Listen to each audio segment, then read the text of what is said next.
The confession you're about to hear is an actual recording. Go ahead, please. I make this confession of my own free will because it is true. There has not been any force or violence used upon my person to induce me to make these statements. Without promise of immunity or reward or gratuity, I confess. You understand, of course, that your statement will be made public through the radio program Confession. I do. And that your name for the purpose of this broadcast will be Doris Kane. Yes. For what comfort you may find in so doing, you will now be allowed to tell your story. If there is comfort for your listeners, it must lie in the fact that you've been apprehended. You understand all this?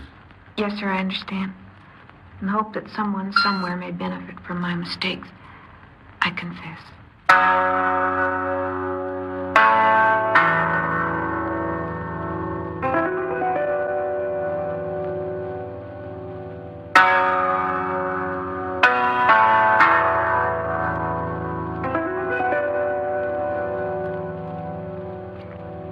You are listening to Confession. The case history of the woman referred to as Doris Kane is a matter of documented record. You will hear the story of her crime experience as told in her own words.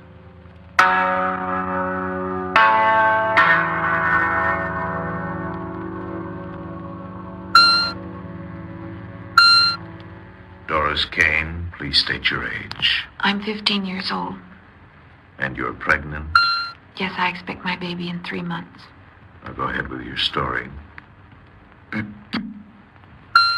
Well, I knew Jimmy was dead. Even before they told me, I knew he was dead. And I... Suppose you try to tell it from the beginning. You lived in Cleveland, I ran away. but your home was there. Yes, my mother still lives there. I lived with her. And your father? My father and her are separated. What does your mother do for a living? She sews. She does sewing. Why did you leave home? I don't know. Maybe... I guess because she was always treating me like a kid. Doris? That you, Doris? Mm-hmm. You know what time it is. Yeah, 12 o'clock. I know. Bumming around till midnight. Where were you? Out Out. Where? with some friends. Friends like Jimmy, I suppose. Oh, you just don't like You him. spend that money I gave you? I still got it. Who bought for you this evening? Nobody. Listen here, when I ask you a question, I want answers. Who bought for you? Nobody. I'm going to bed. You come back here. What do you want? You was out with Jimmy, wasn't you? Oh, right. I was out with Jimmy. Don't you give me them talking back answers. Mom, Where did you go? we went bowling. Bowling. Jimmy bought you liquor, didn't he? I didn't have any liquor. Don't lie to me. I could smell it when you come in. He bought you liquor, a kid like you. I'm not a kid. Oh. I can't do anything with you. I give up. I've done all I can. You're just no good.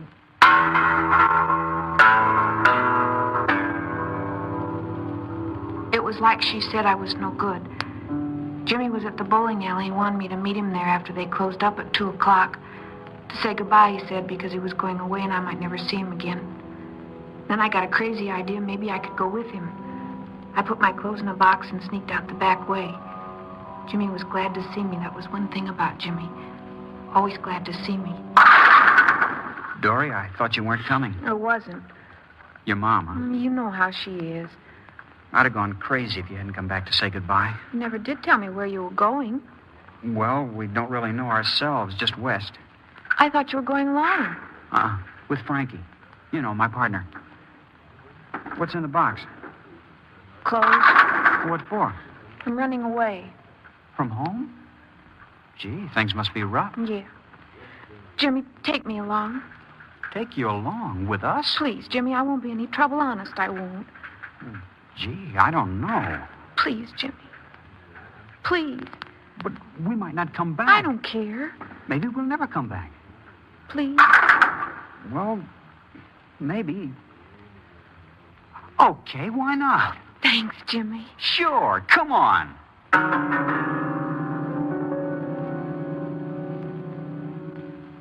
We went across town to the Congress Hotel, I think it was.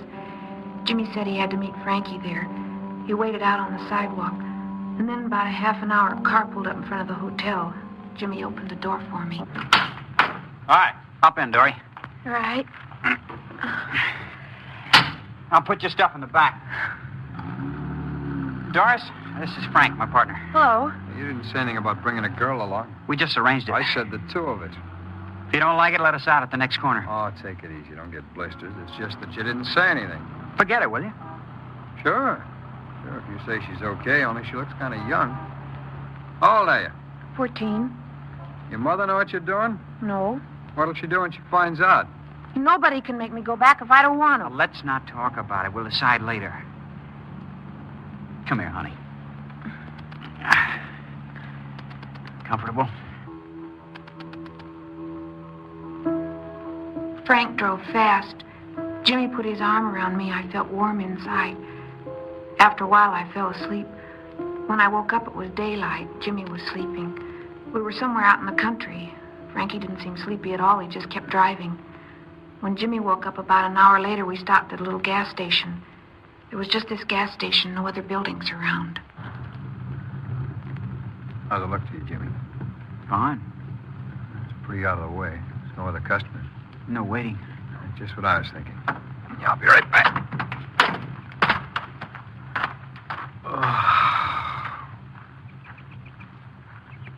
It's sure dead out here. Yeah. Frank must be tired. Frank never gets tired, as long as he can get a fix. He's gone inside the station. Yeah. You know something? What? You're pretty. What did you mean before? About Frankie? Hmm? About not getting tired long as he can get a fix. H. You know, heroin. He's hooked on the stuff. Oh. No kidding, Dory. You're real pretty. Say, Yeah? where's Frank? What's keeping Frank? I don't know.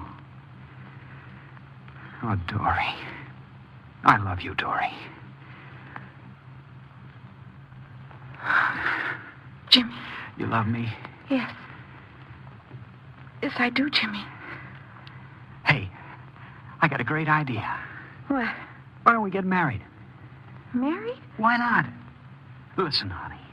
Frank's got something big lined up. Real big. He's taking me in with him. We'll have plenty of money. We'll get an apartment in San Francisco, maybe. How does that sound, honey? Jimmy, it sounds wonderful. Oh, honey. Here comes Frank. Oh, yeah. All right, let's get rolling.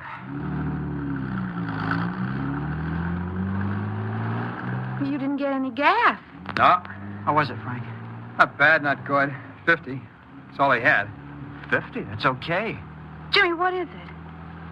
Jimmy, what happened? Something happened. Take it easy, Dory. Everything's all right. See anybody in the back? Just a second. Nope, all clear. Okay. Well, this ought to hold us for a while. Jimmy! Hey, Frank, guess what? Huh? Dory and me, we're going to get married. All right. You're both kind of young for that. We'll tell them we're older. We'll make ourselves look older. You can give the bride away. No kidding. Married, huh? Here comes the bride, big, fat, and wide. Da da da da da da da da.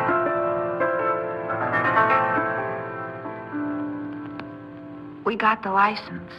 Then we stopped at a country judge's place and got married. Frank was the witness. By that time, it was getting towards evening. Frank was going to try to connect for some H. He said he was running out of caps. He drove Jimmy and me to a motel. It wasn't much of a honeymoon, I guess, but I was Jimmy's wife, and I didn't care where we stayed as long as we were together. You know.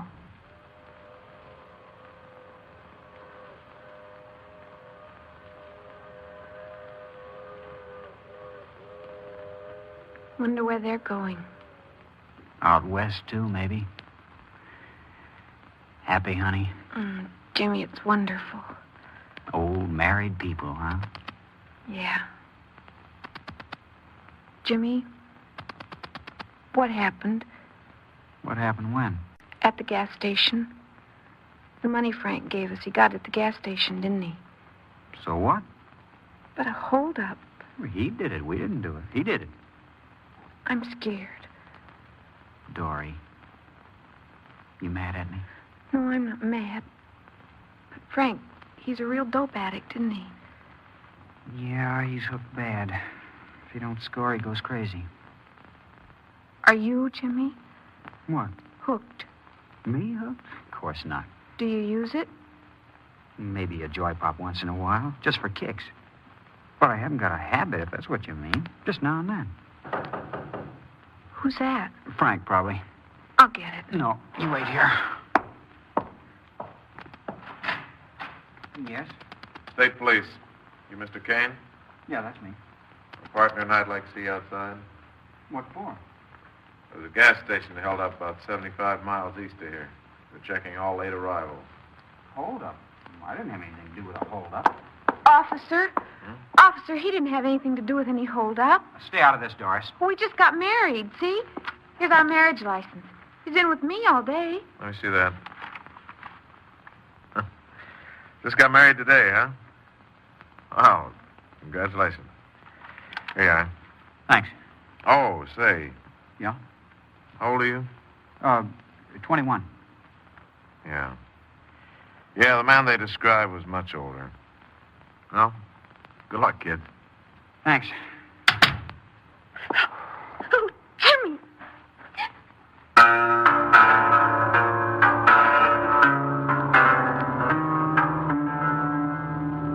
I was part of it now. I'd lied for him. The next morning, Frank picked us up. His eyes looked funny, like he was doped or something. He said he'd found a mule. You know, someone who sells heroin? We told him about the state police, and he got mad. We went about 50 miles, and then Frank pulled up at another gas station. I was scared. Jimmy kept telling me to take it easy. Frank got out of the car and left Jimmy and me sitting there. We didn't say anything. We just sat there. We just sat there waiting. No! Quiet. Frank? All clear? Yeah, all clear. Frank, Yeah? did you have to kill him? I don't like witnesses. But you didn't have to kill him, did you? I don't like cops on my neck. Why did you have to kill him? Because I had to, that's why. Now shut up.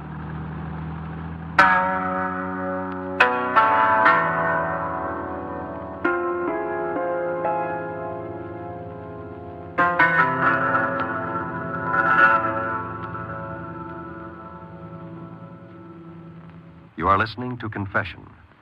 Before continuing with the documented record of the woman referred to as Doris Kane, the National Broadcasting Company is honored to present Mr. Richard A. McGee, Director of Corrections, Department of Corrections, State of California. We in correctional work know the dangers that exist in exposing young people to evil influence. In tonight's case, 3 stages of crime are apparent. The narcotic addict, who is already a hardened criminal, the younger user, who is well on the road to becoming both addict and criminal, and the adolescent girl just exposed to evil influence. Without proper guidance and parental control, she too is destined for disaster. If you expect to help your own children keep out of trouble, know where they go and whom they are with. Most of all, let them know they are loved and respected by you. A child who feels rejected in the home will turn to wrong companions for acceptance. Thank you, Mr. McGee. Now to continue with Confession and the documented record of the woman referred to as Doris Kane.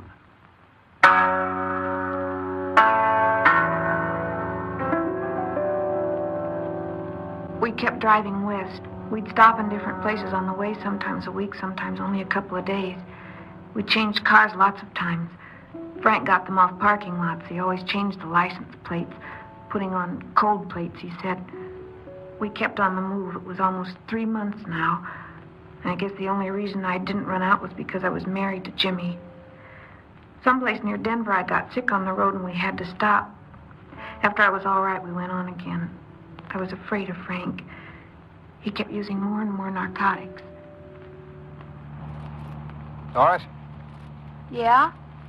You okay now? I'm okay. From now on, you earn your way. What? I said from now on, she earns her way. No more dead weight. Now, listen. You heard me. And I want you coming in on the jobs with me. Jimmy, Be easier with both of us where it counts. And use her for a lookout. Why does she have to get into this? Because she's here and we're feeding her, that's why. Listen. Now you listen, Buster. After we hit the big job in Frisco, you're on your own. I don't care what you do. You take your cut and scram, but until then, I'm the boy. I'm not going to do it. It's just till we get to Frisco, honey. I'm not going to do it. I'll be depending on you, honey. You don't want me killed, do you? Why can't you quit, Jimmy? What if they catch us? That'll be up to you. Right, Frank? That's right, Doris. It's up to you.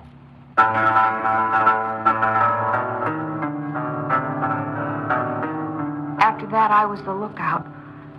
I don't remember how many holdups there were. It was all like a dream. When we got to San Francisco, we got a room in Richmond. That's across the bay. And Frank got a place in town. Frank had plans for this big job. That's what he called it, the big job. He didn't tell me any of the details. He didn't want me along on this one. For the first time, Jimmy was carrying a gun. I tried to talk to him before he left. Funny, you remember silly things. I remember the landlady was vacuuming in the hallway outside. Listen, honey. Don't do it, Jimmy, please. This is the last one, honey, the last one. After this, we don't have to worry anymore. I can't help worrying. Oh, Jimmy, it's everything. Everything. What do you mean, everything? Are you hooked now, Jimmy? Did Frankie hook you on the stuff so you can't do without it? I use a little. Sure I use, you know that. So what?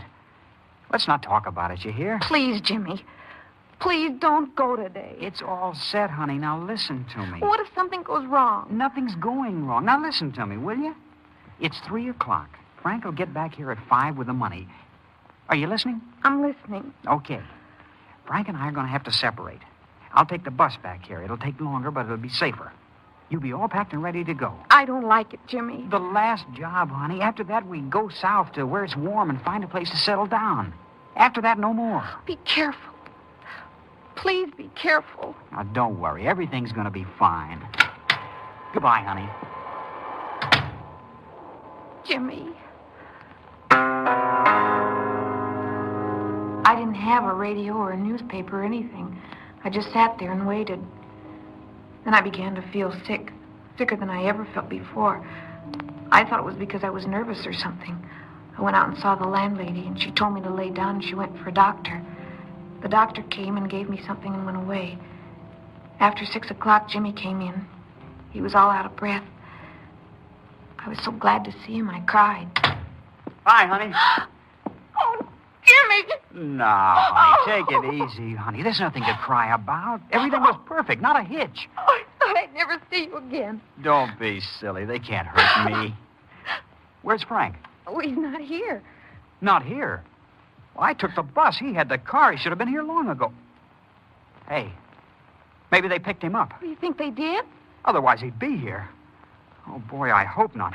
I told him I should have taken part of the money. We haven't got any dough.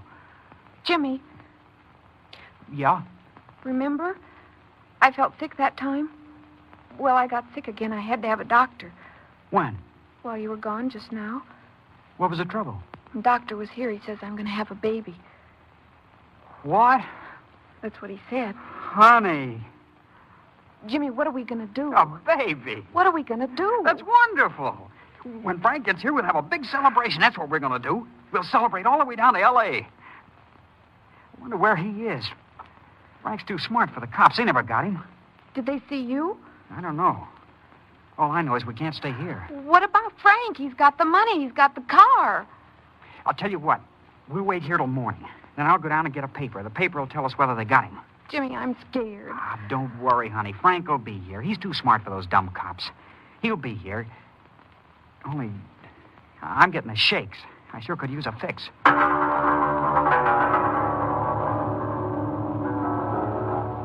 We didn't go to sleep. Jimmy took a fix and kept pacing the floor all night. I knew now that Jimmy was an addict, too. I got sick again. Finally, when the morning papers came out, Jimmy went down and got one. When he came back, his face was white. How do you like that? How do you like that? What's the matter? Here it is, right here in the paper. But there's nothing about anybody getting caught. It says they got away. How do you like that? We've been left high and dry. He's got all the money? Every penny of it. He ditched us. He took the car and all the money, and he ditched us. Jimmy, we got to get out of here. Yeah. Yeah, we got to. No car, no money. You gonna have a baby? We'll be all right, Jimmy. Sure. Sure, we'll be all right. We'll clean up, honey. You and me. Who needs Frank anyhow? Only, without him, where can I connect for some stuff? And, Dory, I gotta have it now. I gotta have it.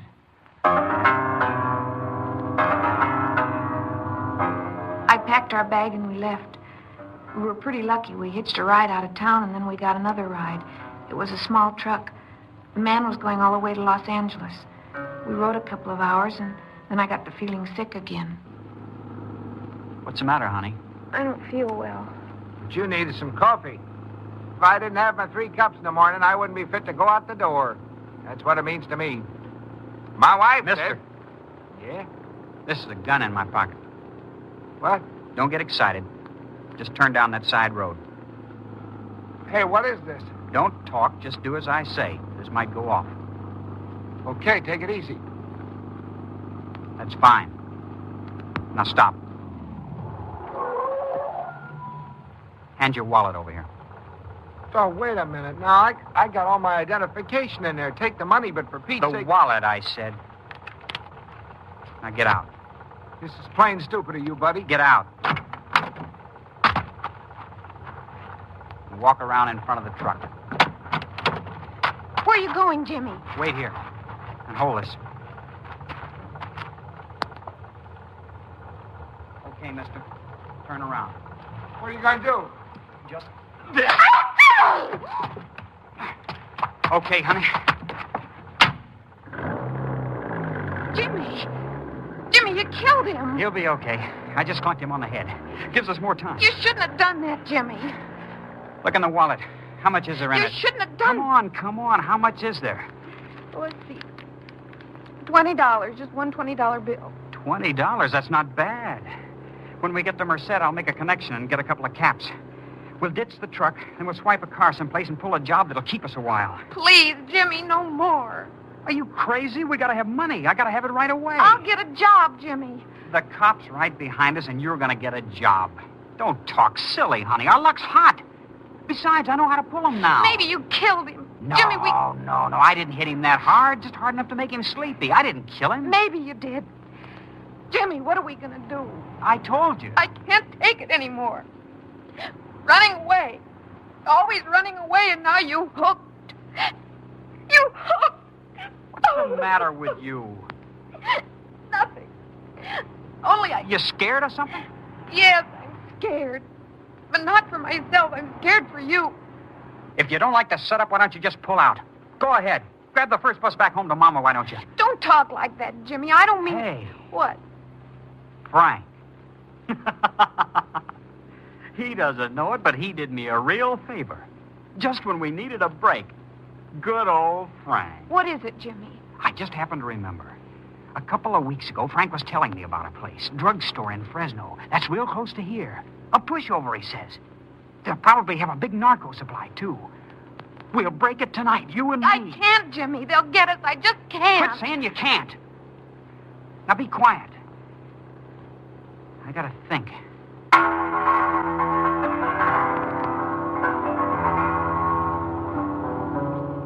I tried to talk him out of it, but he only got madder. We ditched the truck in Merced, then Jimmy used up his last cap. About 9 o'clock that night, we got a ride into Fresno. We got something to eat. Then we went into a parking lot, took a black sedan, and got out of there fast. And we drove out to the place. It was closed. Jimmy was like a crazy man. He knew there was narcotics inside the store. I kept the motor running, and Jimmy went up to the front door. My heart was pounding harder than it ever did before. Jimmy kicked in the plate glass in the door and went inside. A bell started clanging. It was a burglar alarm. Then I saw the patrol car swing into the alley alongside the store, and I started flashing the lights and honking the horn. I could see Jimmy through the window. He ducked behind a showcase. One of the police was running toward the back of the building. The other ran in the front door. I ran in after him. Remember, I was screaming, Jimmy, Jimmy, trying to be heard over the burglar alarm. And then the shots. Jimmy! Jimmy! Come on with your hands up. Come and get me! Jimmy! Doris, get out of here. You want to get yourself killed? Jimmy! Out with your hands up. Look down, Doris. You're in my way. Doris, get out of here. Don't shoot, Jimmy. Get out of the way. How do you like that, Topper? Jimmy! Oh, you dirty... Jimmy! Jimmy! Okay, Henry, I think we got him. Hey, lady, you hurt? Jimmy! Oh, Jimmy! Come on, get up. Get up now. You killed him. Almost got you, too. What was the idea of running right in the line of fire? Jimmy! Oh, what am I gonna do? What am I gonna do? You're coming with us. Oh. Our baby. Our baby. What baby? He was my husband. I'm gonna have a baby. Baby? Let's have a look at you. Boy, you're just... You kid. There wasn't a dollar in that cash register. Somebody tried to break in last night. We picked him up. Last night? Frank? Yeah, that's his name. Frank Leonard. You know him?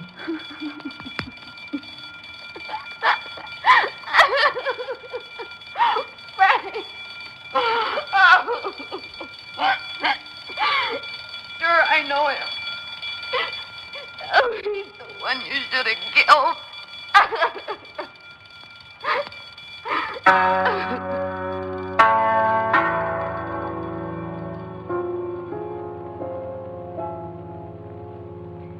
You have just heard an actual confession. This case history of the woman referred to as Doris Kane is a matter of documented record. To protect the legal rights of this girl, names and places were changed or deleted. Technical advice for confession comes from the Office of the Director of Corrections, Department of Corrections, State of California. In a moment, you will again hear Doris Kane. Doris Kane was arrested in Merced County, State of California, and tried under Section 700, sub-MWIC. James R. Kane's body was claimed by his parents and returned to Cleveland for burial. Franco Leonard was extradited to Ohio to stand trial for murder, and the state of California has holds on him for grand theft auto, robbery, and burglary. Now, Doris Kane. I made this broadcast in the hope that someone somewhere may benefit from our mistakes. My husband, Jimmy, was only 18 when he died. Frank's 23, and you might say his life's over, too. A lot of boys and girls are following in our footsteps and don't know it. I'm a ward of the Juvenile Court of Merced County at the El Retiro State School for Girls. I'll be a ward of the court until I'm 21.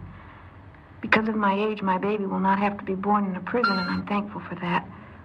I'm thankful, too, that I escaped becoming a drug addict. I guess I'm most thankful of all for that because I've seen what it does to you. Can I? Of course. Night, Mom.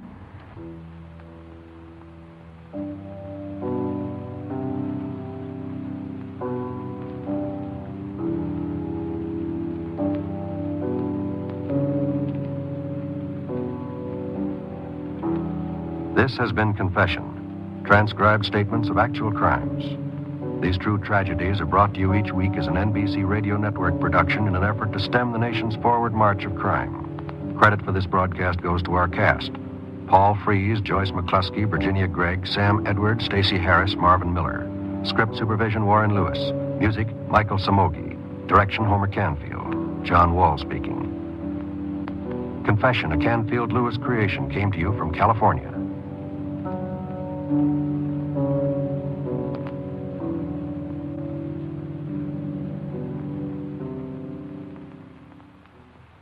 Tonight, it's Adventure with Barry Craig on NBC. From Hollywood, the CBS Radio Workshop.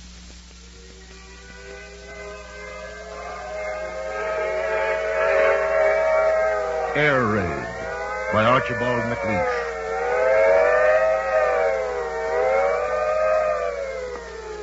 CBS Radio presents the CBS Radio Workshop. dedicated to man's imagination, the theater of the mind. 19 years ago, the workshop was honored to produce Air Raid, a new verse play written especially for it by the distinguished American poet Archibald MacLeish. In this work, Mr. MacLeish foresaw the nature of World War II and prophesied that it would be waged against defenseless civilians.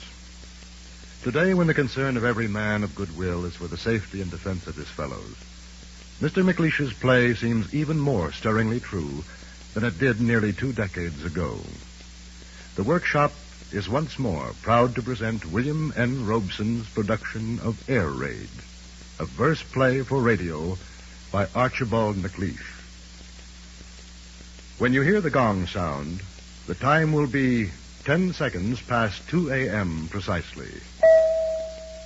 WCBS, New York. Ladies and gentlemen, you have only one thought tonight, all of you. You who fish the fathoms of the night with poles on rooftops and long loops of wire. Those of you who, driving from some visit, finger the button on the dashboard dial until the metal trembles like a medium in a trance and tells you what is happening in France or China or in Spain or some such country. You have one thought tonight and only one. Will there be war? Has war come? Is Europe burning from the Tiber to the Somme? You think you hear the sudden double thudding of the drum. You don't, though. Not now. But what your ears will hear within the hour, no one living in this world would try to tell you. We take you there to wait it for yourselves. Stand by. We'll try to take you through.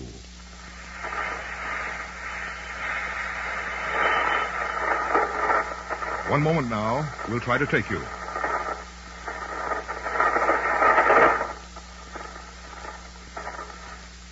The ultimatum, you remember, was for sunrise by their clock. Midnight by ours. Now ours is long past midnight. The sun is up on the whole curve of that continent. The weather is fair with wind southwest going southerly. A few clouds at 10,000, cumulus. Mist among the passes of the upper Julian Alps. Some fog on the East Baltic, but lifting. Otherwise, sun. The Tyrrhenian Sea, all sunshine. The Adriatic creased with curling light. The Atlantic tumbles forward into morning on those beaches. The whole continent lolls in summer sunlight. Spain is drifting eastward with the shapes of clouds. France is smooth with morning as a turf. Germany is checkered with the squares of green and grain. The visibility is perfect. You think you hear the lonely, droning danger of the plains. You don't, though. Not yet. One moment now, we'll take you through. We take you to a town behind the border. One of those old-time hill towns where the papers come tomorrow morning and the wars come years ago or in some other country. Our men are on a roof above the houses of the town. Strange and curious times, these times we live in. You watch from kitchens for the bloody signs. You watch for breaking war above the washing on the lines. In the old days, they watched along the borders. They called their warfare in the old days wars and fought with men. And men who fought were killed. We call it peace and kill the women and the children. Our women die in peace beneath the lintels of their doors. We have learned much. Civilization has gentled us. We have learned to take the dying and the wounds without the wars. Stand by, please. We take you through now.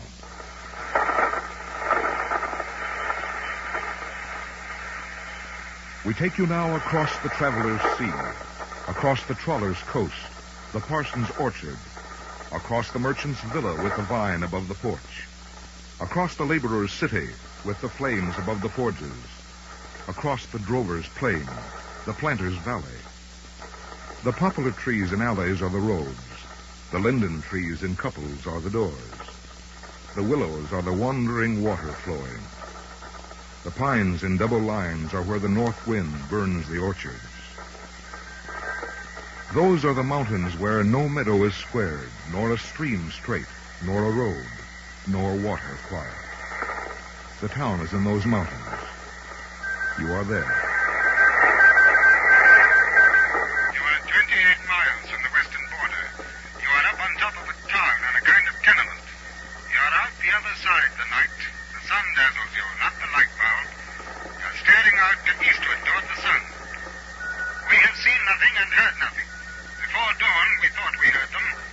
It was wind we heard in the valley cedars. Sounds rise to this roof. Hoofs of stabled horses, peas, even the speaking of sleepers rises. Many sleep in the one house here. They work in the fields, sleep in the village. The men go out at dawn, return to evening burning from the chimneys. The women keep the town between. They keep it now. The tenement's full of them. A 4-story building of women. They're filling the court with their quick talk. They call back and forth from the windows. They laugh behind the kitchen doors.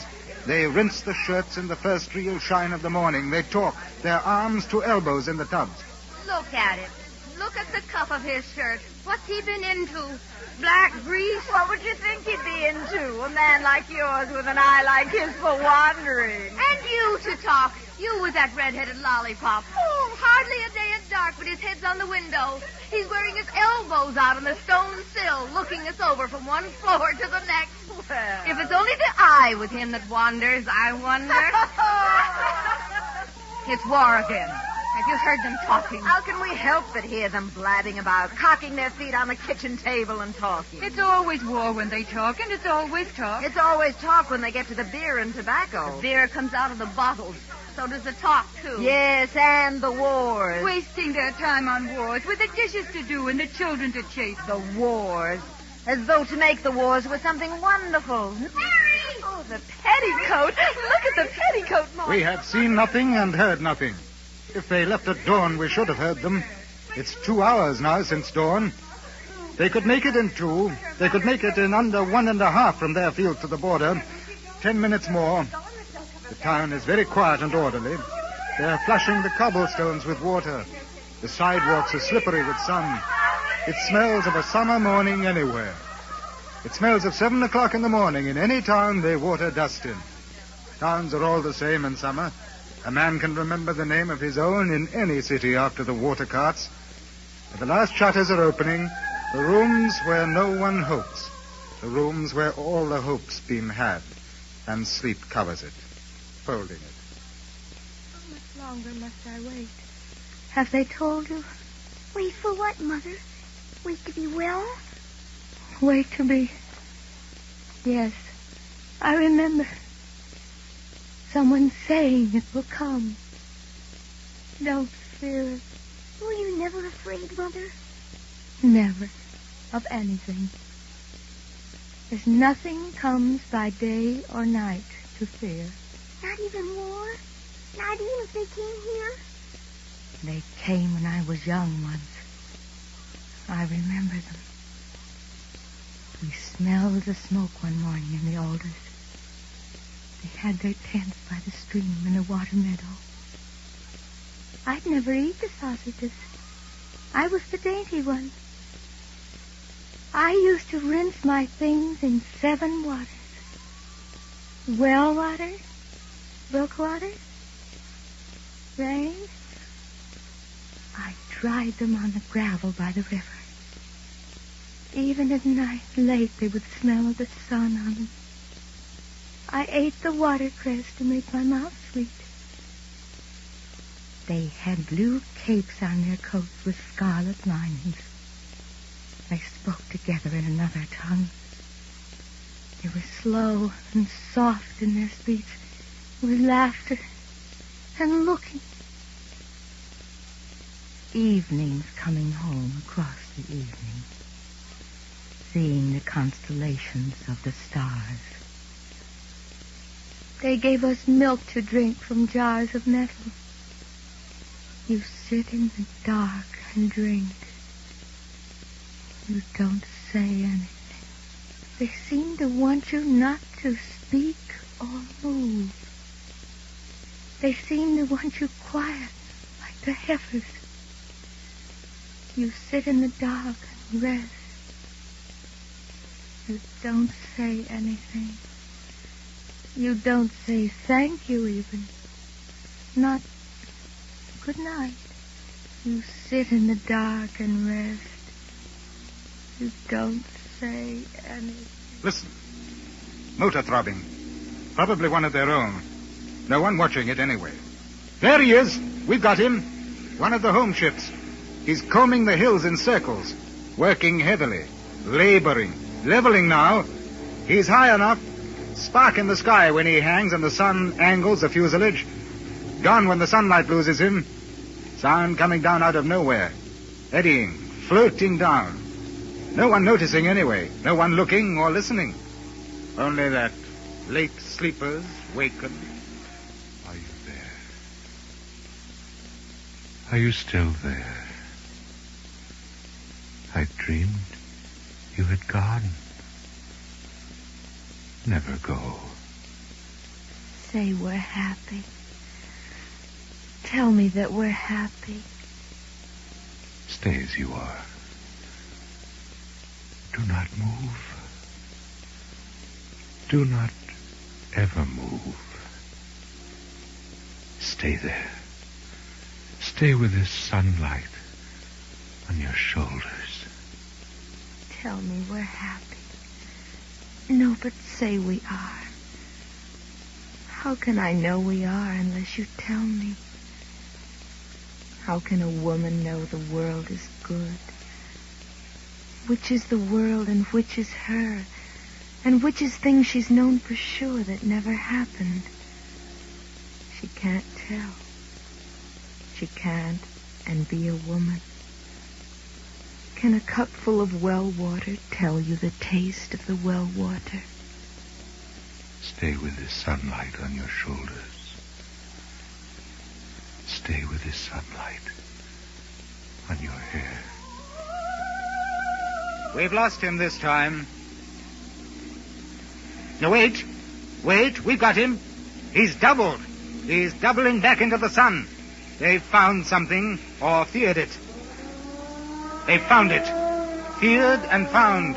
There's the siren, the signal. They've picked them up at the border. 10 minutes to wait. 10 we'd guess if we had to. Strike at a king, you must kill. You strike in sleep at a king. When you strike by trick at a people, the treacherous wars must be quick, or the victims live for the victory.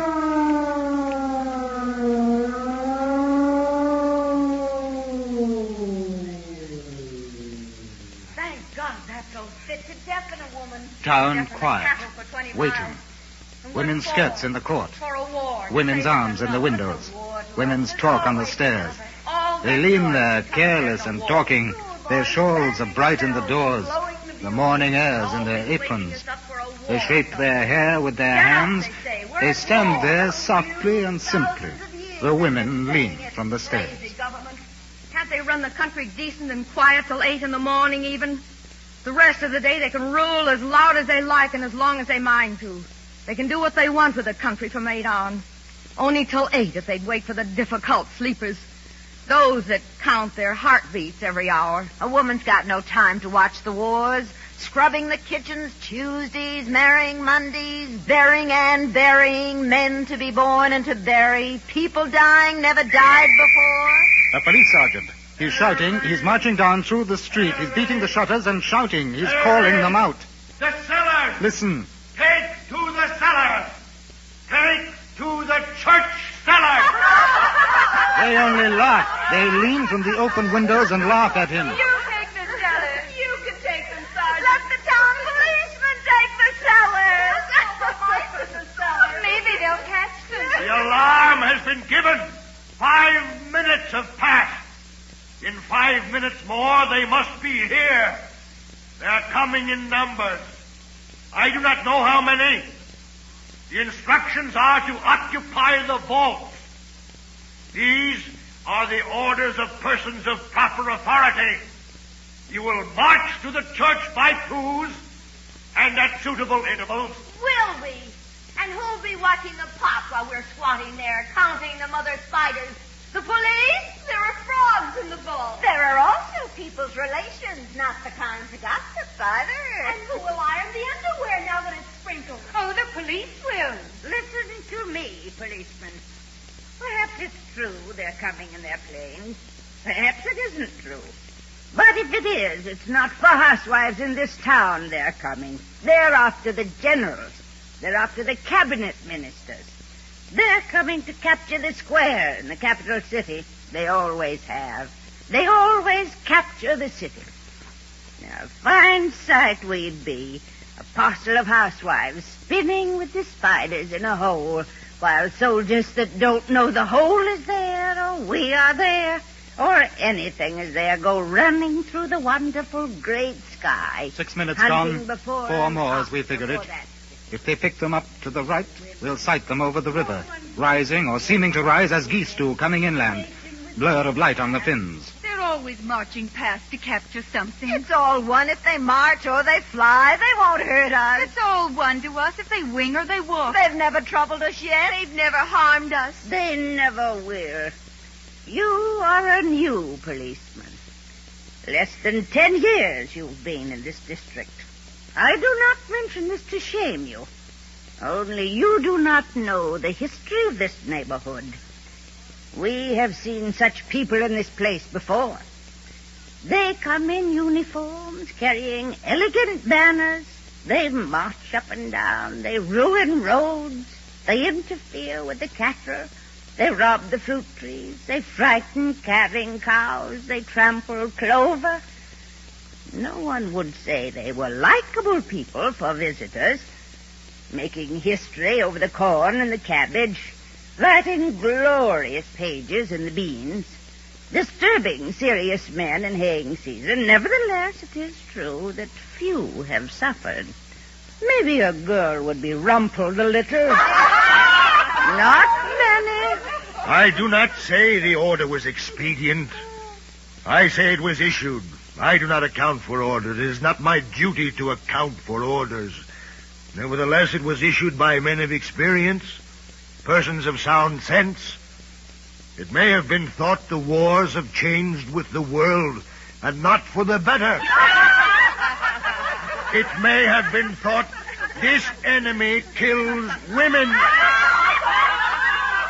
It may have been thought this enemy kills women, meaning to kill them. I say it may be thought he makes his wars on women. It may be thought this enemy is not the usual enemy, that this one is no general in a greatcoat conquering countries for the pride and the praise, that this one conquers other things than countries. It may be thought that this one conquers life, that life that won't be conquered can be killed, that women are most lifelike, that he kills them. It may be as I say. It may be thought he makes his wars on women. It is possible. It's an ogre is coming. The devil's out. Listen. Anti-aircraft. We can't see it. We hear it. Wait, there's a burst. There's another.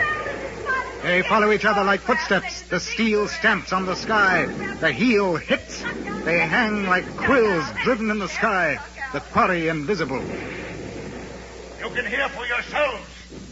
You will now follow the orders to occupy the vaults of village churches.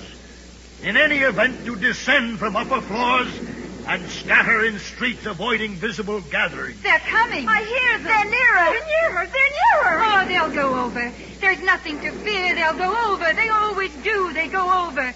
Don't you fear. Don't you fret. Don't you peer in the air. They'll go. They will. You'll forget they were ever by Saturday. Dukes, kings, emperors. Now there's this kind. We hear them. We can't see them. We hear the shearing metal. We hear the tearing air. All we see is sun. Sun, the hawk's ambush. Their flight is from the sun. They might be low. They might be well down. 3,000. They might be less. They are many. Hard to guess how many. We've got them now. We see them. They're out of the dazzle. They're flying fighting formation in column. Squadron following squadron. 10, 15 squadrons. Big ones. Not so low as we figured them. Almost over. They're changing formation. They're banking. The whole flight is banking. Front wheeling to flank. Flank anchored and climbing. Climbing back into line. The line swung like a lariat. They're wheeling round for the town. They're rounding in by the river. They're giving a throttle. They're climbing. The timing is perfect. They're flying with perfect precision of timing. Perfect mechanical certainty. They turn like stones on a string. They swing like steel in a groove. They move like tools, not men. You'd say there were no men. You'd say they had no will but the will of motor on metal. Showing our strength in the street. It won't hurt us. Showing our softness. Showing our wings. Showing our womanhood. They swing. The wing dips. There's the signal. The dip. They'll dive. They're ready to dive. They're steady. They're heading down. They're dead on the town. They're nosing. They're easing over. They're over. There they go. There they... It's us. Do you see?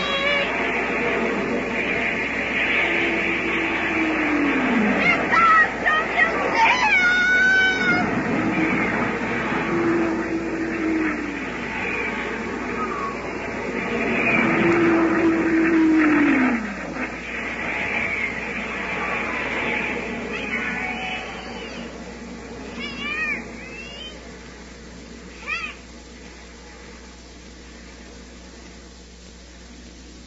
Stay as you are. Do not move. Do not ever move.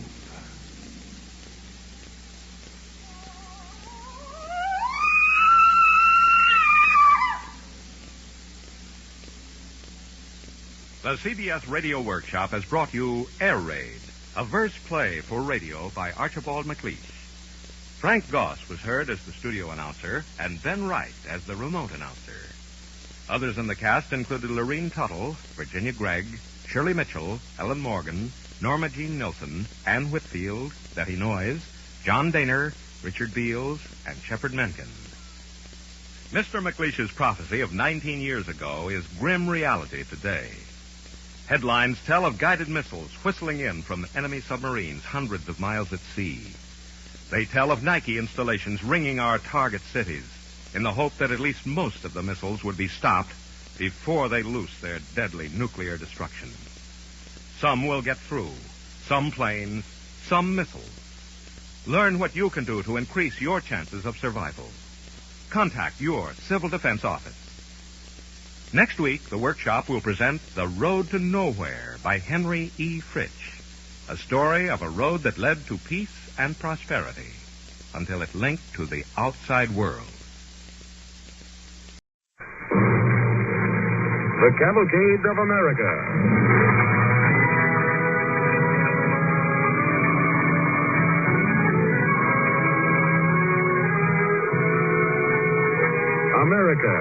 America means skyscrapers and haylofts, the crack of a pioneer's flintlock, and the sound of the riveter's machine, the outline of a church steeple against the midnight sky. America is your story. America is you and everyone you know. The Cavalcade of America, starring Gregory Peck.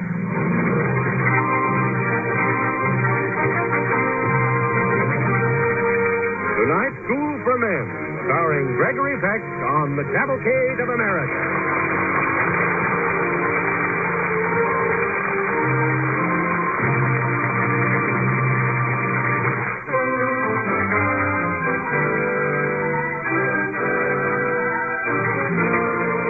And now, School for Men, starring Gregory Peck as Jim Davenport on The Cavalcade of America.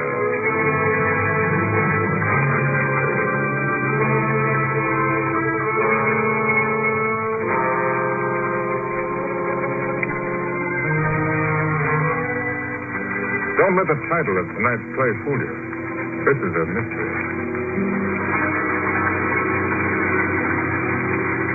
Yes, that's right. I'd like to tell you the story. My name is Jim Davenport. This is my story, too. It was just after my training, 12 weeks of it, at the finest school of its kind in the world, the FBI school in Washington. Now, don't get that wrong. I'm not an FBI agent.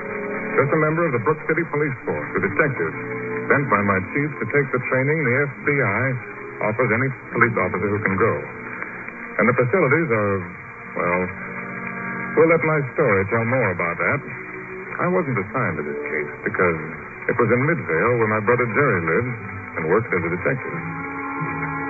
Midvale, an average-sized, average-looking Midwestern town. And on this particular spring night, it was quiet, dark.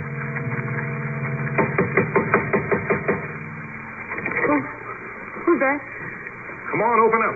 Go away. Get away from here. Hey, Agnes, what's the matter with you? It's me, Jim. Jim. Oh, Jim. Oh, Jim. Hey, what goes on here? Can't a brother-in-law drop in Sorry, Jim. Wait a minute. I'll close the door. Oh, what's the idea of the barrage of locks and bolts? Dracula making his nightly rounds? It's just that I'm on pins and needles. Well, what for, Agnes? What's the trouble? Nothing wrong with Jerry. Oh, no, he's fine. Where is he? Hey, what's the trouble? Jerry's out on these cases. These cases? Oh, this is a fine way to treat a brother-in-law. As soon as he steps in the house, he gets trouble thrown at him. Now, look, Agnes, settle down. Suppose you start at the beginning. You sure there's nothing wrong with Jerry? Jim, he hasn't slept decently or eaten a square meal in weeks. Oh, when my brother doesn't eat, there's something wrong. Jim, there have been 2 murders, a third tonight. Oh, well, now I get it. I got off the train, walked down the main street. It was like a morgue. Yes, everyone's terrified. People are afraid to go out. And I worry so about Jerry. Yeah? Why? You know how he is, Jim. When he's working on a case, he never thinks about himself. He rushes in almost without thinking. Someday I'm afraid his courage will... Yeah, I know what you mean. The old method. Now, that's it. But, oh, Jim, I feel awful. We haven't seen you in months, and when you do drop in... All right, let's forget now. Can you still do magic with a waffle baker?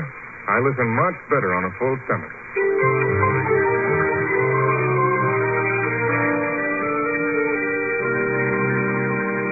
Yeah, Jim, this guy's got the devil's luck and brain. Yeah, but there must be some lead, Jerry. Something you can pick up. Well, that's what we thought after the first murder. We hit a wall. What about the second murder? Same thing. Now this one tonight. Yeah. Who was it? Same as the other 2. A girl. This time it was Mary Neville. Oh, Jerry, no. Yeah. Oh, wait a minute, Jerry. Are you sure the same person's doing all the killing? Looks like it. Break in, kill, break in, kill. That sounds like pattern murders. What's that? Pattern murders. This kind of a killer never varies. Every murder was committed the same way. Exactly. Strangulation. And the time between them, I mean, how long from one murder to the next? Almost exactly 2 weeks to the day. Look, this killer's following a set pattern. You've got about 2 weeks before he hits again, if he does. You can do a lot in 2 weeks. With what? We've got nothing to work on. Well, you can never tell. I could... Well, what are we going to say? Oh, I don't know. Jerry, I've got no business butting in. Well, who says you are? If my own brother can't come to see me... No, I don't mean my visit. I mean my help. Help? What are you getting at? Well, look, I spent 12 weeks in Washington. Yeah, I know. The FBI school. Look, Jim. Now, look, wait a minute. I've heard about fellas going down to that place. They all come back talking like professors of crime. Why, they're a pain to every cop on the force. I'd rather keep my popularity and learn the trick from Bill Howell. Yeah, who's Bill Howell? Well, he's been on the force 10 years. He's in the tradition. When there's a job, he goes into it head on. He doesn't handle the crooks with tweezers and microscopes. He lets them have it. This is his case we're going on now, and he called me in because he likes me, and he thinks I can help. Now, look, Jerry. I know I'm with the Brook City Police Force, and this is Midvale. But if what I've learned in Washington will help you, I'll be glad to stick around. Okay.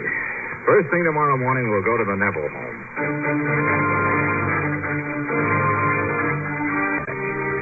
You see, Jim, just like I said, the killer's smart. Yeah, but he'll slip sometime. That's what we said 6 weeks ago. Oh, hiya, Bill.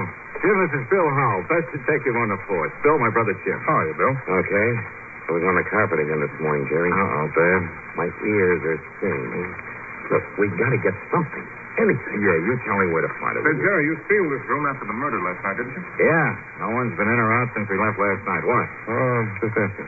Now, let's get it straight. The murderer broke in this window. Well, first he cut that screen so he could pry open the window latch. Yeah, it's copper. The screen, it's copper.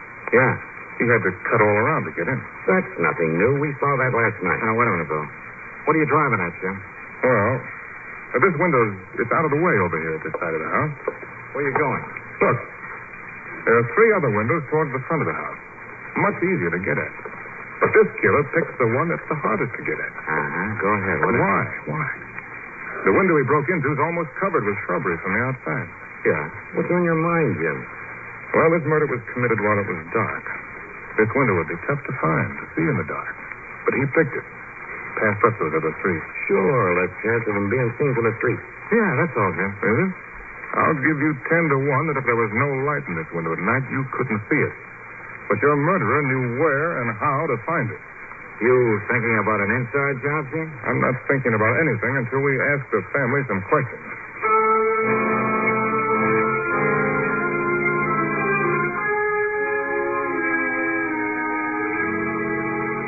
But we have only one servant and maid.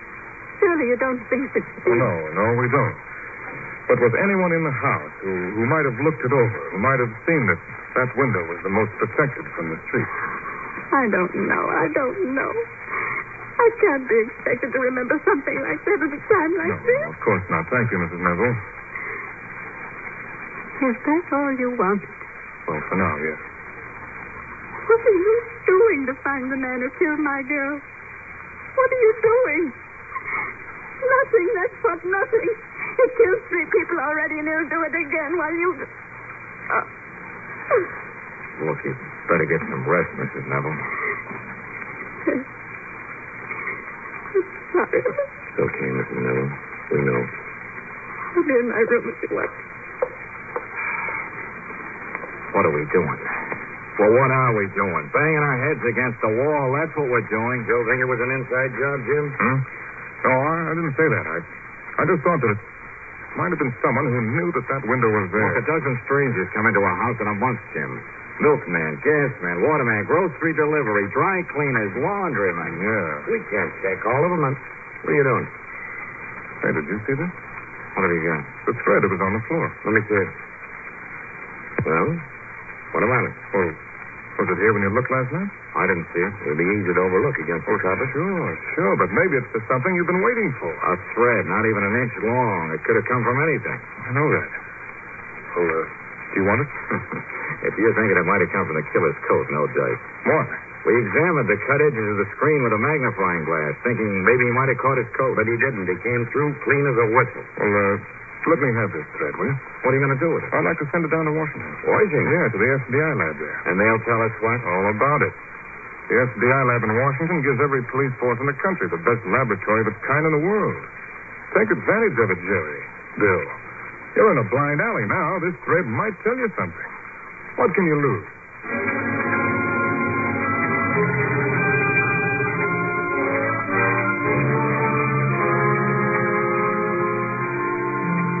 But, Jim, there are 11,000 people in this town who might own a brown tweed coat well worn.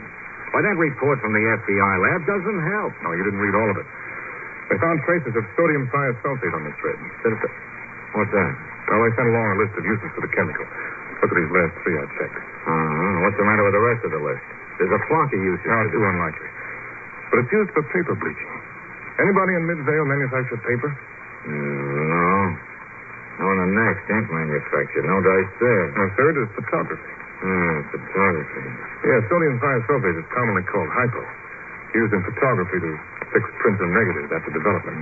Photography. Photographer. Hey, Jim, maybe your gimmick is right. A photographer would be able to get into a house. He'd be there a long time. Plenty of time to case the place. I suggest we go back to the Neville home and ask a few questions.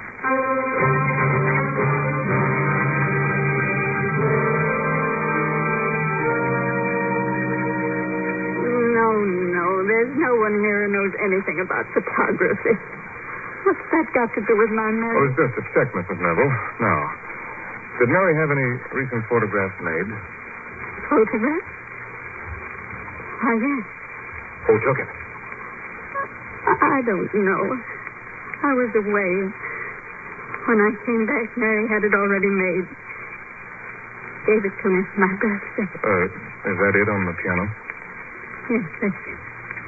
Then you don't know the photographer's name? No. And the only one who could tell us would be Mary.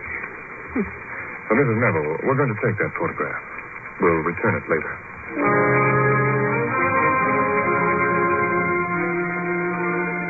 Dead end again. The guy didn't even sign it. No name. What kind of a photographer doesn't sign his name? You got me? Jerry, on a long chance. Let's question the families of those other girls.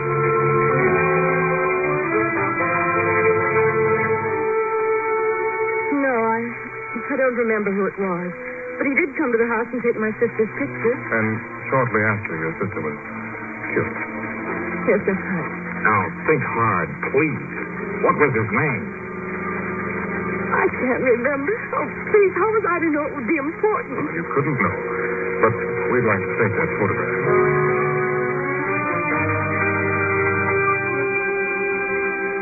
Yes, there was a photographer who took Anne's picture just before... Well, what was his name? Do you remember? Please, think hard, Mrs. Cook. I think it was Benson. Yes, that was it, Joseph Benson. How do you know? Because I was going to make out a check, but he wanted cash. Jim, it looks like we're on the right track.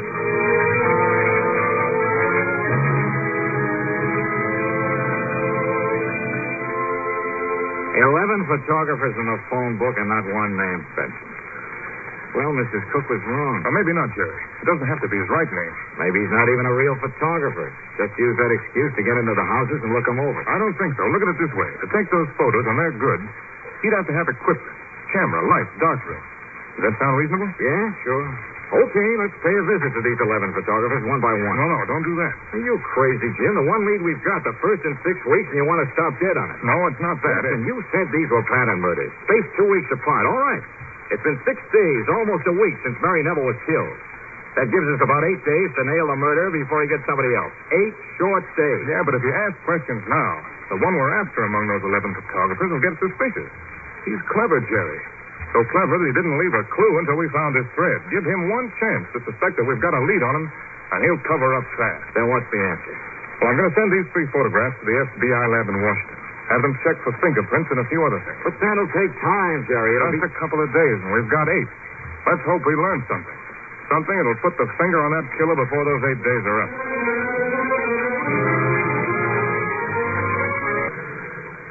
With only a few days left to catch a vicious murderer before he strikes again, Jim Davenport and his brother Jerry have used the facilities of the FBI laboratory. Jim, trained at the FBI school in Washington, tells Jerry the results of sending 3 photographs to the lab. Each one of these 3 photographs was printed on the same kind of paper.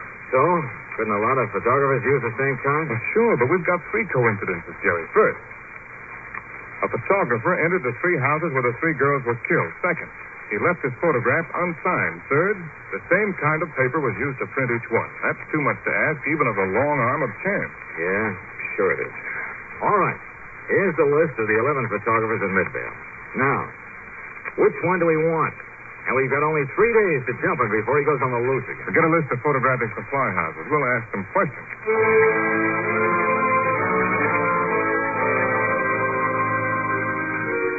Well, let's see.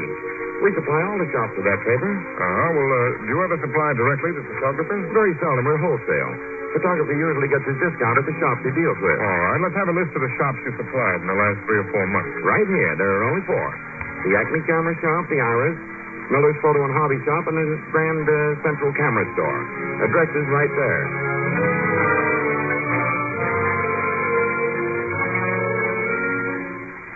Oh, yes, we sell quite a bit of it. It's popular. Well, have you sold a large quantity of this paper to a photographer recently? Oh, I can check. Please do. As a matter of fact, I think I remember selling a gross about 2 months ago. To one photographer? Yes, I think so. He showed me his business card, and I gave him the regular trade discount on the gross of paper. Have you got his name there? Yes, and his studio address. You see, Gilbert Carson, 515 Laurel Way. Well, that's just around the corner.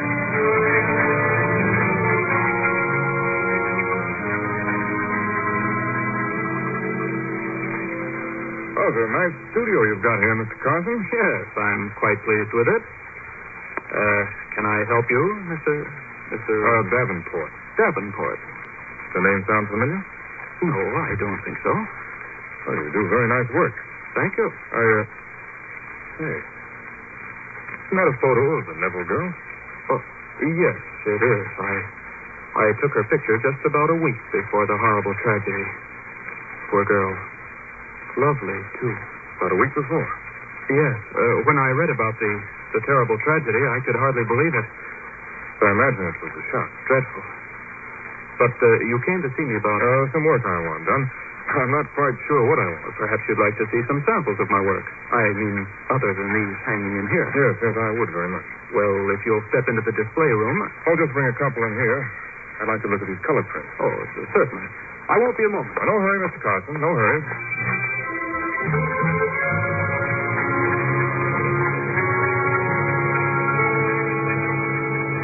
Sure, he admitted he took Mary Neville's picture. Even had a print of it in his studio. Well, that doesn't sound like a guilty man to me. Jerry, the man we're after is a psychopathic killer. He'd feed his insane ego on news of his crimes. He'd want things around him to remind himself of his imagined superiority. Having Mary Neville's photo around might be that. And Hey. Fingerprints on that glass you snitched from Carson's studio match those on the photos you sent to the FBI lab. We got him. Not yet. Huh? What more do you want? Now we can prove he was in all three houses where the murders were committed. Even gave a phony name on one job. Granted, but evidence like that wouldn't stand up 5 minutes in court. A smart defense lawyer could bust that wide open. Let's haul him down and ask him a few questions. I wouldn't, Bill. Simply because a man took photos of the three girls, there's no reason to believe he killed them. Look, suppose we put a tail on him. We got 2.5 days before he's liable to go on another rampage. Okay, put a tail on him, have him watched. What if he gets wise? Well, then you've lost him. You can't prove anything now. Let him get wise and he'll lie doggo. Maybe even leave town. And start his killing someplace else. Oh, we're up another tree. Oh, look, Jerry. Bill, I sent something else to Washington. Huh? What? A knife I found in his studio. Knife? But the murders weren't committed with a knife. I know, but the copper screen in the Neville home was cut with a knife or something like it. So? If there's even a minute trace of copper on Carson's knife, the FBI lab will find it. And that'll be it. Oh, one more thing. The newspapers are yelling for something. Give it to him. What? Tell him you've got a lead. You mean tip our hand? Let Carson know? Are you crazy? No. Tell the papers about the thread from a wool jacket. A brown coat. I don't get it. If Carson's our man, he may try to get rid of that coat. Yeah. But put a tail on it. If he leaves his studio apartment with a package, nail it.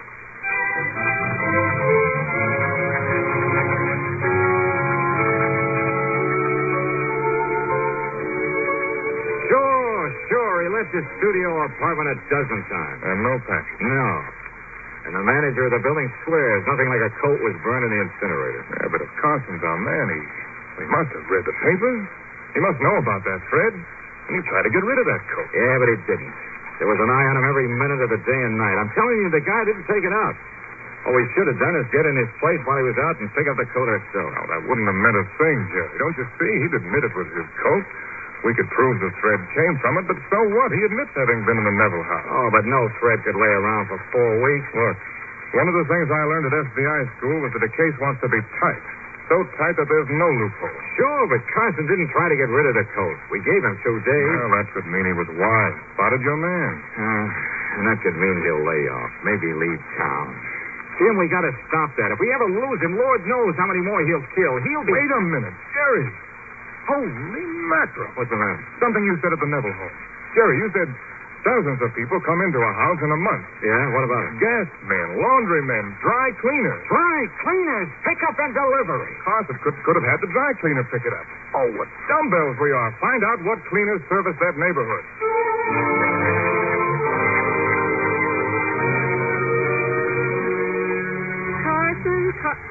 Here it is. My driver picked it up. You're sure that's the coat? Here's the tab, Hubert Carson. Oh, another dead end. This coat's not brown, it's blue. Oh, well, it was brown. Brown? Look now. Was this coat brown when it came in? Oh, yes. Jerry, our newspaper trick worked. He had his coat dyed. Come on, let's get Carson.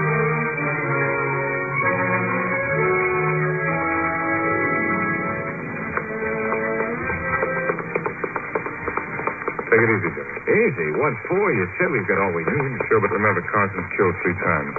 One more won't matter to him. Don't worry. The FBI lab gave us the case, but I'll take over from here on. Make him step out in the hall. Don't go in. Look, I picked up 100 guys. Yes? Carson, you're under arrest. Arrest? Don't argue. Get dressed and come on. But what's this all about? You know. Want me to come in after you? Well, do you mind if I get my coat? No, wait a minute. Stand where you are, Carson. What's the matter? Just this. There's a gun in his coat pocket. And why not? With all these crimes... David. Very well. Now, may I have my hat?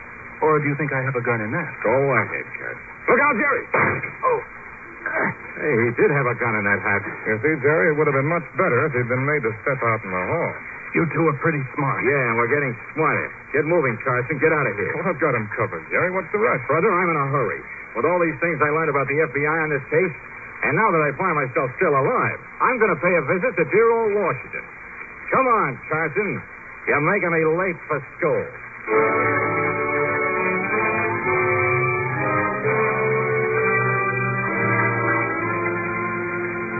So Hubert Carson was tried and convicted. My brother Jerry's in FBI school now.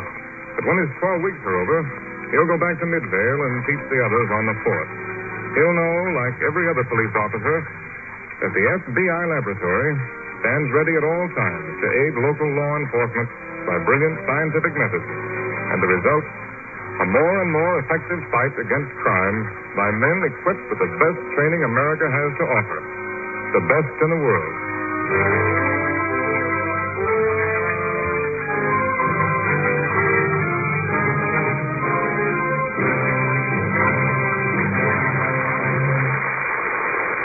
Does not pay.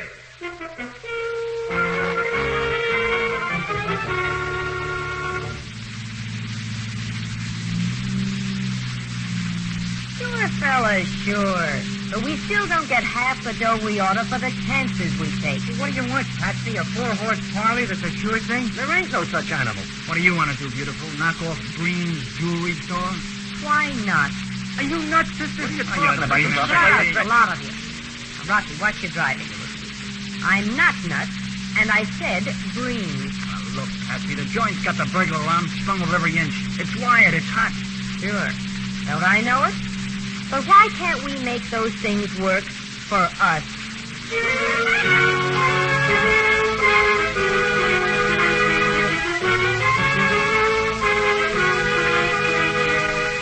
In the interest of good citizenship and law enforcement, we present Crime Does Not Pay, based on the famous Metro-Goldwyn-Mayer series of short subjects. In just a moment, you will hear Burglar Alarm, starring Betty Furness.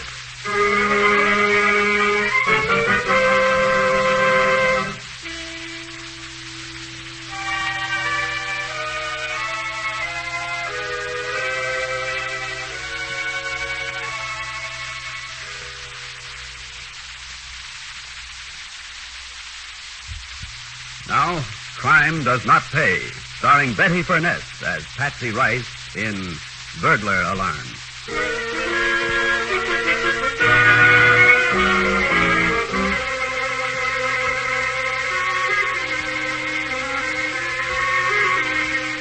There are almost as many names for the kind of district in which Patsy Rice was born as there are cities with slums.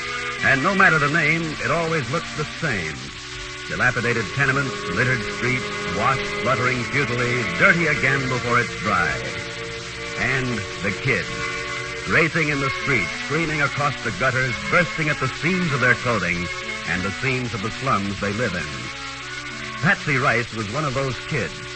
So were Rocky and Roller and Jappy, her immediate pals. They grew up together, learned the same bitter lessons together, beat their heads against the same stone walls together, and were inseparable until Jappy finally had to go away for a while. When Jappy came back, there was a welcome home party of sorts. Why doesn't he come home, eh? Why doesn't he come? Don't worry, he'll be here. I told him the drinks was free. You know Jappy when the drinks are free. Drinks? 6 Cokes and 5 bottles of beer. Oh, what's eating you, Patsy? You like beer? Tomboy grew up, Roller. Like all dames, she wants egg in her beer. I want a decent drink once in my life. Can you buy it for me, Rocky? Easy does it, beautiful. Leave it to Rocky. You'll wear mink yet. When? When my bones are so old and cold, not even mink will keep them warm? You're a long way from that, Patsy. Thanks. You'll see, kid. I'll buy you plenty. On what? The kind of job sent Jappy up for 90 days and leaves us to give him a party on 6 Cokes and 5 beers? Quit beefing, will you? He's here. Jappy, you old jailbird. Jappy hates Jappy. So you're out. How was it, Jappy? Not good. Very ungood, in fact. Oh, come on, have a drink, Jappy. Yeah, what'll it be, Coke or beer? Sit down, Jappy. Take a load off your feet. Yeah, that I'll do. This feels okay. Now, let me look at you, Patsy. Okay, Jappy. Why? I want to look, that's all. A fella can look. Patsy's my girl. He wants to look. Because where he's been for 3 months, he felt like he'd never see a girl again. And all the while, nobody talked about anything except a girl. That's right. That's right. Okay. Now give me a beer. Yeah, sure, okay. Hey, Jappy, old kid. Must have been pretty rugged, huh? 90 days ain't so much. When somebody else gets him. Not so much like 90 months, maybe. But bad enough. Plenty. You don't just sit down. You gotta work and plenty. Laundry or the rock pile? How come you know so much? I made it my business to find out. Yeah? Why? Because I figure we're in business. And when you're in business, you gotta figure the risks and know the losses as well as the profits. See? She's right, fellas. The guys that was inside, guys who've been there before, they figure all the time. They don't try no job unless they know the odds pretty close. When I told them what we tried, they said we was jakes. Real jakes. On account of what we got out of it? Yeah, that and on account of I got caught. I shouldn't have got caught. We should have figured the cop on the beat. Not just busted into the joint any old time. You hear that, Rocky? Roller? Jappy didn't have to go up. Not if we figured right. And that's what we got to show for it. What'd that fence give us for the haul? Was it worth the trouble? Okay, kid, if you're so smart. You got any ideas? Could be, Rocky. It just could be. Ready to listen instead of yakking your head off for a change?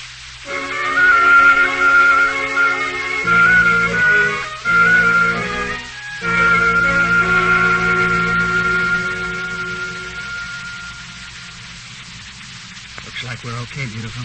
Tell you about that after we get back home with the haul. He's sure keeping the string loose. Well, it's like I told him, so there'll be no mistakes. This is one job I'm satisfied I'm outside. Next time, maybe I'll let Lola stay out with me, and you can go in with Jappy. You try that just once. You're my girl. Listen. He's checking doors on the beach. Come on now, Rocky doll. Be patient. And don't forget to pull that string. I did it already. Cup's only a couple of doors down the line. Give me a smooch, hon. Only in the line of duty, lover boy. Yeah. Sure you didn't dream up this idea just so we could have a little smooching in private. Private? Here? In the doorway of a fancy dress shop with Roller and Jappy working inside and a cop getting closer every minute? It's 2 o'clock in the morning. Nobody else around. Quick. I'll make it a long one in that next door. Unbeach the string. Check. Pleasure, beautiful. I could enjoy this myself. Here now, what's all this? Oh, a policeman. Sorry, officer. Sorry, folks. This ain't allowed. What's the matter, kids? Big sister got the living room tonight? Well, that is yes, and... Well, I'm not the one to be spoiling young love on a summer night, but this is no place for spooning. Off with you now. Yes, sir. Oh, sorry, officer. We didn't mean anything wrong, officer, honestly. Any place that's dark, I guess. Oh, well. Well, the door's okay. Oh, now. What's this? String through the keyhole? Now, who'd be fishing for what through a keyhole in a place like this?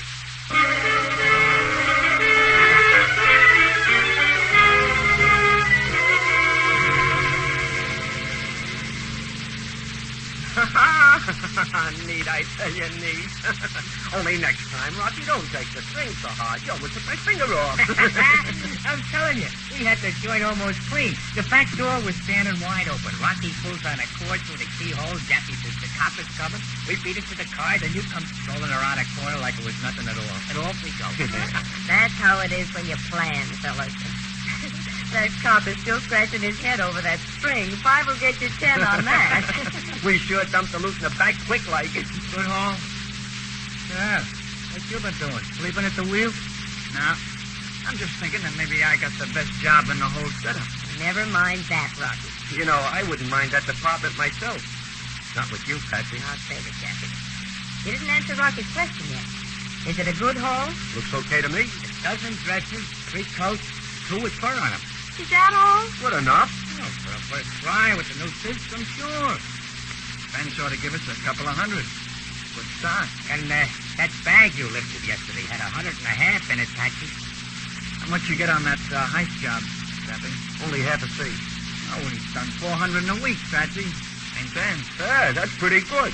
We do that every week. Plus a couple of good bets on the bobtails. We'll be riding in the chips in no time. Sure, fellas. Sure. But we still don't get half the dough we oughta for the chances we take. What do you want, Patsy? A 4-horse parlay that's a sure thing? There ain't no such animal. What do you want to do, beautiful? Knock off Green's jewelry store? Why not? Are you nuts, sister? What are you talking about? You talking Shut up, a lot of you. Rocky, what you trying to do? I'm not nuts, and I said green. Look, Patsy, the joint's got the burglar alarm strung up every inch. It's wired. It's hot. Sure. Don't I know it? But why can't we make those things work for us?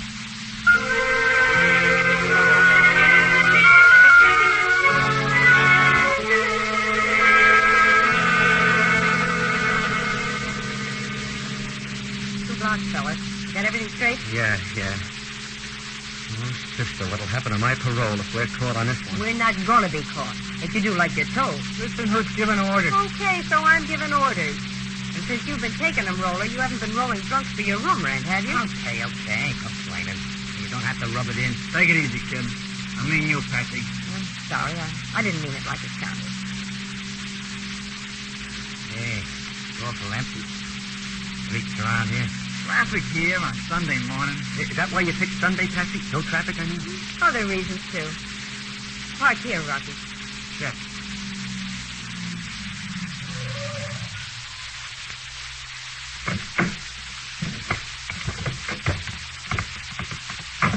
Rings ain't till the next block. Want to attract attention driving past on Sunday, Jappy? Gee, you think of everything, Patsy. No, I try to. Okay. Now, everybody got the orders straight? You and me, we stroll over to Breen's. Right. Jappy? I gotta walk to that cellar door across the street from Breen's, open it, go down inside. So far, so good. Roller? I drift to the corner. After you and Rocky hit the cellar, I follow you. Pull down the door after me. Stick the wedge in like you showed me so as we can see without anybody seeing us. Right. Now, let's get started. And don't muff anything, boys. The bundle heavy, Rocky, dear? Enough. Should have let me wrap it in newspaper. Oh, that gag's for when you want to bust a window quietly. Today, we want to make as much noise as we can. Okay, hon, if you say so. I say so. And are we going to make a racket? You know, sweetie, I started to snatch a few things when we was kids. You were mad at the widows. Now I think you'd like to do jobs like this. And if I do, what did anybody ever do for me? Did we have a chance at a decent job? Could I ever even learn shorthand? Nuts. Look at those sparklers in that window. Yeah. They're real. This is the big job, Rocky. Anybody looking at us would think we was a couple of kids window shopping for a ring, maybe. Window shopping is right. And you with a rock under your coat. Okay. The coast is clear. Jackie's got that cellar open. Heave it. Now. Now is right. Cross the street, Rocky. Come on. Watch the cellar. Don't get on the stairs. Good. You made it. What a beautiful racket. The cops ought to be here. So good. Is that all? Since when did you guys ever have grandstand seats to watch the cops open up a store full of diamonds so you could take your pick with nobody to bother you?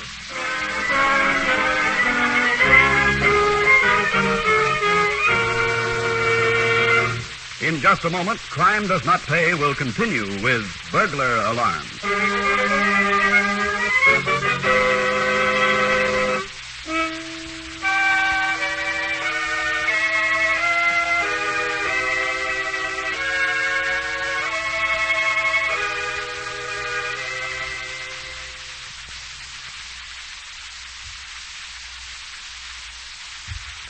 Now we continue with Crime Does Not Pay, starring Betty Furness as Patsy Rice in Burglar Alarm.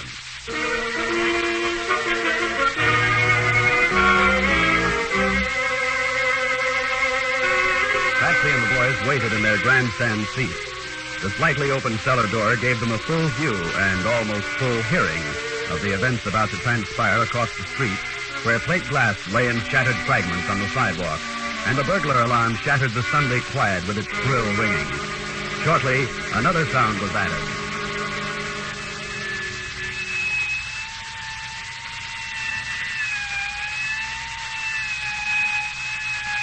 Here they come, fellas. Yeah. Snow White and the two dopes. Is that the best they could teach you in the workhouse, Jappy? I knew that when I was wearing bloomers. Okay. I was only kidding. Yeah, you look at the cops, guns and everything. Maybe they think whoever heaved the rock is sitting inside waiting for them. With the window in pieces, they tried a door. Cops always try doors. You know that, Rocky. Yeah. Don't they, though? Nice fellas. They like young romance. Hey, what are they doing? Counting the sparklers? Yeah, something like that. If anything's missing from the window, they can usually tell. We didn't take nothing. That's part of the idea. Now, look, shut up, all of you. I want to hear what they do next. Hey, they're coming over here to their car. Shut up, I said. Okay. Dispatcher from car 54. Dispatcher, car 54. This is Morgan, car 54. We responded to the burglar alarm. Green. 8th and Madison Street. Yeah, a window's smashed. Looks like that's all. The showcase wasn't touched. When the rock landed, a few of the things were pushed around. Nothing seems to be missing. They must have been scared off by the bell. Get off. Get him. All right. Yeah, we'll stand by until you can get a crew over to board up the window. Car 54 over and out. Okay, we gotta stick around, Joe, until we get a crew over here. That's it, fellas. Just like I figured. Now all we gotta do is sit tight and wait.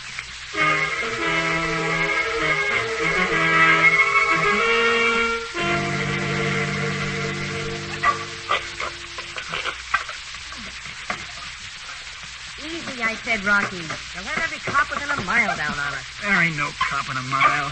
Who's awake? Come around here after midnight on Sunday. Boy, if this street was dead this morning, what is it tonight? Perfect for us. Uh-oh. Company's coming. Duck, fellas. Last board's off, beautiful. Place is wide open. He's blinking his lights. It's Jappy with the truck. Push me into the window, Rocky. Check, beautiful. Well, can't we just clean it out from here? We got a truck roller. We're not stopping at the window. Make it fast, son. We're gonna try to clean out the whole joint? Nah, only the valuable stuff. Nothing under 5 carats. Everything's set, fellas. Where's Patsy? Inside, opening the door. She knows where the alarm switch is for that. No bells tonight, boys. Come on, boys. Coast is clear. Not even a watchman. You bring the boxes, Jappy? Boxes? What for? To pack the stuff in. Oh, never mind. Oh, there's a load of stuff here. Looks like a packing room or something. Start grabbing, boys. Rocky says nothing under 5 carats. Rocky says. Never mind Rocky's joke. Clean the place. Everything. Understand? Ah, you and your joke. Rocky, we're gonna be rich. No more window shopping. We can split the loot with 5 or 6 fences. We'll get plenty. We'll get plenty if we get ourselves caught. Not me. They won't get me. They got Jappy that time. No plans. Warm in here. Look, Jappy's working this shirt. No, that's smart. Anybody passing outside. Jappy, put your jacket on. Too hot. Put it on. Your shirt's too flashy. Somebody might see it. Oh. No, I ripped it. Okay. That better, Patsy. I took the thing off. Ripped anyway. Better. But don't forget to take it with you when we scram. I got the pieces in my pocket already. Good. Now keep going, boys. There's more rocks and junk in this joint than even Mrs. Van Astorbilt would want to wear to the opening of the opera.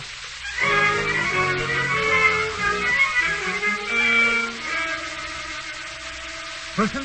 Is this Lieutenant Wilson? Yes, this is Wilson. This is John Breen, Wilson. You better get down to my store. Look, Mr. Breen, I told you yesterday after your window was smashed. Wilson, would you please listen? Rocks don't take fingerprints, and the glass was insured. This is Monday morning, Lieutenant. So what? So plenty. I had visitors last night. What? You better get down here, Lieutenant. Whoever it was must have brought a truck with them. They cleaned out my entire stock.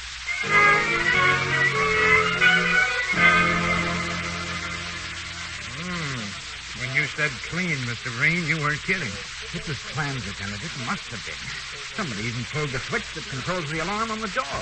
And it's a special one. I see. Pried a board loose, climbed through the broken window, and then opened the door. And walked out with every diamond in my store. Except those in the safe. Now, we'll get 'em for you, Mr. Breen. I hope. Hey, Morgan, any sign of prints? No, Lieutenant. Must have worked with gloves. But there's this.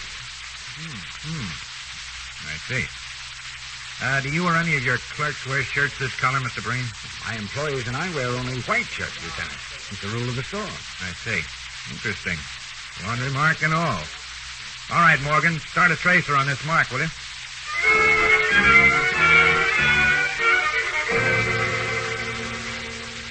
This is your mark, isn't it, Brightman? Yes, sir, Lieutenant. One of my series. Whose is it? Wait, now, I got to think. Don't you keep a file on these marks? No, only regular customers. There's no time for once in a while. Well, anybody who wears green shirts like this one must have been... Well, you ought to remember him. The shirt, I remember. This fellow, he comes in maybe 2 weeks ago. I remember because all the shirts in the bundle, pink, yellow, blue, green. Always at least one is white. But not this customer. Pink, yellow, blue, green. What was he wearing? A suit. What else? What color shirt? I think... Yeah, lavender, I think. Mm-hmm. And the suit? Like the boys say, sharp, brown, a little yellow stripe. Kind of stood out in the crowd, that baby. Yeah. Also on account of his face. Why, a scar or something? No, sir, Lieutenant, but... Well, I noticed... Anybody would notice. The eyes, very narrow. The hair, very black. Almost like Japanese. Except he's not Japanese. You leave his name and address? No, sir, Lieutenant. He takes the tickets, comes back with the shirt. No name, not that time. You know him again if you see him? Yes, sir, Lieutenant. Good. Get your hat. We're going downtown and look at some pictures.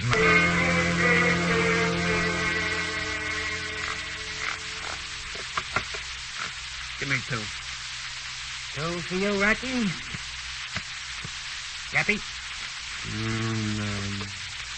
I'll stand pat. Pat, huh? What do you got, 4 of a kind or flush? You'll see.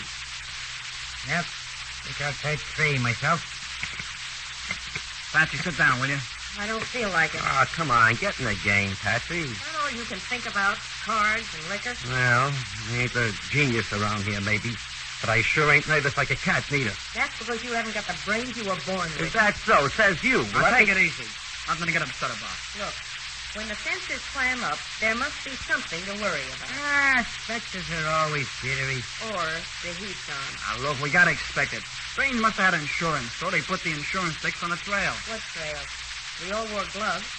Jappy's the only one of us whose prints they got. I didn't leave no print. I ain't anxious to go back to no tan. The white was too hard. Hey, what about your shirt, Jappy? One you tore. I burned it. I burned it like she made me. Oh, I sure hated that. It was such a terrific dream. Are we playing cards or are we playing cards? All right. Keep your hands in sight, all of you. Cover him, Morgan. Cover, Lieutenant. You got no right breaking in here. Where's your warrant? Save the lip, lady. You've got a warrant for your friend Jappy. Had it for days. I ain't done nothing. Honest. Shut up, you. Well, we've got Jap cold on a laundry mark. Just a piece of green shirt he forgot to pick up at Bream's.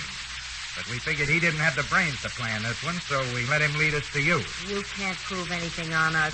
All you got is a laundry mark on Jappy, and he's been away before. You hear that, Jappy? He wants you to take the rap for your pal. Yeah? If there's a rap, we'll get it together. Jappy, don't be a jerk. What in your lip, Jappy? You heard the fellas, Jappy. Yeah, you heard your pals, Jappy. You're the only one with a record. Second time around for you. Do I get a break, Lieutenant, if I talk? Shut up, you two. Stop talking, Jappy boy. She planned it. She laid out the whole deal. She and Rocky. And a job on that dress shop over on State Street with the string and a keyhole. Why, you dirty, rotten, sniveling stool figure. Let me get my hands on you. Okay, boys, we've got enough. And we'll have more after Jappy boy goes on with his song in private. Get moving. You two, girlies. I won't. You'll have to drag me. Get moving, I said, or I'll give it to you again. And you've no idea how I hate to sock a lady.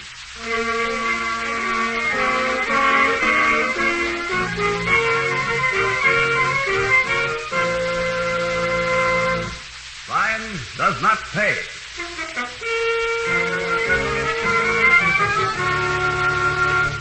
Betty Furness, who was starred as Patsy Rice in Burglar Alarm, will be back with you in just a moment.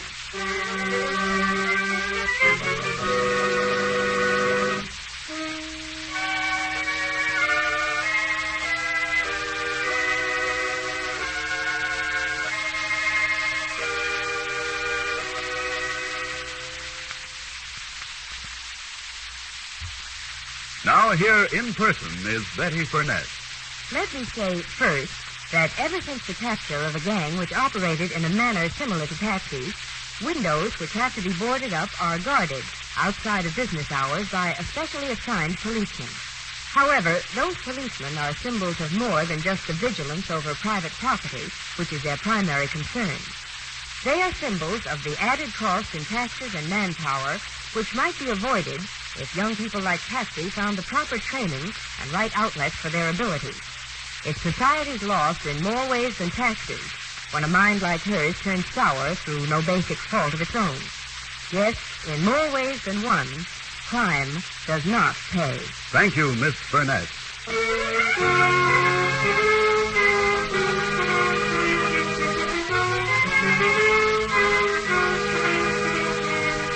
Crime Does Not Pay is written by Ira Marion and directed by Mark D. Loeb, with music composed and conducted by John Garth.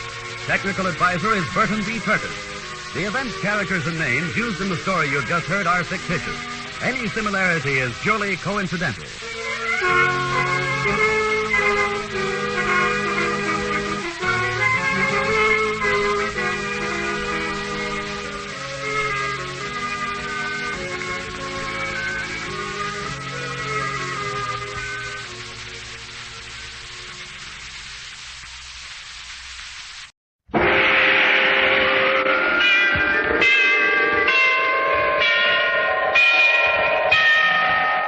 Sunrise and sunset, promise and fulfillment, birth and death. The whole drama of life is written in the sands of time. We present a new series of radio programs, The Clock.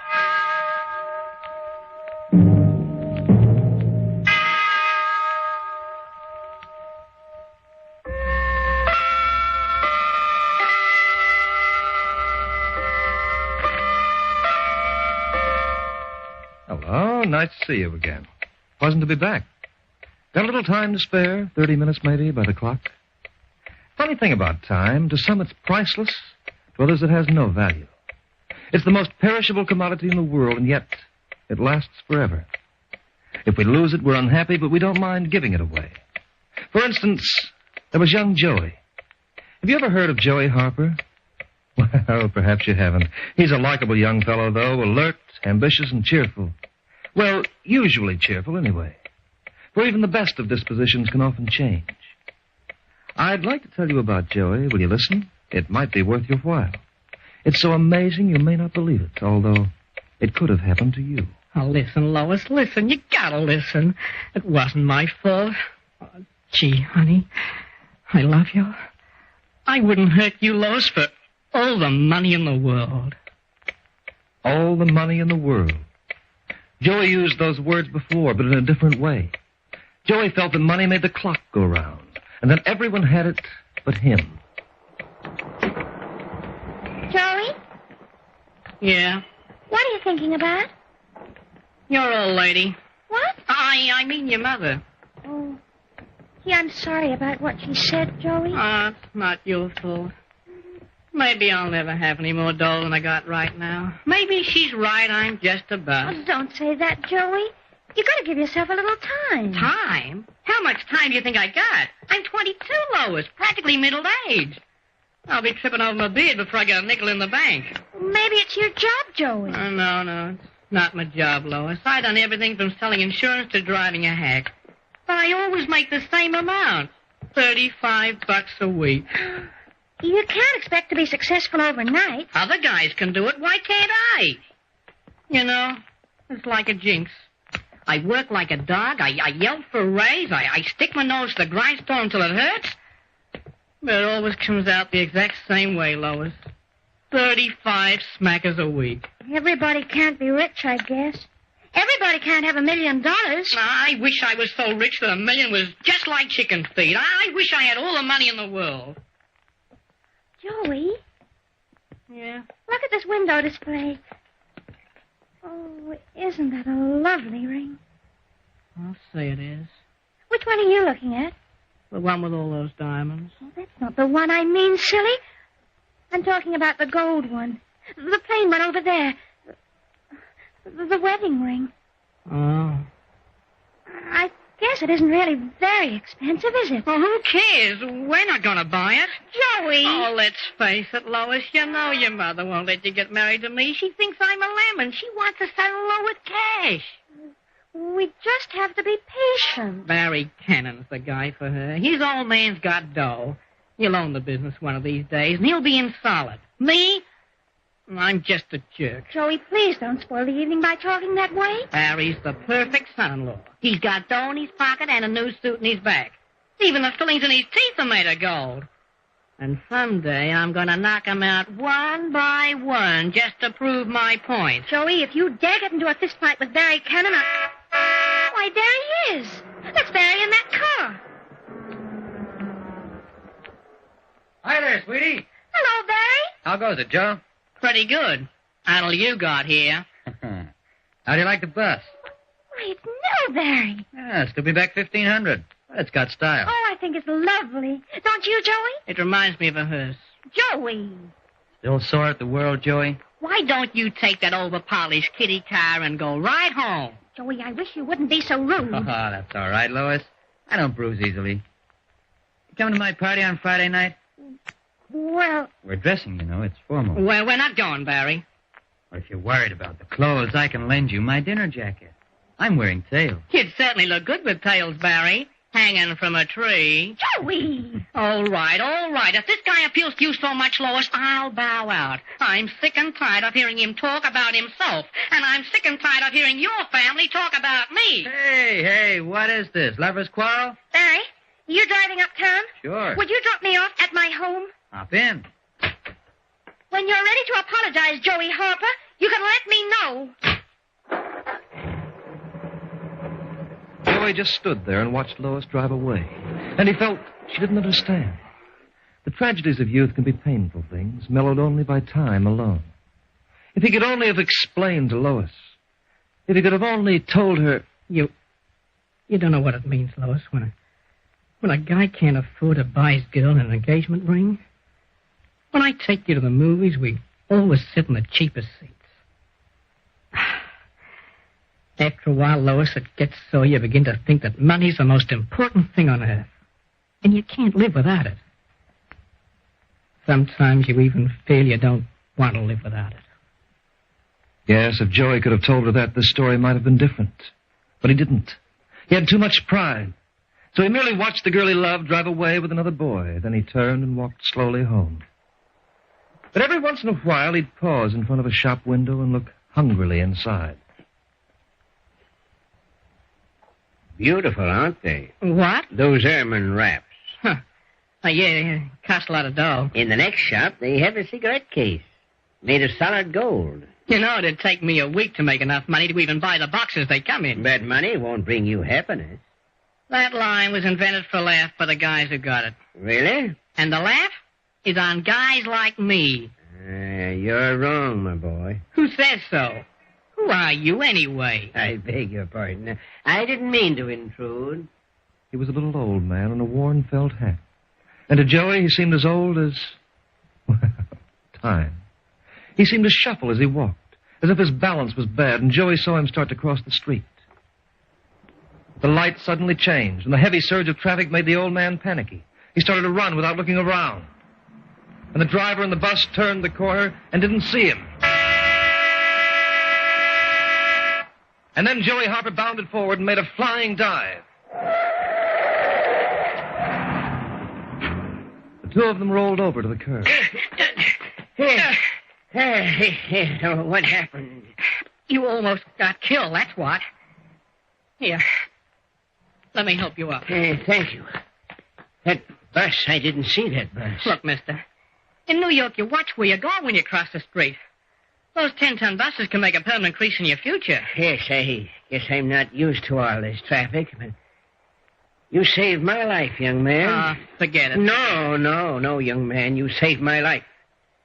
Not that it's worth very much to me, but I have a great capacity for gratitude. Well, I guess you and I are in the same boat, Pop, when you say your life isn't worth very much. But I'm old, and I have no one who cares.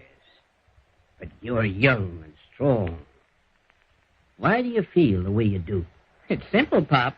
I'm broke. You mean you haven't got a job? Well, I got a job. I can always get a job, but what good does it do? I'll never make enough to live the way I like. How would you like to live? You ever read The Count of Monte Cristo? Yes. Well, that's the kind of dough I'd like to have. Not $1,000 or even $1 million. I'd like to have so much money there'd be no end to it. I'd like to wrap up the world in cellophane and stick it in my pocket like a pack of cigarettes. Yes, but money isn't everything. It's enough for me. You see, I have the kind of money that you talk about. Unlimited quantities to do with as I please. I am the richest man who ever lived. But it doesn't make me happy. Pop, you didn't crack your head on that curb, did you? You feel okay? Where do you live, young man? 87 Neville Street. Why? And what's your name? Joey Harper. My name is Pickering, and I'm going to reward you for saving my life. You better keep your money, mister. You look like you need as much as me. I said I'm going to reward you, Joey. And I mean it. Yeah? I'm going to give you all the money in the world. Joey watched the old gentleman shuffle away, and in spite of his depression, Joey smiled. All the money in the world. Joey doubted if the old man had anything more valuable to give away than his time. But Joey didn't know how valuable the old man's time could be. A few minutes later, Joey reached his furnished room. He'd made a big decision. He was going away for good. He'd forgotten all about Mr. Pickering by the time he'd packed his bag, but when he opened the door to go, the old man was standing there with an envelope in his hand. Good evening. Oh, hello, Mr. Pickering. Are you going somewhere? I'm getting out of this town. For keeps. I'm through bucking the system. I know when I'm licked. Do you have a minute to spare? Sure. Come in. Thanks. So this is where you live. Yeah, classy, isn't it? Do you prefer more elaborate quarters? And I'm going to get it, too. Tomorrow night I'll probably sleep in the park, and then I'll have plenty of room to move around. I'd suggest a 4-story brownstone mansion. I believe there's one available right now. Of course, you'd have to arrange for a staff of servants, but that could be managed, too.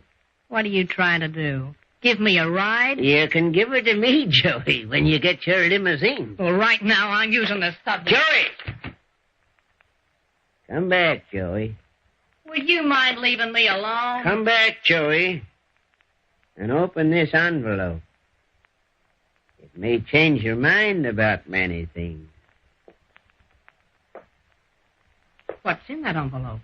When you open it, you'll see. But before you do, remember this is only a trickle. It's a drop in the bucket. There's more where that came from, lots more, and I promise you I'll keep you well supplied. You must be nuts. I have no more use for what you'll find in that envelope, Joey. I've achieved my goal, you see. I only hope it'll help you to achieve your own. Go on. Open it, Joey. Hey! It's money! $500,000 in $1,000 bills. And it's yours, Joey. It's all yours.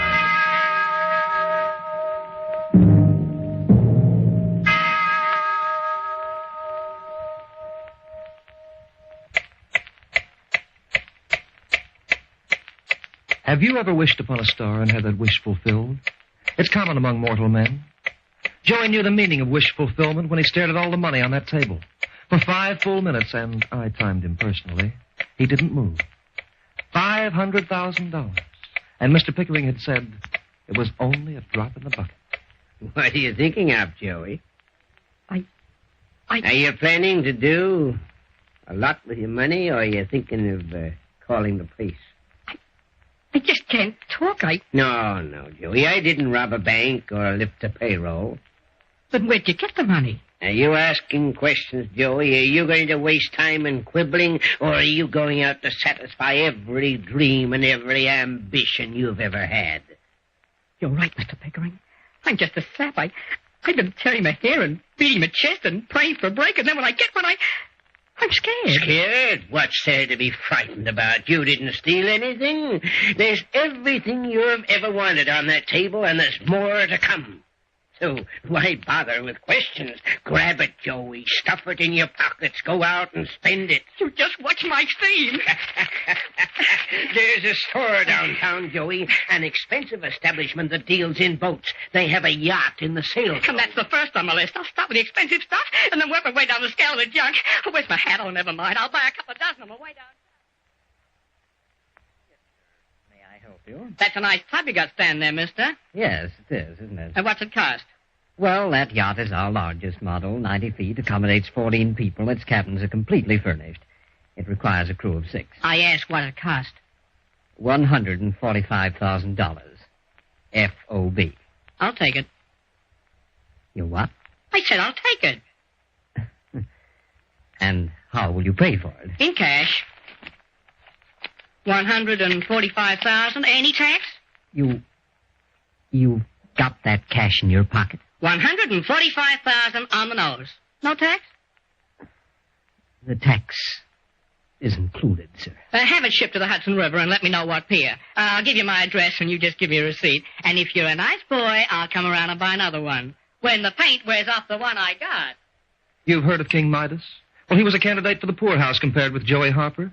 You wouldn't believe what he managed to accomplish in the next 3 hours. You wouldn't believe it unless I gave you my word for it, and I was there with him when it happened. 116-cylinder limousine, I'll pay for it in cash. Yes, sir. One ermine wrap for my girlfriend, and I'll pay for it in cash. Yes, sir. This tailcoat looks nice. I'll take 4. And don't forget the shoes, the shirts, the socks, and the suits. I want the most expensive money can buy. Oh, yeah, and throw in those garters over there. You know, the ones with the diamond buckles? And stick my initials on everything, brother, just the way I like. If you got something to sell, then bring it up. I'll buy anything and everything just as long as it isn't cheap. And I'll pay for it in cash. Yes, sir. Good evening, Joey. Mr. Pickering. I hope you don't mind my waiting here in your room. I was wondering how you made out. Oh, I'm doing fine. I just bought that 4-story private house. You know, the one that faces Fifth Avenue? And I told him to throw in the doorman for luck. How does it feel to have all that money? Oh, it feels like being on a merry-go-round. You haven't got tired of it yet? Tired of it? You mean there are people who get tired of money? I was merely asking. Brother, I'll never get tired of it. Well, enjoy yourself, Joey. I presume you have everything you want. Just about, except my girl. But when her mother hears about this doll... Oh, yeah, but that reminds me, I'm running short. I thought you might. I don't like to be a hog about this, Mr. Pickering, but you told me it was only a drop in the bucket. Quite so. And $500,000 isn't nearly enough for what I want to buy. I guessed as much, so I took the liberty of bringing more. You mean... inside the suitcase? Yes, Joey, there's $10 million in here. $10 million? Do you think it might last for the rest of the week? However, it doesn't matter. There's really no limit to what you can spend. Oh, Joey, the money is mostly in $1,000 bills. So I noticed. And just in case you've been having trouble changing bills of that denomination, I've added a few $100,000 in 5s and 10s. I hope you don't mind. $10 million. Holy smoke. Enjoy it, Joey. And remember that the bucket hasn't even been touched. What a boat, Joey. And what a car. That's the slickest job I ever saw. Come around on Sunday, Barry, and I'll have my chauffeur take you for a spin around the park. Oh, Joey, darling, I think it's wonderful. Mother just can't wait until we get married. Well, she'll just have to wait. Tell her to take it easy, and maybe I'll even invite her to the wedding. 2 Rembrandts and 1 Da Vinci. Is there anything else you'd like to buy, sir? Why, sure. There must be something else.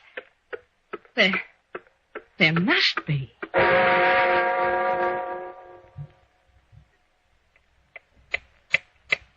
Yes, Joey had bought everything he could think of, and he still had millions left.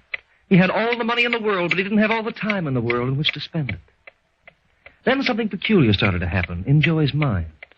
The last shopping spree he'd had wasn't half as much fun as the first. There didn't seem to be anything left for him to buy. He had everything a man could ask for, yet somehow he wasn't happy. And he wondered why. Joey.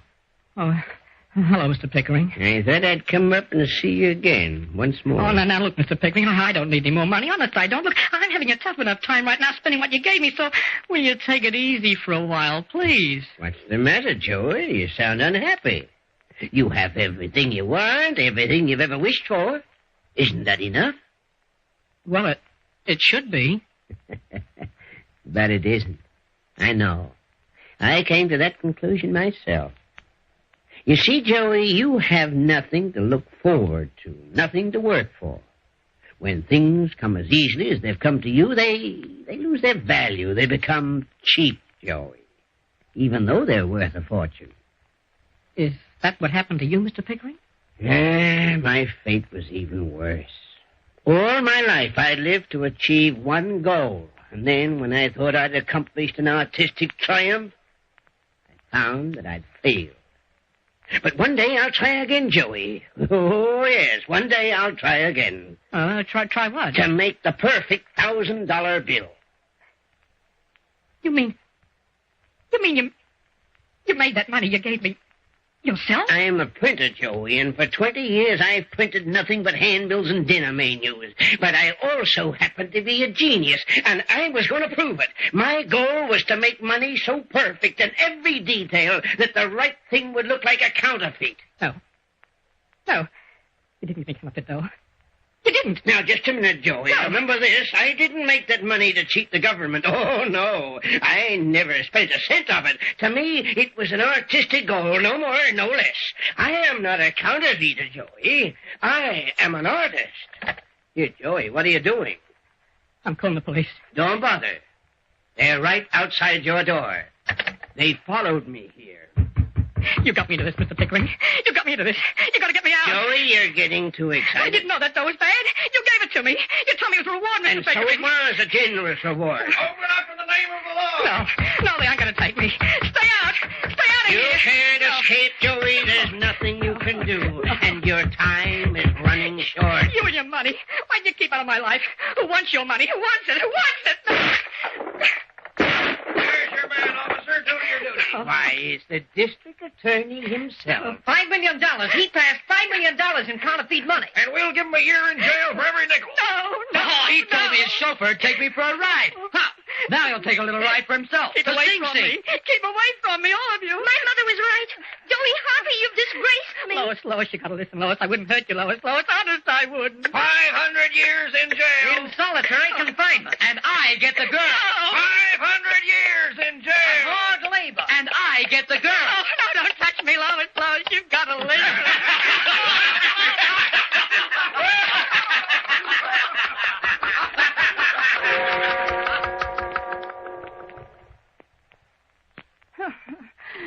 Lois, listen. That was my fault. You gotta listen, Lois. It's all right, Joey. I know. We all know, Joey. Joey, it's all right.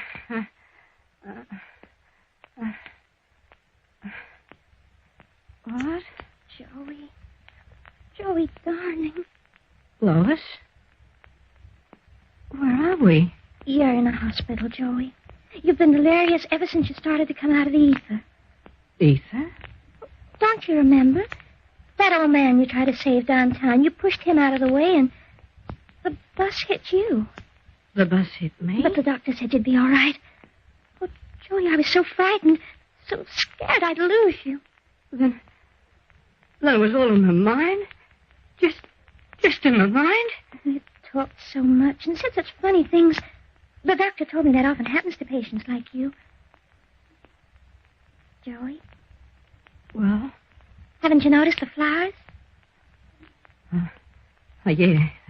The flowers. Mother sent them. What?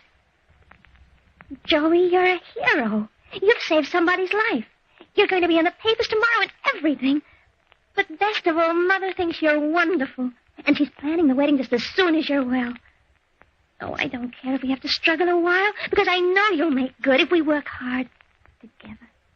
Mr. Pickering said you gotta have something to look forward to and work for to be happy. Mr. Pickering? Well, who's he?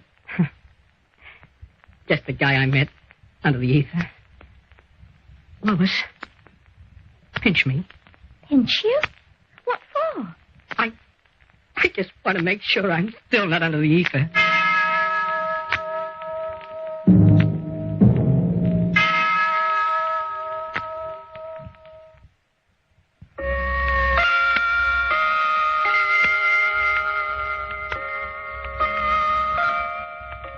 And that's the story of Joey Harper as recorded by the clock. Well, it worked out pretty well, all things considered. The moral? Well, yes, I suppose there is a moral to this story, but I prefer to leave it up to you. Sleep on it tonight. Give me your answer in the morning. I'll be at your bedside, but I'll make sure to ring before I drop in. And now it's time to leave you once again. It's been very pleasant for me. I hope it's been enjoyable for you. The Clock will be heard again next week, same time, same station. This program is written by Lawrence Clee, and you've heard Hart McGuire as the Clock, as Joey Rodney Jacobs, as Mr. Pickering, Owen Ainley. Others were Carly Neville, John Bonney, Ken Hannum. The Clock is directed by John Saul, a Grace Gibson radio production.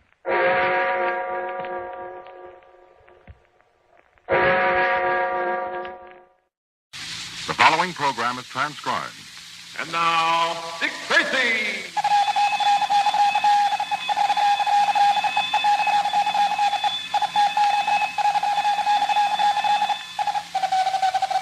This is Dick Tracy on the case of the big black box. Stand by for action. Let's go, men.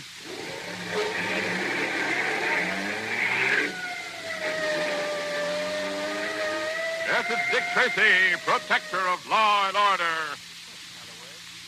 Tracy fans, long ago, when there were no big cities as we know them today, New Year's Eve was celebrated by dancing in the streets, singing, the ringing of church bells, and lots of merriment. Many people welcomed in the new year in their homes. Well, the custom hasn't changed very much. Nowadays, there are usually one of two ways that people celebrate ushering in another year. Folks attend watch night services in churches all over the country. Other people celebrate with carnivals in the main section of town, or they have gay parties in their homes or in hotels and restaurants. Here in New York City, both these ways are celebrated on a big scale. There are famous, impressive services uptown at Riverside Church, which end with the carillon ringing in the new year. But in glamorous Times Square, hundreds of thousands of people throng up and down Broadway with noisemakers of every description. A few minutes before midnight, there's a stillness on the Great White Way as chimes ring out to Auld Lang Syne, Old Folks at Home, and other favorites until midnight. And then the noise breaks out all over again, greater than before. For Tracy fans, tomorrow starts another year. Let's all try to make it a happy one. And now, Dick Tracy. On the train that was speeding them toward a 3-week vacation, Tracy and Patton met a fabulous character named Oompa Papa the Great. Oompa professed an ability to cure any illness. And from a desire to learn more of his activities, Tracy persuaded Patton to acquire a sudden and unknown malady. Oompa prescribed a cure in his California salubritarium. As yesterday's episode ended, Dick and Pat discovered that they'd been locked in their room in the salubritarium. Tracy, the more I hang around with you, the more I regret it. Don't be bitter, Patrick. Will you give me one concrete reason why I shouldn't be? Well, pretty soon it'll be New Year's Eve. You say that as if I was supposed to be happy at the prospect of greeting 1948 from a couple of rooms in an isolated mansion on top of a mountain in Southern California, in the rain.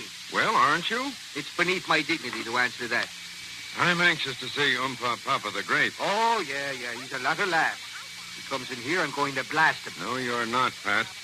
You're going to be Pat Paragon, who's very sick and hoping that the Oompa can cure him. Oh, Dick, listen. Let's knock off this masquerade. Not until we've solved the Oompa's racket. All right. I'm getting weaker and weaker and weaker. And this time I'm not kidding. I'm starving to death. Well, Rusty Blade, the butler, said he was going to send us some food. Sure. He also said he was going to hang up our clothes. So what did he do? Swipe our guns and lock us in here. Now, look here, Pat. Calm down for a minute and be practical. Papa the Great. Hey, Tracy, do you believe that name? Will you listen? Oompa, as I was saying, must be in this racket to make money. He thinks you're a rich man, and he also thinks he's convinced you that you're sick. It's to his advantage to keep you happy and keep you duped. In a little while, he'll be along with some golden words and some food. Oh, keep talking, Richard. I feel better already. And what's more, the food should be good. Something he'd eat himself, like unsalted crackers and distilled water. Oh, you black-hearted mistake for an officer of the law.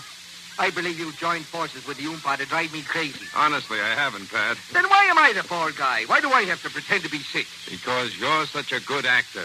Well, of course, you have a point there. The whole success of trapping this fellow devolves on you. Hey, but wait a minute. Supposing this guy isn't just in it for money. Supposing he's nuttier than the Waldorf salad. What then? Well, then we'll just have to shoot it off the cuff. The only shooting we'll do will be with our cuffs. He's got our guns. And while you're playing with your cuffs, I'm likely to be taking the Oompa's treatment and that electronic gizmo he's talking about. Oh, you mean the electronic thermodynamator and cosmic health dispenser? Yeah, that's it. Yeah, that's the thing that he sells. That's his racket. I'm anxious to see how it works. Well, I'm not. It'll be lots of fun, won't it, to see me sitting in the thing and Oompa, Papa, the Schmappa hooting and hollering around and pulling switches while my knees are slapping together and my hair is pointing north to the magnetic pole and lightning shoots out of my ears. It'll be magnificent, Pat. Well, I wish you'd get some other guinea pig to try it on. Now, Pat, you'll feel better after you've had your crackers. Oh! And in another part of the Celebritarium, we find Oompa Papa the Great and his remarkable butler, Rusty Blade. Well, how long are you going to keep him sweating, Oompa Papa the Great? You have a rare gift for objectionable language. Thanks. And that's the perfect answer to my question, I suppose. I shall graciously bestow my presence on the Messrs. Richard Tracer and Pat Farragon in a few moments. If they worry a bit now, the greater their relief when they see me. Yeah, sounds smart enough to me. I wish you to have food sent to them right away. Okay, what do we give them? Birch bark? Not tonight. Give them a real meal. It will put them in a more receptive mood to part with their money. Well, are these guys loaded? Of course. I wouldn't have lured them here to the Salubritarium if they weren't. If things go as I plan, I expect to separate them from about 10,000 in the next couple of days. Doing good. Of course.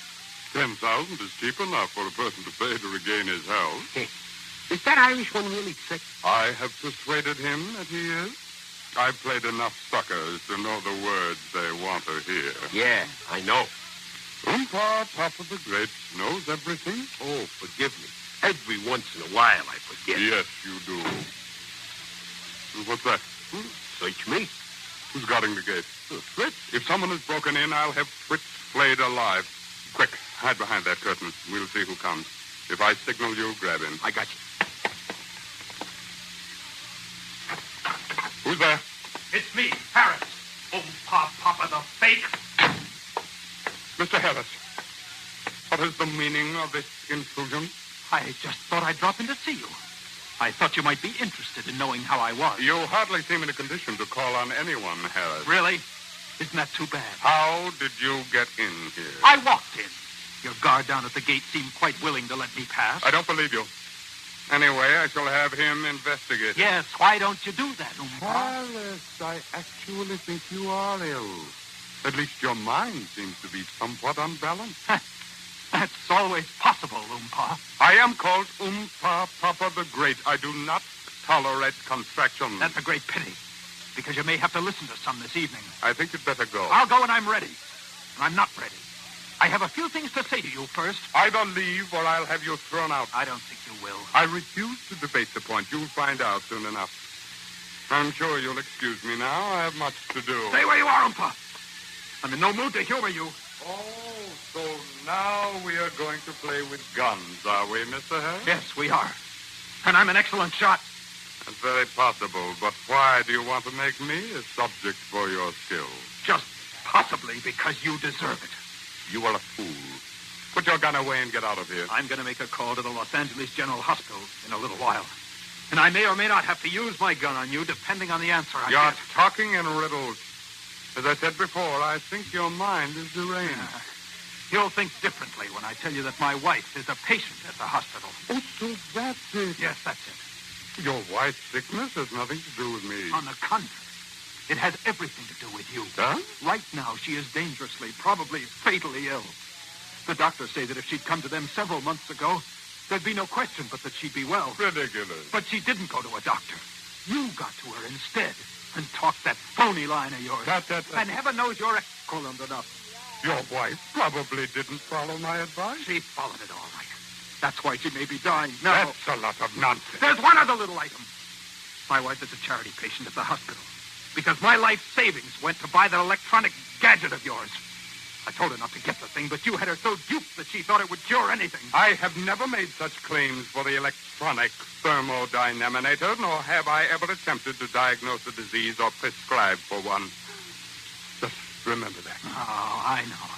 You're very careful not to break any laws. Of course. And that's why I'm out here with this gun. I'm going to break a law. The one about murder. If my wife dies. You rattle like an hysterical old woman. I'm bored with it. Don't move! I have no intention of moving. But it's time Rusty Blade did. I think so, too. Thank you, Rusty. Take the gun out of the way. He's trying to reach it. Everything's under control, Papa. Don't make a move, Harris, or I'll slice you like a salami. They don't call me Rusty Blade just because of me hair.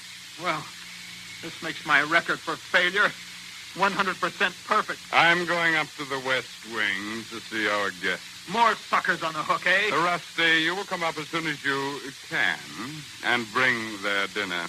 The chef will have it hot in the oven. What'll I do with Harris here? Take him outside and push him down the mountain. Oh, great heavens, no. I can't afford to let him loose now. He can't touch me legally, but he can make a lot of unpleasant publicity. We'll keep him until tomorrow anyway. Maybe forever. Give him the bridal suite, the one with bars. I dig you, Master Papa.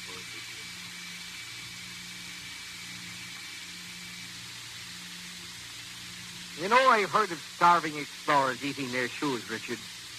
I wonder what they taste like. I don't know, Pat.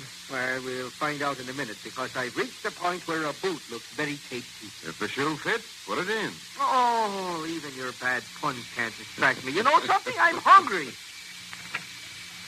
Whoever that is, I'm going to eat them. Good evening, gentlemen. Welcome to the Salutarium. Greetings, Papa the Great. And how are you feeling, Mr. Paragon? Me? Oh, I'm getting weaker.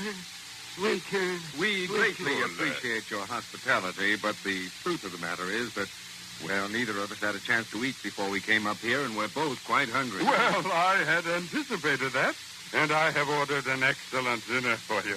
Dinner? Well, you wonderful, wonderful man. Of course. Oh, look, it isn't going to be just crackers, is it? Oh, crackers. No, tomorrow you shall start a diet, but tonight, you will have everything. Leave me alone, you!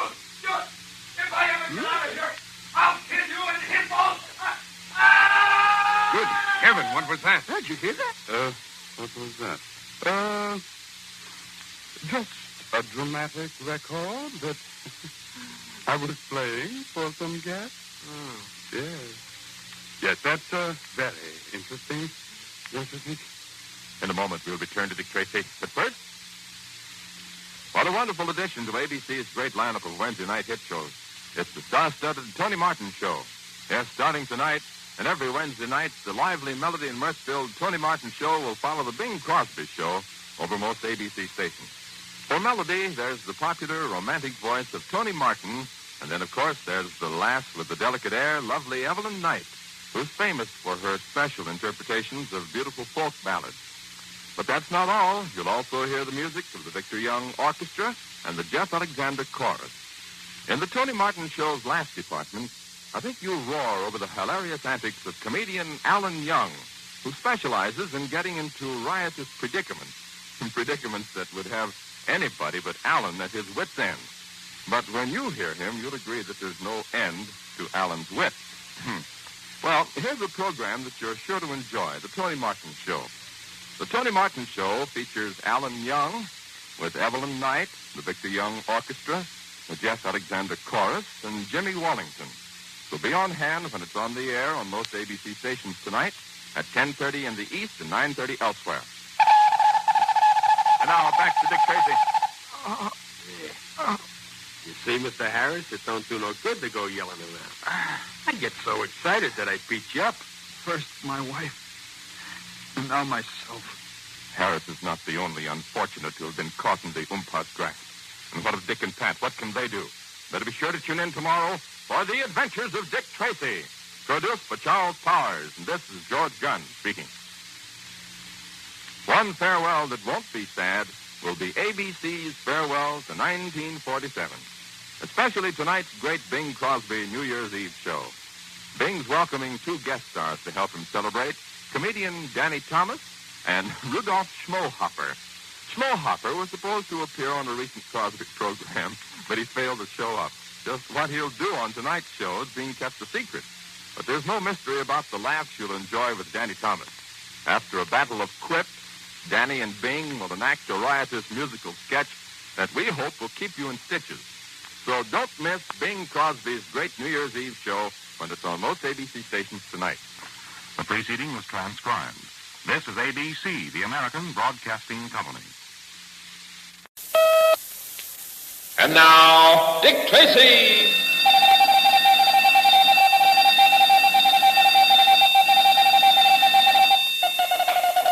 This is Dick Tracy on the case of the Big Black Box. Stand by for action. Let's go, men.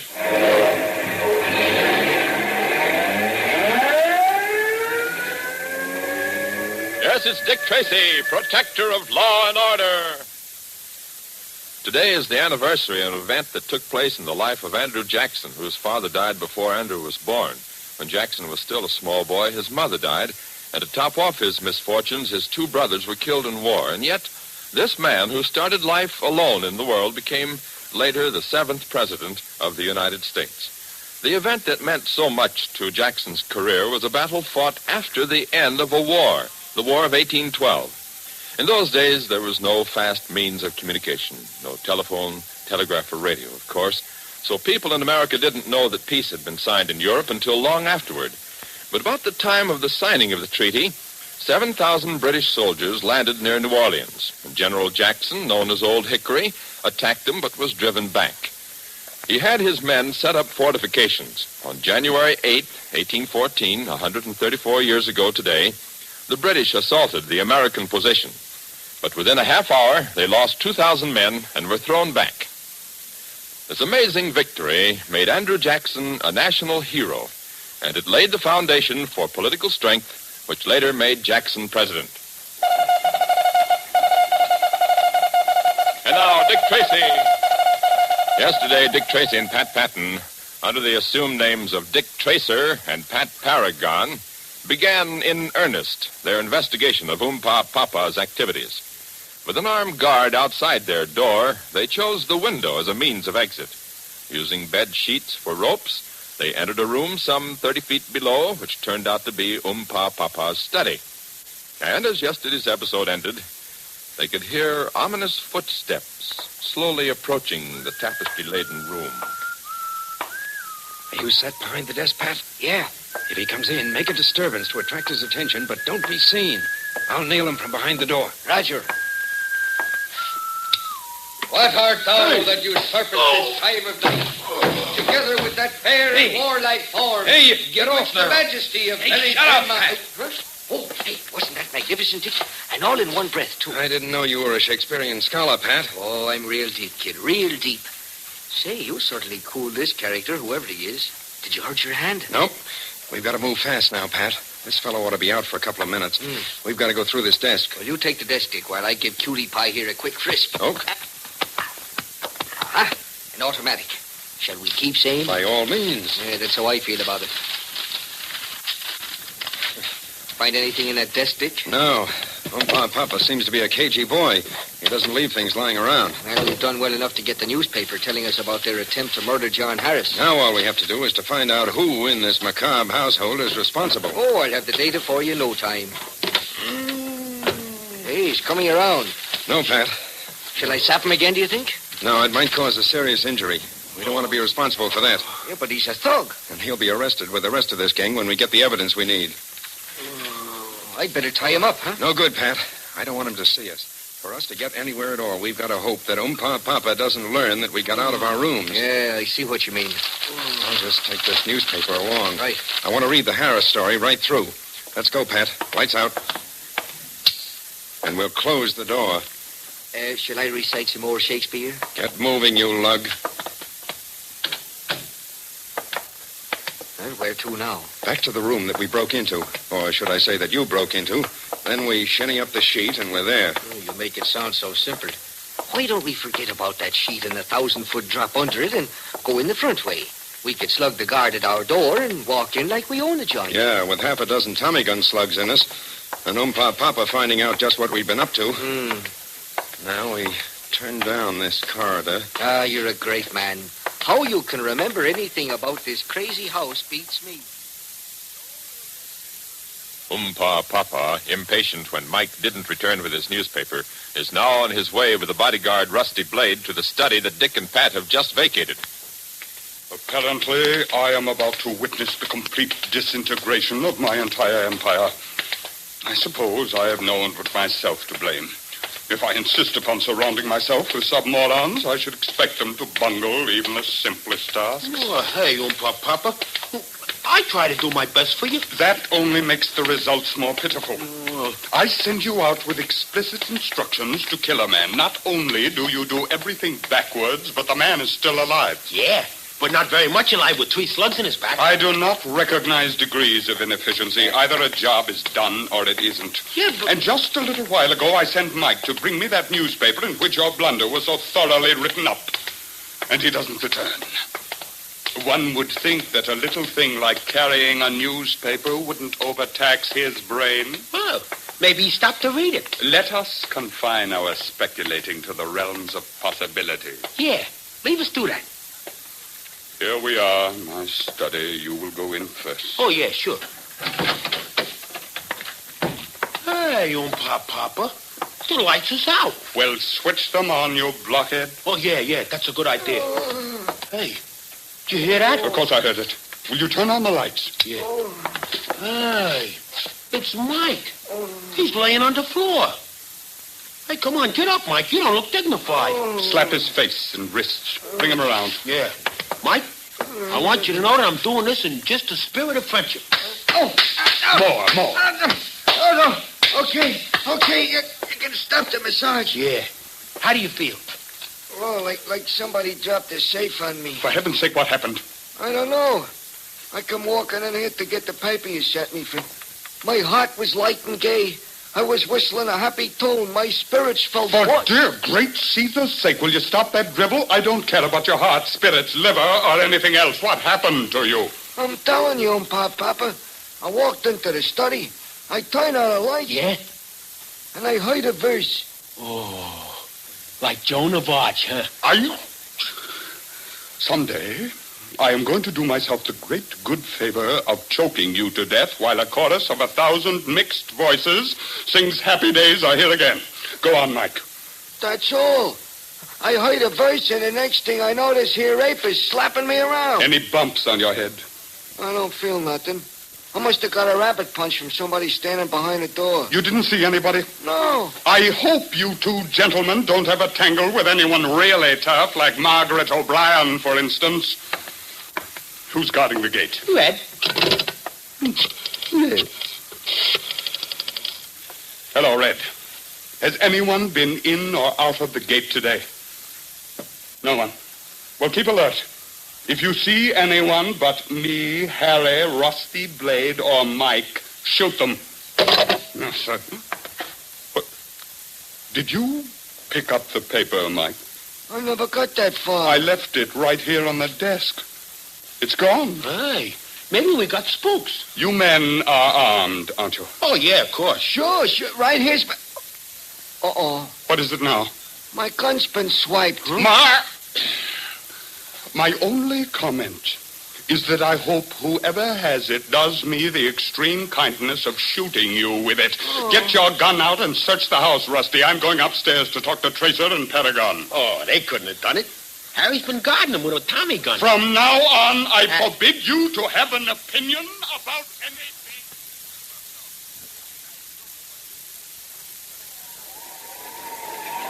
You want to go up the sheet first, or shall I, Dick? I'll go, Pat. When you get to our window, swing the sheet back to me. Anything to keep you happy, son. All right, here goes. Boy, this is slippery. Have to be careful. I guess I can make Okay, it. Dick? Yeah. Yeah, I'm okay, but when you come, watch the grip. It's slippery wet. Right. Okay, Pat. I'll swing the sheet over to you. Ready? Right. Here she comes. I got it. That's it. All right now. I'm coming.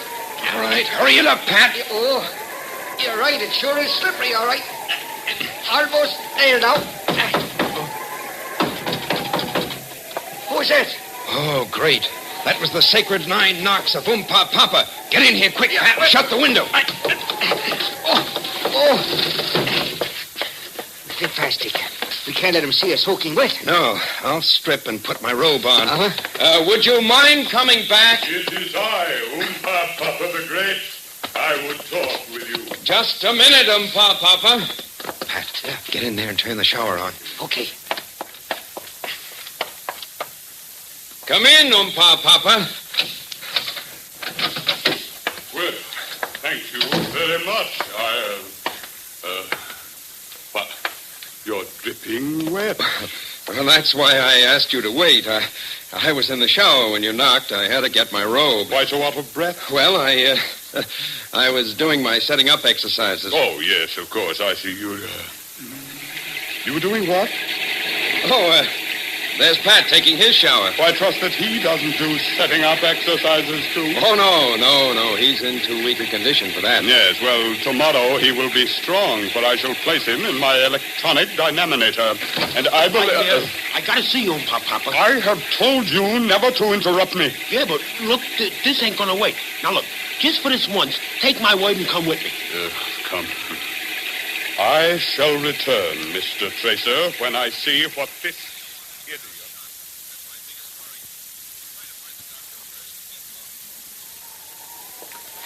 Turn the lights on. Who left the window open? Yeah. It's been busted open. That's what I wanted you to see. But there's a 1,000-foot sheer drop from here. Don't tell me someone broke in here from a helicopter. I see. Yep. That lighted window up there. That's where your 2 suckers are locked in. But a very acrobatic man could tie a rope from that window up there and swing through this window here. Believe it or not, that's what I figured, too. Yes. Hey, maybe them guys ain't the suckers you think they are. Maybe, huh? Yes. I am suddenly thinking along those lines. Yeah? What do you got? Tomorrow, when I put Pat Paragon in the electronic dynaminator for his health cure, instead of a little harmless electricity, I'll hitch it up to the amplifier and give him a couple of 1,000 volts. Oh, fry him, huh? On both sides. In a moment, we'll return to Dick Tracy. But first, for something entertainingly different in radio listening, don't miss Candid Microphone. Here's a Thursday night show that brings you the conversations of everyday people in every profession and every walk of life. You see, a man with a secret mic makes the round of the town, listening in to people at work and at play, and he records what they say. Of course, no recording is broadcast without permission of the person whose voice is recorded. For example, Candid Microphone, which uses no scripts or actors, might bring you the conversation of a police officer and a man who's just been given a ticket for overparking. Or it might bring you a glimpse of children at play in the park, or 2 people meeting accidentally on the street. You'll hear their honest reactions to many situations and to the questions the man with the secret mic puts to them. You'll learn their hopes, their fears, the courage with which people face life and the happiness and sorrow they bear. Don't forget, Tracy fans, plan to join us for this entertaining program, Candid Microphone. when it speaks out tonight and every Thursday night over most of these same ABC stations. And now, back to Dick Tracy. You keep dragging me around in the rain, Dick, and I'll have galloping something or other. Never mind. Papa will fix you up. Yeah, I'm looking forward to sitting in that electronic dynaminator tomorrow. I wouldn't if I were you, Pat. Better be sure to tune in tomorrow for the adventures of Dick Tracy. This is George Gunn speaking. Every Saturday afternoon, it's high C time on the American Broadcasting Company. Yes, the Metropolitan Opera broadcasts Saturday afternoons over most of these ABC stations. And that means from the operatic stage of New York's famous Metropolitan Opera House, you enjoy celebrated artists singing in the great musical tradition of grand opera. Stars like Lily Pons, Helen Traubel, Lauritz Melchior, Ezio Pinza, Robert Merrill, and Licia Albanese. Every week, of course, Milton Cross is on hand to introduce each act of the opera being performed. And so, for an afternoon's musical enjoyment, don't miss the Metropolitan Opera on the air tomorrow afternoon or Saturday afternoon over most of these same ABC stations. This is ABC, the American Broadcasting Company.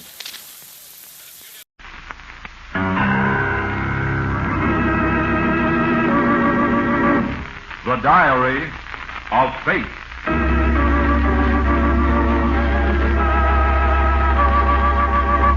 Fate plays no favorites. It could happen to you.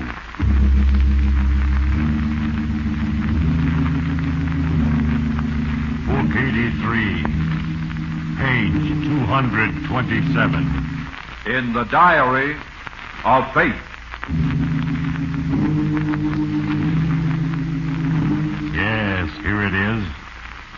The name, Edward Matthews. Occupation, farmer. A universally respected endeavor, but frustrating to you, Edward, because it entailed hard work and no prospect of immediate wealth. You sold your farm, and with your wife, Ida, left for the city where you thought a man with money in his pockets could not fail. But again, you failed. Soon your money was gone, and you were faced with a decision, and you chose for evil. And then fate intervened with little things. A broken bottle lying in the rut of a country road. A forgotten automobile jack. A flat tire. Yes, they changed the whole course of your life. And now, Edward Matthews, because of those little things, your life will soon be destroyed. Soon it will be time for the final entry under the name Edward Matthews. When I have written, I will read from his record in The Diary of Fate.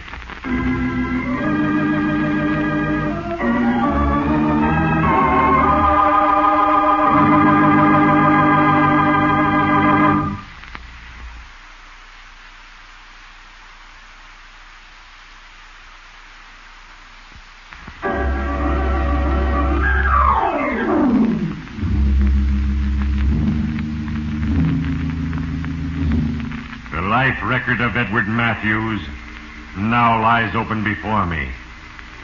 And for a brief moment, I, Fate, look ahead to a single instant of ultimate decision.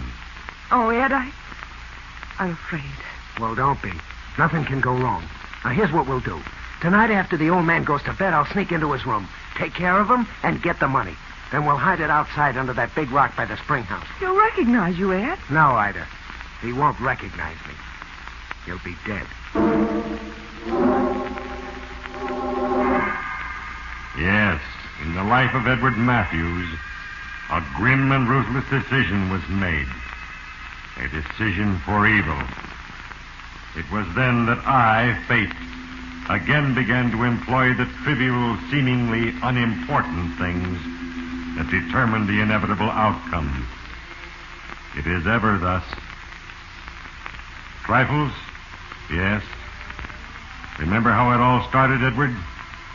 You and your wife had left Crane City and were driving over a lonely country road in a second-hand car you had bought with the last of your money. That's the same, Ed. I think selling the farm was a mistake. Why? Just because we had a little bad luck so far? No.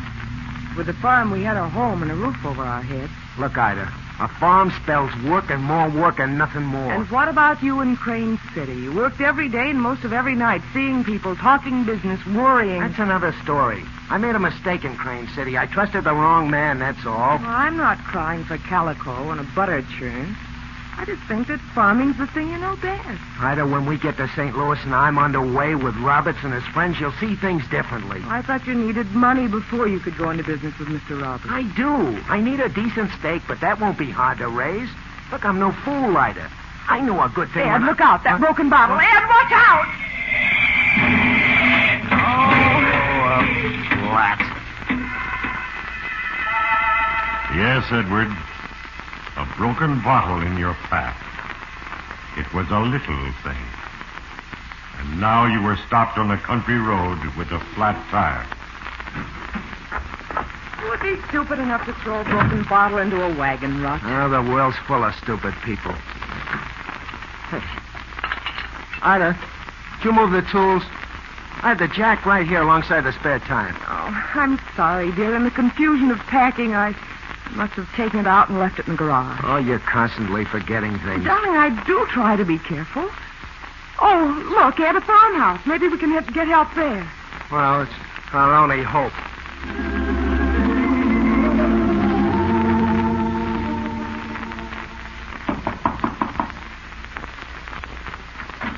Well, what do you want now? Oh, I'm sorry, stranger. I thought you were someone else. Someone else? But not exactly a friend, though. Hardly.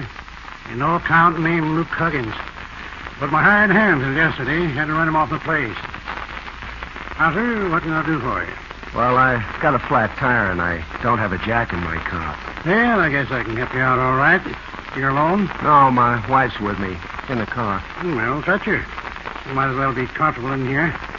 You folks hungry? Well, yeah, now that you mention it. Guess it's been a good 5 hours since we had lunch. Look, we'll be glad to pay for anything. Never mind, lad. Can your wife cook? Certainly can. She was raised on a farm. Good. Get her. I'm alone here now, and I'm not much of a hand around the stove. I've got the food, and you've got the cook. We should get along all right.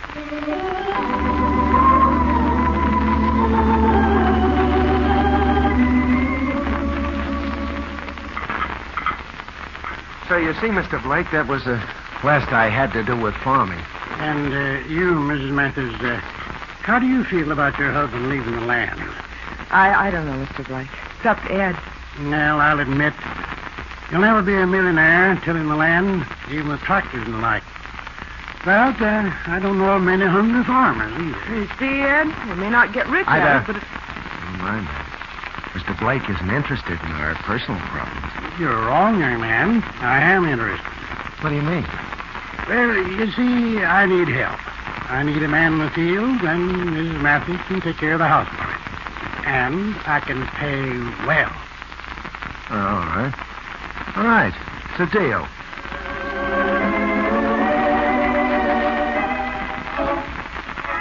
Yes, Edward. Because of little things, a broken bottle and the forgotten jack, you now had an opportunity to return to farming, the work you knew best. But an hour later, as you walked through the dimly lighted hall toward Cyrus Blake's room, you thought only of St. Louis and Mr. Roberts and the easy riches that awaited you if you had the initial investment. You were about to knock on the half-open door when you saw something. Something that rooted you to your tracks. In the half-shadows of his room, Cyrus Blake was hiding a small metal box behind some loose bricks of the fireplace. Quickly, you retraced your steps in silence until you were yards from the bedroom. Then, you approached again, noisily. Mr. Blake? Oh, it's you, Yes, sir. Thought I'd check with you about the morning chores. May I come in? Yes, of course. Oh, thanks, Mr. Blake. Now, sir, about tomorrow, You're pretty sly, aren't you? Sorry. Why, what do you mean, Mr. Blake? Coming in here this way? Your first day on the job? I see what you mean, sort of. Polishing the apple a bit, isn't it? Yeah, that's it. But I was just joking with you, Ed. I'm glad to see you're anxious to get going. Yes, sir. I am anxious to get going.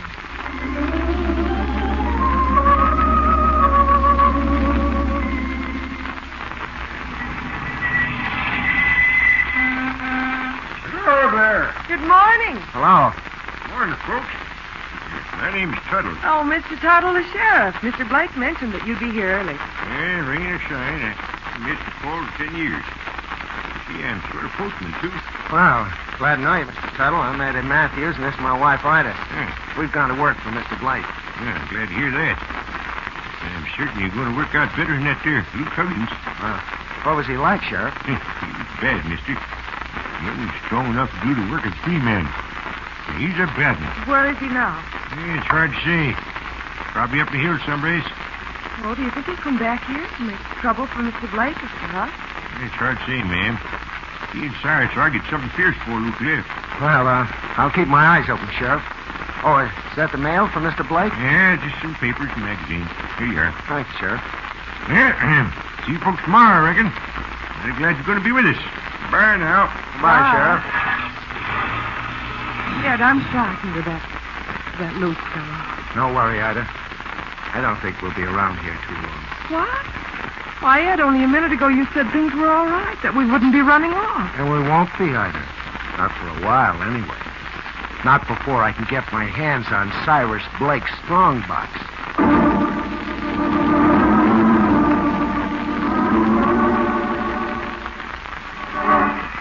Yes, Edward Matthews. You had made your decision. A decision for evil. And even as you chose, a plan was set in motion. And the end for you was certain. Soon there would be no turning back. And soon I would be able to record your final entry in the Diary of Fate.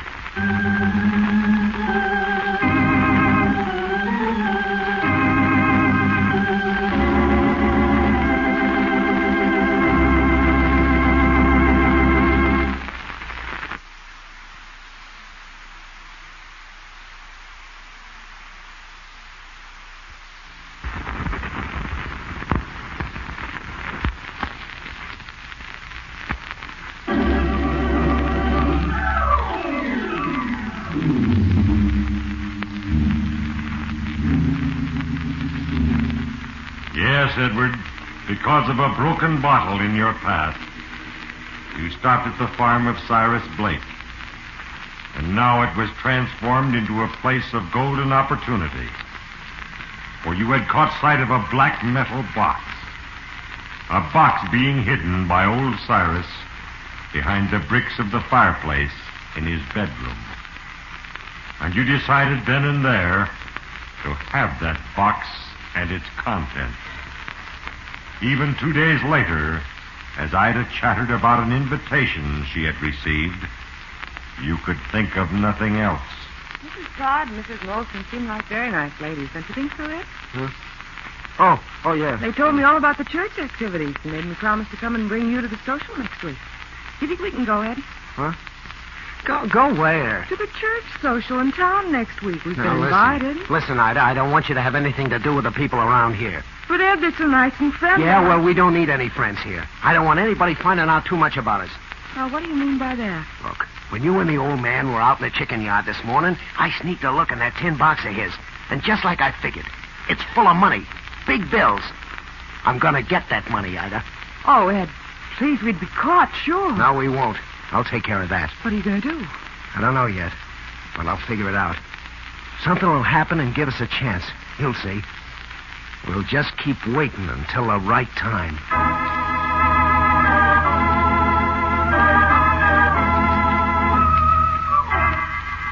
The chance you were waiting for came much sooner than you expected, Edward. very next afternoon, you had gone to the little pasture at the far corner of the farm to check the fences. And there, half hidden under a stack of straw, you found something that sent the blood pounding through your veins. You ran back to the house and found Ida. Ida! Ida! What's the matter? Where's the old man? I don't know. I suppose he's taking his nap. Why? Good. Come on with me. I think I've got the answer to all our problems, Ida. And it's down there in that corner pasture.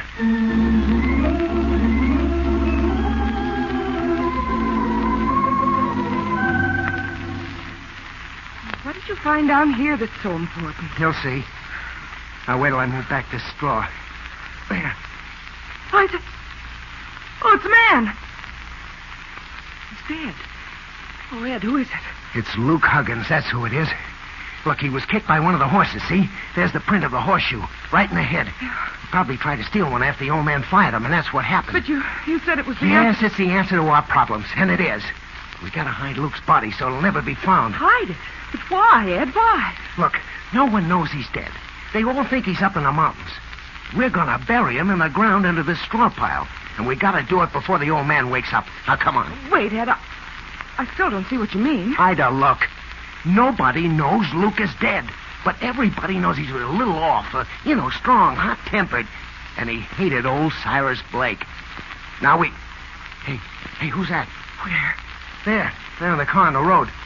The sheriff, I forgot about him. Oh, he's going to stop at the house, Ed. Yeah, I know it. Look, you go up there and keep him occupied. I'll do this job alone. Just don't let him or the old man come down here till I'm finished, you hear? All right, Ed, I'll try, but hurry.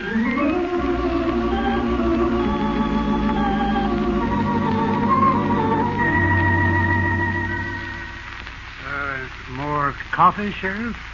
Thank you. Mighty fine pie, Cyrus. Mighty fine. You're a lucky man to have a woman like Ida cooking for you. You're right. Don't have to worry about a thing now. No, Ida, what they doing today? Ed? Why, I think he went out to fix fences, Mr. Blake. There. See that? His own initiative. I didn't say a word about fences. Ezra, that Ed is an A1 farmer. Yeah, that's fine. It's comforting to know your place is in good hands. Yep. I'm getting along in years now. I can't get around like I used to. I'm sort of looking for a nice couple to take over this farm. So, Cyrus? You really mean that? Yeah, I sure do. And you can't tell, I might have found them. Yeah. What do you think of that, Ida? Think of what? Why, Miss Matthews, you're so busy looking out that window you didn't hear a word we said. What's going out there anyway? See. Oh, it's nothing, Sheriff, nothing. So that's it, huh? Yeah, Cyrus, I guess this old goat just can't hold a lady's interest when she's got a man like that there Ed around. Here he comes up the path now. You'd better cut a big piece of that pie for him, Ida. By the way, Cyrus, see anything, Luke? No, he hadn't been back. Maybe he won't come back this time. Wouldn't be too sure. He's got a bad streak in him. Hello there, Ed. Oh, hi, Sheriff. Hello, Mr. Blake. Ida? Here you been fixing fences, Ed? Yeah, down in that corner pasture. Saw something down there, too. Ed, I saw a man, big man, moving through the trees outside the fence. He seemed to be trying to keep out of sight, but I caught him looking me over. Cyrus, that sounds just like Luke. You better be careful. If he's mad, there's no telling what he might do.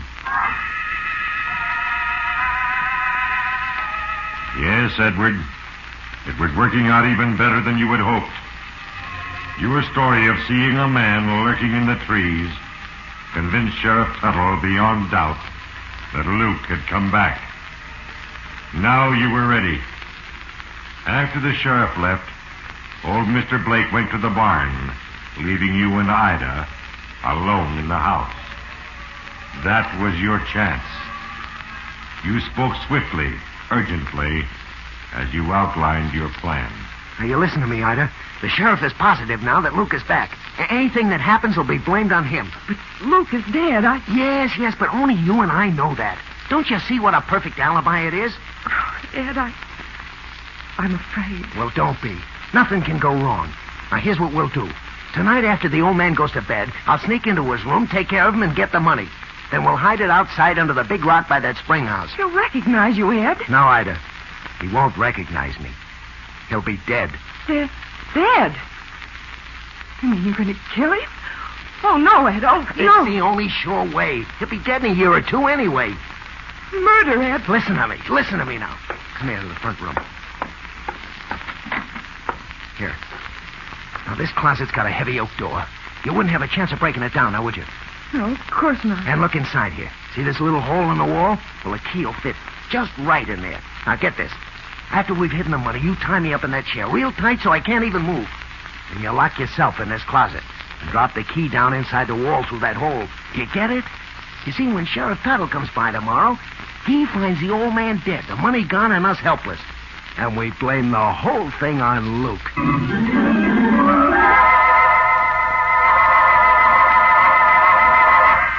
Yes, Edward, it seemed perfect. In a few hours, the box of money would be yours.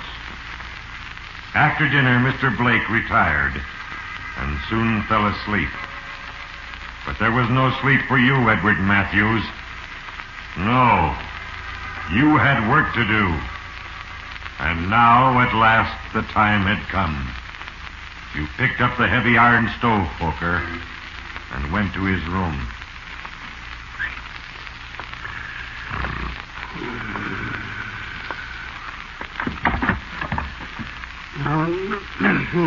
Is someone there? Who's there? Ed! No! Help!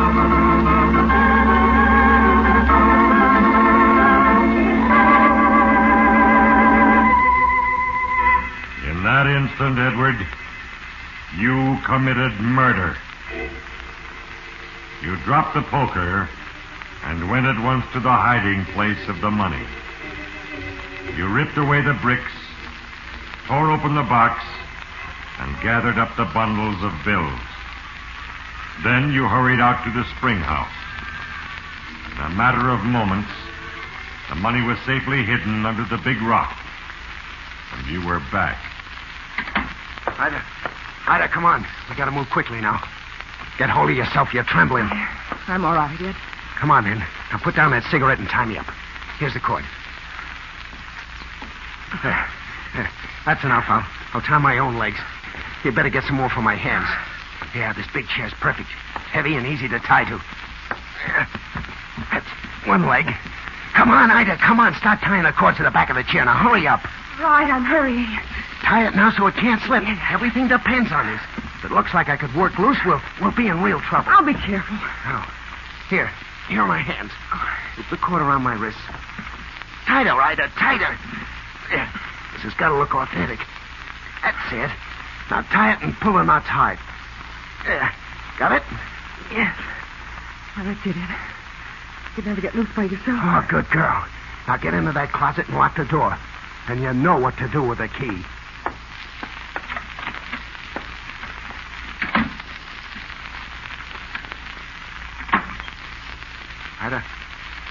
Ida.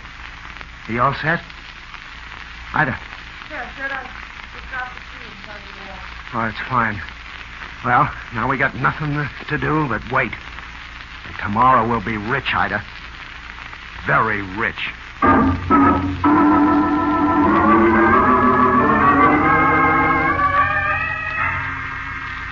Yes, Edward. You and Ida had nothing to do but wait. And your alibi for murder was flawless.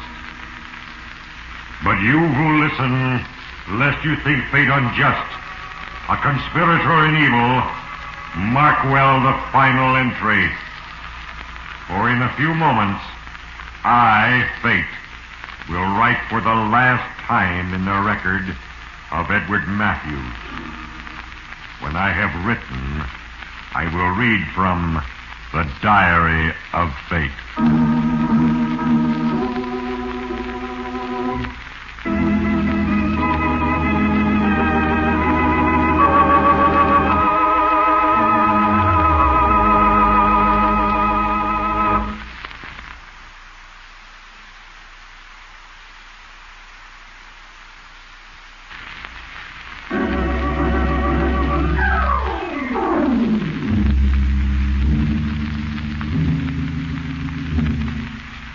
it is that the mighty ages of eternity are but the sum of trifling moments.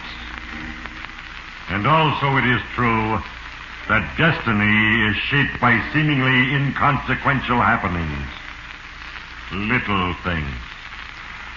Yes, Edward, a broken bottle led you to murder and riches.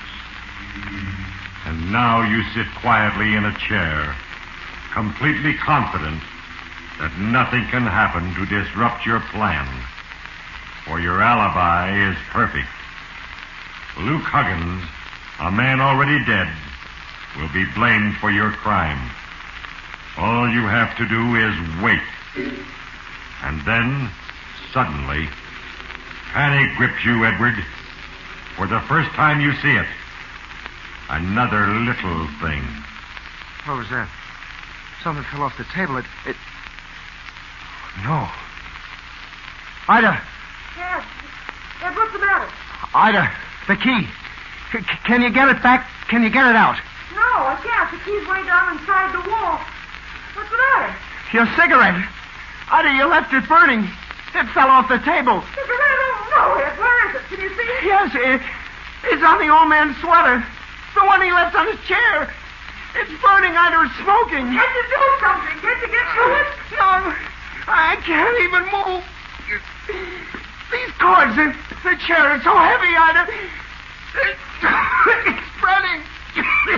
No. I can smell it. Ed, do something. I can't move, Ida. It's on the curtains now. They're burning. Flames, they're blazing. Help me. Get me out. Somebody stay here. I've been so tight I can't move. The witch trap.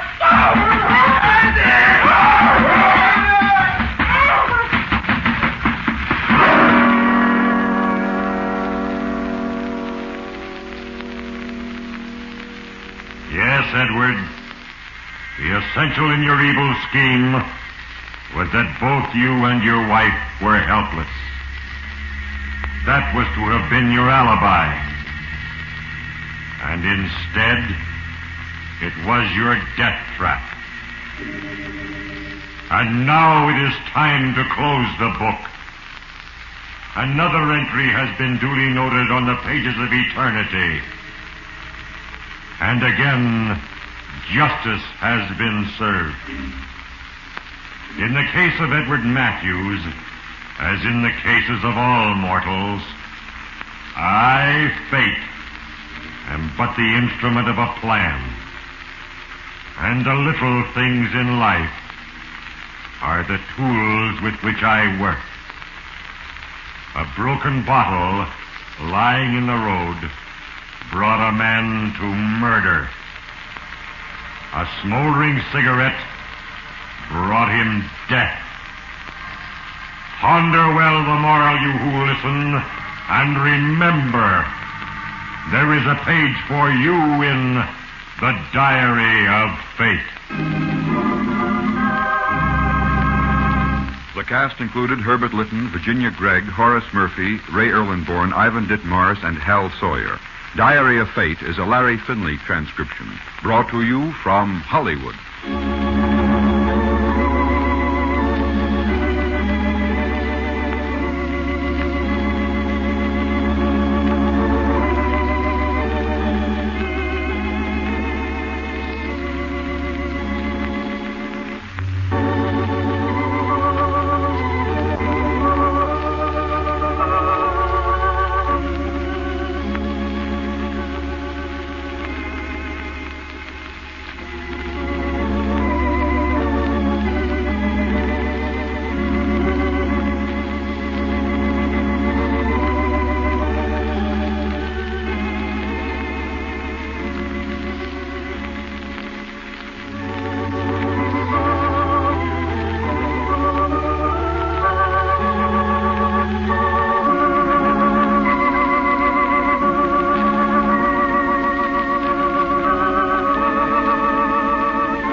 Hollywood, the Knox Company, worldwide distributors of scientifically compounded pharmaceutical products, presents Stephen Dunn, star of Columbia Pictures, in Deadline Mystery. Lucky Larson's the named columnist for over 250 newspapers syndicated all over the world. You know, usually you have to do a lot of nagging and harping in order to get things done. Any good wife knows that she has to start in on her husband at least 2 weeks in advance in order to make him go out and get a haircut. Well, that's the way it is with me and this housing shortage. I've already written many columns on this subject, and I expect to write a good many more before the pigeons have the parks to themselves again. Why do I make it my business? Well, Quonset huts are all right, but I don't like to see the future generation growing up with nothing better to look forward to than round shoulders. I've been in this particular city now for several days. Right now, I'm in the private office of one Gordon R. Driscoll. Gordon R. is the president of the Intercity Construction Corporation. I figure if I want to get out about housing, I ought to talk to the guys who build them. This is the guy, Gordon R. Driscoll. High-powered, strictly big time. You're wrong, Larson. What you suggest is preposterous. Well, I'll have to admit that it was a rumor that brought me to this town, Mr. Driscoll, but this particular rumor has it that the housing situation here is the worst in the nation. There's an odor of scandal in the air, Mr. Driscoll. Even in the short time that I've been here, I've smelled it. Let me assure you, my dear Mr. Larson, the situation is not as bad as rumored. You'll swear to that? Definitely. There's no actual basis of fact.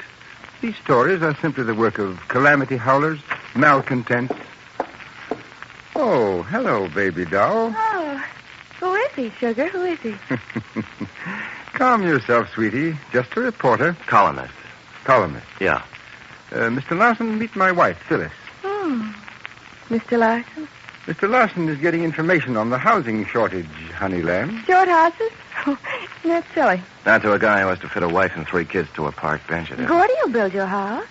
Won't you, Lammy? Now, Sugar, don't worry your pretty little head about business matters. Are you going to be in town long, handsome? If you mean me, not any longer than I can help it. Bring him along this weekend on the yacht, Lammy. Yes, indeed. Love to have you, Larson. Maybe. I'll wager you look divine in a bathing suit, handsome.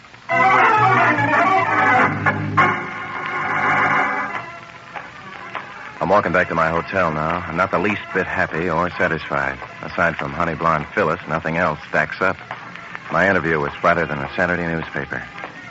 And all of a sudden, I have to admit what every other newspaper man has to admit every once in a while. By following this rumor blindly, I played myself for a king-sized chump. I'm back in my hotel room now. Somebody's knocking at my chamber door. I go over to open it, half expecting to find the Raven. Well, George Harris, you old son of a gun, come on in. Thanks, Lucky. I worked with George when I was a legman in a big city. George came to this town, married, settled down. He's managing editor of the Times News. My column runs in the big opposition paper owned by J. Nelson Bostock. Bostock owns 11 other papers, too, in 11 other cities. George, if you're trying to cop my column for your sheet, it's no soap. You know, I've got a contract. Sure. I'm running the Times News, Lucky, but they handed me a wormy apple. The paper's in the red. They put me in the saddle as a last resort, and already I got blisters. Well, is there anything I can do to help? I don't know. I've been trying to build up the Times News, Lucky, trying to do some good for this town. Yeah, you would. So I've been digging into this housing mess. Oh? And it's all of that, Lucky. It stinks. Yeah, I smelled it, too. I had a hunch that's why you were here. Dirty politics, George? No, it's a group outside of politics. They've kept the city from awarding paving contracts. They've killed the lakefront project. They've lampooned 2 big housing deals. Yeah, who was promoting the housing project? Citizens Committee. A bunch of square, honest guys. What's the monkey wrench? Apparently, whoever's behind this thing is trying to stifle all competition. In the end, they'll get the jobs themselves at their own price. A stuffed price. I see. Who's doing it? I know everything but their names, Lucky, and I'm just a step away from discovering them. Want to help? Brother, and how? How about your own paper? They won't like you working with me. Oh, Bostock will blow his cork, sure, but he'll get over it. Yeah. Oh, come on, let's go, huh? Sorry, Lucky. The only place I'm going is to jail. What? Yep. I've been framed, Lucky. That's why I need you to carry on. Well, maybe we can put the frame around another picture. I've done it before. Maybe you can. I'll be hanging in the museum. Oh, come on, tell me, what's the rap? 20 minutes ago, I walked into my room at the Middlebrook Hotel. There's a girl lying up in that room, Lucky. All she's got on is a nylon slip. And somebody ripped a big hole in that with a knife.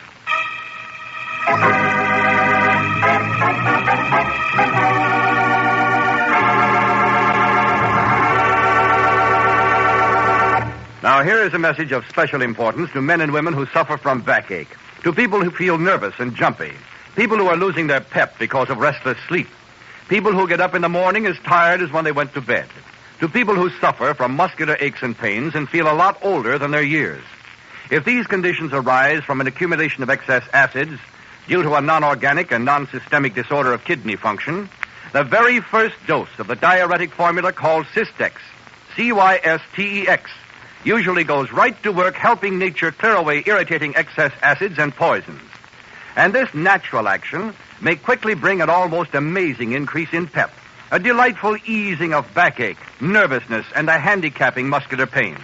Then you can feel younger and get more fun out of life. Because it may bring such a vast improvement in your physical well-being, you owe it to yourself to try Cystex today. Take exactly as directed on the package. See how fast it works. Your money back is guaranteed unless you're completely satisfied. So get Cystex, Cystex, from your druggist today. See how much Cystex may help you. And now back to Lucky Larson and Deadline Mystery. Yeah, that's a frame. It is a frame. George's wife and family are out of town for the summer. He's rented his home to a family who's in need of a roof, moved into a hotel. A dead dame is found in his room. Yeah, that's the picture that's in the frame. Soroya couldn't have done any better. I don't have to ask this question, but I do. Why, George? Why? I'm hot on the trail of the guys behind the housing scandal, Lucky. Too hot. Yeah, I can see that. They figure this stunt will cool me off. Yeah. By discrediting you personally, they'll make your stories in the Times News worse than nothing, huh? Why do you come to me, George? You aren't just a local guy. Your column is printed all over the world. People will have to believe an outsider. Tell me, who's the girl? Do you know her? Of course. Her name is Wanda King. Has she got an occupation? Uh-huh. Singer at the Crinoline Club. Reputation? Lousy. Who's her real boyfriend? A small-time hood named Spike Morgan, not too bright. Have you notified the police? Not yet. I wanted you to know first. I was afraid they'd hold me where I couldn't talk. Yeah, you're probably right. You will help me, won't you, Lucky? You'll blow this thing wide open? Oh, George, you know I will. Okay. Where's the phone? Right over there on the desk. All right, you guys, don't make a move. Well, friend of yours, George? Spike Morgan. Do you have to wave that gun, Spike? Okay, you dirty louse. You made Waldner fall for you. Then you bumped her off. Give her my regards, because you're going to see her in a few seconds. Now, wait a minute, Spike. Shut up, wise guy. Get over there alongside of George. You're going, too. This doesn't look so good. Spike must have really loved that dame. He thinks George killed her. He's squaring it the only way he knows how, yeah. Yeah, the final curtain is coming down fast. That is, unless... Look, you got this all wrong, Spike. The girl in George's room isn't Wanda. She's a dame from the East. That don't go. I seen her. Oh? Yeah. I go into George's room with a skeleton key. It's Wanda, all right. How'd you know George was here? He told the desk clerk where he was going. That's right, Lucky. I figured in case the body was found before I called the police, this way it wouldn't look as if I was running away. That's enough, Gam. I'm going to let you have it. Spike's gun comes up. He's got tears of honest rage and anguish in his eyes. Yeah, you really must have loved that gal. There isn't one thing I can do, not one little thing. But Spike doesn't pull the trigger. Instead, 3 cops walk in. Spike dives for the fire escape and makes it. All right, Harris. We found the dame. You're coming with us. Sure, I know. And it won't make any difference to you guys that I didn't do it. Tell me, how did the law get wind of this? Chambermaid saw the body. Called in. Now, look, officer, I'm a newspaper man, too. George here didn't do Oh, it. is that so? I know all about you press guys. You throw some pretty wild parties. Maybe you was with Harris when that dame was killed.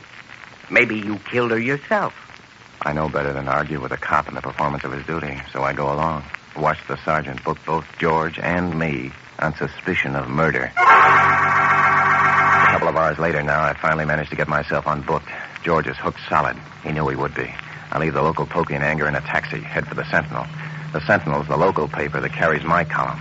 Yeah, anytime a newspaper man gets into trouble, instinctively, he heads for his own paper. But this time, I should have stood in bed. I pile out in front of the Sentinel building. I pick up an edition of the paper on my way in. I'd be a liar if I didn't say I turned to my own stuff first. Yeah, I turn all right, but my column isn't there.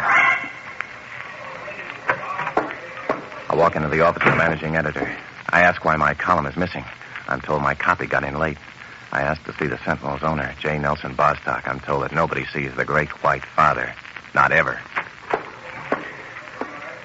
Well, I've been brushed off quicker, but never better. I dust myself off and run right into Sandra Bostock, the great one's red-headed niece. Brother, does she carry what she's got well. She plans it that way. Lucky. What are you doing in town? Oh, hiya, Sandra. Uncie's throwing a shindig tonight. Why don't you drop over? Sorry, Sandra, I'm busy. I got to see a man about a man who left a girl in a man's room. I try to another cab. I try to think. As much as my worn temper will let me think. I know that George Harris has told me the truth, what there was of it. Even he doesn't know the details. I'm not going to get any help from my paper, I can see that. I'll have to go it alone. Where'll I start? And the only source of information I know, the Crinoline Club. The place where George says Wanda King used to warble and wave fans. The Crinoline Club is neither good or bad. I look it over and ask a waiter for the boss. And a well-dressed, well-built gent steps up to my table. I'm Ralph August. You wish to see me? Yeah, sit down. Have a nip out of my bottle. That is, if you can stand your own stuff. Sure, I don't mind. My name is Lucky Larson. I'm a columnist. Well, what do you know? This place has been full of reporters since Wanda's body was discovered. But I hardly expected a celebrated guy like you to come snooping after news. Tell me, haven't I seen you somewhere before? I don't think so. Why? I don't know. Just that I rarely forget a face. Then he must have been somebody else. Now, what can I do for you, Larson? I don't figure it's a good plan to tip my mitt, not at this point. Tell me, what do you know about this George Harris and this Wanda? It's the old story, Larson. Harris is a married man, and he falls for this babe. He used to come to the club, you know. I've seen Harris and Wanda sit here and talk by the hour. Well, they didn't have to be talking about love. I figure that Wanda probably threatened to tell Harris's wife when she got back to town. So Harris killed her. That's the way you figure it, huh? Yeah, that's how I figure it. And Harris is well off being in jail right now. Well, why do you say that?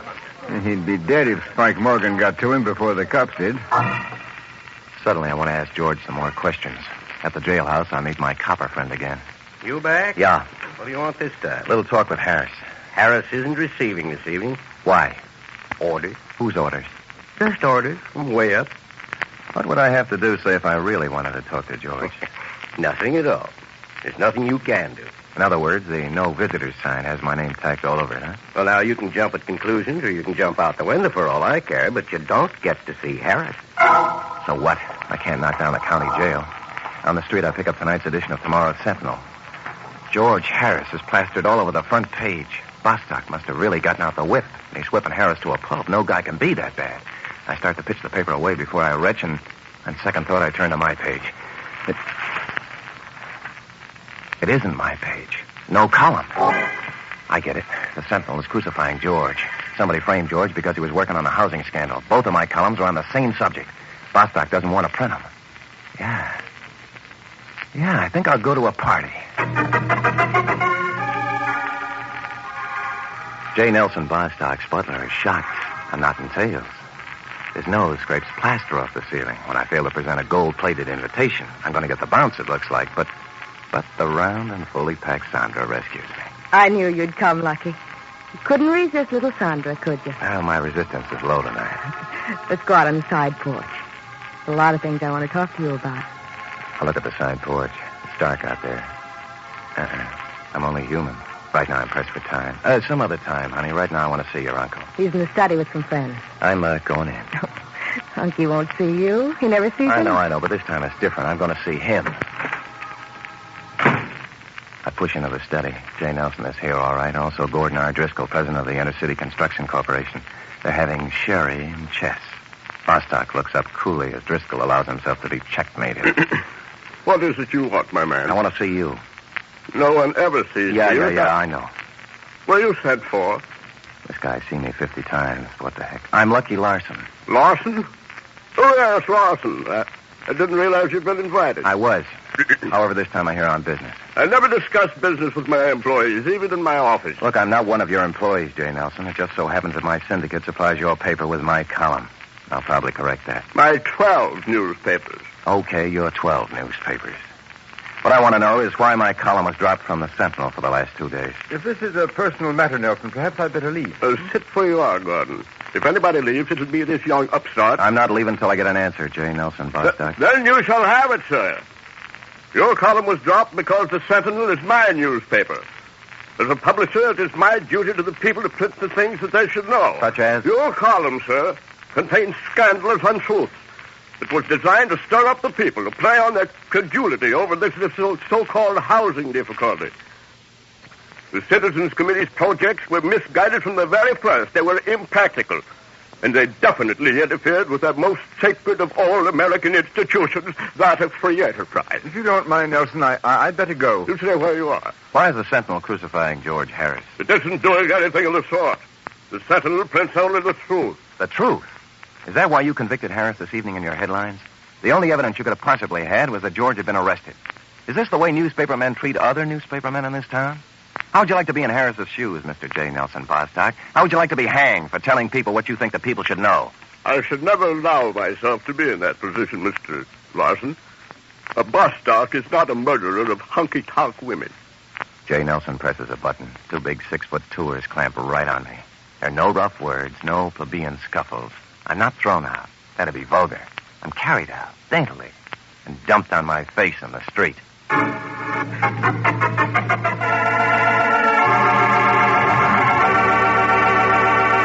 We pause now for a suggestion and a recommendation that may be important to you. You've heard about Systex for backache, for muscular aches and pains, for nervousness, for loss of pep and sleep, for that tired, worn-out feeling when due to a non-systemic and non-organic disorder of kidney function. But have you tried Systex? That's spelled Cystex. Until you do, you can't know how fast it may work to help nature curb your backache and muscular pains, bring you greater pep, allay nervousness, improve your physical well-being. Clinical tests in many cases, even on people up to the advanced age of 80, prove that Systex helps a high percentage of those who give it a fair trial. And because Systex is so successful, it is now one of the accepted medicines in many countries throughout the world.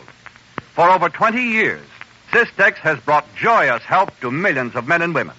So surely you'll make no mistake in at least giving Systex a fair trial, under the guarantee of money back unless completely satisfied. So get Systex, Cystex, from your druggist and take exactly as directed on the package. See how much Systex may help you. And now back to Lucky Larson and Deadline Mystery. The only place left to go is my hotel room. I open the door and here, sitting in my one and only chair, is George Harris. I got bailed out, Lucky. It was high, $100,000. Who did it? You got me. It was done by remote control. The jailer thought it was the Citizens Committee. Oh, was it? I phoned them. They say no. Look, George, you got to talk fast. How well do you know Wanda King? Pretty well. She gave me a lot of leads on the housing deal. She was going to tell me names. Had she fallen for you? Now, come on, I want the truth. Yeah. But I let her know it was no dice. Where'd you get her information? Overheard what the customers talked about, I guess. I see it all now, George. The guys who framed you tipped off Spike Morgan that Wanda was in your room. They figured Spike could do the rest. They're the guys who bailed you out, George. Bailed you out to be killed. They figure Wanda did tell you the names. Lucky, I'm scared. You must have some idea where the trail was leading. Well, yeah. Pointed toward the Intercity Construction Corporation. And that's the outfit headed by Gordon Driscoll. But Lucky, they're all solid citizens. Okay, so it's screwy, but it's the only lead we got. You stay here, George. If you want to be alive when I come back, don't answer to anybody. Not unless you're sure it's me. A good newspaper man gets to know a lot of bad people. I know one in this town. A crib artist by the name of Oscar. Retired. I did him a favor once, so he'll stick his neck out alongside of mine. For a fee, of course. Oscar greases the way into the Intercity offices through a window and turns on all his charm on Driscoll's private safe. I'm crazy. I'm even stupid. I can get 20 years for this. I pour through this stuff. Nothing. I pour some more. My flash picks out a name on the paper I hold in my hand. J. Nelson Bostock owns 1/3 of the stock in the Intercity Construction Company, it says here. Well, I cram the paper in my pocket and start out. As I pass Driscoll's safe, my elbow knocks a picture onto the deck. I listen to see if the crasher's brought the watchman. Then I pick it up. In the dim light, I get a start. It's the picture of Phyllis Driscoll, Gordon R.'s wife. But for a second, I think it's somebody else. Brother, if that's it has to be it. I kiss Oscar goodbye with the 20, break all records to the Times News, the devil with the Sentinel. I find it in the morgue. It happened in 33. Well, I got it now. All I got to do is prove it.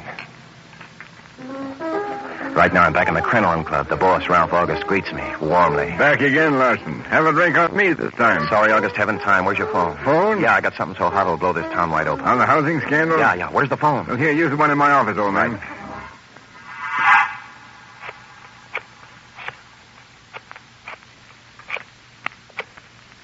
I dial my hotel. Get George. Hello, George. Lucky. Listen, but don't talk. Meet me in my hotel room in half an hour. I sing so long to Ralph August and blow 2 blocks down the street. I nickel a phone booth.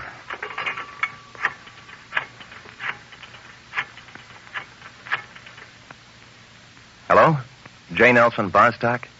Lucky Larson speaking. Now stop sputtering. You know what's good for you. You'll be at my hotel room in just 1 half an hour. Well, in that case, look for your name in headlines tomorrow morning in the Times News. It'll look great. Columnist connects J. Nelson Bostock with the murder of Wanda King, ex-honky-tonk girl. I'm back in my hotel room now. Who is it? It's me, George. Lucky, open up. What's up, Lucky? What's the game? Quiet. Somebody right behind me. Just a minute. Oh, the great white father. Come on in, J. Nelson.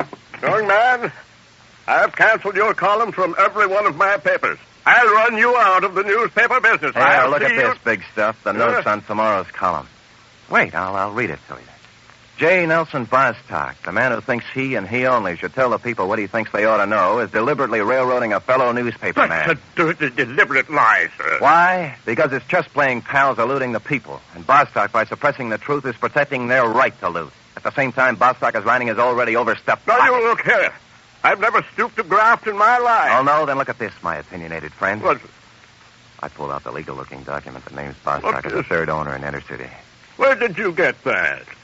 That's a fake. I never saw that before in my life. I know it is. But how do you like being framed? I don't know the penny's worth in that outfit. Sure, I know. If this was on the level, you'd have had this paper in your own possession. I found it in Driscoll's safe. What? They framed you, my friend. If Driscoll's schemes ever came to light, he'd have forced you and your wealth and your paper to defend him, using this to prove that you were his partner in crime. But he couldn't. Oh, yes, he could. You've already convicted yourself, J. Nelson, by fighting the Citizens Committee's housing project so bitterly in the Sentinel. I refuse to believe it. Okay, so I've arranged proof. I did it because you and I have a job to do, J. Nelson. That is, if we live to do it. If you can prove that, Larson, I'll back you to the limit. There's something else you should know, J. Nelson. There's a man or two out on the fire escape right now, a couple of men with guns. They've listened to every word we've said. By now, they know I wasn't kidding when I made a certain phone call. They're coming in to take me. And they're going to try to take you, too, J. Nelson. Because you know as much as I do. Okay, smart guy. Now it's our turn. Hiya, Ralph. You too, Spike. Oh, I see you picked up the cue I threw at you at the Kremlin Club. I always listen to phone calls. Oh, by the way, J. Nelson, I don't believe you've had the pleasure of meeting Ralph DiAugustino, Gordon Driscoll's dive-keeping brother-in-law. How do you do? Before I blow your head off, Larson, I want to know how you latched onto that. You remember I told you I thought I'd seen you before? Well, that's because you and your sister, Driscoll's wife, look so much alike. I didn't catch on until I saw Phyllis's picture tonight. You know, in the moonlight, the contours of your faces matched exactly. I checked at the Times News. In 1933, Phyllis DiAugustino married one Gordon R. Driscoll. And besides, you know, it isn't far from Augustino to August. Let me take George, Ralph. In a minute, Spike. You're not going to take anybody, boys. Drop your guns. So you're right about me, snooper. And you dug up the stuff that was to keep this stupid old goat on our side. But it isn't going to do you any good. Spike and I are going to give the cops something to really figure out. 3 stiffs this time. But we'll all be fully dressed. You know, that was a realistic touch with Wanda. You knew she was onto your hookup with Driscoll. You figured she'd spill to George. You also figured that Spike here would figure it was George who'd killed her. And you figured pretty near right. Brother, you're too smart to live. Why, you scoundrel, I'll expose you and Driscoll, too, in every one of my 12 papers. You're only going to expose a couple of holes in your chest. Hold it, boys. From now on, the cops take over. Come on in, fellas. The door opens. In comes my friend the cop with a dozen of his buddies. Ralph tries one shot. My copper friend drops him. Good work, Larson. Got it all down in shorthand. Thanks for calling. You don't think I'd try to take on a deal like this alone, do you? Oh, by the way, J. Nelson, I'm leaving town tomorrow. You can carry on from here. Got a tight squeak, huh, Larson? Well, not too tight. I wouldn't have been so sure of myself if I hadn't known that you guys were standing just outside the door. Well, you know, that's the funny part about it. Only the guy that was taking it down was out there. He's a rookie, and he forgot his gun. Huh? The rest of us were kind of detained. Pardon me, fellas. You too, Mr. Bostock. I want to faint.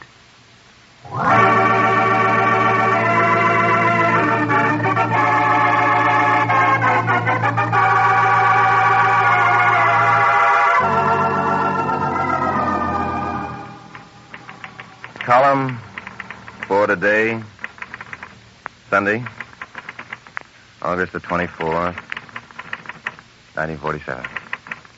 Deadline by Lucky Larson. Yes, little children, none of our watches runs just alike, yet each believes his own. And you got to keep on believing in your own American newspaper, too. The Fourth Estate, the only printed matter that's protected by the Constitution of the United States. Why?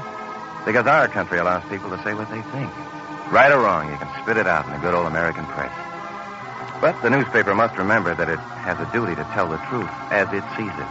The newspaper's not a place to air private beefs. And when some newspaper tries to print untruths, there's another clause in our Constitution that puts an individual's freedom above the freedom of the press. You can sue the son of a gun for libel and collect. Sure, you got the freedom of the press, but not the freedom to abuse it. Well, that's 30.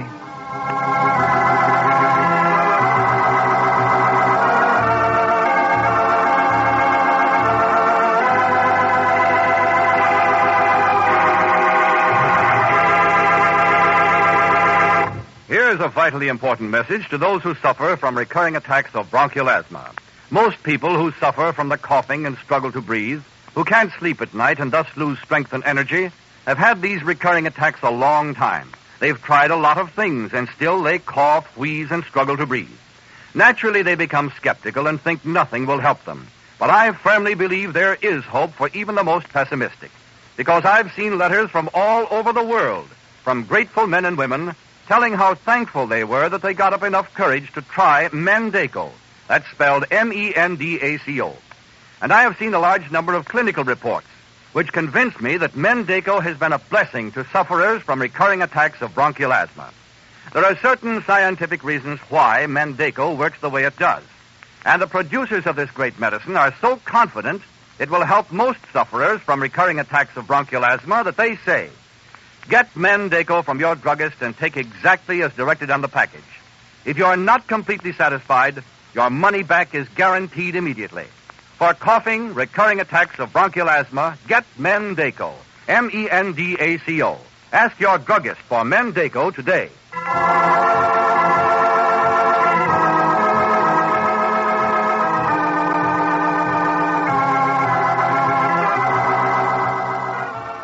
Listen next week at the same time when the Knox Company, worldwide distributors of Cystex, the modern kidney diuretic, and Mendaco for recurring attacks of bronchial asthma, presents another exciting adventure of Lucky Larson, starring Stephen Dunn, through arrangements with Columbia Pictures, producers of Down to Earth. Deadline Mystery is directed by Dave Titus and written by Fred Howard. Today's episode was based on an original story by Wallace K. Norman. Included on today's cast were Hugh Studebaker as J. Nelson Bostock, Herbert Rawlinson as Gordon Driscoll, Fred Howard as George Harris, Neil Browers as Spike Morgan, and Virginia Gregg as Phyllis Driscoll. Original music was composed and played by Len Salvo. The events and characters depicted in this story were entirely fictional, and any resemblance to actual places or people, living or dead, is entirely coincidental. Frank Hemingway speaking. This program came to you from...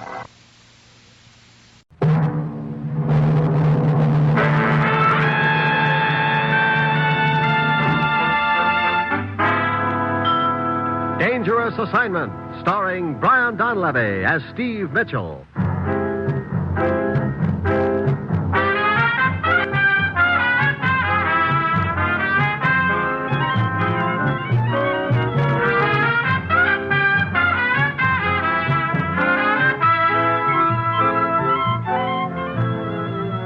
Yeah, danger is my assignment. I get sent to a lot of places I can't even pronounce. They all spell the same thing, though, trouble. But when I walk into the commissioner's office, I don't realize that this assignment's going to wind up with me in a spot where, if I play my cards just right, only one guy will get killed. Me.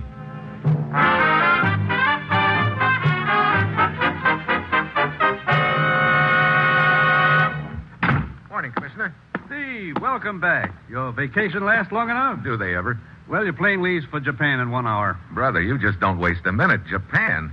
Last time I was there, as I remember, I was shot at, stabbed, and beaten up in that order. Well, cheer up, Steve. If you're lucky, this time you'll only get blown up. Oh, you're a real clown this morning. Unfortunately, I'm not kidding. Well, in that case, I better go out and not come back in again. Now, Steve, there's no time for foolishness. What's the deal? Just what I told you a moment ago.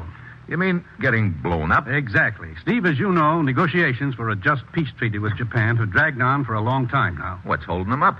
Two different groups who are diametrically opposed to each other.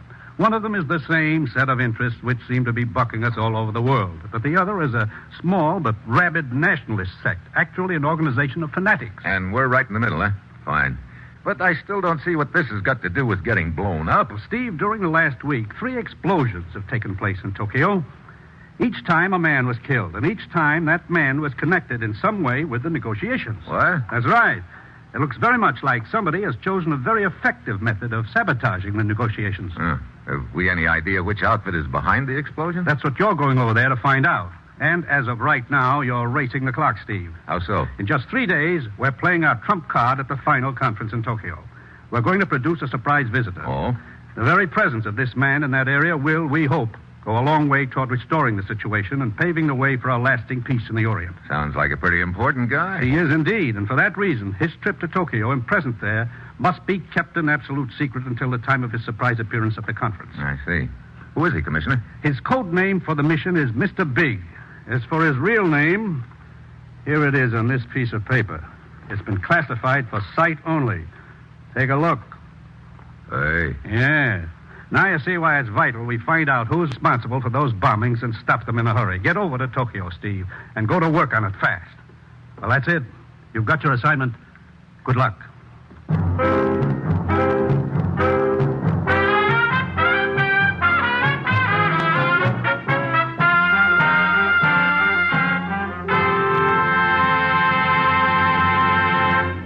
The National Broadcasting Company is presenting Dangerous Assignment, starring Brian Donlevy in the role of Steve Mitchell, colorful, two-fisted government agent. At all those places of the world where danger and intrigue walk hand in hand, there you will find Steve Mitchell on another Dangerous Assignment.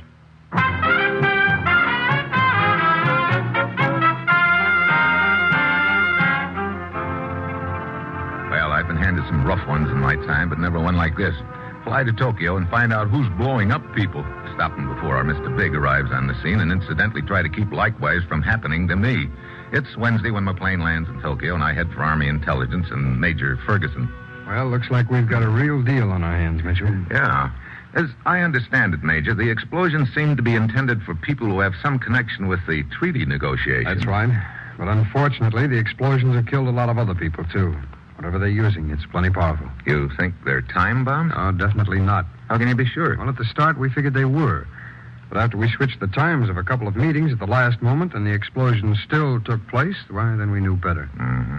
How about the possibility of there being contact bombs? You mean booby traps? Yeah. Well, I don't see how they could be that either. We've also switched the location of meetings at the last minute. That hasn't done any good. I see. You ever considered the possibility that these might be remote-controlled explosions, Ferguson? Yes, I have, Mitchell. I know it sounds a little fantastic, but it is a possibility. If that's what we're up against, though, boy, we're really in trouble. Oh, excuse me. Major Ferguson. What? Where? I see. Okay. Trouble? I'll say another explosion. Come on.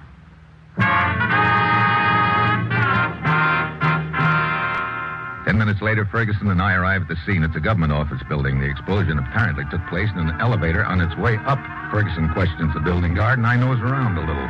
When he's through, we get together and compare notes. 3 people in the elevator at the time, Mitchell. Not much left of any of them. Who were they? Well, a diplomat named Seguchi. He was apparently the target. The other 2 were a switchboard operator and a messenger who was on his way to an office on the 3rd floor. I see. Well, that sure knocks this time bomb theory. Yeah. How do you know what instant your target's going to be in an elevator? That's right.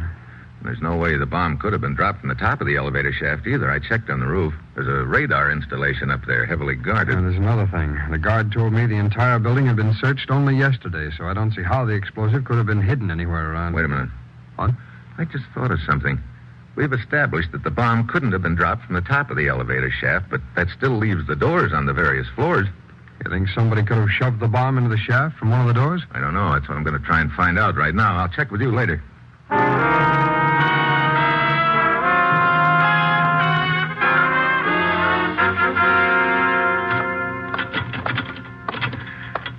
No soap. Find out anything, Mitchell? Just that it's impossible to open any of these doors into the shaft while the elevator is in motion. So there goes another lead out the window. Well, cheer up. Maybe one just flew in. What do you mean? Remember I told you there were 3 passengers in the elevator at the time of the explosion? That's right. Sagachi, a switchboard operator, and a messenger. So what? Well, the guard at the entrance told me that the messenger signed in to go to an office on the 3rd floor. As a matter of routine, I checked the 3rd floor office. They told me they'd never sent for a messenger. What? That's right. Was this messenger from a regular messenger service? Seemed to be. He was wearing one of their uniforms. Let's call the messenger service and check up, huh? That's my thought, too. Yeah, there's a phone in here, I think. Go ahead. Thanks. Got their number? Yeah. You know something? I hope they did send a messenger over here. So do I. Hello. This is Major Ferguson, Army Intelligence. Please. Did you send a messenger to a 3rd floor office of the Ogaya building during the last hour? Oh, no, did not. Are you sure of that? Oh, yes, very sure. Okay, thanks. They didn't send them, huh? No, they didn't send him. Well, that's just dandy. Yeah, so that explains how the bomb got into the elevator. A phony messenger carried it in. You know what that means? Sure, I know what it means. One of 2 things. Either the bomb went off ahead of schedule. Or else it went off right on schedule. Yeah. If so, Ferguson, it means we're up against a pretty highly organized bunch of kamikaze boys. That's the one thing we didn't figure, Mitchell. Human bombs. I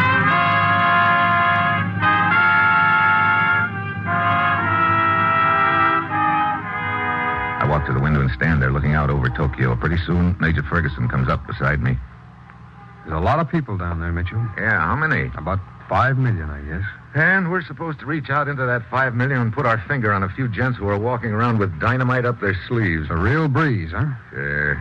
Judging from their past record, they're a pretty highly organized outfit. I don't doubt that. The worst part of it is we've got to smash them right now before anything happens to Mr. Big. He's scheduled to arrive this evening, isn't he? That's right. Oh, were you a little surprised to see who Mr. Big is, Mitchell? Yeah. And so was I. I didn't think they'd go up that high. But that's what's going to put the pressure on us in this deal, the time element. Wait a minute. We don't have any leads at all on this outfit, do we? We sure don't. Then instead of going out looking for them, why don't we let them come looking for us? How? Well, are there any more meetings or conference scheduled for the near future? Yes, there's one of them for this afternoon, as a matter of fact. But with the circumstances what they are, maybe we'd better recommend they cancel it. No, let's not. But if we... Oh, I think I get it. We let the word out, the conference will be held as scheduled, huh? That's right. Only we'll tip off the principals not to show up. Instead, you and I will be waiting in the vicinity. It's a good idea. There's only one thing wrong with it. Yeah, if it works, we may wind up heroes. Dead ones.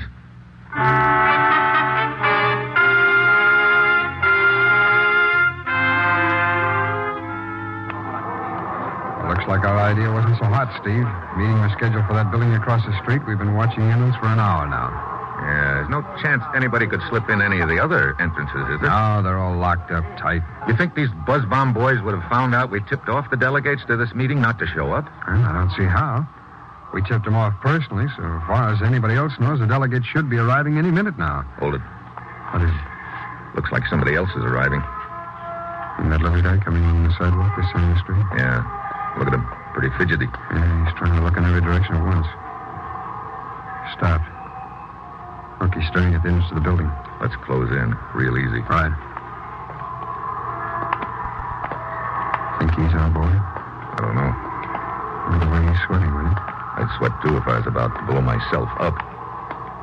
Keeps making false starts across the street. Probably trying to get up nerve. I thought these bonsai boys never hesitated. Yeah, so did I. Look, when we grab them easy. Don't worry. I've got no desire to go up in smoke. This modern... Look! Yeah. He sees us. Starting to run. Come on. He ducked into that alley. Yeah, after him. Come on, we're gaining on him. I got him. Please don't let go. Pull his coat back first. All right, come on. Oh, brother, will you look at that? Yeah. Dynamite strapped all around him. Steve, keep his arm steady. He's got a wire leading to one hand. Yeah, I see it. Breathe. Let go. Look, Buster, one move out of you and this hammerlock's going to cost you an arm. Breathe. Just stand real still. He is all right. Okay, I've got the wire now, Steve. I don't think he can pull the trigger on us. What? I've failed him. Better to be dead. I've failed him. Well, what do you know? Lost his nerve, I guess. Lucky for us. Okay. Look, bum boy. Who's backing this operation? Who's your boss? I have failed him. I said, who's your boss? Not know. Now, look. Please. Osaki, tell the truth. Not know who Rita is. Meet at night, dark room. Please, you must protect me. Yeah? You'd better spill a lot more before you start talking about protection. But the only thing I know is the name of one other like myself. Come on, let's have it. Name Tashimoto. Is only other one I know. How about his address? Yes, give that to you. Tashimoto has been assigned mission for today. We'll be reaching his home soon to go to place where he pick up explosives. Okay, we better not lose any time. Please, you must protect me. They kill me because I have failed them. Don't worry, we'll keep you on ice. We don't want the law to be cheated. Well, Mitchell, looks like we've got a lead anyway. Tashimoto. Yeah, look, some of the other bonsai boys may have seen us grab Osaki just now. Yeah, in that case, we'd better give them a few wrong ideas before we go after Tashimoto. Just what I was thinking. We'll take Osaki back to headquarters, and then you take off fast in the wrong direction like you're on a hot lead. Right. I'll give you a few minutes start, and then I'll head in the other direction to Tashimoto's address, see if I can tail him to their headquarters.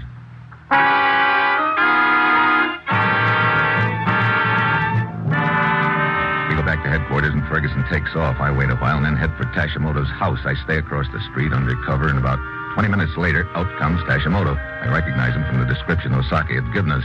A neat-looking little gent with thick glasses, straw hat, bow tie, and a cane. He walks to the corner and climbs on a streetcar. I get on after him.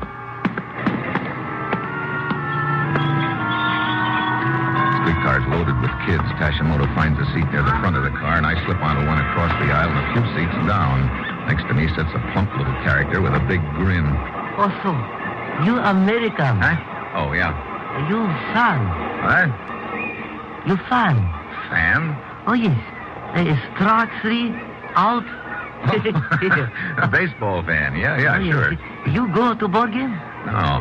Hey, wait. Is that where all these kids are heading? Oh, yes, to ballpark. Most regret, I cannot do same. Gotta work? No, got wife. Oh. Please tell me answer to big question in my life. Has bothered me for a long time. Look, I'm no marriage counselor. Oh, no. Question is Mickey Mantle red hot rookie like they say? The little gent talks on, reciting batting averages, but I'm not paying much attention to him. My eyes are on the back of Tashimoto's neck, and I'm just hoping he's going to headquarters to pick up a load of explosives so we can find out where it is and round up the whole outfit before Mr. Big arrives in this neck of the woods.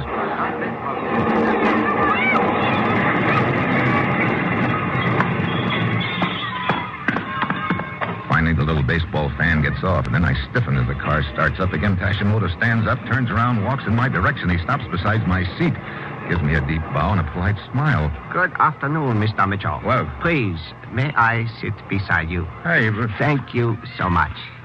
I, as you know, am Tashimoto. Hey, wait a minute. How'd you know my name? Oh, I have been expecting you, Mr. Mitchell. Expecting me? I don't get it. No? It is very simple. Osaki... Wait a minute. Osaki was just giving us a routine, and we fell for it. Right into the trap. He no doubt convinced you he had lost his nerve. Actually, he is of highest courage and self-sacrifice. He has yielded to me the final glory. What are you talking about? You no doubt believe that I was on my way to pick up some explosives. Yeah. Actually, they are already on my person. Huh? Wait a... Oh, no. Please, to sit very still. Observe my hands. One of them holds a cane, but the other is resting on this little watch chain across my vest. That's the trigger? That is the trigger. One slight pull on this watch chain. And we both go up and smoke. And pity of it would be all happy children here in the streetcar. Children? Hey, look, Tashimoto... And that, of course, is precisely why I selected the streetcar. Mr. Mitchell, it is not a very warm day, yet you perspire freely. Okay, let's quit playing cat and mouse. What happens now? First, I tell you what happens if you do not do exactly as I say. I pull on the watch chain. The streetcar and everyone in it is blown up. Okay, I believe you. So you're calling the shots. And as saying goes, I have you completely in my power. No? Oh, get to the point, Tashimoto. What do you want me to do? Very simple, Mr. Mitchell. I want you to take me to meet a friend of yours. Friend of mine? Who do you mean? I believe you call him Mr. Big.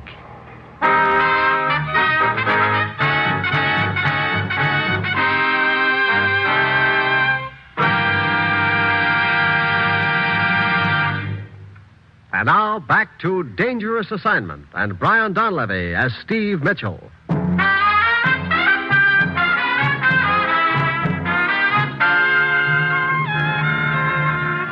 I stare at Tashimoto. I don't think he's kidding. That's why I'm sweating. He just sits there with his cane in one hand and the watch chain in the other, giving me that polite smile. Mr. Mitchell, you look slightly pale.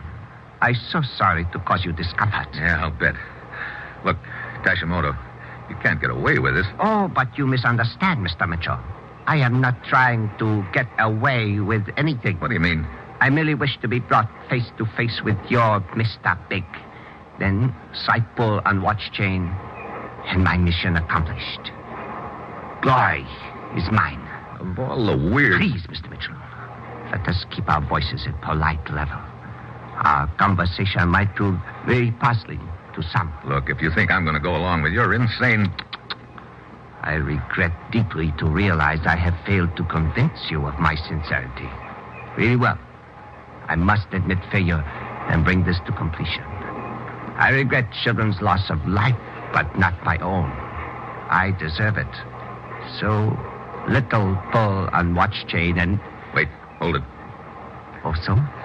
You really aren't kidding, are you? You have reconsidered. Yeah, I've reconsidered.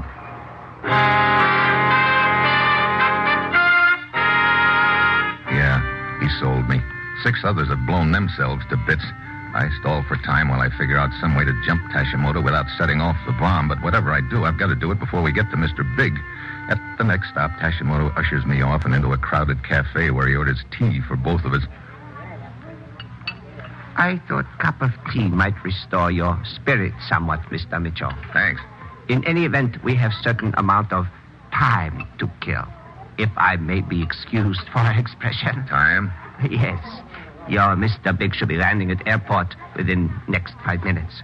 From there, he will be driven to certain building where he will be briefed upon latest developments in situation. After that, he will be taken to depot. He will board a special train and... Well, you've managed to scrape together a fair amount of information. Thank you. Since of our small organization, I alone remain, it is necessary that every step of our final mission be carefully planned out. We will intercept Mr. Big at the building here in Tokyo before he goes to the depot. Any idea how we're going to get into that building? It'll probably be swarming with guards. But, Mr. Mitchell, you have credentials. It is undoubtedly known to those in charge that you are connected with what is known as the Mr. Big operation. I am certain they will admit you. And, of course, I will accompany you. You make it sound real easy. It will be. But easy or difficult, it is no matter. Mitchell! Hey. Yes, your friend from Army Intelligence. He's coming this way. So he is. I trust that your face will betray nothing and that you will get rid of him quickly. Oh. Imagination is a wonderful thing. Please to use it. And remember, this is very crowded cafe, many people. You sure picked the places. I have judged you to be humanitarian. I've been looking all over town for you, Steve. Oh? Yeah. Oh, I didn't know you were with somebody. Huh? Oh, I'm not. What? Well, this was the only vacant seat I could find when I came in. Oh, I see. Well, what kind of luck do you have? You mean locating our friend? Yeah. None. I lost him in the crowds. Oh? Look, Ferguson, sooner or later he'll probably go back home. Why don't you go over there and wait for him? You mean take over? Yeah, he may have spotted me. Besides, I'm beat. Well, okay, Steve. See you later. Extremely well done, Mr. Mitchell. You are accomplished actor. Oh, save the Oscar. I beg your pardon? Oh, skip it. What happens now? It is an 8-block walk to the building where Mr. Big will be temporarily quartered. Come. We should arrive just in time.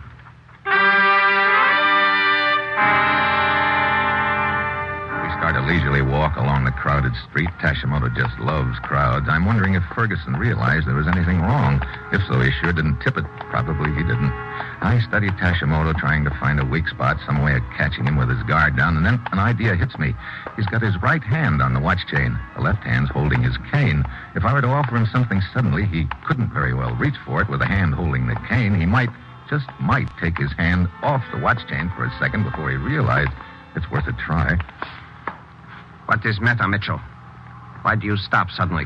I just happened to think, do you like American cigarettes, Tashimoto? Certainly. Here, have some. What? Why, certainly. One moment, please. This cane, I will hang it over my right wrist.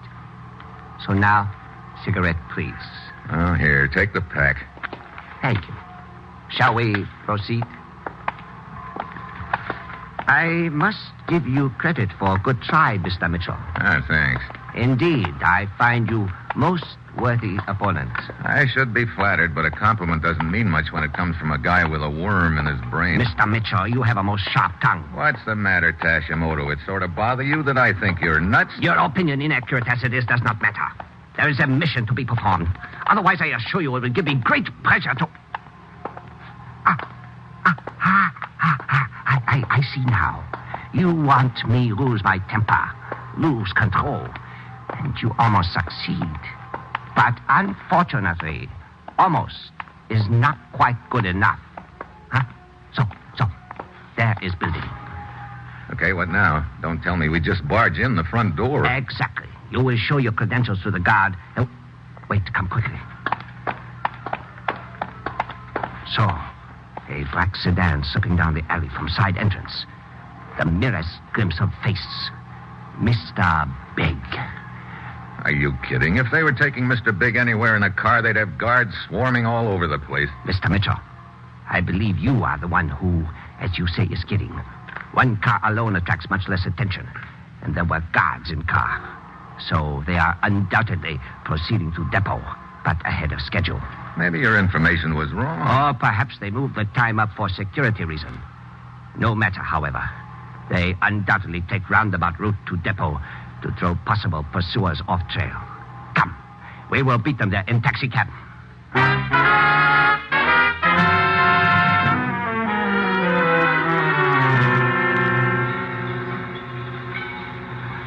So, we wait here, Mr. Mitchell. From this point, we can observe all trains in the station. Look, Tashimoto... You are getting restless? Please remember how crowded this depot is. How many people you would kill if you forced me to pull this watch chain. They are here. Come. Yes, the party swiftly climbs aboard the red car. We will follow. You got any ideas about how we get aboard? You persist in being too modest, Mr. Mitchell. I'm quite certain you are known to Mr. Big's party. Upon proper presentation of credentials, we will... The guard standing in front of the platform. Very well. You know what to do. That's close enough. We'd like to get aboard this car. Guess again. Nobody gets aboard this car. Your credentials. I'm Steve Mitchell. Here are my credentials. Oh, they're real pretty. But nobody gets aboard. Well, okay, if you say so. We must see Mr. Big. Who? Mr. Big. Never heard of him. Talk to me. I'm Mr. Little. The train, pulling out. Sure is, Tashimoto. Come. What? Hurry, run. Where to? We get aboard one of our cars. Now, look. Quick. No argument. Run.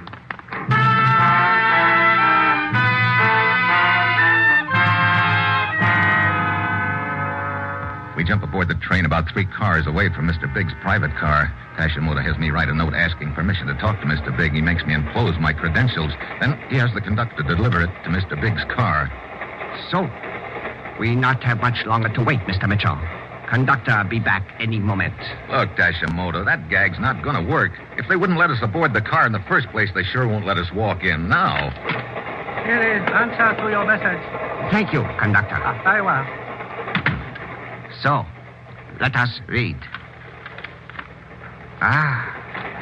Permission granted. What? Let me see that. But of course, read for yourself. Permission granted. Proceed to my car and show this to the guard. So, Mr. Mitchell, our long journey is almost at end. Shall we proceed?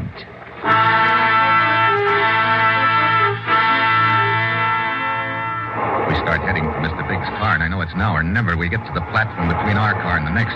Over the top of the half door, I can see we're crossing a river on a trestle. If only I could get Tashimoto's hand away from that watch chain for a second. Then it hits me. A way to keep him from moving his hand. I stop suddenly. He stops and turns toward me. Then I grab him in a big bear hook. Let go of me! You can't pull that trigger now. You cannot hold me this way forever.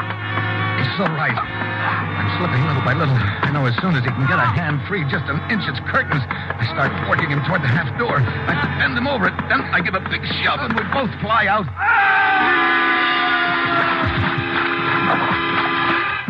Water almost tears him loose from me, but I hang on and we both sink. I squeeze him harder, and the bubbles fanning my cheek tells me that I'm squeezing the air right out of him. I keep the pressure on and wait. My head starts to pound, my chest hurts, and then finally he goes limp. I haul him to the surface and tow him to the bank, and then I see the train has stopped on the trestle, and there's a guy running down the bank toward me. Mitchell! Mitchell! Huh? Oh, Major Ferguson. You okay? Well, I'm alive, which is more than I thought I'd be a minute ago. I spotted Tashimoto with you in the tea room. What? Yeah, I recognized him from the description that Osaki had given. There's nothing I could do about it. I figured he was carrying a load of dynamite. He sure was. Well, we had a sharpshooter covering him with a rifle when you started walking down the sidewalk. We decided it was too risky for a shot, so we moved up the departure schedule for Mr. Big. And when we got your note on the train, why, we knew you were still with us. Oh, why did you send us permission? Well, I was hiding in the car next to you. When you got that far, I was going to jump him. That cane he was carrying, that was the trigger, wasn't it? The cane? No, it was the watch chain. Oh, great. Great, I was going to grab the cane. Oh, it's a good thing you took care of him before you opened the door to the next car. Oh, brother. Look, do me a favor, will you? Oh, sure. Get me something to wear, quick. Oh, sure, some dry clothes. No. Huh? What do you mean? A nice, comfortable, straight jacket.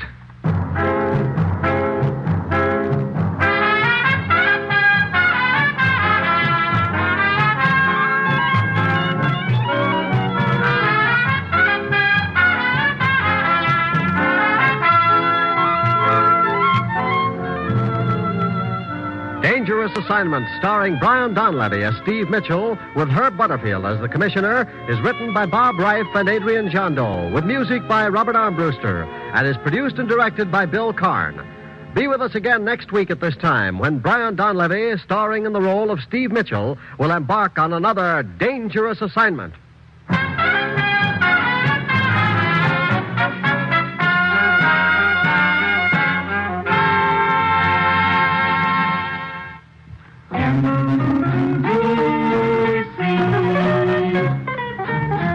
Enjoy the very best in radio. Be sure that you dial it right. The Adventures of Frank Race, starring Tom Collins.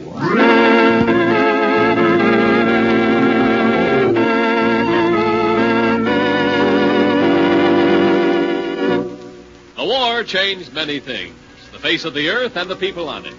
Before the war, Frank Race worked as an attorney, but he traded his law books for the cloak and dagger of the OSS. And when it was over, his former life was over, too. Adventure had become his business. The Adventures of Frank Race.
We join Frank Race for the adventure of the juvenile passenger. 1, 2, 3, 4. evening had been a turkey. Following a dull dinner, I'd been collared by my hostess, a woman with about as much depth as a wading pool. The conversation had been a 3-hour filibuster, with me effecting my escape only after a farewell scene that would have odorized any little theater in the land. So now I was settling into bed with a sigh of relief. The windows were open, the light was out. I could call it a... No. Yes. Well, about time you got home. Where you been? Well, let's not talk about that. What do you want? I'll be parking a cab in front of your place in about 5 minutes. Will you come down? For heaven's sakes, why? I got trouble, Race. I need your help. No, bring your trouble up here. I'm in bed. That's just it. I can't. You gotta come down, Race. I need you. All right. We'll make it 10 minutes.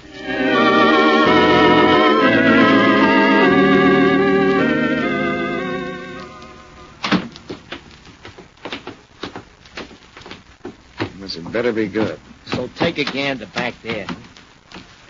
It's a girl. Yeah. How old would you say she was? 14, possibly. All right. She's 14 and riding around in my cab at 1 o'clock in the morning. She ain't got the dough to pay her fare, and she says she'll kill herself if I don't keep driving. That ain't a ladle of trouble I'll put in, which is... It'll do. What's your name, Jane? I don't care to say. How long she been riding with you, Mom? Since 11 o'clock. How'd you happen to pick her up? I didn't. I step into a cafe for a few minutes to lap up a cup of coffee. When I come out, there she is, already in the cab. I tried to head for a prison house once, but she put the nix on it. She knows New York as well as I do. Well, let's all go for a ride. Drive her on, Mark. I'll talk to her.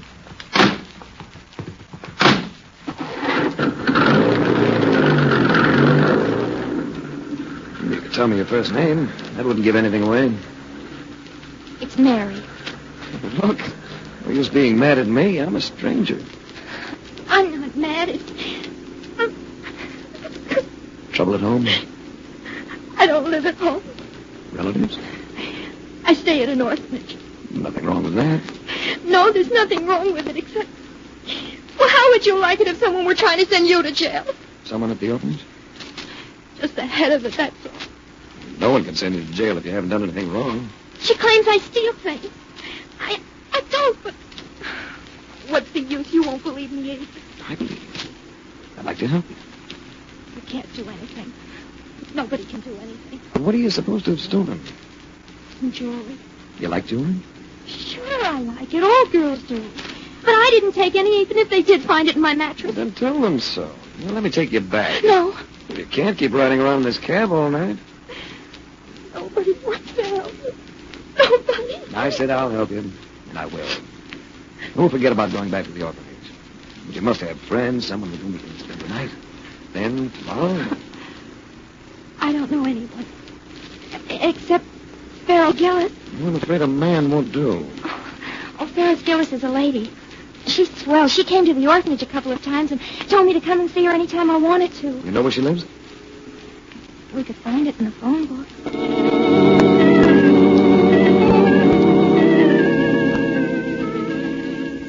We found it in the phone book. An apartment hotel in the 60s, a place called the Wellington Arms. But the lady we sought seemed to be out. But we didn't exactly draw a blank. While we were still pushing the buzzer to her apartment on the second floor, the elevator clicked to a stop and 3 men got out. We drew their instant attention. Looking for somebody? It could have been the kid who takes your tickets at the theater. Skin was clear. He hadn't been shaving very long. He wore a bow tie and a pork pie hat, but his voice matched his eyes. His eyes had all the warmth of wet pebbles. You heard me.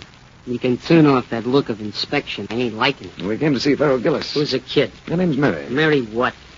What difference does it make? It's all right. I'll tell him. It's Leonard. Mary Leonard. Reads like an act to me. Benny, you and Lou take him down to the car. Fogel might want to look at him. I'll go through the apartment. You may as well all go through the apartment. The youngster and I are going down by ourselves. What are you trying to do, act hard? I figure you ought to go downstairs with the boys. What do you want, a written invitation? I just want to be understood, clearly. I have an automatic in my pocket. I'm gripping it. Take the elevator, Mary. Get onto the cab. Tell Mark I may be able to use him. Scoop. All right. You don't think you're going to make me stick, do you? I'm willing to try.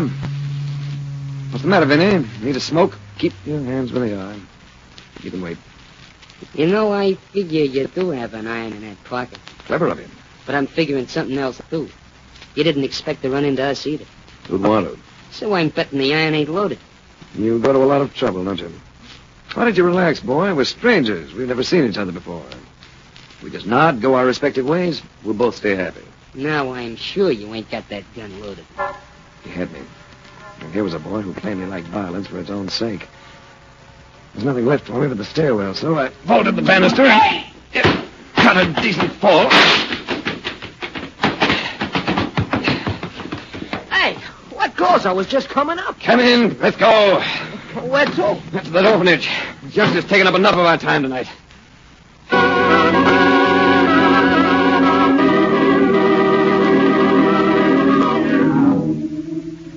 There were cars parked in front of the orphanage. The lights still on inside. In the office, a sort of conference seemed to have taken place. But we got an instantaneous reaction from a woman of about 50. A woman whose face suggested that she wanted no fun out of life and resented anyone else trying for it. Well, just where have you been, young lady? Who is this man? Mrs. Barkley. She's head matron. Good evening, Mrs. Barkley. Well? My name's Race. I'm a private investigator. I'm acting on this young lady's behalf. Gosh. You are you? Well, I'll have you know. Pardon me, Mrs. Barkley. Where did you find this girl, Mr. Reyes? I have a friend who drives a taxi. Mary was one of his fares tonight. And she seemed upset, and he found it a problem. So he called on me. I see. I don't believe we've met. Well, I'm sorry. I'm Paul Westerhaven.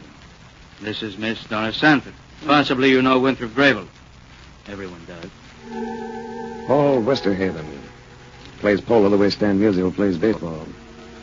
Horses and money. Plenty of both. Doris Sanford I had never seen before. A definite loss on my part. She was lovely even under the glare of a light that gave Mrs. Barkley's face the look of a boiled potato. If you were any kind of a sharpshooter, Winthrop Grable was a name to flinch at. He scribed a hard-hitting newspaper column that went in for reform. You might be interested to know, Race, that we're here because of this girl's disappearance. She's utterly incorrigible. We've been able to do absolutely nothing with her. Ever try being kind? Well, it is somewhat of a problem, Race. This is the second time the girl has run off. We've been fortunate that no bad publicity has developed. Now, where does Farrell Gillis fit into the picture? Oh, that woman. Who is Farrell Gillis? Well, she's rather well known, Paul. Operates as a gambler. As far as I'm concerned, she's a pretender and a liar. Why do you have that opinion? A month or so ago, Miss Gillis promised to donate the cost of a new building to the orphanage. She seemed quite enthusiastic at the time, but nothing came of it. Well, if you don't mind, we're going to say goodnight. I'll come and see you tomorrow, Mary. We'll talk this over. All right. And if I seem to have dropped Mrs. Barkley, I apologize. I don't imagine your job is a breeze by any means. Certainly isn't.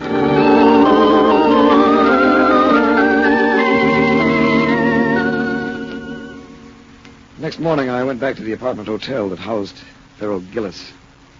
The manager, a pink-skinned man with a mouth that puckered as he talked, was still agog over the shot that had been fired the night before, but didn't connect me with it.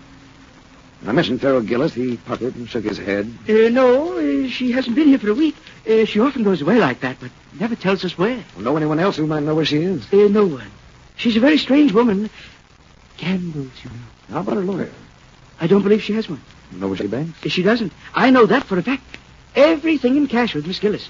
It's an idiosyncrasy of hers. Always carries cash. Pays us in cash, pays everyone in cash. It must be a gambling instinct. Yeah, quite like that. Well, thanks. Oh, that's all right, Mr. Racer.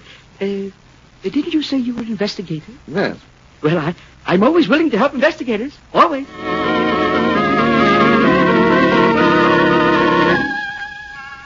The house in which Doris Sanford lived had the look that spells lots of family background.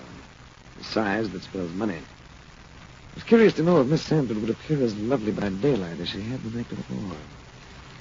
She did. Then some. I can say one thing. You don't look as grim as you did last night. Rough evening. You care for a drink? It was a little early. I'd rather wait. You have a charming house.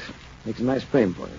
You couldn't pay me a nicer compliment. Oh, yes, I could. It was just a warm-up shot. You know, you couldn't have looked grim last night. Speaking of the orphanage, I've just come from there. I had a talk with a kid. He isn't very happy. I know. We've got to do something for her. How about that Barkley lady? Oh, she's all right. She lost her sister last night, and they were very close. She's making a bit of an adjustment. Children. She seems to be adjusting at the expense of that kid. How does a woman like Farrell Gillis tie in with the orphanage? It seems that she stayed there as a child. She comes in every once in a while for a visit. Well, this building she was going to underwrite.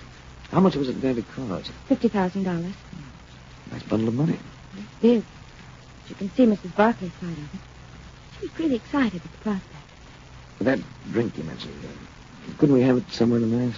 And dinner to go with it? That sounds as though it might be fun. But you have another engagement. I could break it. Couldn't I? I like the way you say that. Will you call for me? With my hair combed and my face ashine. All right, Ray. It's a date.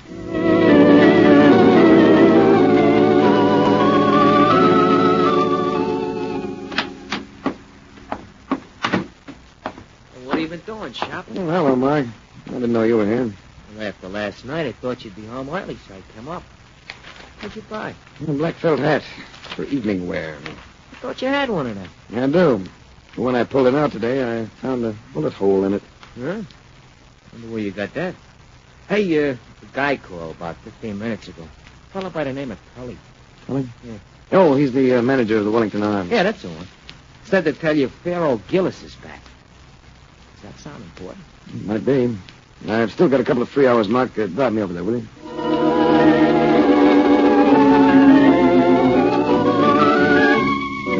I found the door to the apartment slightly ajar, so I knocked. I thought I heard a voice say, "Come in," so I did. She was reclining on a divan, a woman of perhaps 60. She had a theatrical look. Skin was heavy with makeup, her hair tinted a flamboyant red. She was smiling at me, and the set of her features indicated that she was used to smiling. There was only one thing wrong with the picture. Someone had stabbed a knife into her chest. She was dead.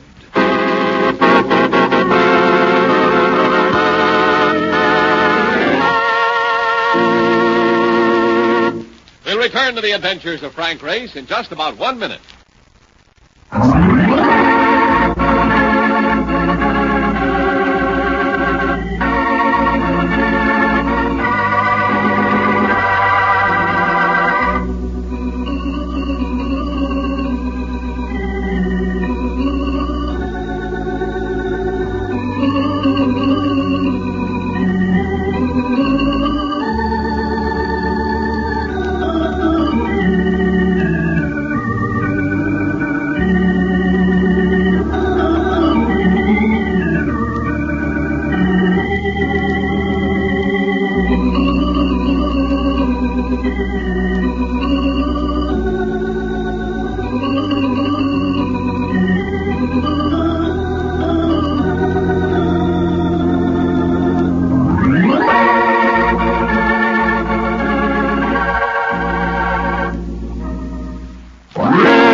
To the adventures of Frank Race.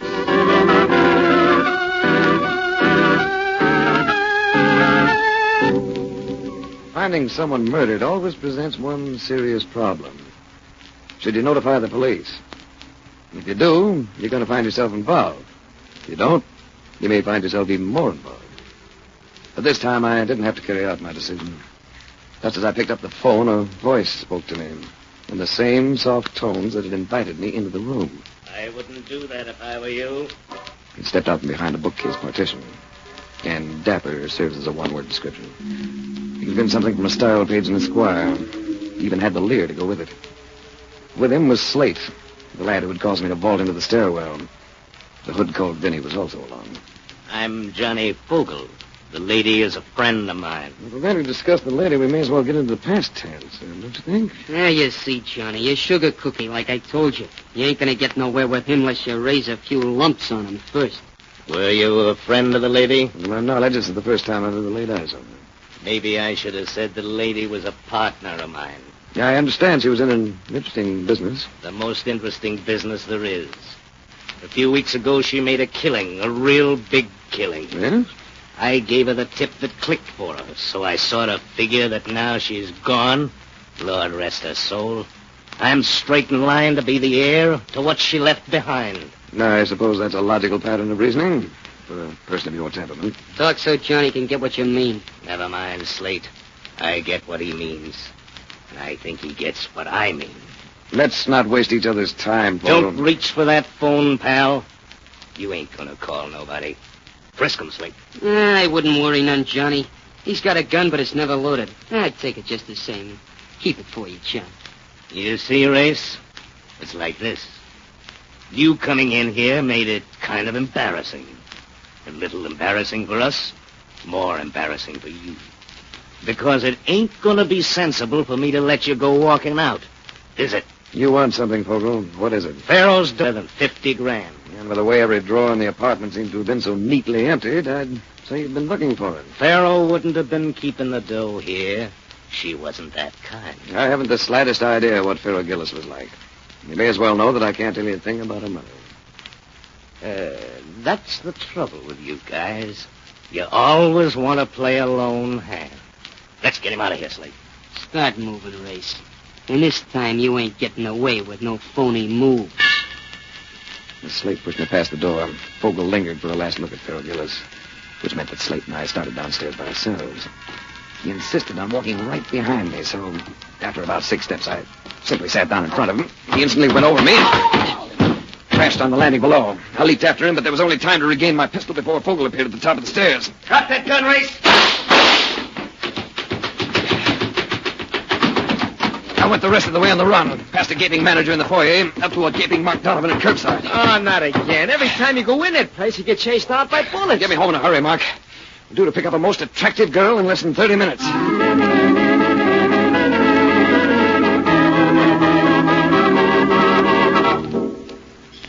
Candlelight. Wine. I might have known you'd do it this way, Ray. I couldn't think of you in any other surroundings. Not at this time, anyway. You're nice. You're beautiful. Tell me something. Ask it. Each time I've seen you, you've worn black. It's for my father. He died less than a year ago. I'm sorry. You don't have to be. You're observant. I like that. It's flattering. In fact, I seem to like everything about you, Ray. What would you like to do after dinner? Go home. The butler will have the fire going. I thought we could just talk.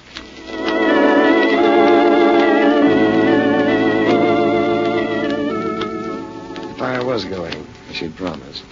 And for the first time in years, I munched freshly roasted popcorn dripping with butter. I love this house, Ray. My father left me a fortune, but out of everything, I think I appreciate this house the most. This house and all the things that go with it. Look, these are some linens my mother received when she was married. Aren't they beautiful? She looked unbelievably lovely in the firelight. She gracefully showed me the fabrics, then carefully folded them, placed them on a nearby table. There. It's the last one. Now it's your turn. What would you like to do?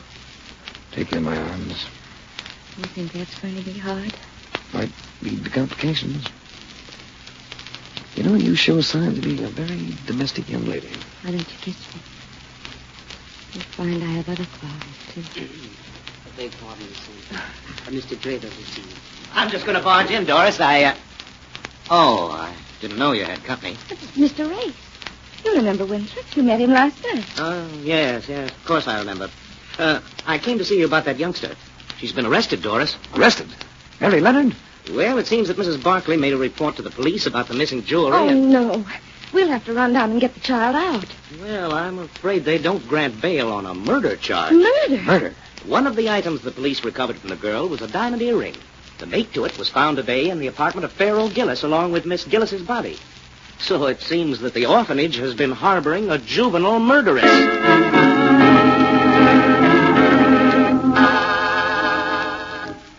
I saw Mary Leonard the next morning. She had no tears for me. She was terribly quiet, terribly white. I told you no one could do anything for me. Didn't I, Mr. Ray? No, I haven't been able to do much, have I, Mary? But I want you to know that I've got an idea about this affair. It's just an idea, and a pretty hazy one at that. But it might lead somewhere. I'll keep in touch with you.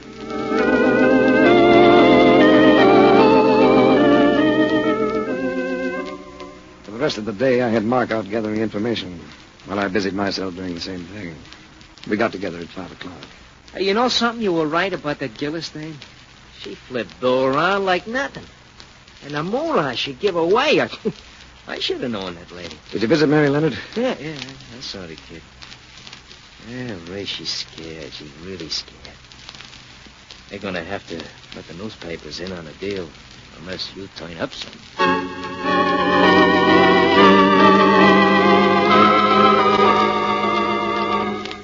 It was about an hour later that I got a call from Doris Sanford. Ray, can you come to see me right away? It's important. Trouble? Well, in a way. Nothing to do with the orphanage. But it does concern us. Well, let me see. I'm expecting a report on something, but I know what I'll do. I'll call and tell them to get in touch with me at your place. I'll be right over.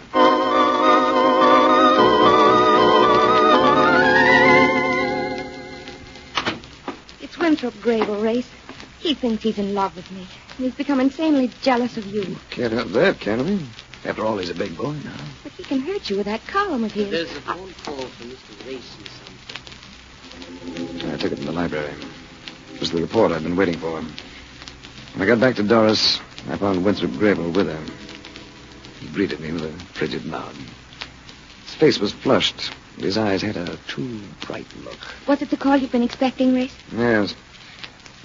It seems that Farrell Gillis not only made a promise to give $50,000 to the orphanage, but she actually delivered the money. What are you talking about? Farrell Gillis always did everything with cash. And that's the way it was handed over. $50,000 in United States currency. I guess it was too much for the party who accepted it, because nothing was ever said about it. And that's why Farrell Gillis was murdered. So where do we go from there? To the fact that Farrell Gillis wasn't murdered just to keep her silent. Drawers and cupboards had been emptied in the apartment. She'd evidently obtained a receipt for the money, which the killer wanted, and got, I believe. And I suppose you know all about the killer's identity, eh? I do know. Who did it, Race? You did, darling. Ah. I got my lead on that from the way you folded those linens last night. The way I folded the linen. So carefully, so meticulously. The same way everything was handled in Farrell Gillis's apartment. You were disturbed before you could put the things back, but you left everything so neatly piled. You're being ridiculous, Race. I just inherited a fortune from my father. I know. But this afternoon I learned that it wasn't a very liquid fortune. Not much money. So inheritance taxes were going to cripple you. Make you sacrifice a big slice of your holdings. I think the courts will accept that as a pretty good motive. You're wrong, Race. No, I'm not. The item I particularly don't like is the way you set that little girl up for a patsy. Framing her with some frowsy jewelry. Planting the stuff so she'd not only be suspected of thievery, but of murder as well. Win, this man is trying to frame me. Yes, but he's not going to get away with it. Put that gun away, Grable. She's making a fool of you. No, you've been trying to make a fool of me. Making passes at her when you knew she was engaged to me. This is the last pass you'll make at any woman. Why, you... Sorry, Grable. I can only allow you 1 minute. Oh! Race, Yes, dear. I've been thinking of taking a trip to Lake Louise. Why don't you come with me? After all, you can't prove I did anything. The receipt is no longer in existence. Nor the duplicate. I know. But you wrote pretty heavily when you made it out. Heavily enough to mark up the blank underneath. That was what my report was about. The police lab was able to show it all up. The amount and your signature. And you can put down that poker, darling, before I forget I'm a gentleman.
The Adventures of Frank Race, starring Tom Collins with Tony Barrett as Mark Donovan, comes to you from Hollywood. Others heard in tonight's cast were Virginia Gregg, Michael Ann Barrett, Jack Crucian, Jack Carrington, and Bert Holland. This series is written and directed by Joel Murcott and Buckley Angel. The music is composed and played by Ivan Ditmars. Be sure to be with us again this same time next week for another dramatic chapter in The Adventures of Frank Race. Art Gilmore speaking. This is a Bruce Ells production.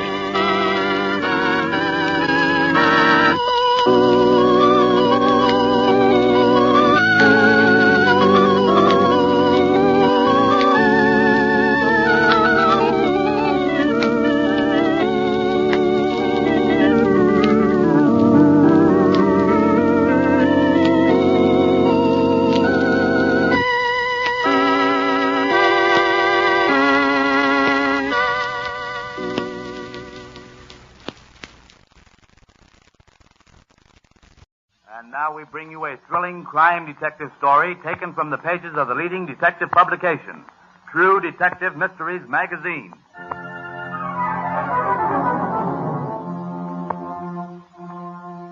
Our story begins on a farm near Highland, Illinois.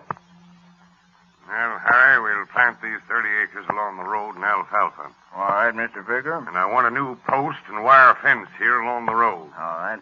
That'll make about 5 miles of new fence this year. Well, nothing like keeping pasture land well fenced. Say, Harry.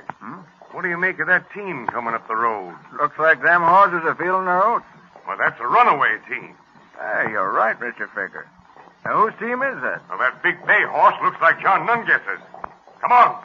Let's stop them. No, that team's running wild. You can't stop them now. Let them run themselves off. They may hurt somebody or smash themselves up. Come on, Harry. Take off your coat. Wave it at the farm. All right. Whoa there. Whoa. Keep waving that coat. I'm going to grab them as they come by. Be careful, though. They're running crazy. Mr. Figger, be careful. Easy now. All right, boy. Easy. Stand easy. Harry, gentle the big bay a minute. All right. Gosh, Mr. Figger, I never thought you were going to stop this team. Oh, there, boy. Oh, there. Now, you're all right. That's a good horse. Wasn't much to it, Harry. You kind of had him flagged down. Yeah. Say, this is John Nunguess's team. All of a lather, too. I wonder what could have happened to John. Go then, now, boy. Horses must have thrown him down the road there. They must have been mighty scared to bolt on a farmer like John Nunguess. Yeah. Oh, there, boy. That's it. Nothing's going to hurt you now. Yeah. Come on, Harry. Gather me up those reins. What are you going to do? We're going to drive this team back up the road. Stand to their heads until I get in the wagon. All right. Easy there now, boys. All right, Harry. Oh, let them go. All right. Hop in as I turn the wagon around. All right, I'm ready. Come on. Get here, boy. Get here.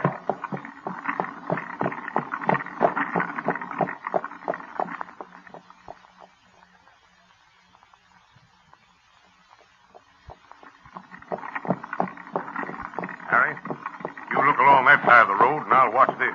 All right. I got my eye peeled. Come on. Mr. Figger. What? Pull the wagon over. You see what I see? I'm afraid I do. Whoa, boys. John Nunguess. Must have been pitched clear out of the wagon. Come on, Harry. Be right there. Tie the horses to this telegraph pole. Look. What's the matter? John. No use calling him. He's dead. Dead? Yeah. Shot. Riddled with bullets. Poor fella. He must have been hit at least 12 times. Huh.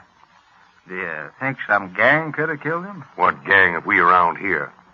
Who'd want to kill an honest young farmer like John Nunguesser?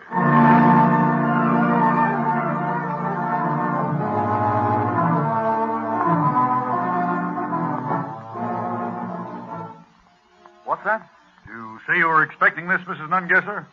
Well, not exactly expecting it. My husband seemed afraid of something. Oh, what was John afraid of? I don't know. Just something. Did he owe anybody any money? Owed the bank. A little. You see, Sheriff, we just got married a month ago and bought this little piece of land. Could anybody have been jealous of you, Mrs. Nunguesser? Oh, no. Mrs. Nunguesser, you take the news of your husband's murder rather calmly. I'm sorry, Sheriff. What else can I say? He's dead. With 12 bullet holes in him. Mrs. Nungesser, where do you keep your guns? Guns? I haven't got any. Take a look around, Blair. All right, Sheriff. I should be mad at you, but I ain't. I know it's just your way. Well, when a young, peaceful farmer like your husband is murdered, anybody can be a suspect. Even you, Sheriff? That's right. Hey, look, Sheriff, look what I found here. Give me that. What is it, Blair? This picture of a dead man lying out in the woods with a revolver near his hand. Give me that. You have no right to that. Now, just a minute, Mrs. Nungesser. Let me have that photograph there. I've seen this before. Yeah, who is it, Sheriff? It's a picture of a man shot through the head, supposedly by his own gun. That's true. Oh, I remember now, Blair. This is a picture of Robert Carey. Yeah? He was a farmhand around here, and he committed suicide. So they said. That is true. And why were you keeping this photograph? What was this Robert Kelly to you? Why, what? He was my husband. That's all. Oh, so you're the woman who was married to Bob Carey, eh? Yes, that's what I said. He was my husband. Where did you first meet him? On the farm where he worked. How long were you married to your first husband before he committed suicide? About a month, Sheriff. Uh-huh. And your second husband was killed after about a month, too, eh? Yes. I told you I'm sorry about that. We're sorry, too, Mrs. Nungesser. Only we're a little different. We're going to do something about it.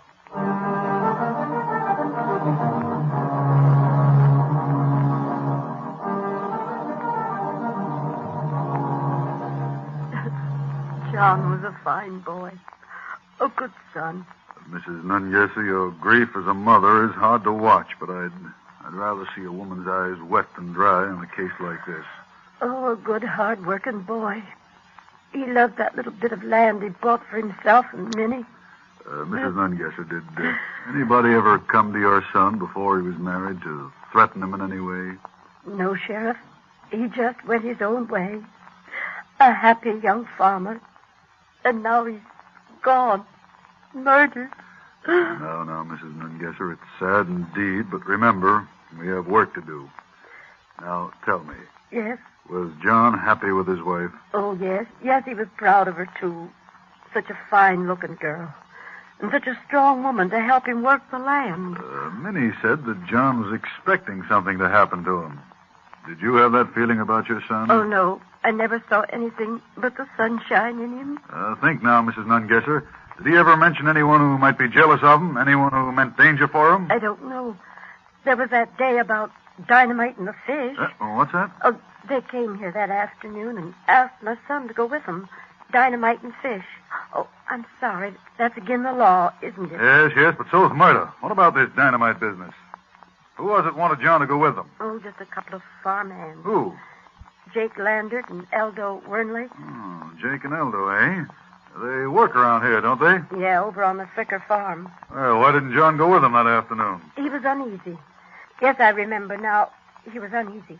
About what? I don't know. He seemed to feel that there was something hanging over him that afternoon. Jake Landert and Eldo Wernley. I wonder if they swapped guns for dynamite.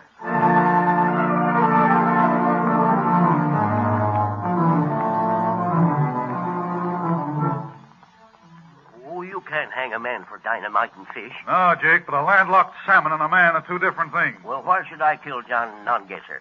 You've been asking me that for an hour now. Well, that's just the first hour, Jake.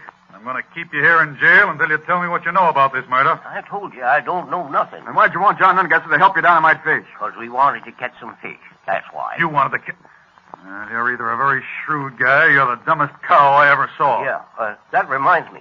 I got to get back to the cows or Mr. Fricker will be hollering at me. You'll go when we're through with you, not before. Tell us what you know about this murder, Jake. Well, John Nungesser was killed. Oh, is that so? Who killed him? I don't know. Why don't you ask Minnie? Yeah, why should we ask her? You think she knows? I don't know. Maybe she does. Maybe she can guess. You know, she's lucky. What do you mean by that? Come on, don't shrug your shoulders that way, Jake. Tell me, what do you mean she's lucky? Well, I heard Mr. Fricker say when he's lucky, and, well, that's all I know. You mean she's lucky her husband was killed? Don't shrug your shoulders. Talk. Is she lucky because her husband was murdered? Maybe. I don't know. Oh, say, Sheriff. Yeah, what? How much milk do you think Mr. Fricker's prize cow gave last week, huh? Why, you bloomin' idiot. Come on, Blair, let's go.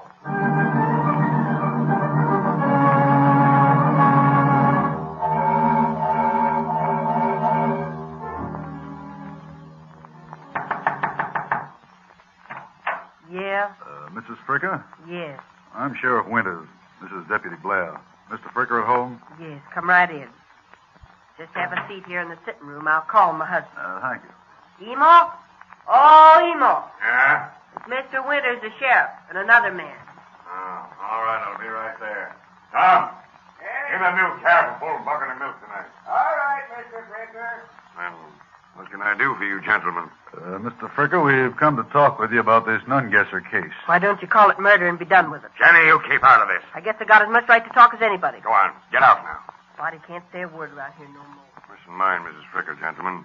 She's been a little upset by this nun-guesser affair. Oh, I understand. Almost everybody's been upset by this case except the man's wife, it seems. Oh, that's just a woman's way. Now, Mr. Fricker, I just come over to talk with you about your hired men, Jake Landit and Eldo Wernley. Yeah? How long have they worked for you? Oh, about 6 years, I guess. Ever see them with any guns? No. Did they hate John Nungesser? I wouldn't know. See, on a big farm like this, gentlemen, I can't keep all the ins and outs of the hired help right at my fingertips. Yeah, well, Mr. Fricker, do you know of any reason why Mrs. Nungesser would have wanted her husband killed? No. But one of your men, Jake, just told us that you said Mrs. Nungesser was lucky. Why? Oh, that. Well, you see, whenever she was around, I had good crops, good seasons. That's what you meant by lucky, isn't it? Yeah, that's right. Yeah, sure, that's what we meant. She was a good omen, is that it? Yes. She was more than a good omen, if you ask me. This place was a madhouse with her around Now, it. Jenny, stop that talk. I won't. That woman was on your mind, Emil, and you know it. Get out of here. Go on, get out. Oh, wait a minute now, just a minute. Don't go, Mrs. Fricker. Well, my wife is upset, Sheriff. She's just trying to drag in this poor girl's name. Poor girl, huh? I was the poor girl, Sheriff.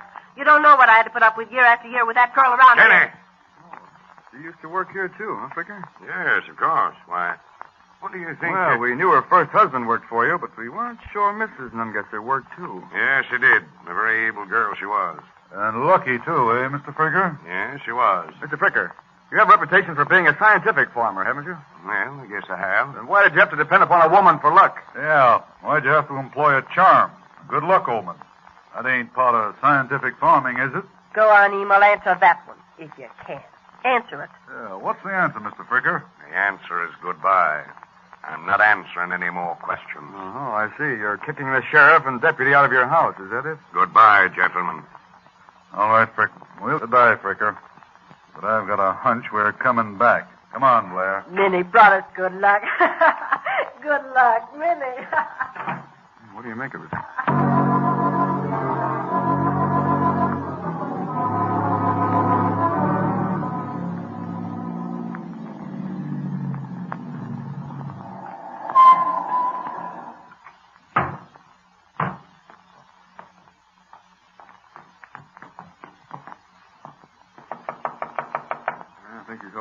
Yeah.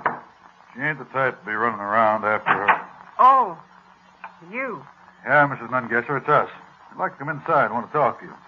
Oh, thanks. You can sit down in here. Ain't nobody home. Thank you. Now, Mrs. Nungesser, we want you to be honest with us. Don't want you to conceal nothing. I have nothing to hide. Well, maybe you have and maybe you haven't. We're not so sure, see? I don't know what you mean. Mrs. Nungesser, we know everything. What do you mean? Deputy Blair's right. We got this case buttoned up tight. Buttoned tight? I don't understand. We know who murdered your husband. You know who You know? Who? Who did it? Mrs. Nungesser, you might as well tell us everything you know first. I tell you. Me. You don't think I killed him, do you? We're doing the questioning, Mrs. Nungesser. Don't forget that. But I don't understand. Why are you here? If you know who killed John, why don't you arrest him? How do you know it's a man? A man? How do I know? You think it's a woman, maybe?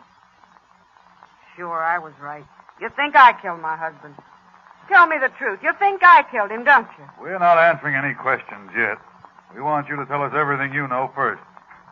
But I told you already, I don't know nothing. All right. Maybe you will know everything if we tell you who killed your husband.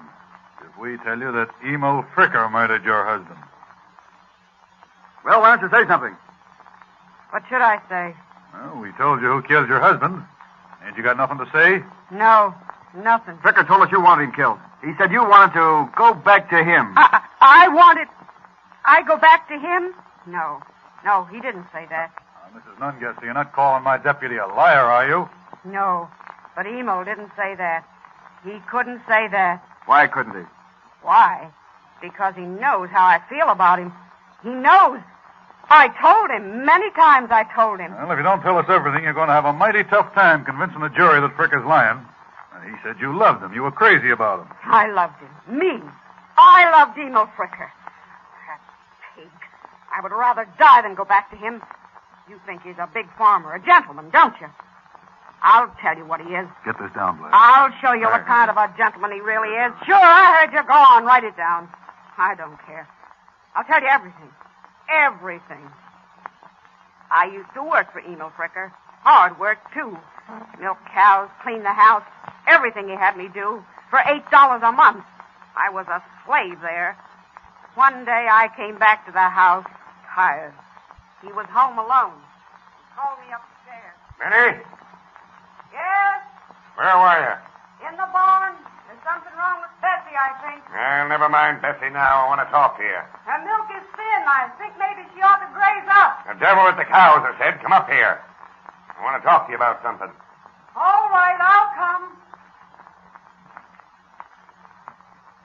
Well, hurry. Don't be so slow. I'm awful tired.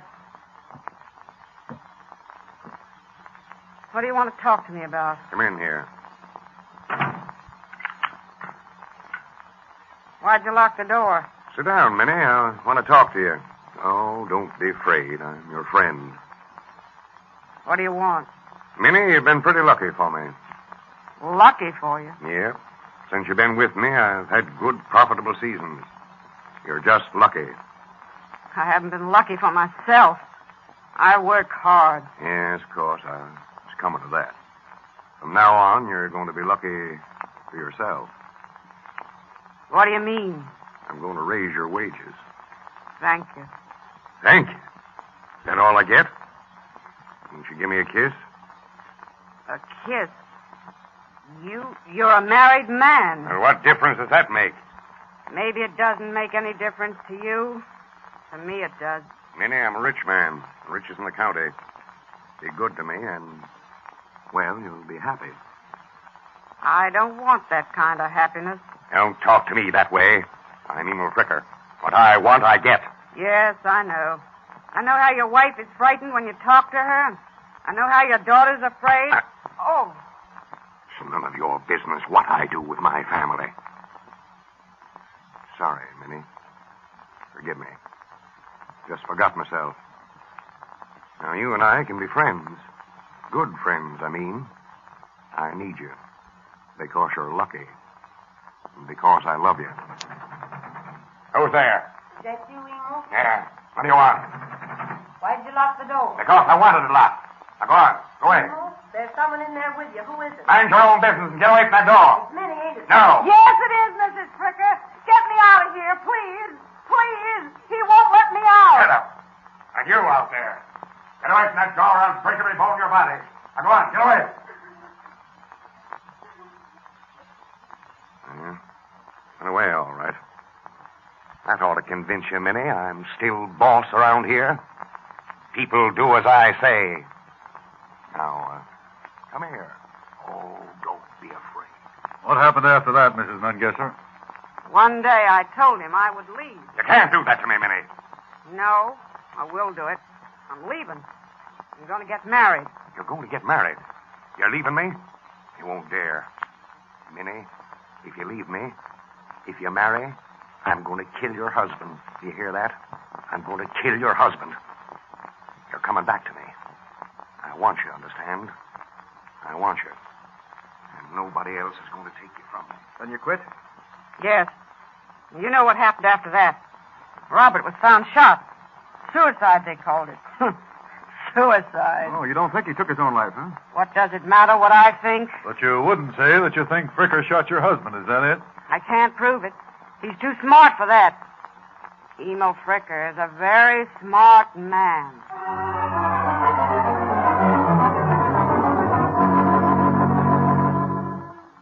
You might as well tell us what you did with the guns, Jake.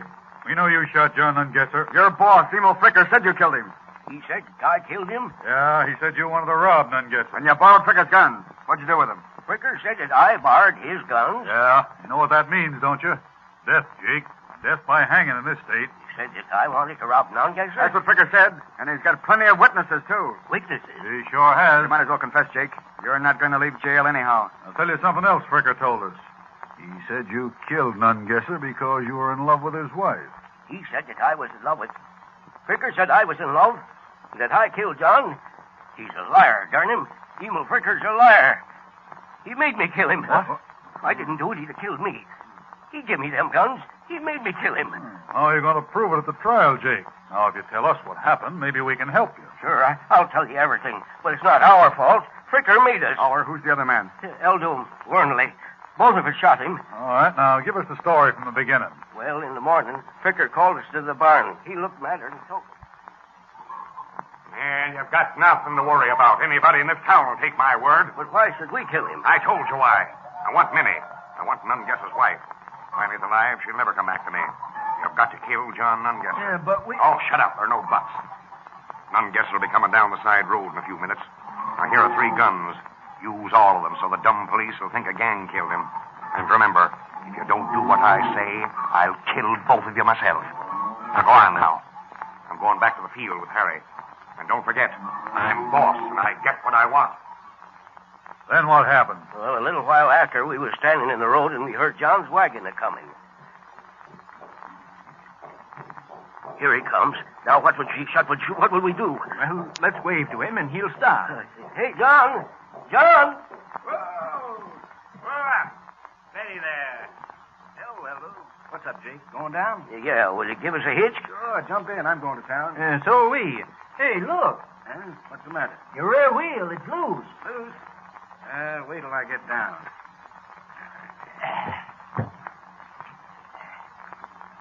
Loose? That isn't loose. Hey, what's the idea of fooling? What are you doing with those guns? Hey! Now it's your turn. Use both guns like the boss said. You started the horses going. They're frightened. They're running away. Come on, Jake. Let's get away. He's dead, all right. We'll just leave him here. Come on. So you both shot him, eh? Yeah, just like the boss said. We used the 3 guns. Oh, you're pretty proud of your job, aren't you? Use 3 guns, eh? You guys may be the police, but you don't know my boss. If we didn't do what he said, he'd use 10 guns on us. And you don't know us, Jake. We're going to use 1 rope on him, but it'll be a nice, strong one. Oh, that chain ought to be finished now, eh, Sheriff? Yeah, only 1 more link, the most important one. Come on, Blair. This is the last lap. We're ready for our scientific farmer who believed in luck. We're the ones in luck, outside of Fricker's wife.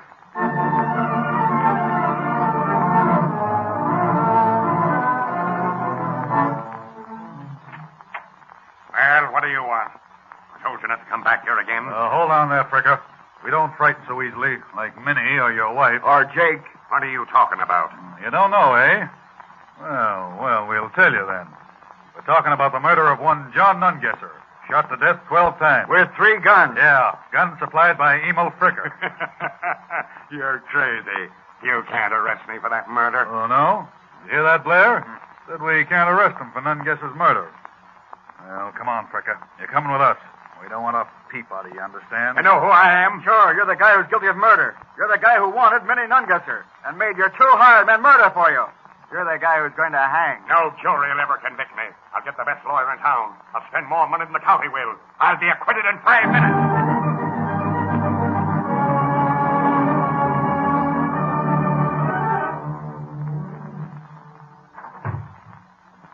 Yeah, how much longer, Sheriff? 5 minutes. They're testing the scaffold out there now. Well, anything to say, Fricker? Any message for your wife or family? No. Sheriff. What is it, Fricker? Hanging the wrong man. I didn't kill anybody. Jake and Eldo did. Yeah, I know all about that. But you made them do it. Jake and Eldo killed him. They are the ones who should hang. You made them do it. You gave them the guns. Yeah, 3 of them. You wanted to be sure, didn't you? Jake and Eldo. Never mind about them, Fricker. They're here for life, thanks to you. Yeah, we're ready, Sheriff. All right. All right, Fricker. You're ready for me, eh? I'd be ready for you, too, if I had a gun. 3 guns, you mean? Sure, that's right, 3 guns. One for you, one for Jake, and one for Minnie. I'll show you I'm still boss. I'll show all of you. Give me 3 guns. Tough to the end, if he had 3 guns. Yeah, but I told him 1 rope was better than 10 guns.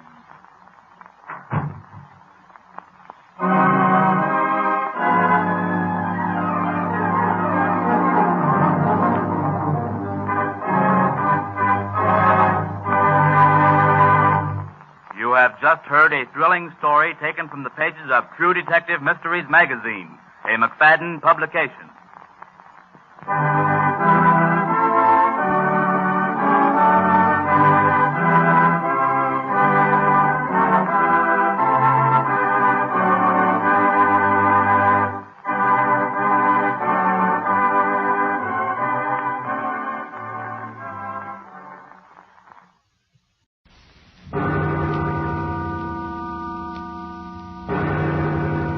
Escape. Escape tonight to occupied France and the underground.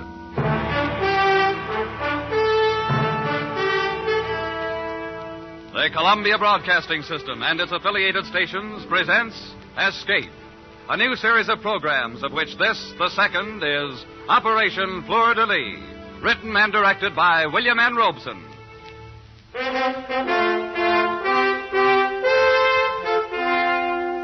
Today, the 14th of July, the people of a free France celebrate the anniversary of their escape from the tyranny of the kings of Versailles. 158 years ago today, the people of Paris stormed the Bastille and let loose the French Revolution. The torch of liberty set afire that day never burned more fiercely than during the years when France was occupied by the Nazis. We escape tonight to occupied France, from which 3 years ago there was no escape.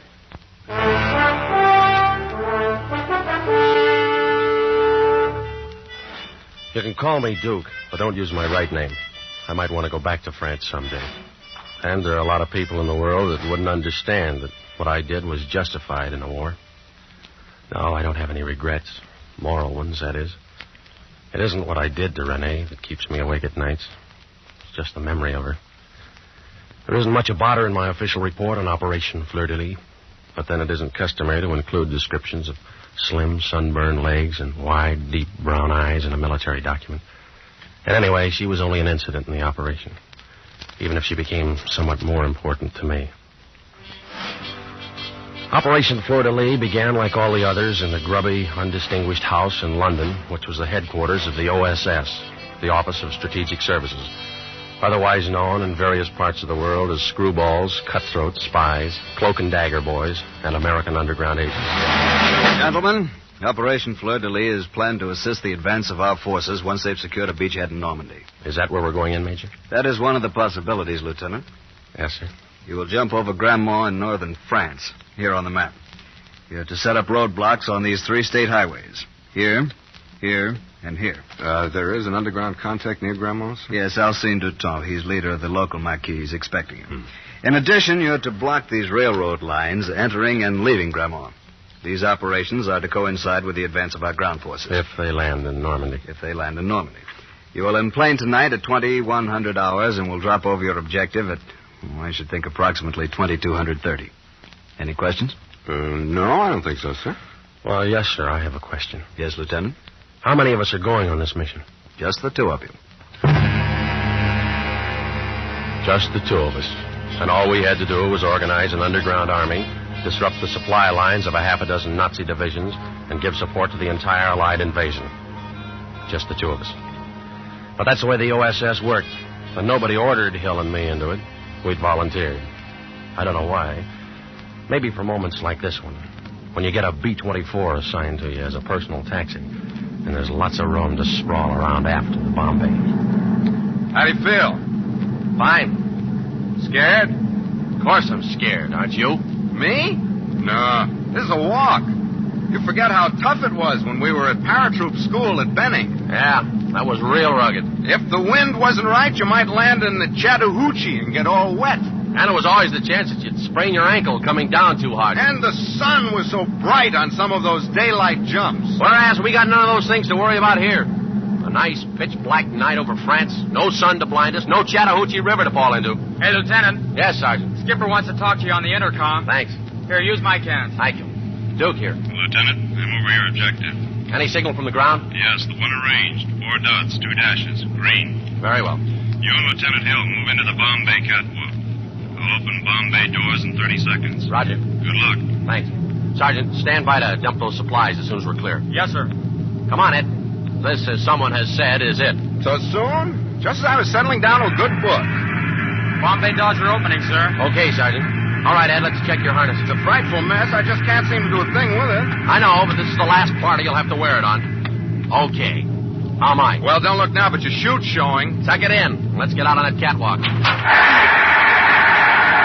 what a refreshing breeze. And all of France at our feet. You see the signal? That's what I'm looking for. There it is. Over to the left. You got it? Got it. Let's go! You kid. Sure you kid. It helps. But for those 10 seconds while you fall free, nothing helps. You hang on to the ripcord and you count off the seconds and you try not to count too fast. Your hand on that ripcord is the only certain thing in the world as you tumble head over teacups with a wind tearing sound from your ears. And there's only one thought, always the same thought, whether it's your first or your 50th jump. Will the chute open? It does. Yanking at your armpits, knocking the breath out of you, slowing you down, and you swing there like a rag doll trying to get your bearings. First, you make out the horizon. That's where the black becomes darker black, where the stars stop. And you wonder about Ed, but you can't risk calling out. And now that you're located where the stars aren't, you look for the signal light, and there it is, slightly to the left. So you tug at your shroud lines, spilling a little air to guide you toward it. And it's coming toward you awfully fast. And you hope this particular French patriot has picked out a field free of trees and church steeples. And then you try to remember all the things they taught you about hitting the ground and rolling with the wind and collapsing your chute. Because it's always like this. You always feel like you've never hit the silk before. And then you're down, and you roll just right, and you collapse your chute. And it's second nature to you after all. And then you hear footsteps running towards you. And you remember another important instruction. You whip out your automatic, and you hope your French is good enough to get you by. Qui va? Who is it? Alcine here. Fleur. Delete. Okay, Alcine, come on. At last you have arrived, Lieutenant. So it seems. You have no idea how long we've wished for this moment. Hold it. That's my partner. Come on. Hey, Ed. Ed. Over here, Duke. You okay? My empennage is slightly damaged, otherwise okay. This is Alcine, our contact. Alcine, Lieutenant Hill. Hello, Alcine. Lieutenant, it is a great pleasure to make your acquaintance. And on behalf of my countrymen... Yeah, well, let's get these chutes buried and blow this place. Where's your transportation, Alcine? We haven't any. What? Where's the safe house? You might be able to stay at my aunt's. I don't think she'd talk. You don't think, aren't you sure? Oh, yes, I'm supremely confident that Where are the Germans? They're everywhere. And that is why I'm so glad you're here. Now we can fight again. With your help, we will kill many Boche. Wait a minute. How many are there in your Maquis? Myself and 2 others. Just 3 of you? Oh, my aching back. But now that the Americans are here, we can do anything. Oh, why don't they get these things straight in London?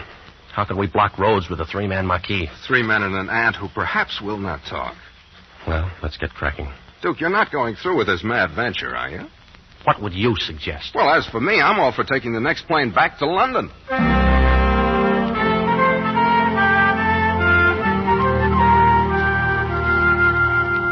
Another piece of bread, Lieutenant. No, thank you, ma'am. This bone chicken is delicious.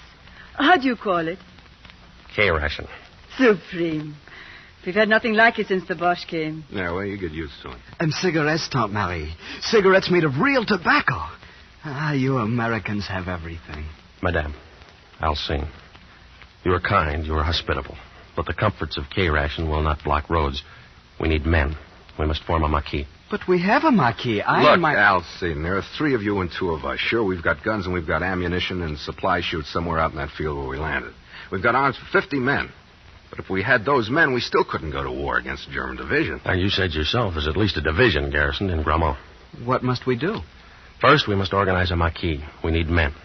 Can you get them?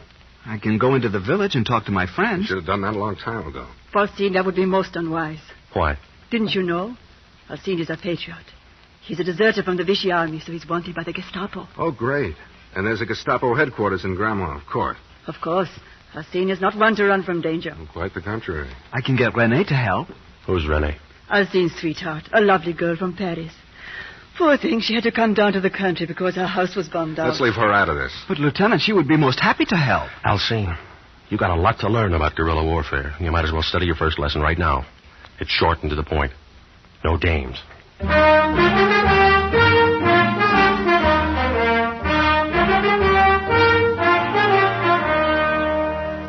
Well, the next day, we collected the supplies, which had been dropped with us, and we set up a camp deep in the woods. Hill and I were loaded with French money, so we were able to buy food from the friendly farmers. Maybe it was the food as much as patriotism that brought us recruits. Anyway, after a week, we had nearly 30 men. Our marquee wasn't big enough for the job we had to do, but it was growing in the right direction. And then one night, as I was winding up a report to London... Oh? What do they say? What do they ever say? Message acknowledged. Carry on. Well, what about new batteries for the radio? What about extra ammunition for the Buck Rogers guns? When are they going to get another drop to us? Why don't you ask them?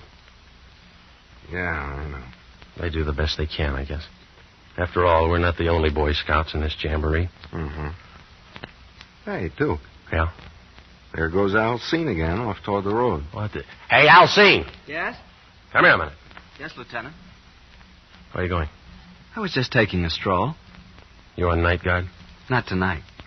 You weren't on night guard last night, were you? No, Lieutenant. Or the night before? No, sir. But you weren't in camp all night, were you? No, sir. What's the matter? Don't you like the camp? Rather sleep at your aunt's? Is it too rugged out here for you? No, sir. Then where were you? In the village. You know the orders. No one is to go into the village. Yes, Lieutenant, but I only go in at night. That makes no difference. But it does. You see, Lieutenant, I'm so in love. Oh, great. The girl from Paris? Yes. You should see her, Lieutenant. She's the most beautiful, the most charming, Don't you know you're endangering the whole Marquis by disobeying my orders? Oh, no, sir. There's no danger with Renee. She hates the bush. Why, she wants to join us. You've told her about us? Oh, yes, sir. Are you out of your mind? How do you know she's all right? I just know that's all. She's the most wonderful person in the world. She's a real patriot. I told you, rule number 1 is no dames. Yes, but Renee is different. Yeah. Well, you better marry her before you bring her around here, or you'll have to share her with the rest of these wolves. Lieutenant, do I understand you? Forget it, Elsie. It's just an American figure of speech. May I tell Renee she can join us? Well, not quite yet. Later, maybe. Yes, Lieutenant. Is that all? Yeah, that's all. If you got to take it, Alcine, take it easy. I do not understand. Just another American idiom, Elsie. Good night. Good night, sir. Hey, Duke. You going to let him get away with that? Well, what are we going to do? Slap him into the guardhouse for 30 days. Only this isn't the American Army. We haven't any guardhouse. Yeah, stinks from a security standpoint. I know. If we try to keep these boys from sneaking off home every now and then, we're not going to have any Marquis. These French.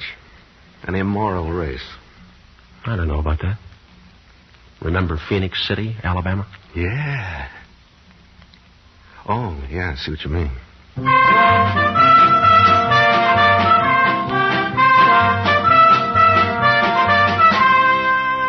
There wasn't anything we could do. If we'd ordered Alcine to stay in camp, he'd have sneaked off anyway. He had that dreamy, faraway look that's baffled parents, teachers, and first lieutenants since the beginning of time. I didn't worry too much about it because our Marquis was growing, and Ed Hill and I were breaking our backs pushing those French kids through an ersatz basic in 3 weeks. Headquarters in London didn't tell us much, but we did know from the BBC that the boys had landed at Omaha Beach, and it wouldn't be long before they'd be needing our roadblocks. And then one morning, about D+4, I think it was, I was out in the woods running a squad through concealment drill. No. Hit the dirt. Don't wait or you're dead. When you see the signal, hit the dirt right now. Pardon me, Lieutenant. Huh? Oh, Elsie. Where have you been all night as though I didn't know? Lieutenant, I've got to talk to you. Okay, I'll be through here in a half hour or so. Got to talk to you now. Huh? All right, Elsie. Okay, boys, take 5. Come along, Elsie. What's on your mind? Lieutenant, my family's been killed. Oh, no. Yes, by the Gestapo. They set fire to the house. My mother, my father, my 2 sisters. They ran out. The Gestapo shot them. You're sure of this? Yes, I heard it this morning from a neighbor who saw it happen. You poor kid. When can we attack, Lieutenant?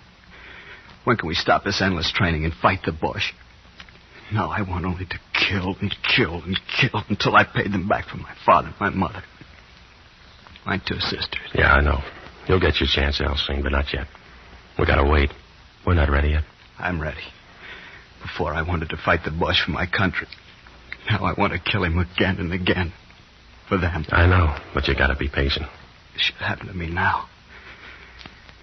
Only last night Renee said she'd marry me. Come to live here with me in the camp. I was so happy. And this morning I learned this news. When did you hear from your mother last? Not for a month since we began to work, but I've written her every week. You have? Who mailed the letters? Renee mailed them for me. She's so kind and thoughtful. She offered to mail letters home for the other boys, too. That was nice of her. Did they take advantage of her offer? A couple of them. Who? Paul and Jean. I told them about it. They wrote their families. And Renee mailed the letters, huh? Yeah, she's a wonderful person, Lieutenant. You're going to love her. Yeah, I think I am. She's all I've got in the world now.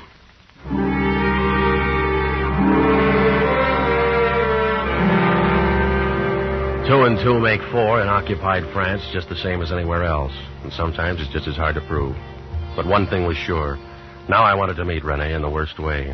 But I had to postpone the pleasure because early that afternoon, one of the outposts broke into camp out of breath. Yeah? Yes, Paul. The Boche. They're coming down the road through the forest. How many? I did not stop to count them. Several truckloads, to be sure. Pass the word to Lieutenant Hill. Ask him to bring his detail into camp on the double. Yes, Lieutenant. Alcine. Yes, sir? Take 2 men and go down by the road and see what they're up to. Yes, sir. Just reconnoiter. Don't fire at them. But this is my chance for revenge. Listen to me. Don't fire at them. That's a command. Yes, sir. They may not be after us at all. Now get going. Immediately, Lieutenant. What's the order of the day, Duke? Lance Graham? Yeah, it looks like it. All your men here? President accounted for. All right, boys, now gather around, will you, and get this. There's a convoy of Germans coming down the forest road. Now, wait a minute. We're not going to fight them. You know what our job is. Roadblocks. We got tanks, artillery, and airplanes that'll be along soon to do the killing. Now, look, our security's been pretty good.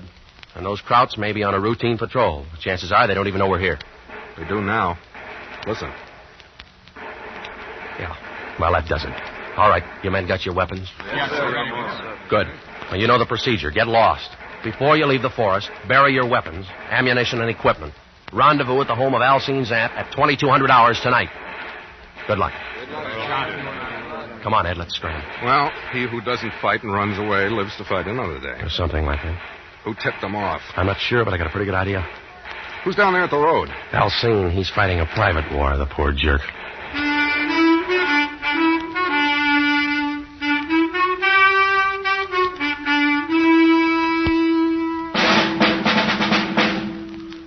The basic rule of 3 in guerrilla warfare is surprise, kill, vanish. However, when you're surprised, the only rule is vanish. And we did. There were about 50 Germans and a half a dozen dogs to track our scent. They spent the day thrashing through the woods, firing into the underbrush, and finding nothing. It was a classic withdrawal, and Hill and I were proud of our little army, with the exception of Alcine, its self-appointed hero. When we arrived at his aunt's house that night for the rendezvous, a half a dozen of the boys were already there. Who is it? Fleur. Julie. Lieutenant, come in. Good evening, madame. Alcine is already here. I'm so proud of him. Lieutenant, I was just telling Tante Marie and the boys it was magnificent. I got 2 of them. I killed 2 Boche. Your orders were not to shoot. But, Lieutenant, what would you? What happened to the other boys who were with you? Jean was wounded and captured. Antoine became frightened and ran away. That blows the Marquis. They'll get the full particulars from Jean. They haven't got him already. I'm sorry, Lieutenant, but... Quiet. Answer it, madame. Who is it? Look. Julie. Open it. Good evening, madame. Come in, boys. Running any trouble, boys? As you see, we are here. Yeah. But not for long. Lieutenant, yes, Raoul Paul. and I wish to withdraw from the Marquis. Quit? Why? The risk is too great. You afraid? For myself, no. But after what happened to John. He was wounded and captured. We all take that risk. Yes, but last night the Gestapo got Jean's family. Like they did Alcine's. Stood them up in front of their house and shot them. Who knows what'll be next? My mother, Raoul's sister, Alcine's aunt. I wish to withdraw. So do I. All right, now, wait a minute. I don't blame you for being worried about your families. But whose families do you think the British and American armies up in Normandy are fighting to liberate? Their own? No, yours. Now, this thing isn't as bad as it looks. There's been a leak in our security. Somebody's been putting the finger on us, so we lay low until the leak's plugged. But the Germans are everywhere. Spies, perhaps, too, are everywhere. I think I know who's responsible for these murders. I'll make a deal with you. Give me a couple of days to work it out. We'll issue you boys some money, and all you've got to do is to get lost until Saturday night, and then meet me back here. If I haven't patched up our security by then, you can all quit the Marquis and become collaborators. Oh, it is not that, Lieutenant. No one wishes to collaborate. But one must think of one's family. Okay. Ed. Yeah, Duke. Give the boys 1,000 francs apiece. Right. Come and get it, boy. Come on. Alcine. Yes, my lieutenant? I'm going to have a little time on my hands for the next couple of days. You think you could arrange to introduce me to your girlfriend? Oh, but of course, Lieutenant. Maybe, if she's okay, like you say, we can let her sign up, huh? I am desolated with happiness, Lieutenant. One thing. None of that lieutenant business around her until I make sure she's all right. Very well. You think my French is good enough to pass as a native? But of course, Lieutenant. All right, then pass me off as a friend of yours. Let's see, I'll need a name. Let's call me Jacques Dufresne. Jacques Dufresne. Good, I will make the arrangements immediately. I thought you'd like an excuse to get into town tonight.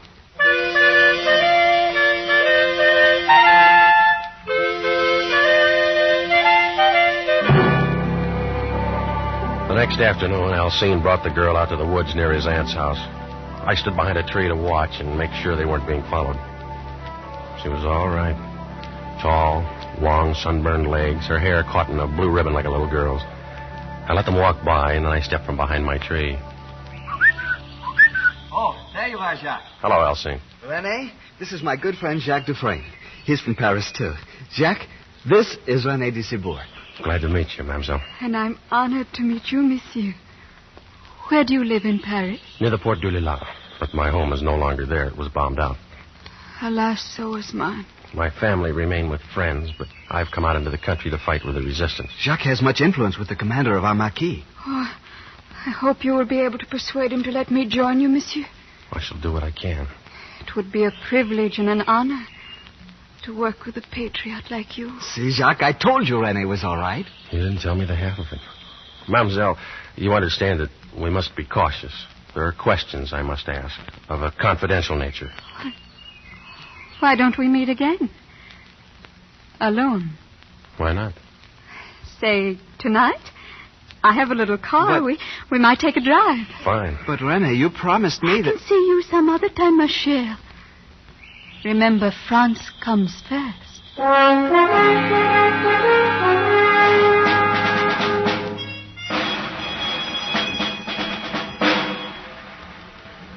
We just drove that night. She was wearing a white ribbon in her hair and a loose white dress and no stockings. We just drove around in her little Citroën with the top down and the wind blowing her hair like a girl in a magazine ad. Then we came back about midnight and parked by the bridge. I felt like I was back in high school in Illinois. Look at those stars, Jacques. Yeah. So many of them. So close you can almost reach out and touch them. Yeah. I had them all once, Jacques. I reached out and gathered them all in my arms once. Yeah? I want you to know all about me, Jacques. I want to. Don't think it's wrong of me. But I've been in love. There's nothing wrong in being in love. He was a soldier. Most everybody is these days. A German soldier. Oh. Don't you think that love is bigger than war or hate or anything? Yeah, I guess so. He's dead now. That's good. I'm sorry. I mean, I didn't mean to hurt you. I'm not sorry he's dead. Jacques, I'm so confused. I want to understand things. I want to be intelligent about things. But everything gets so mixed up. Like now. Like now? Yes. Jacques, I've never been so happy as I am tonight. Not even with the German? Not even with him. Why does it have to end? Why do those blessed stars have to go out one by one to make way for another day of war? Why can't we stop time? You and I. And gather all the stars together. Just for us. I don't know, baby. It's never been done before. But we can try.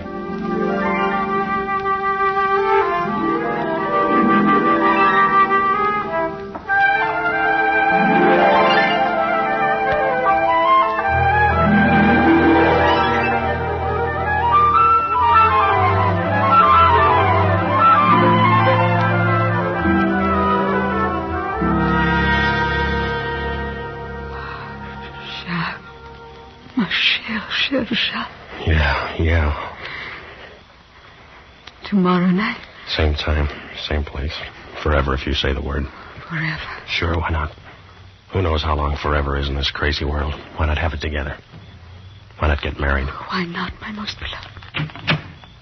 See you tomorrow night. I'll only be half alive until then. Sherry, if you want to write to your family in Paris, give me the letter tomorrow night, and I'll mail it for you.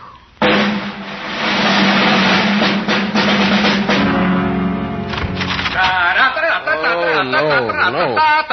All right, drop that rock and grab a sock. Rise and shine, lover boy. I brought you a cup of chocolate. Figured you want breakfast in bed this morning. Oh, thanks. How'd you make out last night? Okay. Details. Let's have the details. Nothing much to report. We drove, and then we parked for a while and talked. Did she give anything away? No information. She's a funny kid. Her dialogue's as corny as a bobby soxer. She knows she's pretty, so she wants to be admired for her mind. But I'm sure she's our Matahari. How come? She offered to mail a letter to my family. That's consistent. I asked her to marry me. What? She didn't believe me, but she pretended like she did. Oh, I don't know why she's doing what she's doing. Thrills, maybe. French juvenile delinquent. Maybe. Tonight's the night. The night you get married? No, the night we get her. The boys are meeting us here at midnight, you know. What's the plan? Well, I'll take another ride with her. And about midnight, we'll be back and parked by the bridge. You'll be there out of sight. I'll have some brandy along, and I'll slug her drink with a capture pill. When she's passed out, I'll give you the come on, and you join me.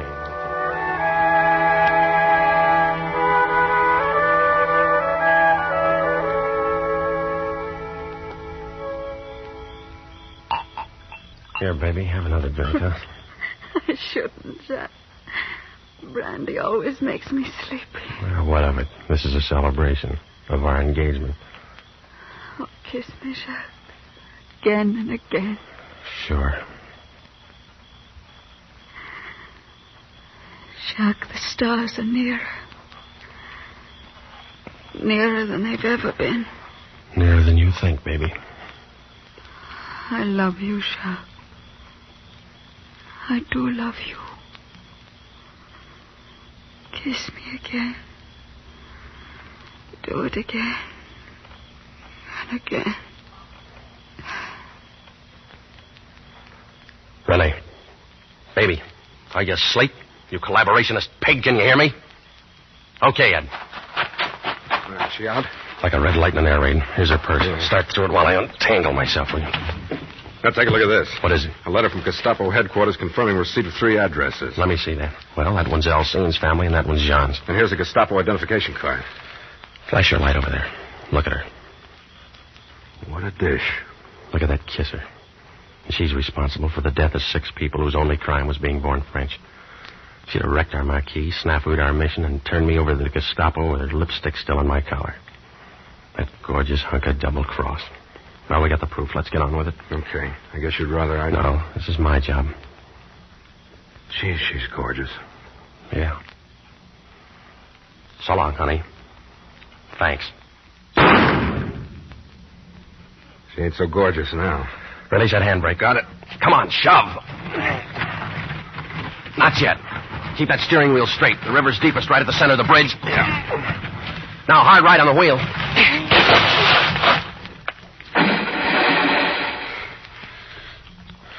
You know something, Ed? Huh?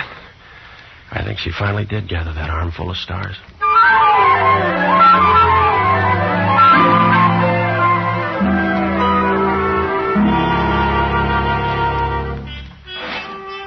Sure, the operation was successful.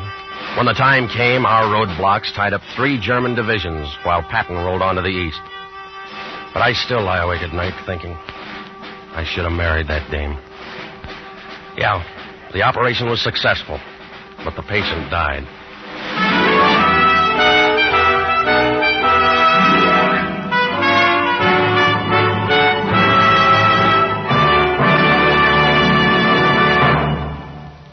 Operation Fleur-de-Lis was written, directed, and produced by William N. Robeson with Jack Webb as Duke, Elliot Lewis as Hill, Peggy Weber as Renee, and Harry Bartell as Alcine. Operation Fleur-de-Lis was based on an incident from the files of the OSS, recorded in Sub Rosa by Stuart Alsop and Thomas Braden. The special musical score was conceived and conducted by Cy Pure.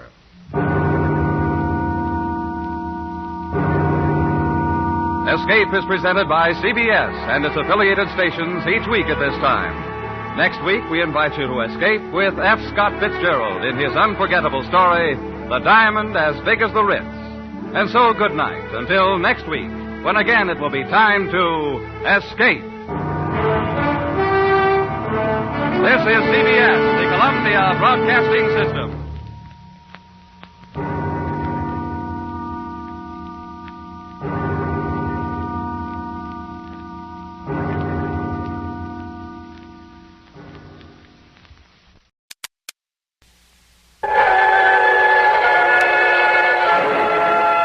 Adventures of Ellery Queen. Tonight we bring you another thrilling adventure of Ellery Queen, the celebrated fighter of crime. Representing you home armchair detectives is world-famous personality Gypsy Rose Lee. You'll hear from her later. But now, here's your host, Ellery Queen. Thank you, and good evening, ladies and gentlemen. In tonight's case, my secretary, Nicky Porter, finds herself hunted by the police. She is wanted for murder. I call it The Adventure of Nicky Porter, Suspect.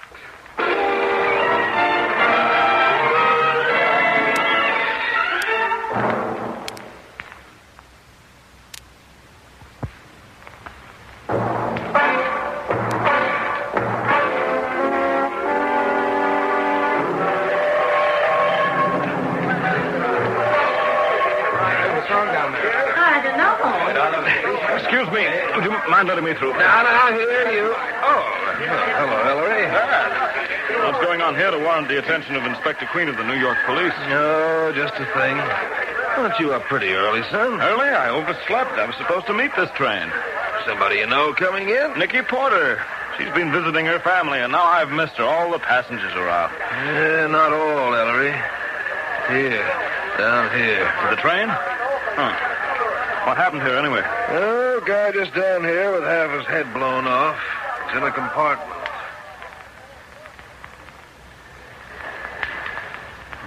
6 slugs in his head. Who was he, Dad?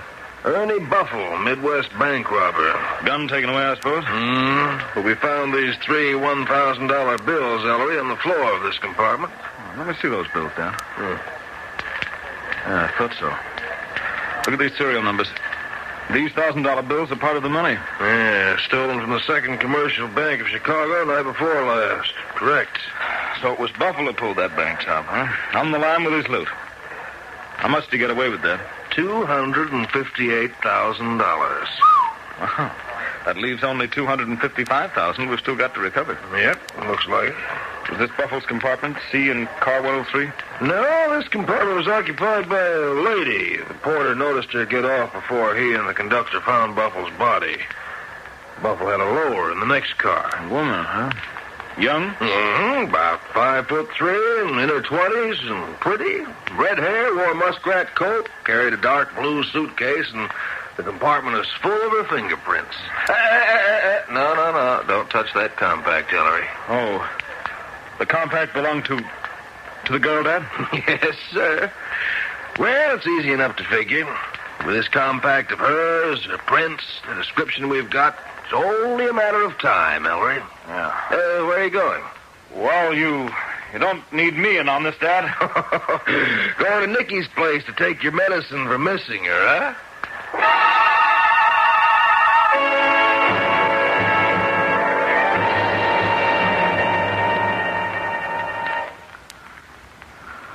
Nicky. Nicky, wake up. Nicky. Nicky, it's Ellery. Ellery? Nicky, listen to me. Nicky, will you listen to me? I was in Kansas City. Nicky, you left Kansas City. You wired me yesterday from Chicago that you'd arrive in New York at 8:30 this morning. The train? Were you in a compartment, Nicky? Tell me. Compartment? Car 103, compartment C? Yes. Oh, I see. I'm so sick. I ache. Oh, Ellery, what happened? Don't you know, Nicky? I can't seem to remember anything. Well, don't you remember leaving the train? No. Oh, look at me. all dirty. You were in a struggle of some sort, Nicky. Struggle? You suffered a violent physical as well as nervous shock. It brought on a temporary amnesia, Nicky. Struggle? That man. Then you're beginning to remember. Now, when did you first see this man, Buffle? Buffle? Yeah, the man with the broken nose, Nicky. He's a criminal wanted for bank robbery. Bank robber? So that's why he... Nicky, he's lying on the floor of that compartment dead, shot to death. You left your compact there. Your fingerprints are all over the place. Nicky, you're in a jam, so talk, will you? I killed him. I killed him. Oh, Nicky, how did you kill him? Oh, Nicky, any minute now, Dad will realize that the compact, the prints, the description all add up to you. He may be on his way here now. Will you tell me what happened before he gets here? All right, Ellery. The train had stopped at 125th Street. Then it started again. I'd already packed my suitcase, and I was about to close it when my door opened, and... Is that the porter? I'll have my bag ready in a mo... What do you want? Don't call for help and don't yell. Who's yelling? And don't shut that suitcase. Would you mind waving that gun elsewhere? Do what I say and you won't get hurt. See this package? Package? Put it in your suitcase. You're giving me something? Put it in your suitcase. Well, now what do I do? Write you a thank you note? Close it up. Close the back. Uh-huh. Now get this. In 5 minutes, we'll be in New York. You'll carry your suitcase up the train yourself. Don't give it to a red cap, understand? Walk up to the check room at the west end of the station and check the bag. I'll be right behind you. Suppose somebody I know is meeting the train. Ditch him. When you get the baggage check, go to the nearest cigar stand and buy a packet of cigarettes. Leave the check on the counter, careless, like you dropped it. Then go on about your business. And you'll pick it up. That's the idea, baby. Oh. Well, there's not very much I can do, is there? Smart gal. Why, we're in the tunnel. I'm actually shaking. Do you have a cigarette? Yeah, sure. It's very kind of you to look through your pockets for one, because it gives me a chance to grab your gun. Why, you big... You... Okay. Make a sucker out of me, will you?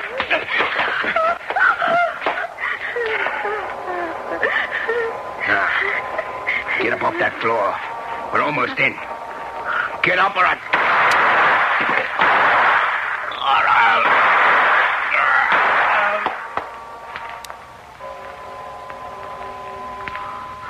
Yes? Go on, Nicky. All I know is I was reaching for the gun as he was bending over me. That's the last clear recollection I have, Ellery. That and the shots. All in his head. All at close range. I see I brought the suitcase home. Is the package in it, Ellery? No, it isn't, Nicky. It isn't? But there's no question what it contained. The $258,000 Buffalo stole from the Chicago bank night before last. I wonder what I did with it. $3,000 of it was found on the floor of the compartment. And, Nicky, What now? I just found this in the pocket of your fur coat. A gun?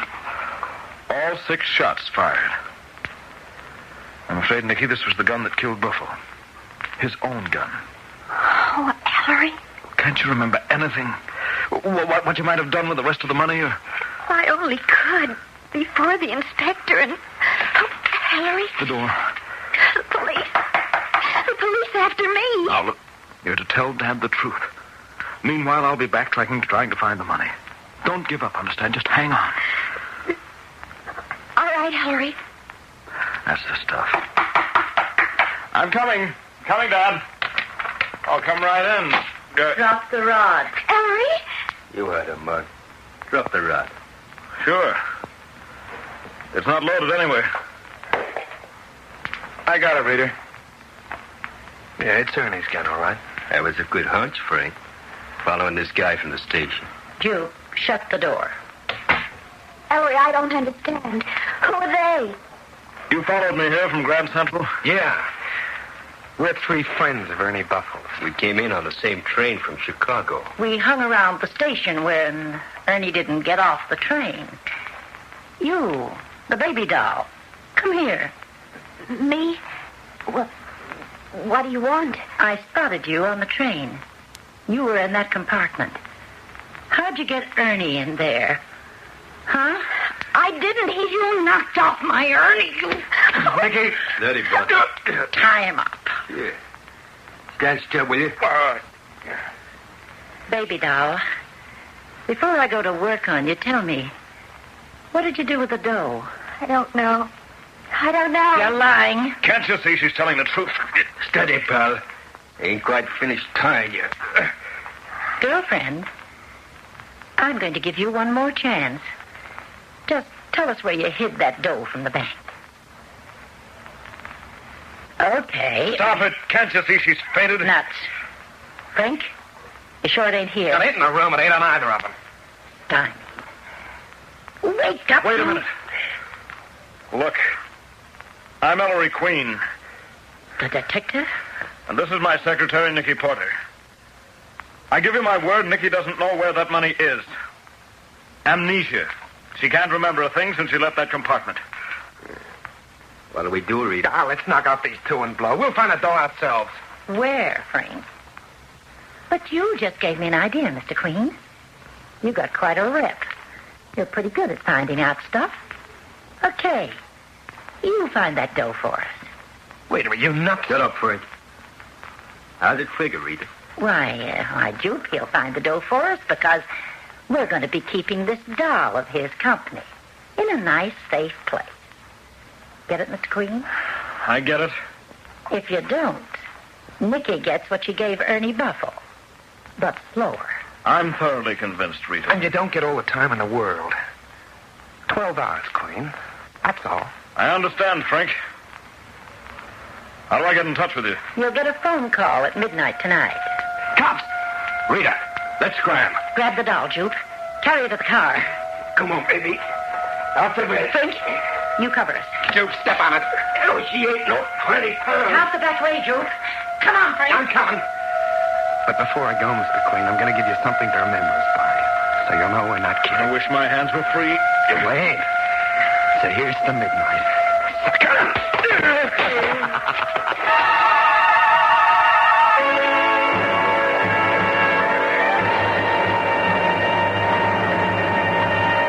And there, ladies and gentlemen, you have the first part of our mystery. You'll hear more shortly.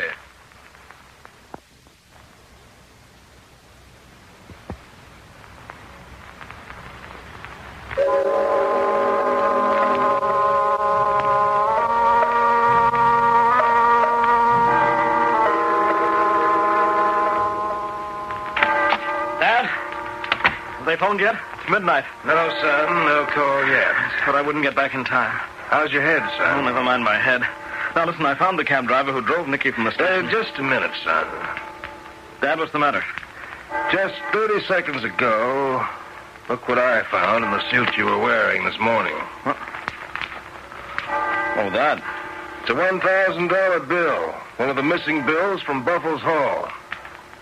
Where did you get it, Ellery? Oh, don't act the inspector with me, Dad. I found it in the pocket of Nicky's fur coat, along with Buffalo's gun. I didn't even tell Nicky about it. I thought you said Buffalo's pals searched you. They did, but I palmed the bill. And after they got through frisking me, I simply put the bill in my pocket. Now, listen. It all adds up I know what it adds up to, Ellery. Once we get Nicky back, I'll do what I can for her, but... Sure. Where's that call? Now, what were you going to tell me? Oh, never mind. What's this, Dad? The autopsy report on Buffalo. Very interesting. What's interesting about... The call. I'll get it. Ellery Queen speaking. Well? How's Nicky? Stop stalling. She's okay. So far. Did you find out where the dough is? Yes? Where is it? I'll tell you when I see you, Frank. You and Jupe and Rita. Oh. Will you have the dough with you? No, but I'll tell you where you can find it. Where do I meet you? Nothing doing. I don't like it. Suit yourself, Frank. Goodbye. Hey, wait a minute. Don't you care about the day? If you won't let me see her, obviously it's too late. Okay. Tell me where to drive. Pick me up at First Avenue and 96th. Here he is, Jupe. Inside. Everything okay, Frank? Sure, Jupe. No cops hiding in his car. Nobody tailed us. I'll guarantee it. Where's Nicky? Not so fast. Rita, I didn't see you there. Where's Nicky Porter? Where's the dough? No, Nicky. No talk. In here. Nicky. Ellery, hi. Hi yourself. You all right? They've handled me like a piece of china all day. Oh, Ellery, I'm so glad. Hold it. So here she is, Queen, still in one chunk. Now, where did she hide the dough? She didn't. What? Ellery, what are you talking about? I was able to trace your movements, Nicky.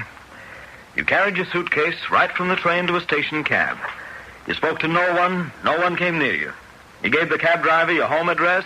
He drove you right there. You got out, and your landlady saw you come in and go to your room. You didn't drop anything. You didn't leave anything in the cab. The bulk of that stolen money wasn't found in your room because you never brought it there. You never took it from the train, Nicky. Then someone else did? Someone else did. Malarkey. Next thing we know, you'll be telling her she didn't bump off Ernie Buffle. She didn't. She didn't. I didn't, Ellery. No, Nicky. I just saw the autopsy report. I didn't kill him. At the time of the shots, you were on the floor, and Buffle was coming at you, leaning over you. The autopsy report shows that all 6 bullets struck Buffle's head at the top and at the back. Only someone higher than Buffle could have fired those shots. Someone else had sneaked into the compartment? Yes, Rita. Now it's perfectly clear, isn't it? You were all in on that Chicago robbery with Buffle. You all came in on the same train, Buffle carrying the money. At the last moment, Buffle decided to double-cross the rest of you. He got into Nicky's compartment and tried to get her to carry the money off the train for him so he could recover her suitcase later and have the whole haul for himself. Ernie double-crossed us? Yes, Rita. What's more, one of you was afraid of just that and followed Buffle and stood outside Nicky's compartment and heard the whole thing. That one entered the compartment, shot Buffle with his own gun, framed Nicky for the murder, and walked off the train carrying the money, saying nothing to the other 2 of you. Not only was Buffle a double-crosser, one of you 3 is a double-crosser, too. Where's that $254 grand, Rita? I didn't take it, Jupe. Oh, I wouldn't have killed Ernie. Not Ernie. Frank, don't put the finger on me, Jupe. You got nothing on me. Maybe you did it yourself. It's one of you 2. I didn't swear on that bank job to get cheated out of mine. Neither did I. Hold it. I'll put the finger on the one who killed Buffle today and hid that money if the other 2 of you promise to let Nicky Porter and me walk out of here unharmed when I've done so. Sure. Okay. Promise.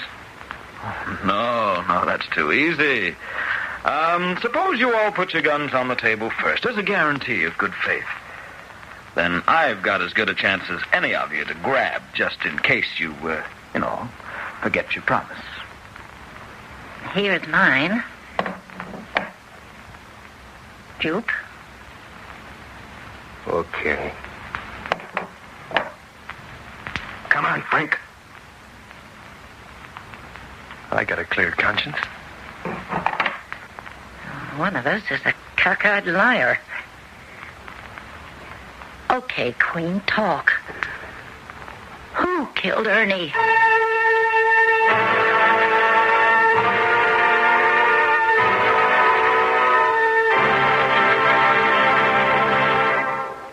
And there, ladies and gentlemen, you have the mystery. Nicky, would you introduce our guest armchair detective? No, sir. Nicky's still a little shaky, so I'm going to help out while Nicky rests. Dad, is that the real reason you want to be in on this interview? Why, of course, Ellery. Well, anyway, it's a very great pleasure to introduce our guest for tonight, that world-famous personality currently appearing at the Palladium Theater in Sydney, Miss Gypsy Rose Lee. Well, welcome to the show, Miss Lee. Well, thank you, Ellery. And thank you, Inspector. Good evening, ladies and gentlemen. Of course, Ellery, you're much more fortunate than I am. You have your wonderful father to help you solve your solutions. Yes, Miss Lee, I am. I'm very fortunate. However, before we proceed with your solution to the mystery, we'd all like to meet you personally. Yes, indeed. Well, you've certainly been a smash hit at the Sydney Palladium. Are you visiting any other Australian cities, Miss Lee? Oh, I wish I were, but I'm going to have to get on back home, I'm afraid.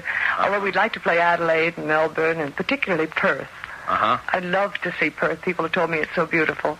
Well, then, we'd... Miss Lee, how do you like the audiences here? Oh, I think they're just simply wonderful. I think you're pretty cute, too. You know that? Well, yeah, well, that's really quite... Miss Lee, of course, you're a well-known mystery writer yourself, too, aren't you? I mean, I've read your mysteries. Mother finds the body and the striptease murder. Oh, they're wonderful. Well, thank you, honey. Actually, you know, at home, the striptease murders wasn't called that at all.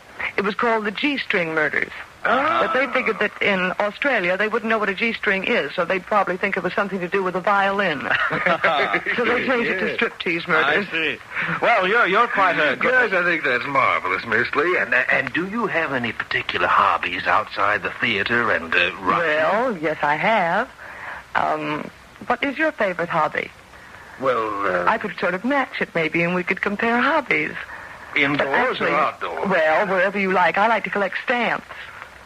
Yes. Philately is one of my hobbies. In fact, I'm thinking of taking it up full-time, aren't I, Ellery? Wasn't I talking to you just the other day? And I said so, Dad. Yeah, sure. Now, thank you very much, Miss Lee, but I think it's about time we got to our problem. I'll do it, Ellery. I'll do it. Okay. Now, Miss Lee, who killed Buffle and hid the money? Oh, dear. I'm not really sure, you know. But I have a very sneaking hunch that Rita might have done it. Just on general principles, that is. I don't have any evidence against her, not even circumstantial evidence. But I don't like her personally. I see.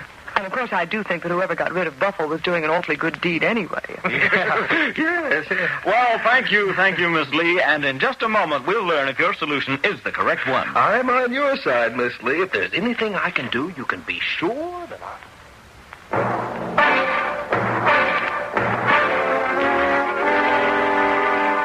Rita, how much money was in that haul? $258,000. $258,000. But Buffle's killer left some of that money to frame Nicky Porter. So he didn't get away with the whole amount.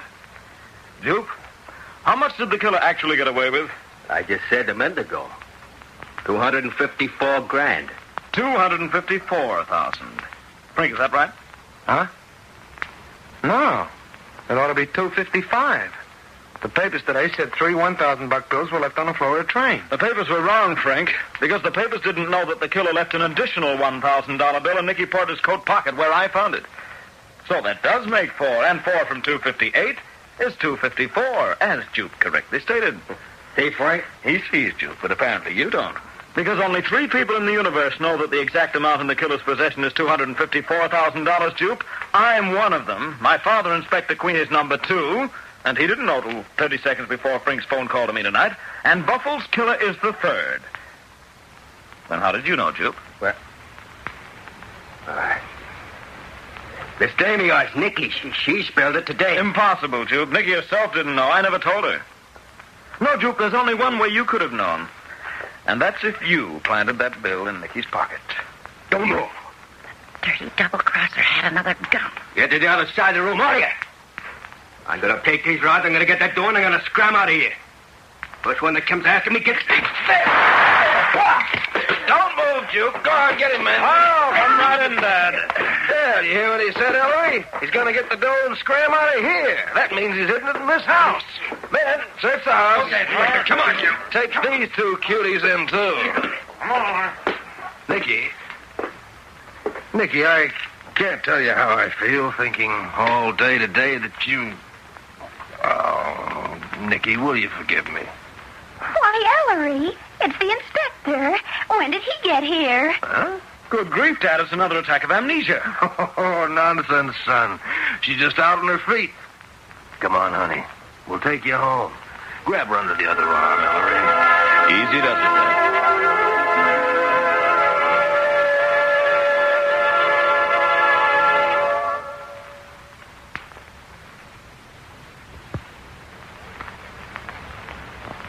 And there, ladies and gentlemen, you have the solution to our mystery. Thanks again, Gypsy Rose Lee, and thanks to the directors of the Palladium Theater, Sydney, who made it possible for you to come along and be our guest armchair detective this evening. Nicky? Never mind, Nicky. You rest, dear. Yes, Miss Lee, I'd also like you to accept this subscription to the Ellery Queen Mystery Magazine, which I'll send to wherever you may be. Oh, thank you, Inspector. Well, good night, Ellery. Good night, listeners. Come on, sweetie. Let's us go play with our stamp, shall we? Well, thank you, Gypsy Rose Lee. And now, all you home armchair detectives... Oh, Miss Lee. Dad. Okay. Good night, everyone, until next week. The Adventures of Ellery Queen is a Grace Gibson radio production directed by John Saul.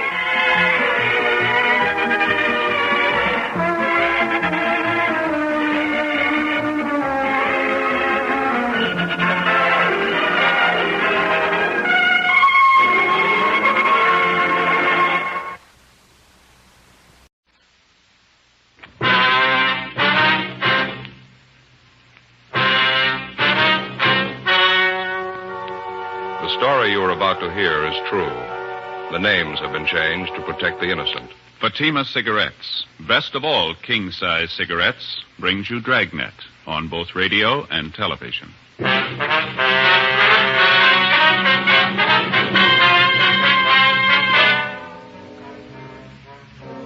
You're a detective sergeant. You're assigned a robbery detail. An ex-convict is accused of robbery and murder. 4 witnesses identify him as the killer. The man's arraigned in municipal court and held to answer. Your job? Investigate. Fatima, America's first, largest selling blended cigarette. Now, king size. See the difference, taste the difference, smoke the difference. And in Fatima, the difference is quality. See the difference. Fatimas are 21% longer. Taste the difference. Enjoy Fatima's extra mildness. Much different, much better flavor and aroma. Smoke the difference. Get all the advantages of extra length, plus Fatima quality, which no other king-size cigarette has. Yes, in Fatima, the difference is quality. Definitely the best quality in its class, but the same price as the cigarette you're now smoking. So why wait? Switch to Fatima today. Each king-size Fatima gives you a long, extra mild, and soothing smoke with the added protection of Fatima quality. Buy Fatima.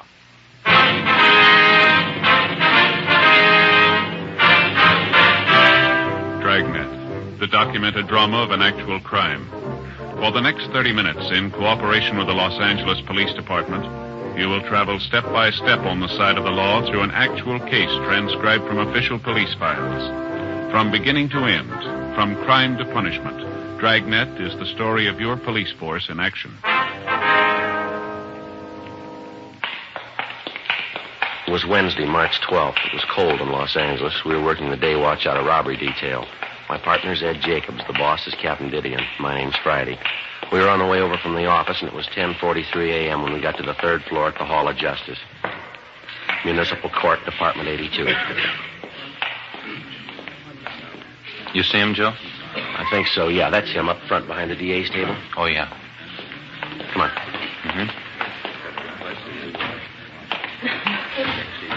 Hi, Leo. Oh, hi, Friday. Jacobs. Pull up a chair. Yeah, thank you. Who's on the stand first, do you know? Victim's wife, I think. Oh. People versus St. Clair. People ready. In this case, Your Honor, we'd like to proceed with number 23548. You may proceed. Is the defendant ready? Defendant's ready, Your Honor. Call Agnes Holloway. Agnes Holloway to the stand.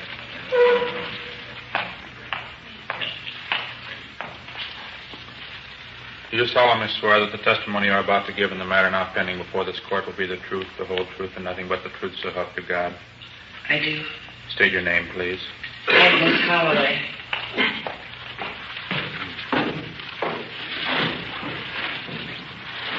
Calling your attention to the 4th day of March of this year, Mrs. Holloway. Did you see the defendant in your place of business at 2301 Naylor Avenue? Yes, sir. What time of day did you first see him at that location? It was around 9:30. Will you tell us what you saw the defendant do? For the purpose of the record, may we ask whether that was in the morning or the afternoon? Was that in the morning or in the p.m.? P.M. Can you tell us what you saw the defendant do and what you heard him say at that place? You mean before the holdup? At 9:30. Please tell us what occurred. Well, I came in about 9:30 at the place. He was already sitting there at the bar. Continue. I came in and sat down at the end of the bar. He was sitting about 5 stools from the door. A friend of mine, Doris Fenwick. She's here now. Doris was sitting near him. I went over and talked to Doris for a while. The man didn't say anything. He was just sitting there. Did you see him drinking anything? Yes, he was drinking scotch and soda.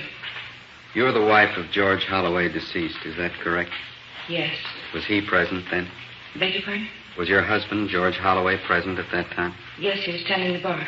By that, do you mean that your husband, yourself, and the defendant were the only persons present? No, my friend Doris Fenwick. There was a sailor there, too. I don't know who he was. He sat next to the defendant. What occurred then? As we were ready to close the front door, my husband noticed the light in the men's washroom. I move that go out. What her husband noticed as a conclusion to the witness. It may go out.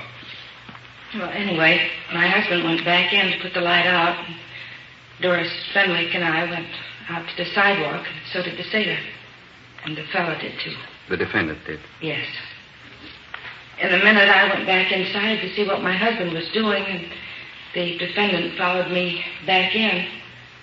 I was about as far as the music machine. He put his arm around me, and he had a gun right here. He said, "Lady, this is a stick-up." Could you describe the gun you saw? No, I just saw it look like a pistol to me. I couldn't tell you the make of it. I move that go out, if Your Honor, please, what it looked like. I know it was a gun. The motion will be denied. You were inside the building when the defendant did that? Yes. He said, "Keep quiet or I'll kill you." And where was Miss Fenwick then? She was out on the sidewalk, talking to the sailor, I think.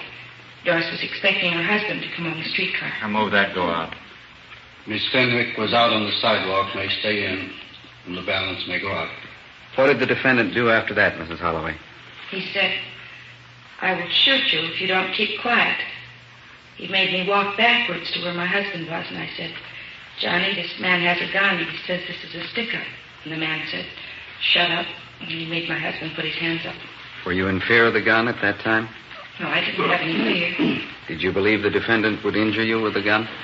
I wasn't afraid. I thought, well, it's a hold-up, and we'll give him the money, and that's all there is to it. All right. Continue. Well, when we got to the back room, my husband was trying to open the safe, and he says, "Hurry up. I have your wife covered. I'll kill her if you don't hurry." The defendant said that? Yes, and my husband said, "Don't get nervous. You can have anything we have, but don't shoot her." Then my husband got the safe open and took out the money bag and handed it to the man, the defendant. He grabbed it, and then he shot my husband twice. The defendant shot your husband twice? Yes. Do you know what the contents of the money bag were? About $160. At any time did you give this defendant authority or your consent to take that money? No, sir. The taking of the money was against your will, is that correct? Yes. How soon after was it that the officers arrived at the location? It was about 7 or 8 minutes after that. Your husband was removed to the hospital? Yes. Do you know when your husband died? He died on the 7th, Friday, 6 o'clock. You mean on the 7th of March of this year? Yes, 6 a.m. Did you see your husband in the coroner's office? Pardon me? Did you see your husband after death in the coroner's office? No, I saw him in the hospital. After death, did you see your husband downstairs in the coroner's office? No, my son did. Did you see your husband after death? Yes, at the mortuary, Monday the 10th, at the mortuary. And the person you viewed in death was the same Charles A. Holloway who you knew in life as your husband? Yes, sir. Do you know Grace Thompson? Yes, sir. She works for me and my husband. Was she present at your place of business on this evening? Yes. When did she leave there, do you know? About 5 minutes to 12, midnight. Can you fix the precise time when your husband was shot?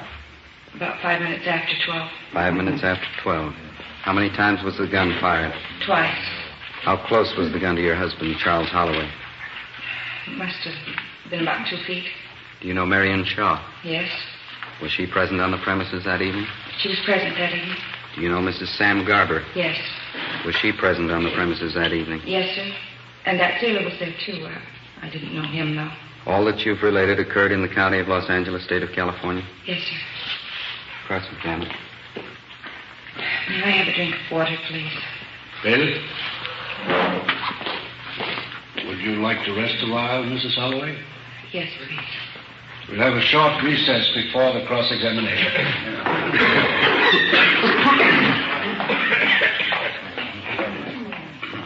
Joe? Ed? Yeah, Leo. Probably won't get to us for a while. You want to go out for a smoke? Yeah, that's fine with me. Okay.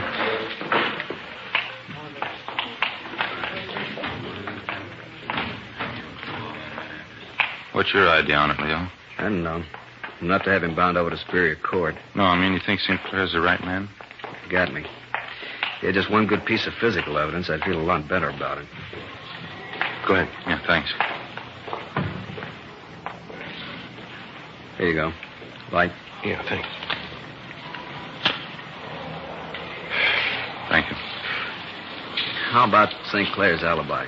All the angles checked, huh? All of them. Doesn't hold much water. Can't prove it's a lie, can't prove it's the truth. Sure hate these things. Don't know which way to go. 4 identifying witnesses, and we know how wrong they can be. What about that sailor who was supposed to be in the bar at the time? I know homicide didn't do any good. How about you, fella? No, same, Leo. Nothing yet. He was the only one who really got a close look at the killer besides the wife, I mean. The killer bumped into him when he ran out of the bar. Yeah. If anyone could identify the right man, the sailor could. Well, nobody at the bar saw him before that night. Nobody's seen him since. There's not a trace of him. Sure, our best bet. If we could find him, we might put a foundation under the thing. Yeah, I'll put in with you. There's just one problem. Yeah. It's a big navy. Where do we find him? When 58-year-old tavern owner Charles Holloway was shot and fatally wounded in a holdup on March 4th, there were 5 people in the immediate vicinity. Holloway's wife, a waitress at the tavern, 2 women customers, and an unidentified sailor. Soon after the shooting, the scene of the crime was gone over thoroughly for all physical evidence, but besides the 2 fatal bullets, none was found. The preliminary investigation failed to yield any further leads. A search was started for the missing witness, the unidentified sailor. The 4 known witnesses were brought downtown, where they checked through volumes of pictures of ex-convicts recently released from the state penitentiaries. All of them identified the mugshot of Harold St. Clair, a recent parolee from Chino, where he'd served time for armed robbery. St. Clair was brought in immediately and questioned. He failed to establish an alibi for his whereabouts the night of the holdup and murder. He was arraigned in municipal court, and at his preliminary hearing, the first prosecution witness, the wife of the murdered man, Agnes Holloway, singled him out as the killer. By experience, the working detectives found that identifying witnesses under the strain of being present at a horrible crime can often be mistaken in their identification. In this instance, there wasn't anything else we could do. It was all we had. 11:18 a.m., the preliminary hearing resumed. The witnesses took the stand in turn, and all of them tabbed St. Clair as the murderer. Ed and I testified as the arresting officers. At 3:25 that afternoon, the prosecution rested the case for the people. St. Clair's lawyer offered no defense for the time being. Your Honor? Mr. Alexander? This time the people move that case number 23529 be dismissed on the grounds that it states in substance... 23529? Is that correct? Yes, Your Honor. Dismissed on the grounds that it states in substance the offense covered in the present case. 23529 covers the offense of robbery and assault with intent to commit murder under the present victim in our case here, Charles Holloway. He was not dead at the time this case 23529 was filed. Subsequent to its filing, he died, and the murder count accomplished that complaint. Let the record show that on the motion of the district attorney in the case of People versus Harold R. St. Clair, number 23529, that case is dismissed.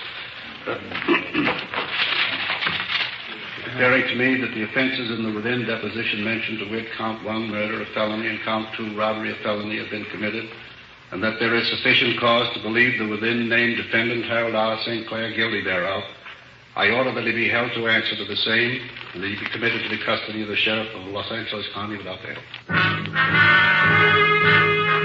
In the 17 days intervening between St. Clair's preliminary hearing and his arraignment in Superior Court, Ed and I, along with Sergeant Stoner, Beeson, and Leo Tracy, continued our investigation of the case. Physical evidence to either prove or disprove the case against St. Clair was not to be had. We concentrated on trying to find the all-important missing witness to the killing, the unidentified sailor. We got out an APB along with special letters and bulletins for distribution to local Navy Yard commandants as well as Navy Department officials in Washington requesting help in locating him. It went slow. The day before St. Clair's Superior Court arraignment, we got our first lead, but not from where we expected. A two-time robbery loser, Lester Jaffe, who bore a close resemblance to St. Clair, was arrested at a check-cashing agency on South Hoover trying to pass a forged check. He had several prior arrests and convictions for burglary and ADW, and a check of his package showed that he had violated his parole. A .38 caliber S&W revolver found on Jaffe was delivered to Russ Camp in ballistics for examination and comparison. The next day, Monday, March 29th, St. Clair came up for his arraignment in Superior Court. Ed and I were there. St. Clair.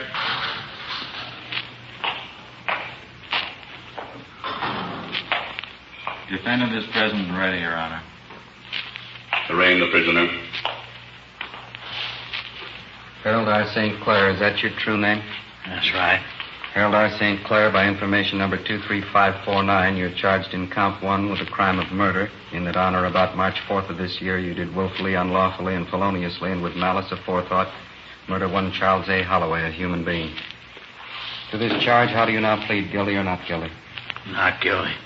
In count 2 of the same information, you're charged with the crime of robbery, in that on or about March 4th of this year, you did rob one Charles A. Holloway. To that charge, how do you now plead, guilty or not guilty? Not guilty. Joe the bailiff. Oh, yeah. He's motioning to you. Phone call, I guess, must be for you. Yeah, thanks, Ed. Gentlemen, have you agreed on what date is convenient for trial? No agreement as yet, Your Honor. Harris? A phone call for you, Sergeant, right here. Okay, thank you. Friday talking. Yeah. Mm-hmm. Is that right? Yeah, okay, Russ, as soon as we finish here. Yeah, right, bye. Joe, Alex here wants to know about a trial date. Any ideas? Well, we better get all the time you can, Alex. We're going to need it. Anything you say. What's the matter? We got troubles? We just had a call from Russ Camp and ballistics. Yeah. I figure we got a whole new case to build. What do you mean? Well, the man we've got, St. Clair. Yeah? Maybe he's taking the rap for somebody else.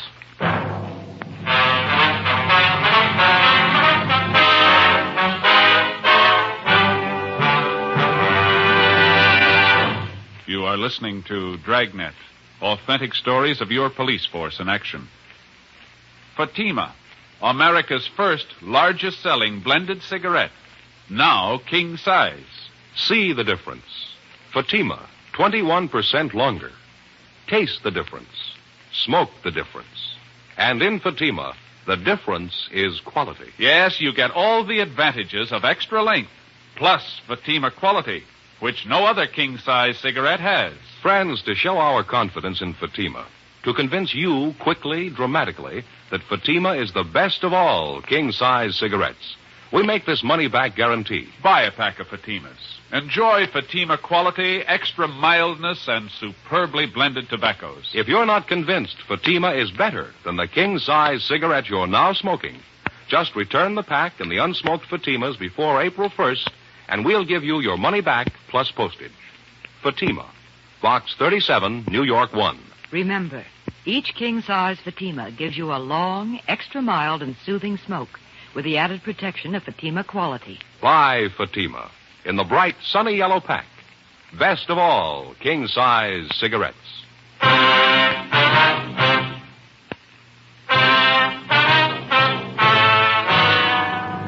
March 29th, Monday, 4:15 p.m.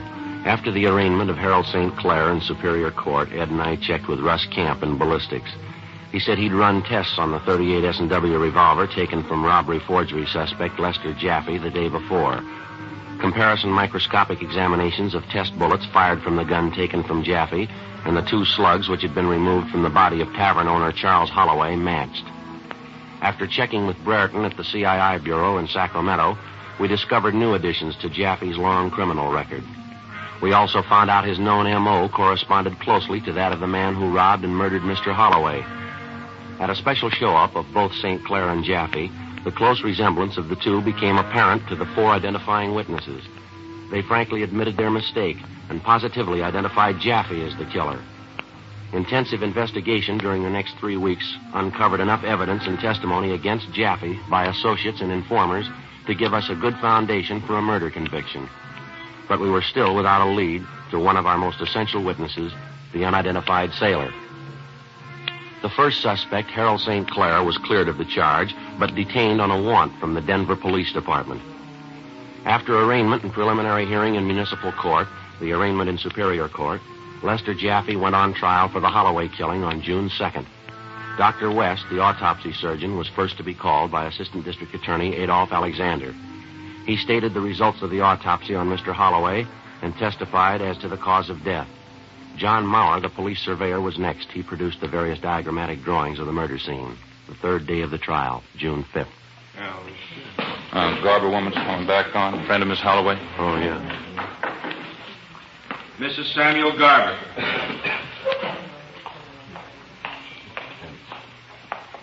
Be seated.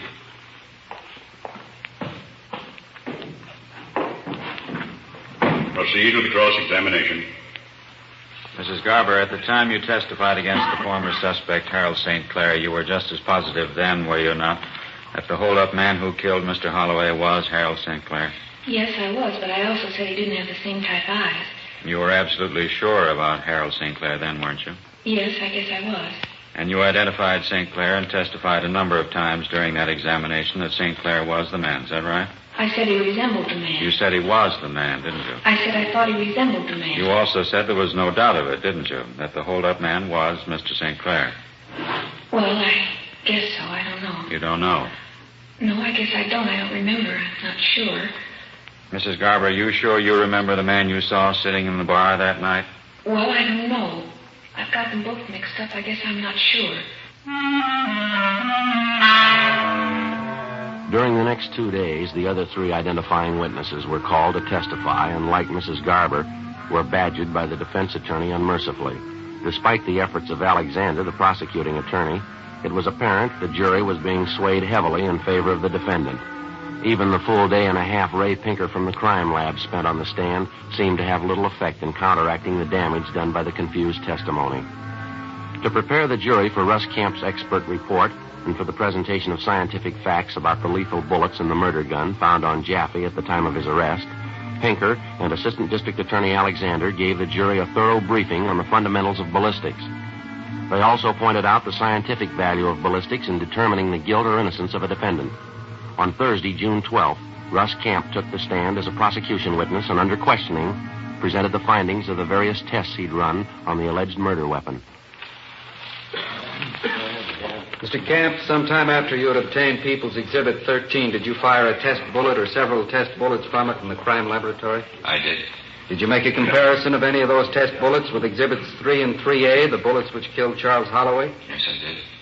Now, in making your comparison and examination under the microscope after you had completed the mechanical part of your work, and after you had completed your examination of the observable and comparable sections of the fatal bullets with the test bullet fired from People's Exhibit 13, did you come to any conclusion with respect to the Holloway fatal bullets? Yes, I did. And what was that conclusion? The conclusion was that the fatal bullets, the Holloway fatal bullets, People's Exhibit number 3 and 3A, were fired through the barrel of People's Exhibit number 13. After another hour of testifying, Russ Camp left the stand. His ballistics report on the murder gun had made an impression on the jury, but we couldn't be sure it was enough to balance the setback the prosecution received from its own witnesses. As far as we were concerned, Jaffe was the guilty man. There wasn't a doubt about it. But the case against him was apparently inconclusive as far as the jury was concerned.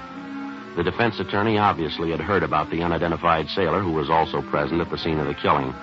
He charged outright in the court that the district attorney was purposely preventing the appearance of the unknown sailor as a witness and was concealing his identity. As he told the jury, the prosecution was afraid that the testimony of their alleged silent witness would damage its case. Meantime, our intensive search for the missing seaman was still underway. Despite half a dozen favorable prosecution witnesses, the case for the people appeared to be on the losing end going into the closing days of the trial. Tuesday, June 17th, one of the final defense witnesses was a Mrs. Albert Dolan, who presented a fair alibi for Jaffe. She claimed Jaffe was at night school at the time of the Holloway killing. Would you say of your own knowledge that on the night of March the 4th, Mr. Jaffe was at the school until midnight? Yes, he was. When you left the school, did you go home alone or with somebody? My husband and I drove home with Mr. Jaffe. Anything else that you can remember? Let me think. It sure reads a convincing story, huh? Yeah, I wonder what the connection is. I don't know. Sure got plenty of them. What do you figure, Joe? The jury, you think we got a chance?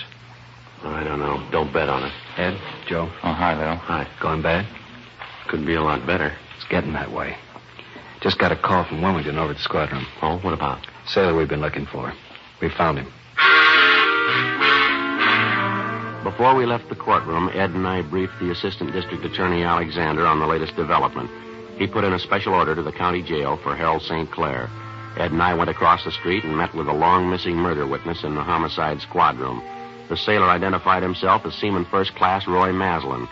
He told us that about 3.5 weeks before, he'd happened to see a copy of the bulletin we'd gotten out on him. He checked with his commanding officer and was returned to the mainland from his post on Midway Island. 3:22 p.m., we returned to the courtroom along with Seaman First Class Roy Maslin and conferred with Assistant District Attorney Alexander. The first murder suspect, Harold St. Clair, had already been brought downstairs to the courtroom from the county jail. He was placed at the opposite end of the counsel table from the defendant, Lester Jaffe. May we approach the bench, Your Honor? Come forward. Your Honor, we've just now located a witness in this case. He's in the armed services and must report back for duty tonight. May we have permission to call this witness out of turn? Permission granted. All right, son. Raise your right hand. Do you solemnly swear that the testimony you are about to give in the matter now pending before this court will be the truth, the whole truth, and nothing but the truth, so help you God? I do. State your name, please. Seaman First Class Roy Maslin, United States Navy. Be seated.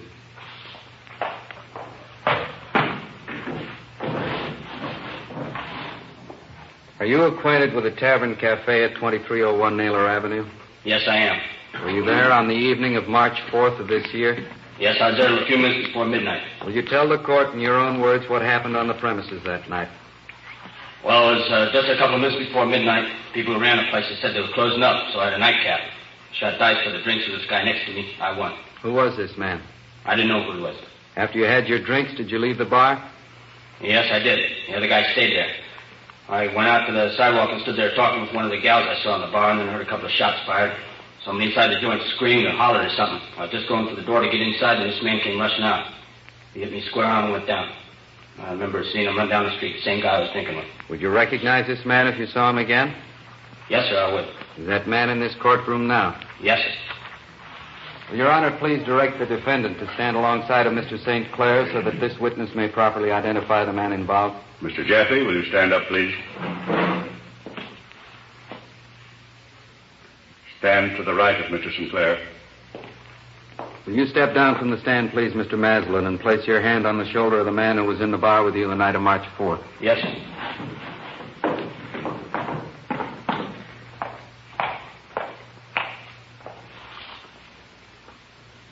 This is the man, Jaffe. You lousy jerk. Come on, grab him, Ed. Grab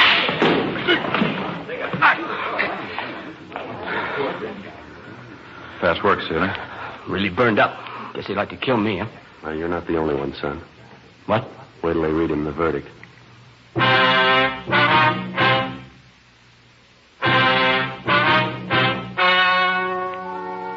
story you have just heard was true. The names were changed to protect the innocent. On June 21st, the jury retired to deliberate the case. In a moment, the results of that deliberation. And now, here is our star, Jack Webb. Thank you, George Fenneman. Friends, I'd like you to buy a pack of Fatimas on my say-so.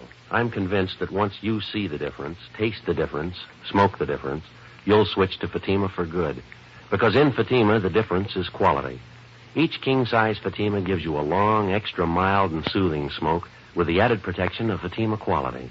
Buy Fatima, best of all king-size cigarettes.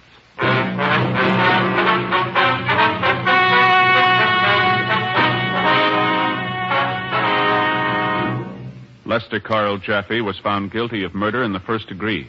He was executed in the lethal gas chamber at the State Penitentiary, San Quentin, California. Exchange Clubs sponsor Crime Prevention Week to remind you that the fight against crime is your fight, the year round.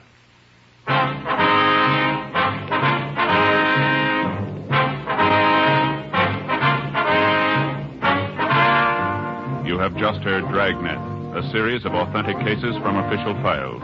Technical advice comes from the Office of Chief of Police W.H. Parker, Los Angeles Police Department. Heard tonight were Barney Phillips, Vic Perrin, and Virginia Gregg. Script by Jim Moser. Music by Walter Schumann. Hal Gibney speaking. Fatima Cigarettes, best of all king-size cigarettes, has brought you Dragnet, transcribed from Los Angeles.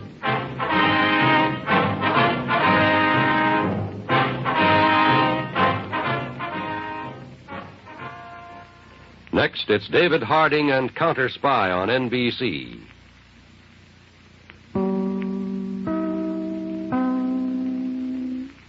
My name's Jeff Regan.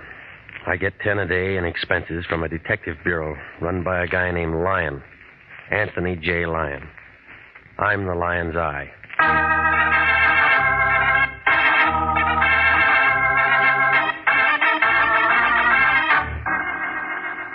With Jack Webb as Jeff Regan, investigators stand by for hard-boiled action and mystery and thrilling adventure in tonight's story of The Diamond Quartet.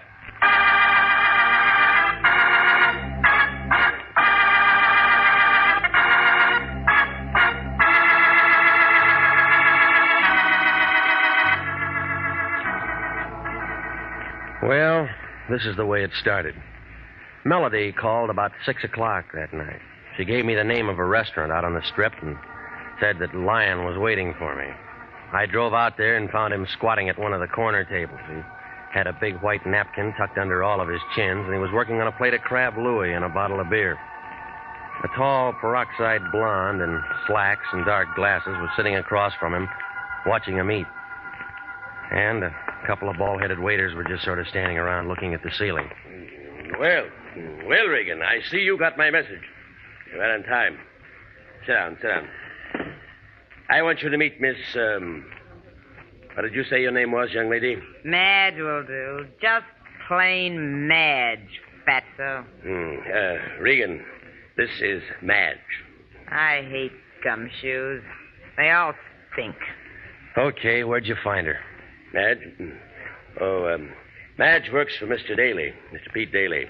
He's a new client of ours. Isn't that right, Madge? All gumshoes are nosy. That's why I don't like them.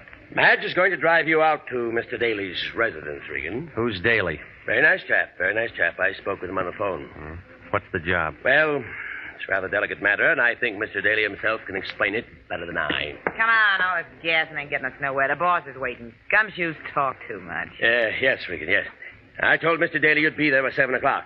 You just run along with Madge here and see what it's all about. Let's drift. Nice to have met you, Madge. Ah, dry up, fatso. Good. Call me, Regan. Call me if you run into any trouble.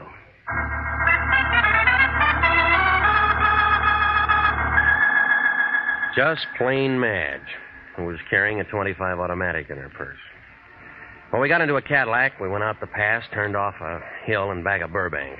Daly's residence was at the end of a private road, a nice old Southern-style place with 2 or 3 private patrolmen guarding the entrance. They all needed shave. They kind of nodded when we got out of the car and went up to the front door. Naturally, there was a peep shutter there. It was real Southern. Yeah? It's me, Felix. This is the private peeper the boss wants to see. Okay, mate.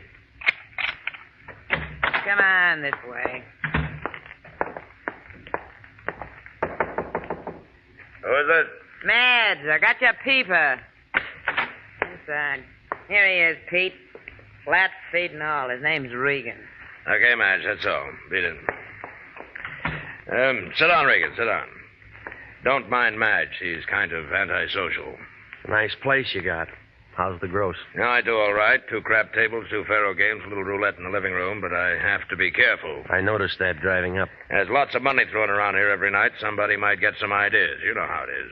What about the law? Law? No trouble with them.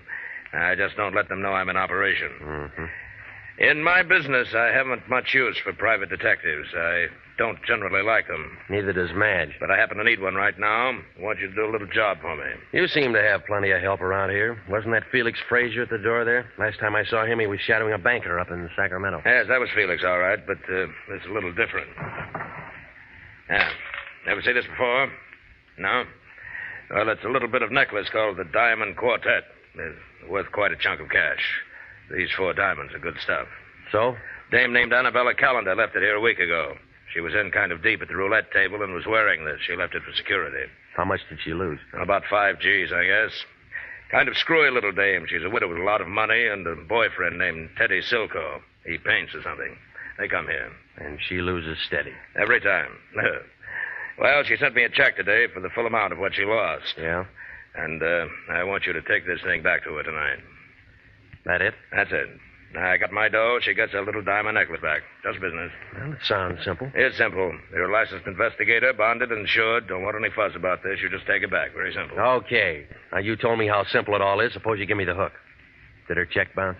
You want a drink? There wasn't any check. I thought it'd be something like that. Yeah. She called me a couple hours ago, said if I didn't have this thing back by tonight, she'd call a load of cops and come out and get it. Not such a dumb dame at that. As you're telling me. If she comes here with cops, I'm closed for the season, and this dump cost me a pile of dough. Felix was running the roulette table that night. I didn't know he'd taken this as security until we counted up. I should have pushed his mush in or something. Letting a dame like that make a setup. Yeah, maybe you'll do better next time. Ain't gonna be no next time, Regan. Here's her address.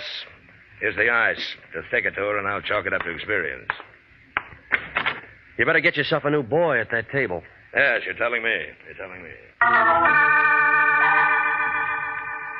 Well, I took a taxi over to the restaurant in Hollywood, picked up my Buick, and drove to an apartment house near Pico and Beverly Drive. A couple of men in a little gray coupe were sitting in front of the building smoking cigarettes and pulling on their hat brims.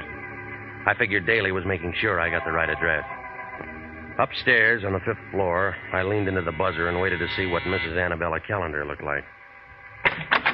Oh, Teddy, I thought you'd never get here. The performance begins at 8:15, and you know the traffic. Oh, you aren't there? You Annabella Callender? Well, of course. Who are you? My name's Regan. Oh, Miss Regan. Well, I'm only waiting for Ted to get here so we can make first curtain of the Biltmore. We're seeing Carousel, and we're going to be late if he doesn't get here. You can understand that. Yeah, it figures. And I'm all ready, and he hasn't shown up. Well, good night.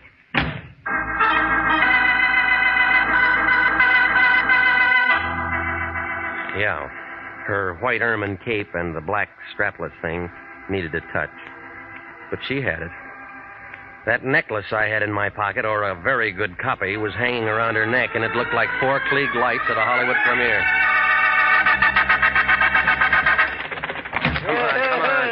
Lay off. You bust the door. Lay off. What's the idea? You want to bust down the door? You drunk or something? I've been pounding on this door for 5 minutes. Well, that's too bad.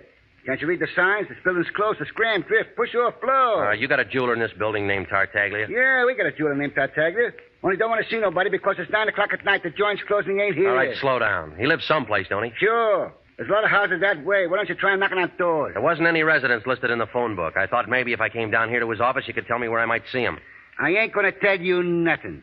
Look, I'm a private investigator. I got to see him tonight. Oh, how's little old expense account, Pilgrim? It'll do. Let me see, pal. The name's Freddie Leach. Your boy's a fat old pile of blubber with a lot of talk in this note. White Hotel, 208, 3 blocks straight ahead. Thanks, Freddie. Anytime, pal. From the sawbuck, I'll tell you where his girlfriend lived.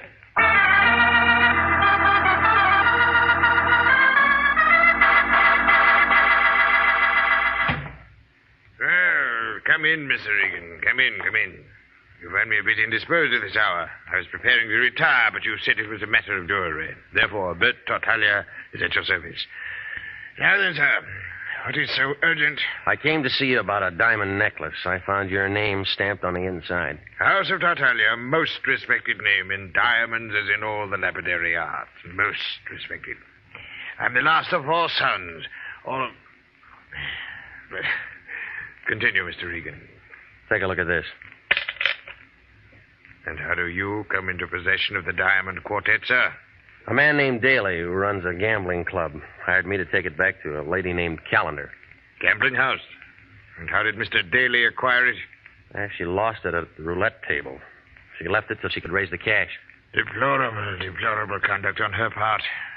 Annabella Callender, a very indiscreet young lady, to be sure.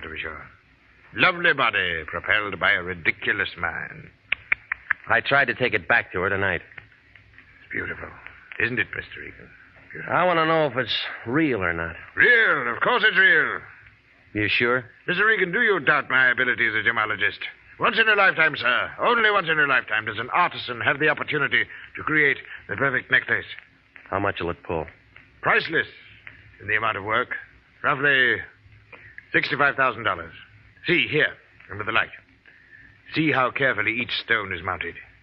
Without reservation, I pronounce the Diamond Quartet an incomparable masterpiece.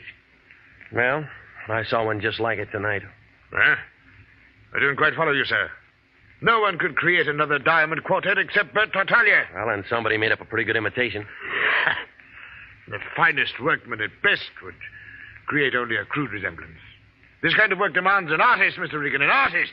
But it could get by. Oh, to the unpracticed eye, yes. To the layman, perhaps, yes. Mm-hmm. That's all I wanted to know. Lated in Anguis herba, eh? What was that? Latin. A snake in the grass, eh? Maybe.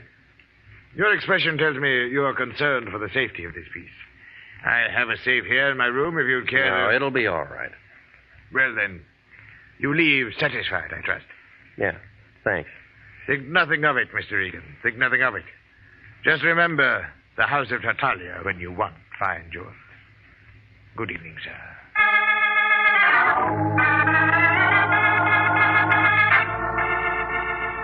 In the lobby, I got 2 3-cent stamps from the clerk. He watched me put the Diamond Quartet in an envelope, address it to myself, and mail it right there. He blinked a couple of times, but I didn't tell him about my 2 pals parked across the street in the little gray coupe. They were sitting there, still sucking on cigarettes and pulling on their hat brims. When I walked outside, they got out of the coupe, came over to where I was lighting a cigarette. The tall one tapped me on the shoulder. Here's the paper, Georgie. Want to ask him for a match? Georgie's nearsighted.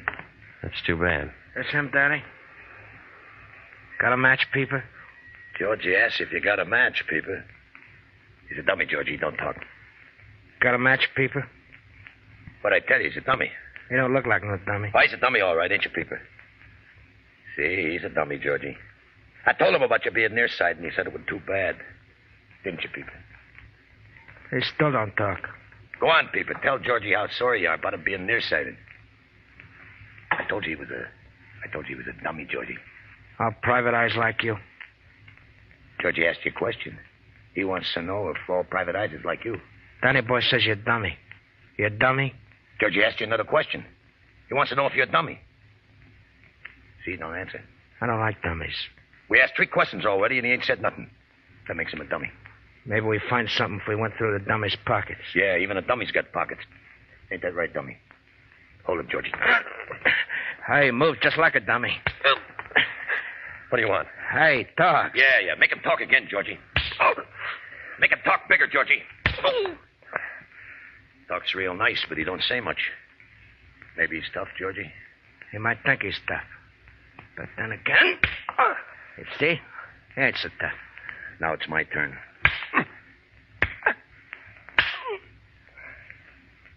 Hey. You don't talk no more, Danny. This Peeper ain't no pretty picture, Georgie. Why you want to hold him up?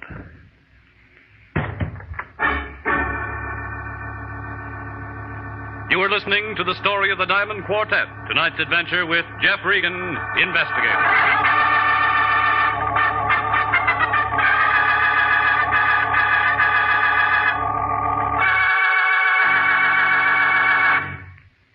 $29,000 nurses are needed now to join the new Army Nurse Corps Officers Reserve. For the first time in history, qualified nurses are given the opportunity of receiving a commission in the regular Army Reserve. These nurses will remain on inactive status, ready to serve their country in the event of an emergency. 4,000 of them, if they wish, may choose active duty. Inactive reserve status will not interfere with the nurse's civilian life, but the educational opportunities offered her by the Army Medical Department will be of a great advantage to her in her work. So don't wait. If you're a registered graduate nurse between the ages of 21 and 45, drop a card now for complete information to the Adjutant General, Washington, D.C. And now, back to the story of the Diamond Quartet and Jeff Regan, investigator.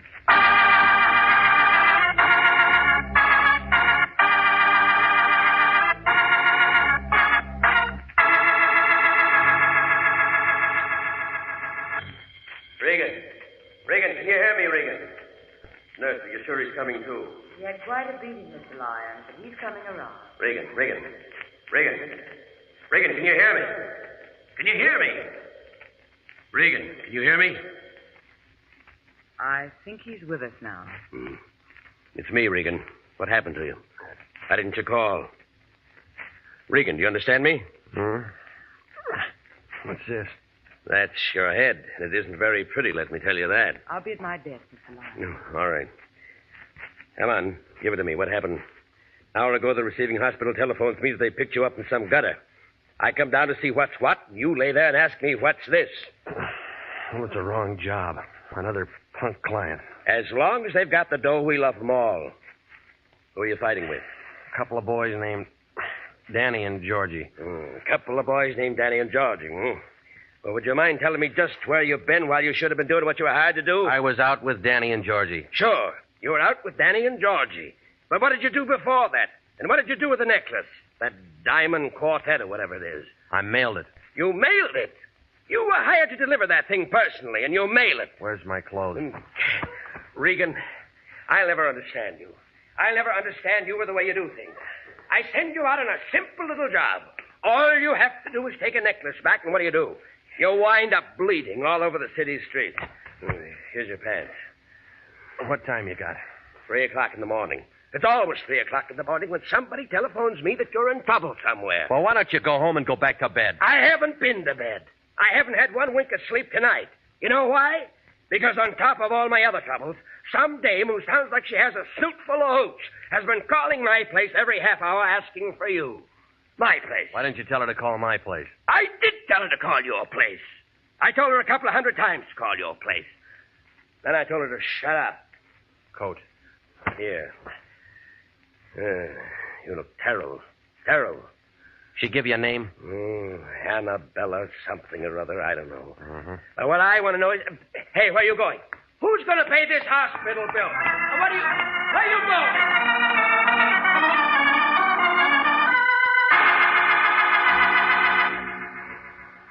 Well, the cab driver circled twice before he picked me up, but he got me out to her place in 20 minutes. When I got upstairs, her door was halfway open, and the light from the hallway kind of seeped in. She was sitting in a big chair right by the door. I don't know why, but she was holding the phone on her lap, just sitting there, looking at nothing. Oh, Mr. Regan. It's you. You came back. Yeah. I don't think you're going to need this. Oh. Well then, Mr. Regan. Well then. I suppose you've met some people tonight who know a great deal about me. Some? A gambler? A jeweler? And of course they told you how I carry on with money and all that. Everyone seems to know that. Yeah, Daly told me. Do you know about Charles? Charles and I had so many things together, and it was so much fun being alive with him. You like to have fun, Mr. Regan? I do think he enjoyed being alive with me. I mean, I cried when Charles was killed. I really did. I cried. I didn't know what to do. I cried. How long ago was that?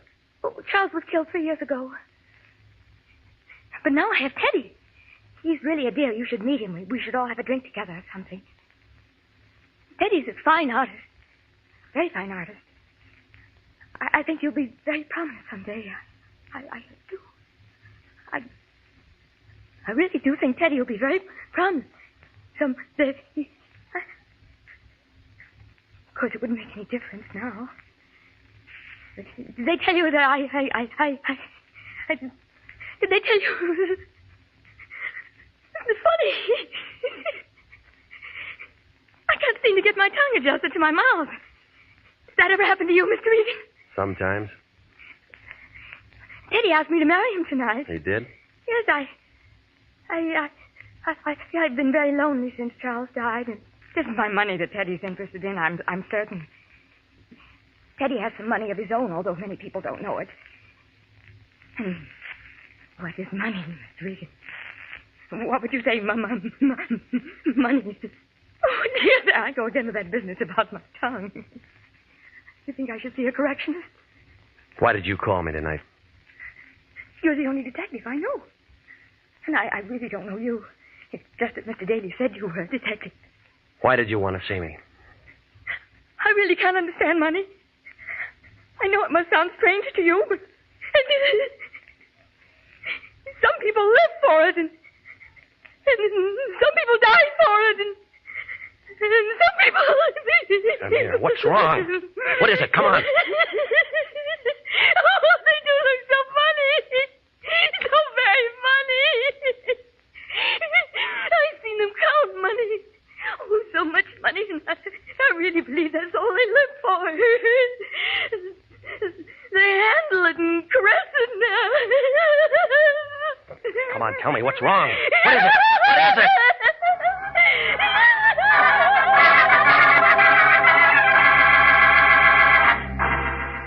She was pointing to a black spot across the room. I found the light switch and turned it on. Oh, yeah, they looked funny, all right. It was Daly and his dumb roulette table man, Felix. And both of them were as dead as you can get.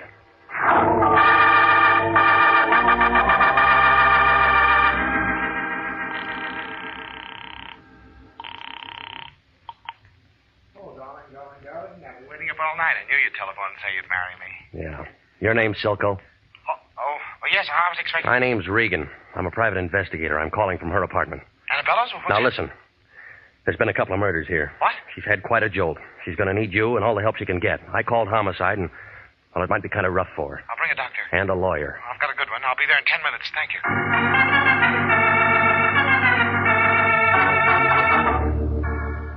Well, he showed up about the same time Wendetti and the homicide boys got there. By that time, she couldn't even talk, and they had to put her to sleep.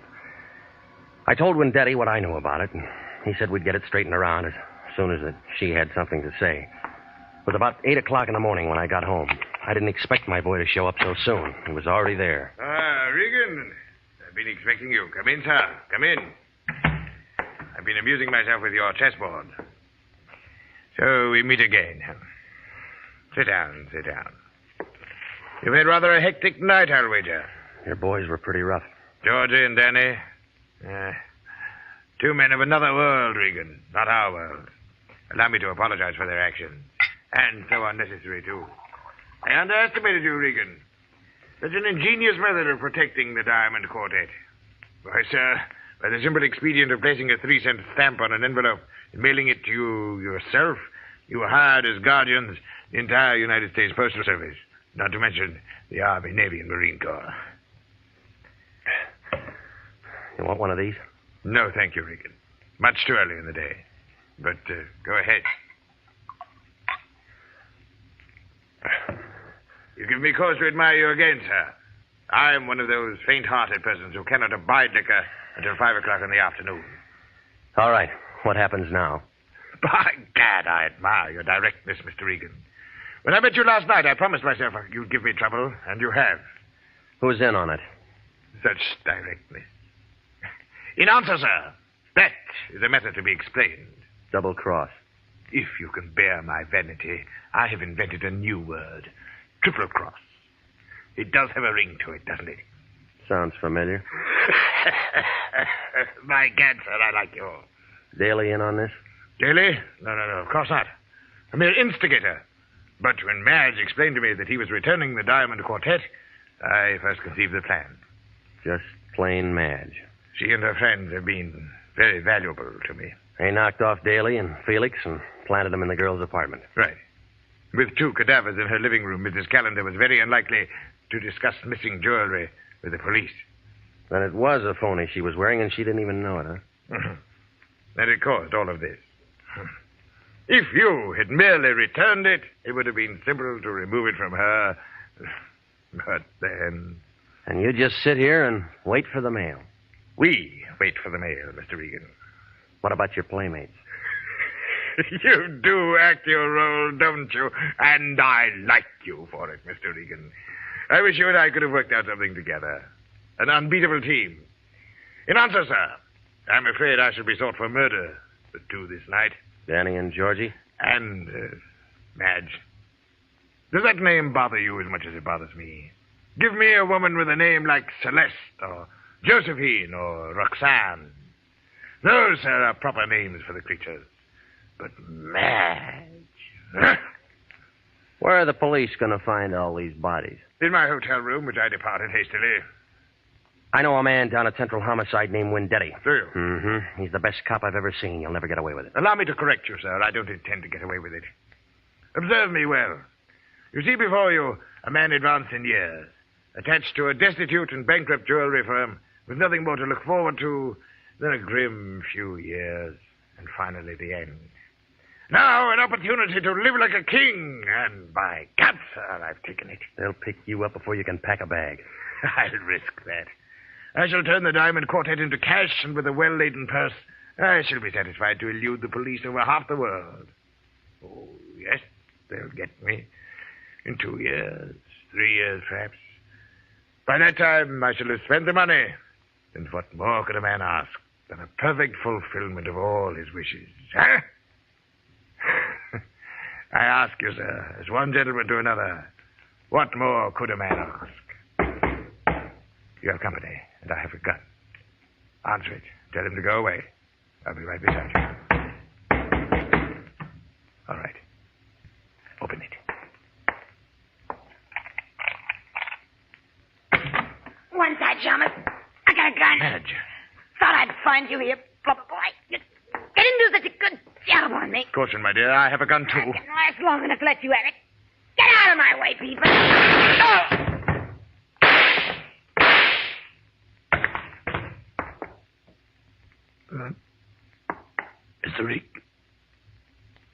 Mr. Regan, sir.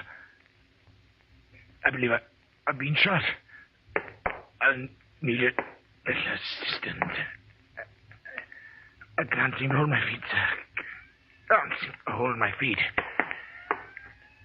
The mortal is nil nisi bonum, Mr. Regan. Or, if your second year Latin escapes you, speak well of the dead. It was an awkward plan at best, wasn't it? It was a lousy idea.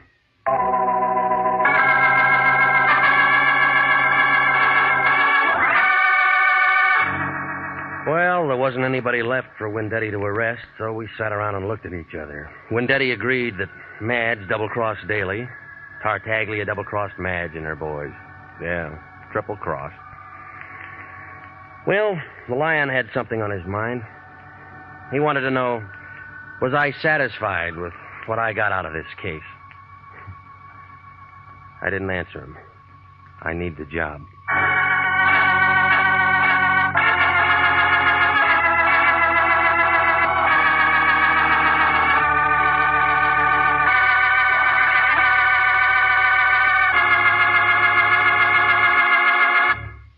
The Army Nurse Corps Reserve still has commissions available. If you are a graduate registered nurse between the ages of 21 and 45, you may be eligible for a commission in the Army Nurse Corps section of the Regular Officers Reserve. Graduate work is provided at the Army's most modern teaching centers, and the nurses obtain educational experiences that benefit them in both civilian and military nursing. If you believe you qualify for a commission in the Army Nurse Corps Reserve, apply to the Adjutant General, Washington, D.C.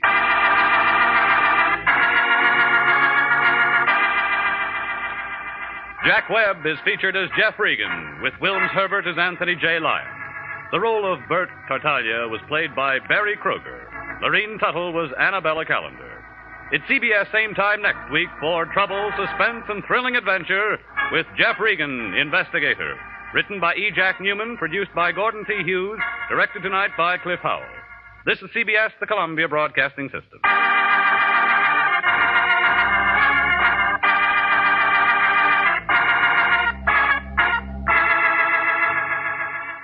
I was a communist for the FBI.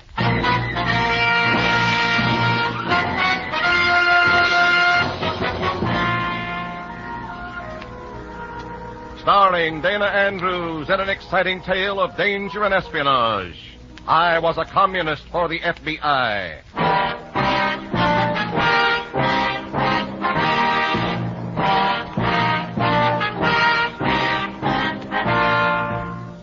The story you are about to hear is based on the actual records and authentic experiences of Matt Savetic, an undercover agent of the Federal Bureau of Investigation, who for 9 fantastic years lived as a communist for the FBI.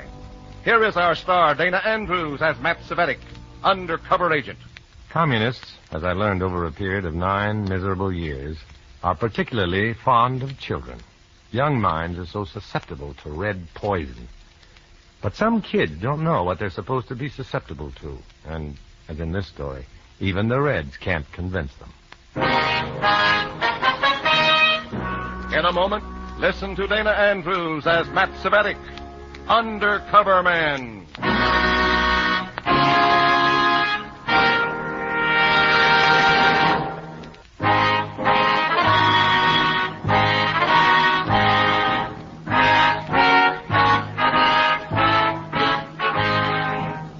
Now, here is Dana Andrews as Matt Savetic, undercover man. This story from the confidential file is marked Hate Song.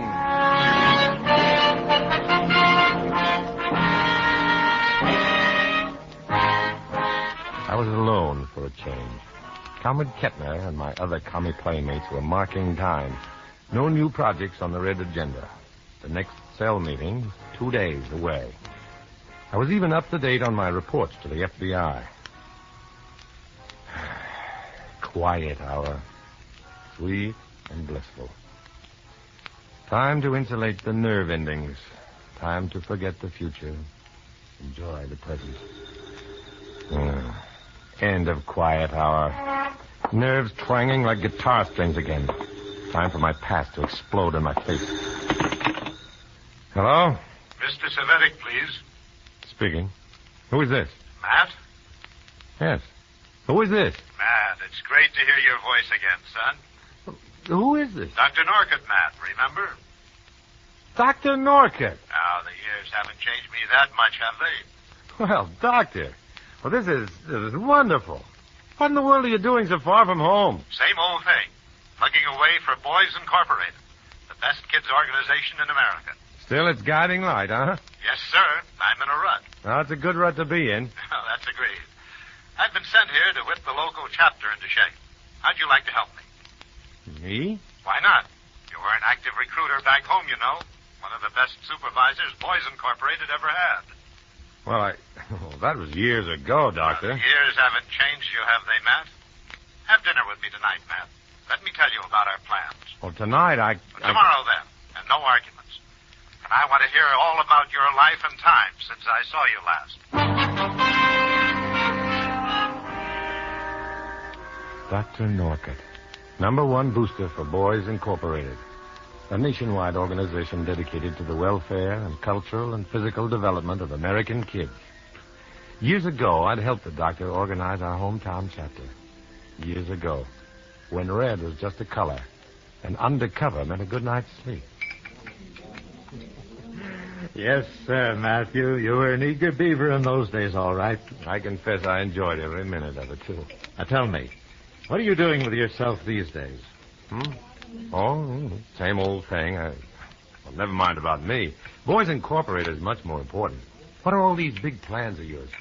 Well, our chapter here has been rather slow in growing, Matt. We need more boys, more interest. And most important, we need more adults who'll be willing to work with the youngsters, help the organization in general.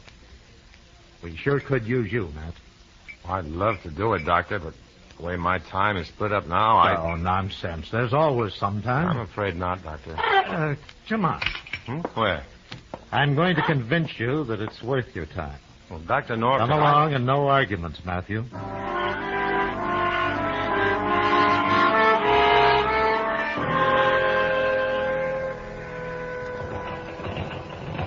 This gym is just one portion of what this building has to offer these kids, Matt. Look at that little guy punch that bag. Just a few months ago, he was doing that to other kids on the street. Come on, I'll show you the rest of this place.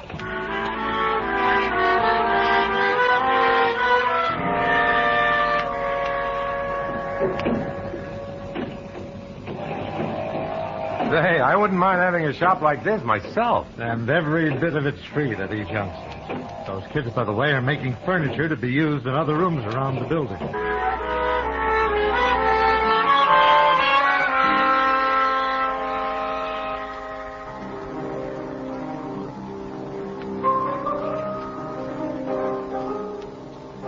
This is just one of our music rooms, Matt. Who's the boy playing the piano? Pretty good, isn't he? He's tremendous. He'll be giving a recital for us one of these days. He's good on the low hurdles, too. And the high jump.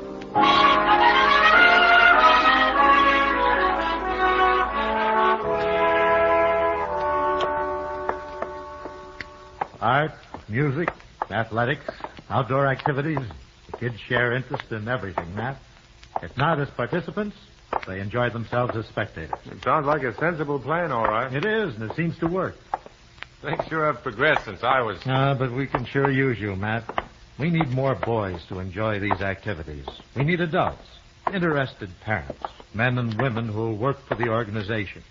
We need a hard-hitting local representative on the National Council.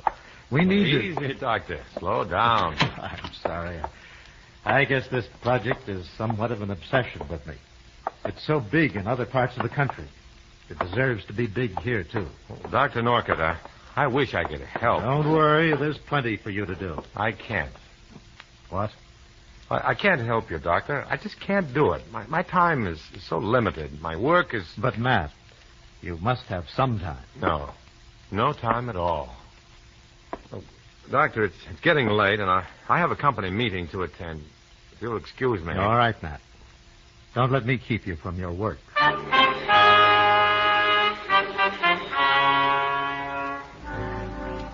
Company meeting, of course, meant cell meeting. And that was still a day away. But how could I tell Dr. Norcutt that my business was treachery? My colleagues were commies. Only the FBI knew why I was doing it. But I couldn't tell Dr. Norcutt that. The next night, the Red Clan gathered at the home of our cell leader, Comrade Kettner. I was in for two surprises this evening, one of them almost pleasant. The other, true to commie form, unpleasant. Well, comrades, you think it's about time we got this meeting underway? I just as soon listen to that piano, Kettner. Who's playing? Oh, that nephew of mine. Leo! Leo! Don't stop it. It's fine. Leo, come in here. No, we haven't time to cater to your bourgeois taste for culture, Semitic. What are you calling me, Uncle Jack? Yes, come in here. That was surprise number one. It had never occurred to me that Kettner's nephew would be the same boy I'd seen playing the piano in the music room at Boys Incorporated. He was a shy kid, about 15 years old, and he seemed to have very little taste for his uncle's friends. I'm not finished with my practicing. Oh, yes, you are. No, comrades, Leo is that rare form of human. A teenage boy who enjoys playing the piano. You play very well, Leo. Thank you. Yes, Leo. Perhaps you'll oblige my comrades by opening our meeting with a rendition of the Internationale.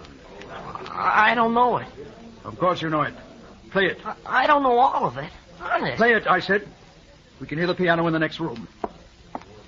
You see, comrades, discipline in musical taste is as important as physical discipline, especially in the young mind. There we are. You know the words, I trust. Mighty victims of privation, rise up, for you are the Lord. For there's an end to degradation. Leo! What happened? Leo, what do you think you're doing? That's all I know. I say that's all I know.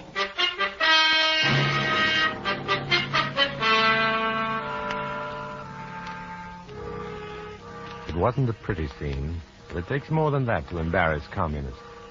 In a matter of moments, Leo was forgotten, and Comrade Kettner was setting the stage for surprise number two, the unpleasant one. Now then, Mr. Reddick, would you mind telling us what you've been doing with yourself these last 2 days? What? I don't understand what that... Well, you were seen in the presence of one Dr. Norcutt yesterday. You had dinner with him. You went with him to the new headquarters of Boys Incorporated. Yes, that's right. I did. Well, Boys Incorporated. stands for everything alien to our exalted cause. I think an explanation is due. Dr. Norcott happens to be an old friend of mine, Comrade Kettner. I see. Mm-hmm. And you and he are old friends, eh? Yes. In fact, he even asked me to help him recruit for that decadent organization of his. Naturally, I refused. You refused? Yes. Of course I refused. Why? Savetic, aren't you aware that the party's been trying to infiltrate that organization locally for some time? Infiltrate Boys Incorporated? Of course. What are you talking about? The young mind, comrade. The fertile, malleable, youthful mind. If we can place our comrades in key positions throughout that organization, we have access to those minds. Oh, just a minute. How do you expect to infiltrate that type of... Simple, comrade, simple. Through your friendship with Dr. Norcott. Now, you say that he asked you to recruit for him. Good. You do just that. Every cell member here with an eligible child will see that that child becomes a member of Boys Incorporated. Now, look, Kettner. I've already told Dr. Norcott that I wouldn't be able to... changed your mind, Savetic. You'll recruit us. I must confess my nephew is already a member of Boys Incorporated. His mother seems to approve of it. Now I can make it serve the party. Suppose we do get into the organization, Kettner. What good can it do? How can we change the setup to suit us? As I understand it, Boys Incorporated has a national council consisting of adults who represent local areas, the policymakers. Now, with a little planning, comrades, we can spearhead a drive to get me elected to the National Council of Boys Incorporated. What's the matter, Savetic? Don't you approve? I tell you, it's ridiculous. Dr. Norcott is your friend, Savetic. He's asking you to help him. It's the least you can do for a friend.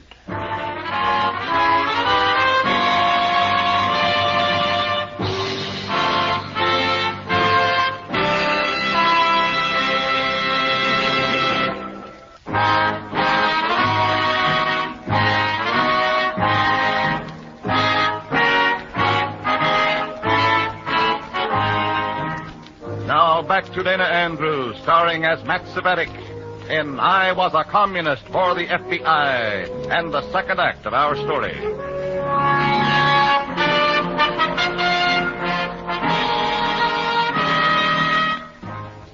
The commie parasites were at work now, determined to drain every drop of decency from a great organization. This time they were disguised as eager parents of eager kids, eager to turn the facilities of Boys Incorporated into a training ground for treachery. Matt, these past few weeks have been a revelation to me. I can't tell you how grateful I am. Grateful for what, Doctor? For what? Why, for the way you've increased our membership. Look at those boys. Ever see this gym so active? Wonderful youngsters. And their parents, and especially fond of that Kettner fellow. Wonderful worker, Matt. Diligent, sincere. Yeah. Kettner's terribly sincere. I've already spoken to him about running for the National Council. What? As our local representative. He seems quite willing. Doctor, you don't want Kettner on the National Council. He's just not... He's ideal for the job, Matt. What's more, the other adult supervisors agree with me.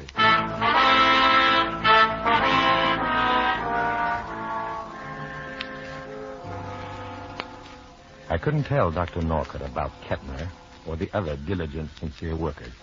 Kettner knew how close I was with the doctor. He'd know instantly how Norcott learned the truth. And if that happened, the FBI would be out one undercover man.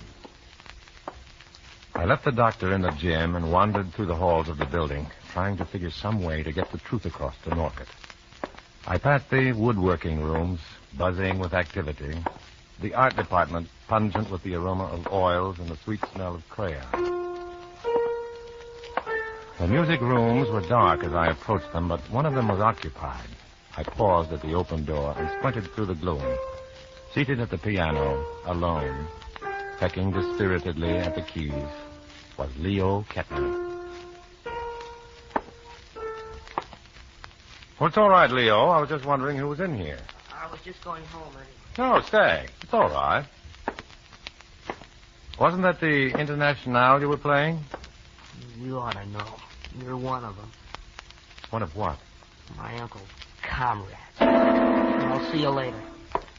Now, wait a minute.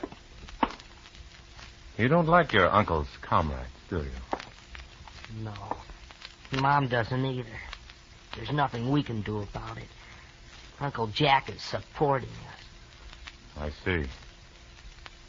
You haven't been very active around here lately.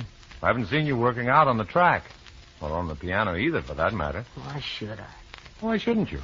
Here's why I shouldn't.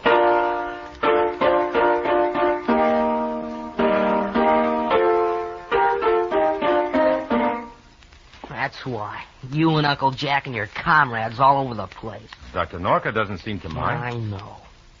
I thought he was a decent guy. What do you mean? You heard me. He's just like the rest of you. What? You think Dr. Norca Well, is one? isn't he? You ought to know. He even gets my uncle nominated to run for the National Council. And he wants me to play piano for the program on election night.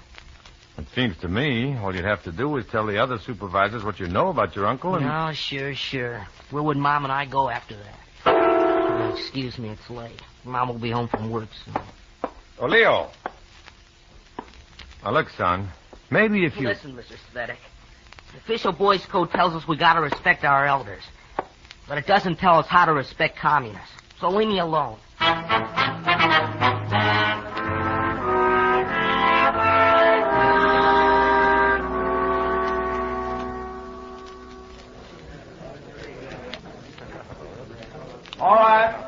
All right, comrades. Let's bring the meeting to order. Now, first of all, progress report on our work within Boys Incorporated. As you know, the good Dr. Norcott has nominated me for the election to the National Council. Do you think you'll win that election, Comrade Kettner? I must win, Svetic. Having progressed this far, the party will not tolerate a defeat. There's only one way I could possibly lose now.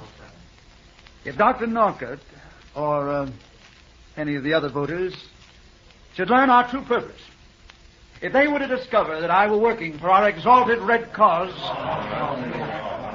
But I'm sure that won't happen.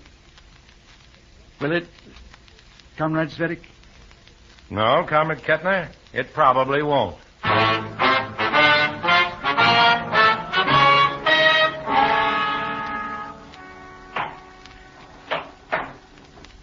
How does the stage look to you from here, Matt? That's very impressive, Doctor. Yes, sir. I hope this auditorium will be full tomorrow night, Matthew. You really expect that big a turnout? For our first election, I should say so. Got a great program lined up for entertainment. Parents are more excited than the kids. How excited are they about Kettner? They love him. May even be a unanimous vote. Incidentally, you know how sulky young Leo Kettner's been lately? Leo? Yes, he's been kind of upset. One of his adolescent moods, I guess. A lot of talking. But I finally convinced him to give a piano recital as the climax of the program. Oh?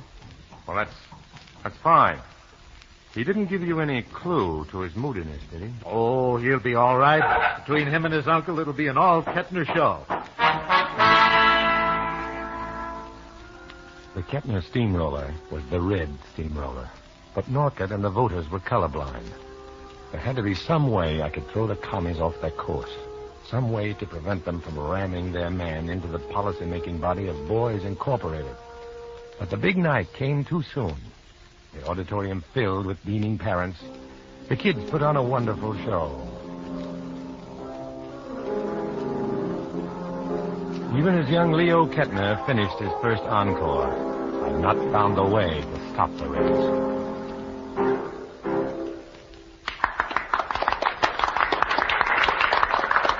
Look at that, Svetic. Listen to them. They love that kid. They should, Kettner. The boy's good. Good is right. Good for us, good for me, and good for the party. And when he leaves the stage, the voting starts. And the Kettner name will be uppermost in their minds.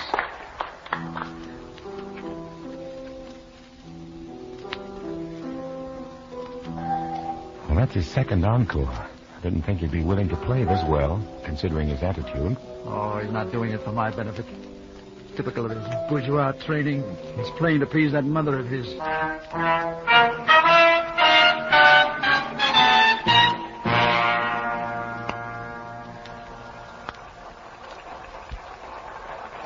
That was Leo's second encore.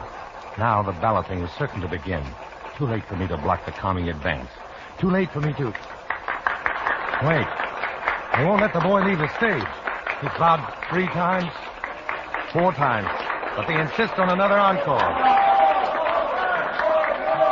The poor kid looks confused, bewildered. He's pausing in the wings. It's obvious that he's not prepared for another encore. He doesn't seem to know exactly what to do. If I could get to him before the applause fades away. If I could get to him before he begs off completely. If I could only reach him now. Now.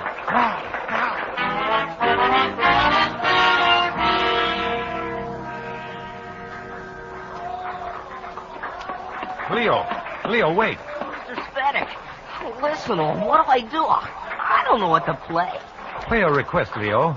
A request. Well, I haven't got anything else ready. Oh, yes, you have. Play a request, a special personal request from your uncle. My uncle? He's requested that you play the Internationale. Oh, no, I couldn't. Leo, don't you understand? That's his favorite song, and this is his big night. Play it. He deserves it, Leo. Don't you understand? He deserves it.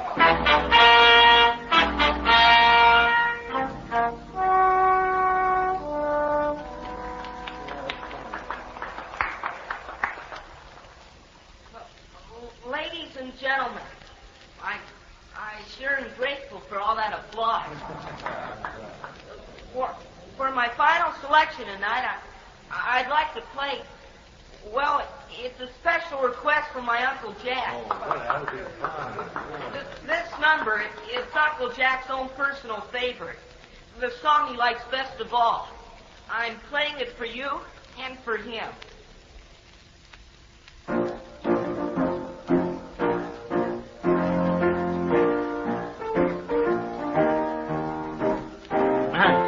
Matt, for heaven's sake, what's that song he's playing? Why, I don't know, Dr. Norcott. Sounds familiar, but I just can't seem to place it. I cut it out! It's the communist anthem! That's it. It's the Internationale. Why, Matt, why? What's wrong with the boy? He said it's his uncle's favorite, Doctor. It's the communist anthem. Yeah, that's right. And he said it's his uncle's favorite.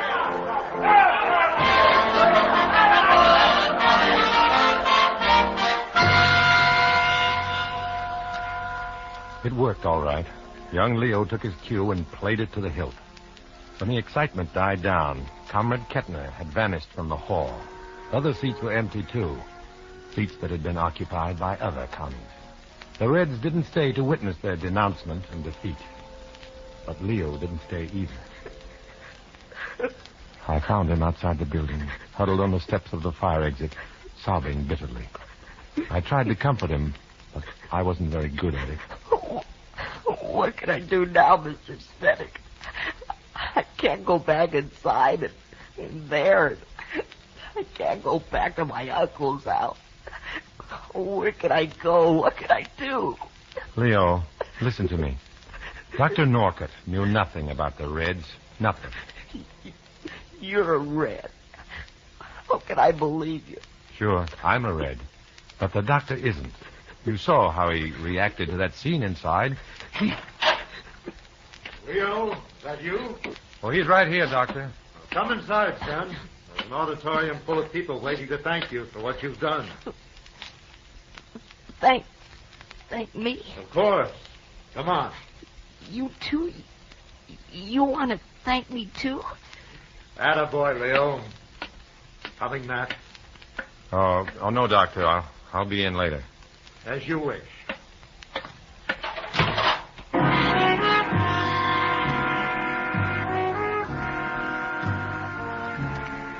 It was over now. The Red Steamroller had flattened its own crew of commies. Kettner was called out of town by party officials with sinister suddenness. Boys Incorporated saw that Leo and his mother were cared for, and I just walked away. I left a good friend and a part of my past behind me, and just walked away. It's easier to walk without friends, without memories, when you walk the red, red road. When you walk the road alone.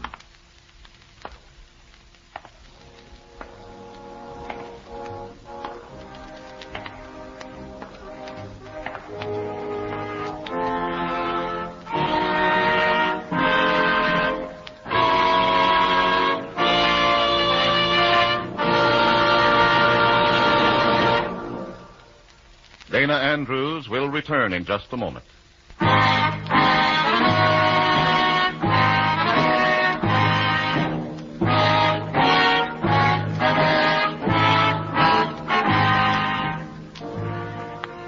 This is Dana Andrews reminding you that there's an additional state in this union of ours, the state of mind known as freedom.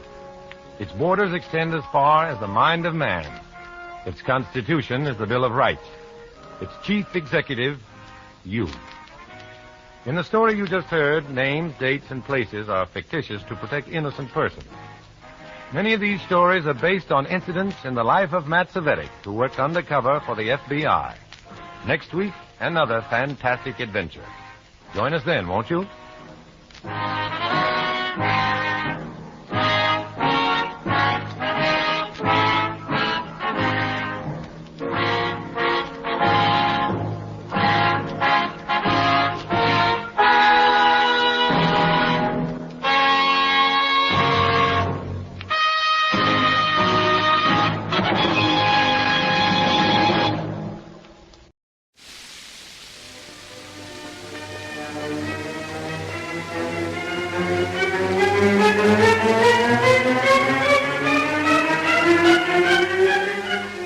Police reporter.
We bring you another true murder mystery dramatized for your entertainment by the police reporter.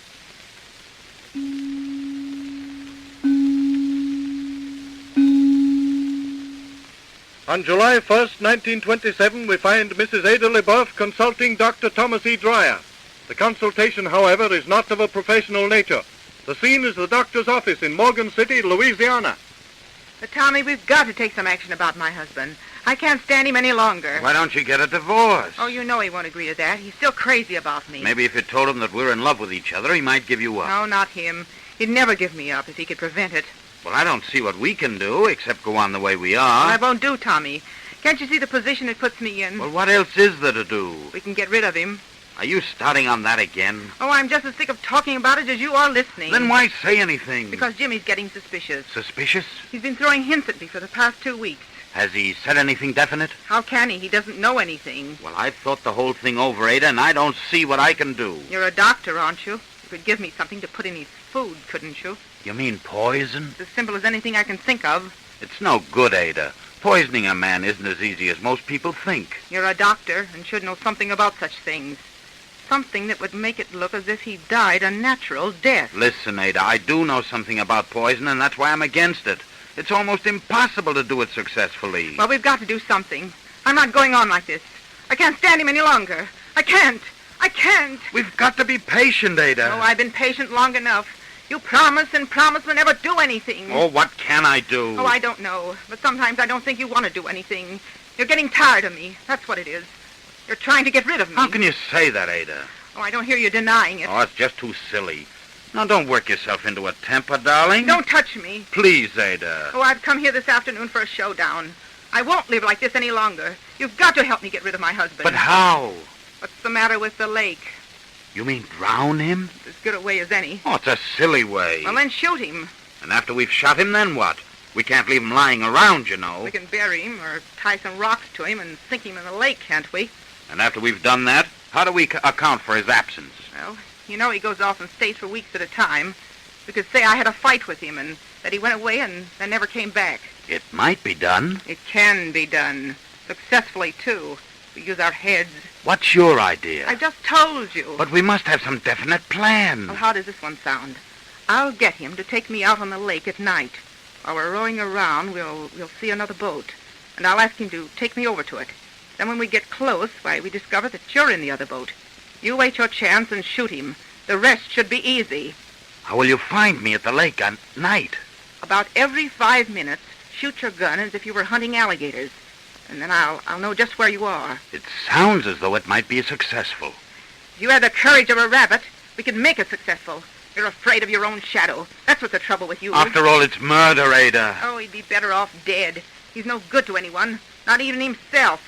Remember, he's the only thing that stands between us and happiness. I am remembering, Ada, and that's why I'm considering it. You mean you'll do it? Let me think it over. Oh, think. That's all I've heard.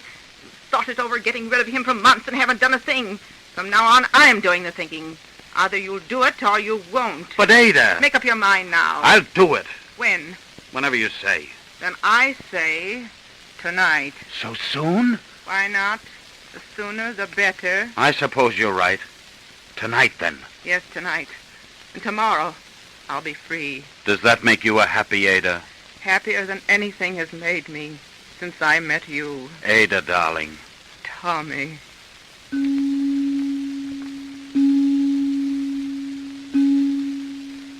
Now we move to the LeBeouf home, where we find Ada and her husband in conversation. The time, a few hours later. So you're going to New Orleans again? Yep, in the morning train. That means you're off on another drunk. Sure does. I've been feeling this one coming on for weeks. Why do you have to do that, Jimmy? I don't know. Born in me, I guess. My old man was the same way. But you could fight the desire, resist it. Why should I? I like to go on these benders. Oh, you're hopeless. I reckon I am, Ada. Sometime you'll go off on one of your sprees and never come back. Don't you worry about me. I can always find my way home. Oh, it's a disgusting habit just the same. You're right, Ada. Say, it's a grand night, ain't it? Yes, and I'm going crazy sitting around this house. What do you want to do? I want to go out. Where? Oh, let's go rowing. You mean out in the lake? Why not?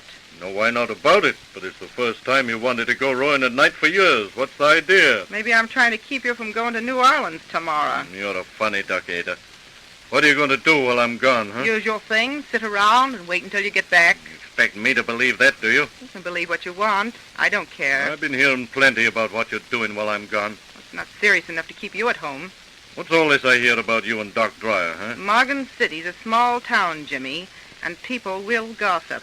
I don't like that kind of gossip, and it's got to stop. If I thought it was more than just talk, there'd be plenty trouble. What am I supposed to do? Go from house to house and tell people to stop talking about me? You keep away from Doc Dreyer. Stay away from him, do you hear? Come on, Jimmy. Don't be like that. You can't talk me out of it. Well, you feel like fighting, don't you, Jimmy? Well, I don't. Let's get out of here. Yeah, let's go rowing. Maybe I can forget about it. Say, how long we going to row around on this old lake? I'm working up a sweat. That'll do you good. Somebody shooting down there. Must be after gators, huh? It's lovely being out here on the lake, isn't it? It was nice, but now the moon's going down. Be dark as pitch shortly. How will we find our way home, huh? Oh, don't worry about it. But Ada, I don't want to spend the whole night on this lake. You won't, so keep quiet. Oh, it's awful hard to find your way around when there's no moon. Besides, I'm getting tired of rowing. When we get down to the east end, you can rest. For a long time. Yeah, I'll need rest. There they go shooting again. Are we going right? Yes. I saw the flash of the gun that time. I wonder if they've gotten any alligators. They won't thank us for spoiling their hunting. Oh, come on. Don't be so lazy. Hello there! Hello. What are you doing? Hunting alligators. Having any luck? Not so far. Sounds like Doc Dreyer. It does, doesn't it? What's he doing out hunting gators? Well, how should I know? Did you know he was out there? Oh, of course not. Row, Jimmy, row. Seems to me you're more interested in that doctor than a married woman should be. Now, don't go off into one of your jealous fits, Jimmy. Well, I got good reason to be jealous. Well, that's what you think. I got eyes. I'm no fool. Right here. Hello, Doctor. A lovely night, isn't it? It doesn't seem so good for hunting alligators as it might be. I didn't know you were a hunter, Doc. Oh, I'm not much of a one, I'm afraid. I reckon you're good enough at hunting certain other things, though, eh? What do you mean? Women, for instance. You seem to have better luck there. What are you driving at, LaBeouf? If you two think I believe that this is an accidental meeting, you're crazy. Jimmy, please. You're seeing entirely too much of my wife, and I don't like it. You've been drinking, LaBeouf? I'm sober as a judge, and I mean what I say. From now on, you keep away from her. You've got me all wrong. No, I haven't. Now I've given you warning. If you don't take it, there'll be trouble. But I never... What's the use of beating around the bush, Tommy? He might as well know it now as any time. What are you talking about, Ada? Tommy and I are in love. Is that true, Doc? Yes. So that's the way the wind's blowing. I knew it all along. What are you going to do about it? We want you to give me a divorce. I won't do it. I won't give you up. You've made your bed and you lie in it. But I don't love you anymore. I want to be free. Well, I won't give you your freedom. Now what are you going to do? Oh, why can't you be reasonable, Jimmy? You can't keep Ada if she doesn't want to stay. Well, I'm not going to give her up to you, Dreyer. You can make up your mind to that. You'll give her up to me whether you want to or not. You think so, do you? Yes. You little undersized sawbones. I'll come over in that boat and break your neck. Let go of this boat. Not till we settle this. So you want a settlement, do you, LaBeouf? Well, here it is. Put down that gun. This'll settle it now and forever.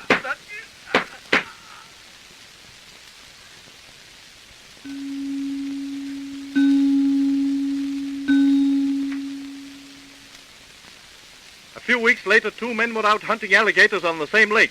They turned their flashlights into the water and saw a body caught in the top of a submerged tree. And so James LeBeouf's remains were recovered. It took only the sketchiest of detective work to connect Dr. Dreyer with the crime. So you see, Doc, there's no doubt but what Jimmy LeBeouf was murdered. Well, why send for me? That's just what I was coming to. You're pretty sweet on his wife. Just a moment, Sheriff. Now, don't get on your high horse. You were, and everybody in town knows it. Well, that still doesn't connect me up with it. Did you ever see these two iron weights before, Doc? I don't think I have. Well, your man Beetle tells me they've been laying around your yard for years. Oh, I guess I just never noticed them. You saw Jim's body, Doc. Is there anything about it strike you as, odd? No, I don't think so. Well, there were some things that struck the coroner that way. What, for instance? The two holes that had been cut in the body.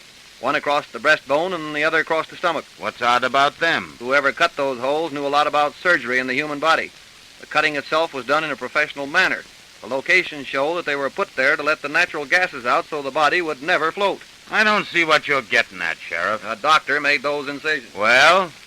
Right back at you, Doc. Well, what about it? Did you bring me here to confess to the murder of Jimmy LeBeouf? It would save us a lot of trouble if you did. Well, I'm not going to confess, and that's that. Well, whether you confess or not, I'm going to charge you with it. And I'm going to bring you to trial, and that's that. You'll never convict me. You're making it awful tough for yourself, Doc. I'm not confessing to a murder I didn't do. No, you're acting like a half-wit, Doc.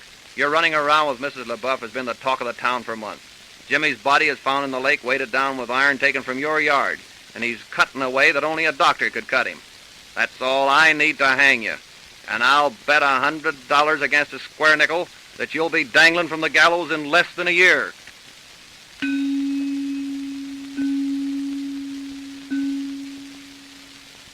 On February 1st, 1930, Ada LeBeouf and Dr. Thomas Dreyer were hanged in Franklin, Louisiana. The hangman said Mrs. LeBeouf died bewailing the fact that she had to go first, and the doctor stood on the trap hysterically telling the witnesses what a good man he had been. And so, a well-planned and intelligently executed murder was solved by a county sheriff.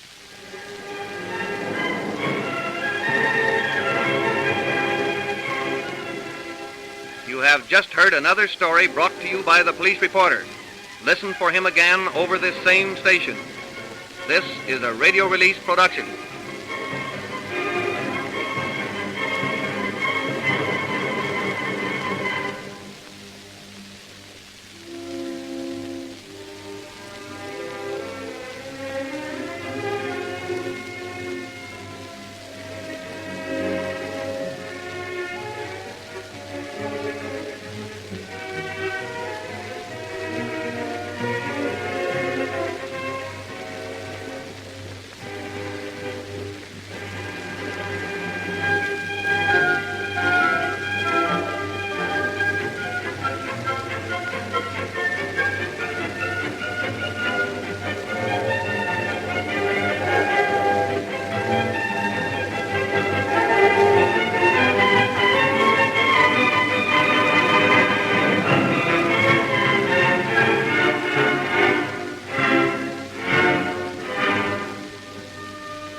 presents Hollywood.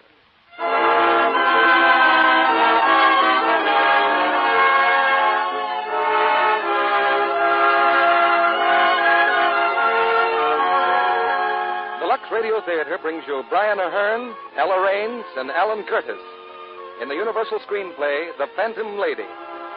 Ladies and gentlemen, your producer, Mr. Cecil B. DeMille.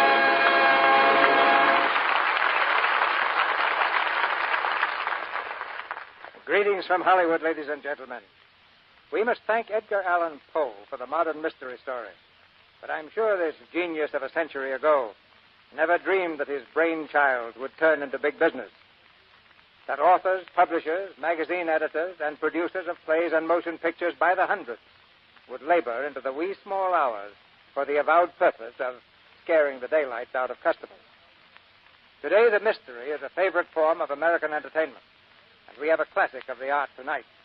It's the universal screen hit, The Phantom Lady. And starring in this play, we have Brian Ahern and two of Universal's most promising players, the brand new discovery, Ella Raines, and Alan Curtis. An odd thing about The Phantom Lady is that we let you know who the murderer is rather early in the proceedings.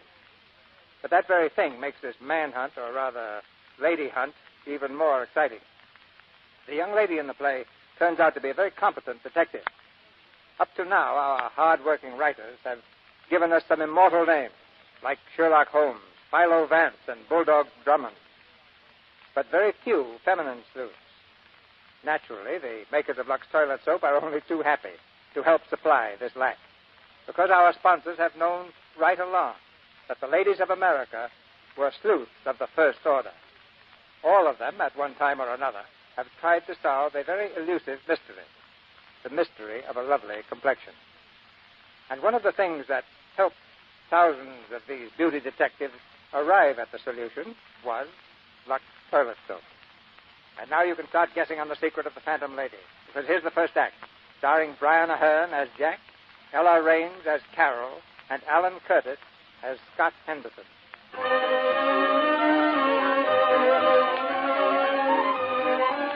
The engineering firm of Scott Henderson Incorporated is never rushed with business. But on this stifling afternoon in mid-August, it's much too hot to work anyway.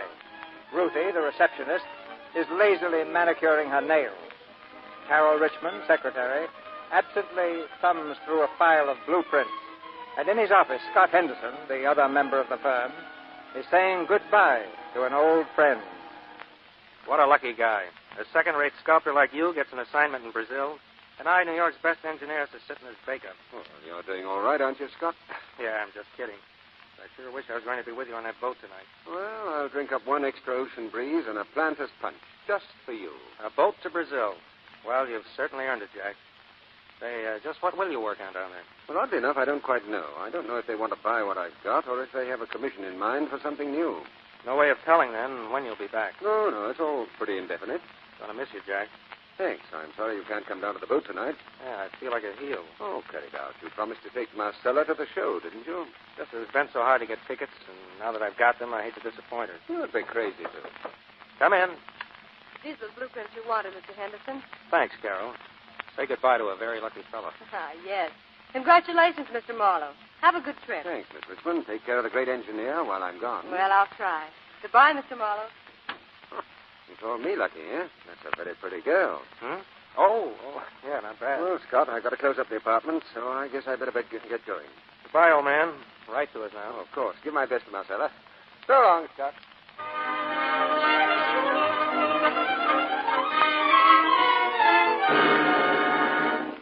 Say, Mac. Yeah? Another scotch and soda. You sure, buddy? You ain't looking so good. I've had exactly one drink.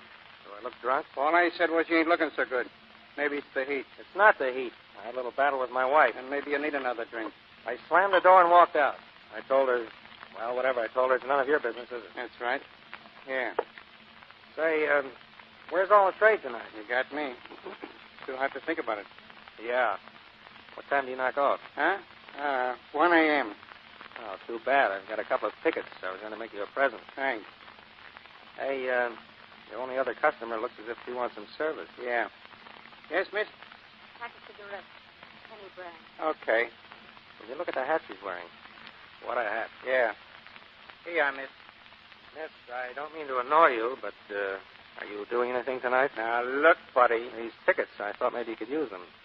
They're no good to me. No. No, thank you. Thought maybe you could call up a friend. I'm afraid not. Oh. Well, I don't suppose you'd go with me. Please. Really, I didn't mean anything wrong. I just thought, All right, I'll surprise you. I will go with you. swell. Oh, what time is it? 5 minutes after 8. Oh, there's plenty of time. Say, Mac, what do we owe you? By the way, my name is... Please.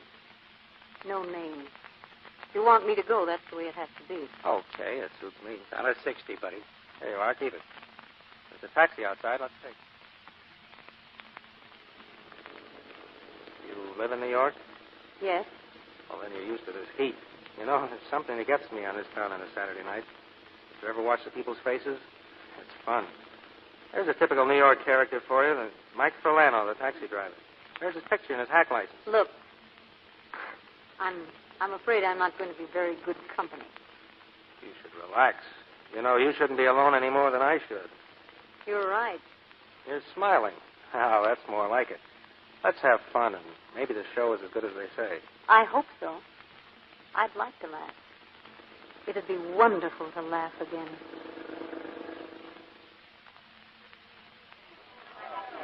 There's a 10-minute intermission. 10 minutes. No smoking in the theater. Please step out into the lobby. No smoking in the theater. Ice cold, folks. Plenty of time to an intermission. Cigarette? Thank you. You like the show? It's wonderful. Apparently Say, my the hat hat of yours. Well, we agree. It's quite a hat. The star of the show didn't think so. What do you mean? The singer, Montero. I understand she's so terribly proud of her exotic hat. Well, Didn't you notice? The hat she was wearing is exactly like mine. I'll be darned. No, I was talking about the drummer in the orchestra. He was giving me the eye at every opportunity. Yes. Yes, he made me feel a little uncomfortable. But not half as uncomfortable, I'll bet, as you've made the great Lady Montero. I'll bet she's burning up, and not from the temperature.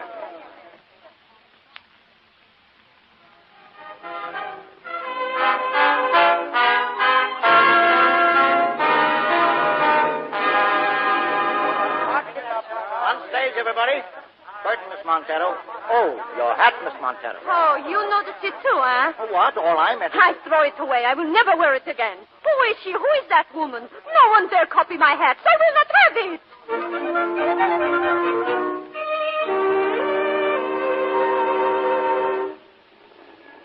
Well, here we are. This is the bar, isn't it? Yes. I met you here, and here I'll say goodbye. Why can't I buy you a nightcap? Please. You've been very kind. Thank you. I must confess, I'd like to know who you are. No. It's better this way. Well, I guess I'll go on home then. Good night. Good night.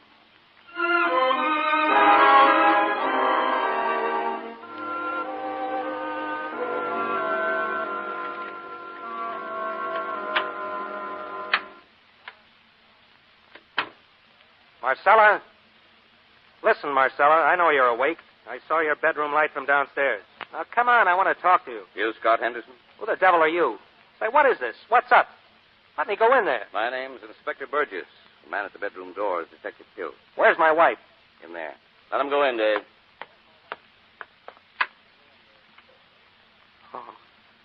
Oh, no.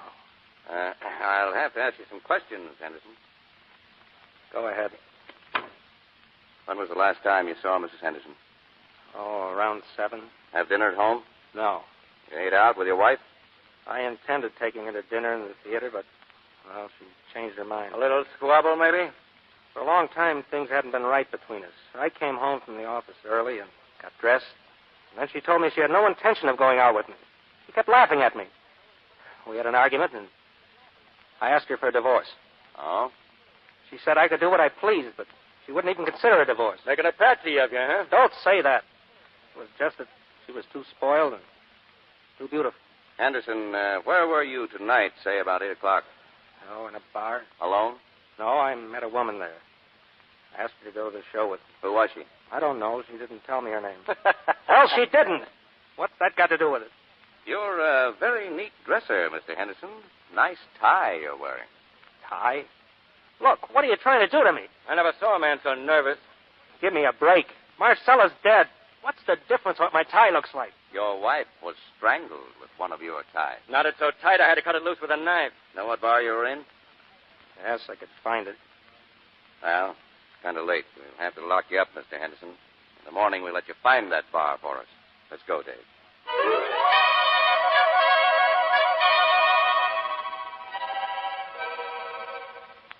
This is the place. Anselmo's Bar and Grill, huh? Where's the bartender? He'll be here any minute. Dave! Yeah? Tell the janitor to leave the keys. Okay. Funny you can remember the bar, but you can't recall what the woman was like.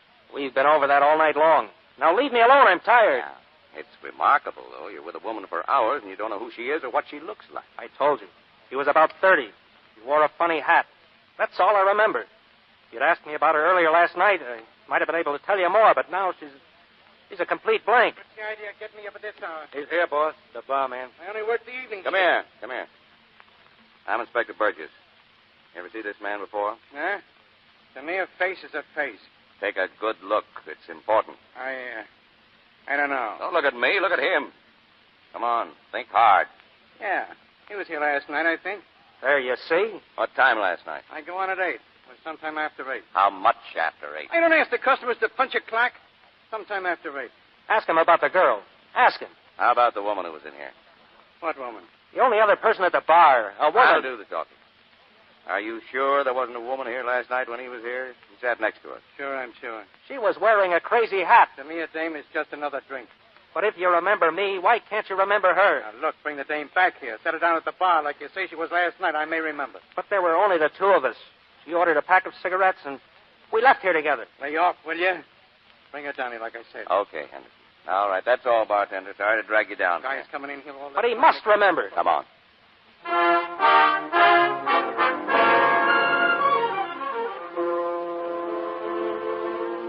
Senor Romano, you'll go into that booth. Your call to New York is coming through. What, already? Gee, that's wonderful service. Here, thank you very much. That's amazing. Thank you, senor. Hello? Hello, Miss Richmond, is that you? Yes? This is Jack Marlowe. I just heard about Scott. Is there anything I can do? Why, you're on shipboard, aren't you, Mr. Marlowe? Yes, of course. It was in the ship's newspaper this morning. Oh, it's awful, Mr. Marlowe. Unbelievable. It's true? He's charged with murder? Yes, but he didn't do it, Mr. Marlowe. It's just impossible. Of course it is. Here I am, his best friend, and when he needs me most, I'm of no use to him. Miss Richmond, will you please see Scott today? Tell him I'll take the first boat back if there's anything I can do. Oh, thank you, Mr. Marlowe. I'll be in Rio in a few days. Be sure to write me there at the Continental. Well, I don't think there's anything you can do, but just hearing from you will make Mr. Henderson feel so much better. I'll write you immediately. The Continental. That's right. Thank you, Miss Richmond. Goodbye, Mr. Marlowe. Goodbye.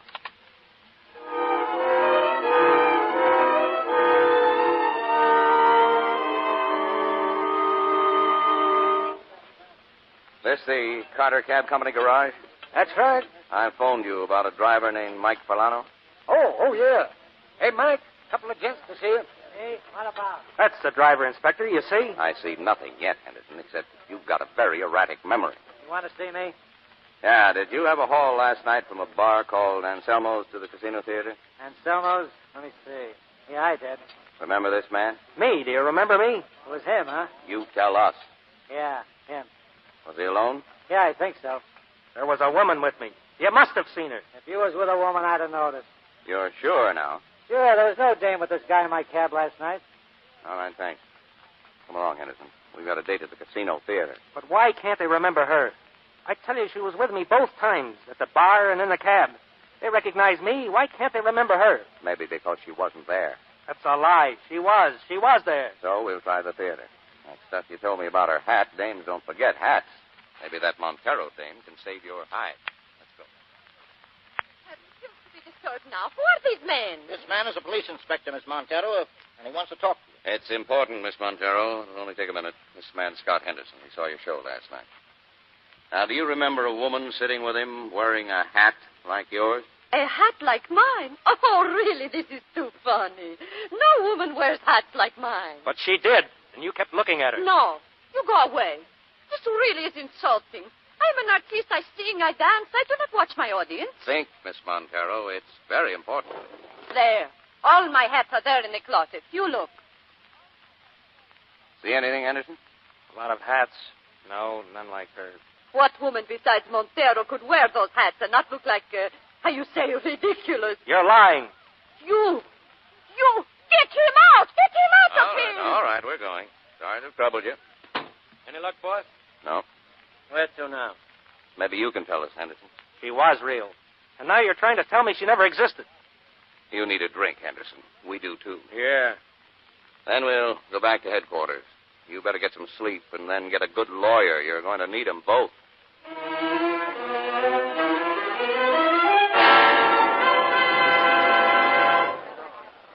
Objection overruled. Will the prosecution continue, please? Thank you, Your Honor. The defense asks you to believe that Scott Henderson was in Anselmo's bar at 5 minutes after 8. That he couldn't possibly have been in his own apartment 2 minutes before, at which time his wife was murdered. The defense has introduced witnesses. Each claims to have seen Henderson at the places he said he was. Yet not one even remotely remembers a woman with him. Where is this woman who was with him 5 minutes after 8? Who is she? Has she at any time been put on the witness stand? No, because this woman, who alone could furnish Henderson with the alibi he has so flimsily constructed, simply does not exist. Scott Henderson murdered his wife. In a blind rage, he took a necktie, dropped it round her throat.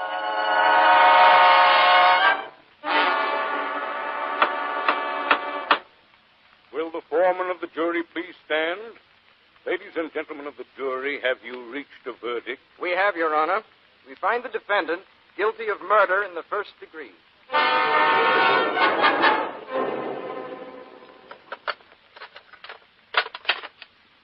Miss Richmond is here, Mr. Henderson. You can have 5 minutes. Thanks. Hello, Carol. Mr. Henderson. Oh, I don't know what to say. Skip it, Carol. I'll be all right now that I know where I stand. Surely you're going to appeal. With what? A set of old blueprints and my grandfather's watch? Well, if it's a question of money, No, Carol, you're swell. No, it's not just the money. It's a question of that girl. I've done everything. Hired detectives, advertised on the radio and the newspapers. Everything possible was done to find her. She simply vanished. Why don't you let me write Mr. Marlowe? Maybe he can think of something. I won't drag him back from Brazil. That's his big chance down there. And suppose I did. What good could he do? But you just can't let that verdict stand. You've got to fight. It's no use. If I'd been in a jury box, I'd have agreed with him. But somebody has to go on looking for her. Well, maybe there never was such a woman. It's just my word against theirs. Maybe I just imagined it. Stop talking like that. Thanks, You Carol. couldn't kill anybody. Oh, thanks, Carol.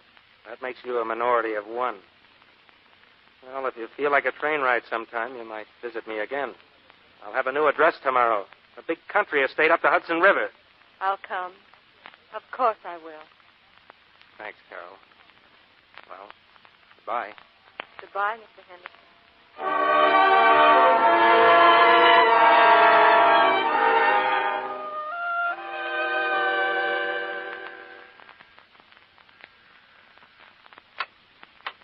Hello, Miss Richmond. May I come in? What do you want? Don't you remember me? I'm a tired policeman named Burgess. You're very proud of yourself, aren't you? Not especially. You found a new job yet? No. I've got other things to do. Why, going to Anselmo's bar? You've got that barman scared to death. Have I? Why? I've hardly spoken to him. Maybe he has a guilty conscience. I think that's more down my department, isn't it?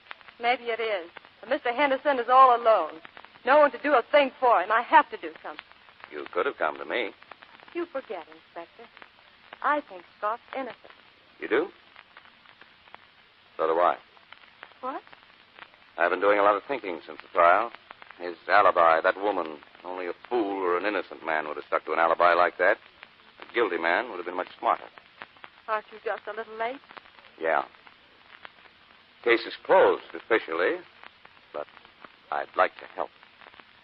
Maybe we can do something. You and me. Well, how about it? Thanks. Oh, thanks.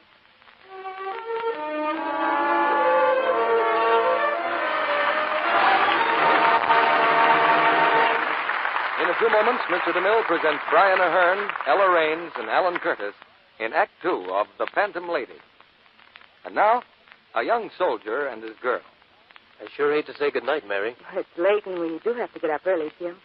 Never mind, dear. We'll see each other tomorrow. Yeah, but that's a long time off. Gosh, I'm a lucky guy to have a girl as pretty as you, sweetheart. And a few minutes later... Oh, goodness, it is late. And am I sleepy? But little Mary mustn't neglect her beauty care. I want Jim to keep right on saying he likes my looks. So now for my Lux Soap Facial.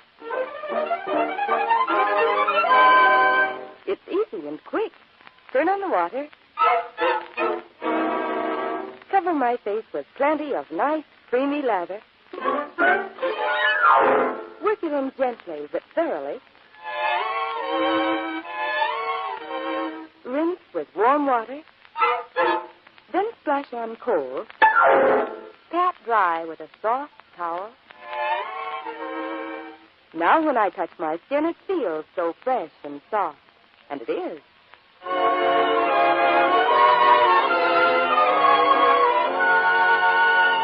Well, the musical effects are extra. But there it is. The Lux Soap Beauty Facial clever girls everywhere depend on for gentle, protecting care. Care that really leaves skin softer, lovelier. In recent tests, actually 3 out of 4 complexions improved in a short time with daily Lux Soap facials. Famous Hollywood stars say these facials with Lux Soap's rich, active lather do wonders for the skin. Why don't you try them? Ask for Lux Toilet Soap tomorrow. And if you find your dealer is temporarily out of stock, he's sure to have more soon. Remember, Hollywood Beauty Soap is worth waiting for. We pause now for station identification. This is CBS, the Columbia Broadcasting System.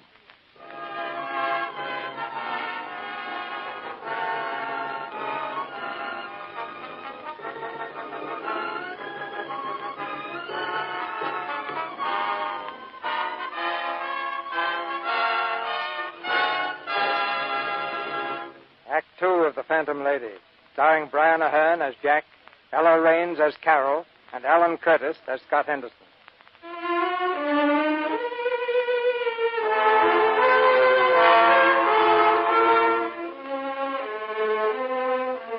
With a sentence of death hanging over Scott Henderson, Carol Richmond and Inspector Burgess race against time to find the only person who can save his life, the woman with the funny hat. The woman no one will admit having seen. The Phantom Lady. Carol starts at the top of the list with Mac, the bartender at Anselmo's. What do you want, miss? Nothing. I didn't call you. But you keep looking at me. Do I? Now, look, I want you should cut that out. This is the third night you've been in here. All you do is stare at me. What's the matter? Does your conscience bother you? Cut it out, that's all. Now, cut it out.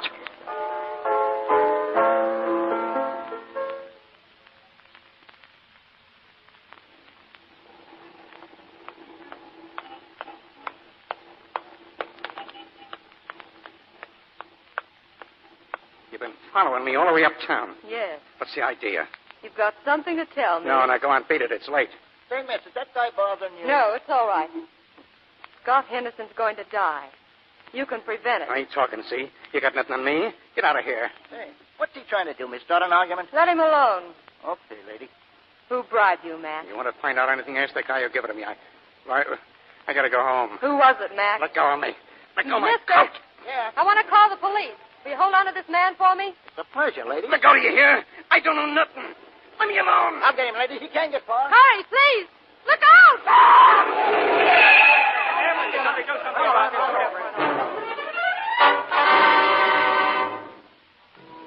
How is he, Inspector? Hospital just phoned. He never regained consciousness. Mac's dead, Miss Richmond. But he knew something. Sure he did.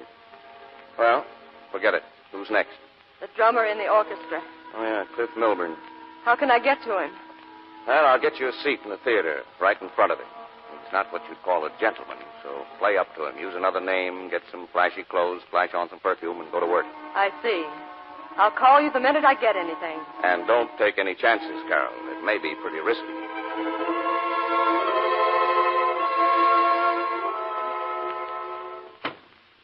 Well, this is it, baby. Gee, Cliff, I'll bet you think I'm awful. Letting you pick me up like that. Now, go on. Forget it, baby. You're sure cute, Cliff. Hey, you haven't even told me your name yet. See the initials on my purse? J.H. That stands for Jeannie, Cliff. Jeannie Harper. Jeannie Harper. Hey, you really go for me, don't you, baby? Well, that's great. That's the way it should be. Yeah. But I think you're getting the wrong impression of me, Cliff.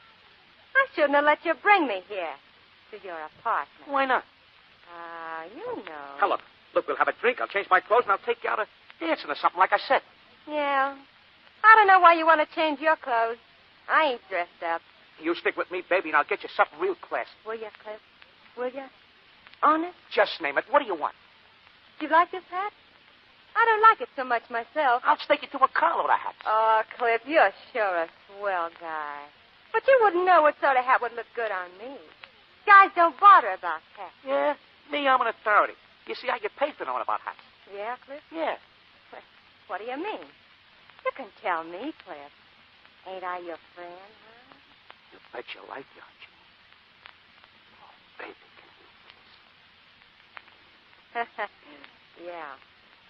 What do you mean about getting paid for hats? Here, look. Boy, what a pile of dough. $500.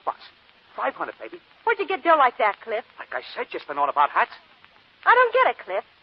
But maybe you'd rather not tell me. Some guy give me it. What for? That's for you, he says. $500 if you forget about the hat and the dame. No matter who asked you, say no. That's what he told me. Hey, you. Have you got a cigarette? Sure. Over there. In my purse. Huh. Thanks, kid. Thanks.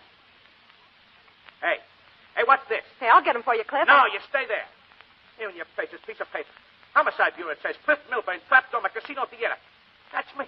Everything's about me. They said you. Somebody's after you. You made me believe you liked me. I do, Cliff, I do. I let you kiss me, didn't I? I came here, didn't I? You made me believe you liked me. Cliff, that paper don't mean nothing. Get away from that lamp. No, Cliff, no. I'll get you for this. You'll wish you never even. All right, turn out the lights, but you ain't getting out of here, you dirty little devil.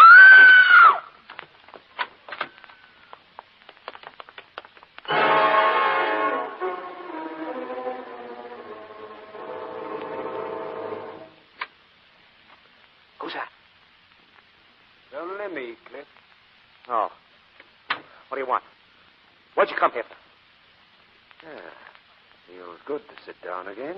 I've been standing outside for hours. Waiting to see you, Cliff. Well, I noticed you met a nice girl outside the theater tonight, Cliff. An exciting girl. She seemed to like you. You brought her here. Oh, Jeannie, yeah. She left a little while ago. Yes.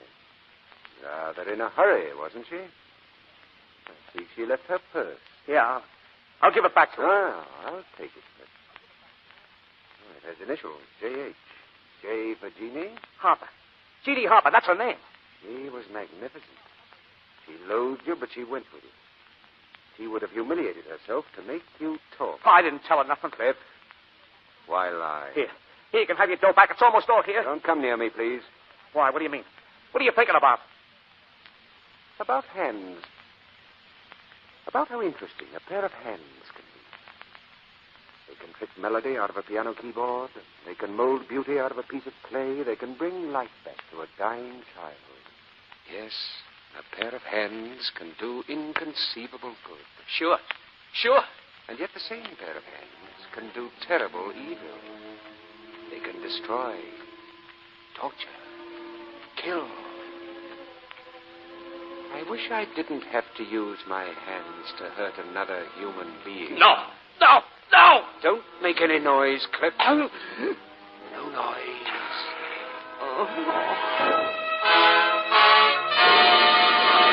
Hey, Scott. Just sit there behind the screen, lady. He's coming. Thank you. Hello, Mr. Henderson. Carol. How are you? Oh, I'm gaining weight. I'll be in fine shape for my big date. It's only 18 more days. Please don't talk like that. Sorry, but I don't feel very sociable. You happen to be the only one that comes up here to see me. I'd come often to Mr. Henderson, except I can be more helpful to you in New York. Yeah? Any luck? No. First it was Mac. Last night, Cliff Milburn. The drummer? Well? Milburn remembered the hat. He'd been bribed too, Mr. Henderson. But he caught on. There was a fight, and I managed to get away. Phoned Inspector Burgess. He went back to Milburn's apartment. He was dead. Strangled. Carol. I tried, Mr. Henderson. I'll keep trying. No, Carol. You've got to promise me to keep out of it. Let's not talk about it. You've got to promise me. I've got to do what I can. I won't let you. I'll write Burgess. And don't call me Mr. Henderson. Even the guards call me Scott. Look, I'm grateful. I'm more grateful than you'll ever know, but you can't waste your time knocking your pretty head against a stone wall. You should be out having fun with some fellow. Don't tell me you're not in love, Carol. Well, look at you. I hit the nail right on the head. Now, come on, who is he? My boss. Well, I didn't even know you had another job. Well, gosh, that's fine. Yeah, that's swell. I think so. Now, tell me who... Warden gave permission for another visitor, Scott. Who? Jack. Scotty. Oh, gosh, I'm glad to see you. When did you get in? This morning. I flew in. Oh, hello, Miss Richmond. Mr. Marlowe. Scott, why didn't you send for me? There was nothing you could have done, Jack. Nothing. I'm here now, and something's got to be done. Something will be done. Look, they give visitors only 5 minutes. Now, tell me, how was your trip? Did they like your work? Oh, you're in prison, and you want me to tell you what a good time I had in Brazil? Oh, Scott, I can't tell you how I feel. I want to know all about it. As for me, take Carol back to New York with you. She can give you all the details. Come on now. What about you? Is that a date, Carol? I should say so. Okay, then. Well, they bought 5 subjects. It seems they built a new park in Rio, and they wanted something... The cab driver's left town. They can't find him. So our last hope is that Montero will talk. Montero? You know, the star. Oh, yes. You mentioned her before. Oh, if you only knew how much your coming back means to Scott. And me, too. Well, I just couldn't stay in Brazil with this happening to him. He's my best friend, Carol. Well, go on. I've got to have all the details. Well, the show closes tomorrow night. Montero is leaving town. If we don't get to her right away, You've worn yourself out. I can't think of anything else. See, this is a man's job. I just can't sit by. That woman, the woman with the hat, must be someplace in the city. One word from her, and Scoff would walk out a free man. After what happened to that drummer, I'm afraid for you. Let's not worry about me. Do you think I'd care what happens to me if Scott... I think I knew it all the time. You know, I used to watch you at your desk, the way you looked at Scott. 18 more days to live. I just don't know what to do. Whoever it is, he always gets there first. He's so clever. Yes? There's genius behind such boldness. No. Only madness. Madness? That's a frightening word. What else can you call it? To kill and then go on killing. But perhaps he hates to kill. Perhaps he only feels horror. I don't care what he feels. All I know is that we've got to find that woman. Carol, as soon as we get back, I'd like to meet Inspector Burgess. Of course. We can drive straight to headquarters. And then we'll start on Montero. Yes. Oh, I'm so tired, Mr. Marlowe. Do you mind if I doze off for a minute? Oh, do you good. Jack. That's better, yeah? Why do you keep looking at your hand? My hat? I don't know. Habit, I guess. I was afraid something might happen to them. That would be bad for a sculptor. Yes. I need my hands.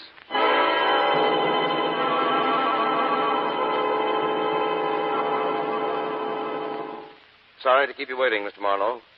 Oh, where's Miss Richmond? Well, the girl's exhausted. I took her home before I came here. I'm glad you did. Well, looks like we'll have to scratch Montero off the list. I got absolutely nowhere with her.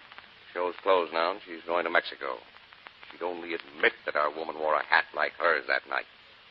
But she never will. She's too vain. I think I'll go out and get good and drunk. Oh, could you delay it for a couple of minutes? I haven't had much of a chance to talk to you.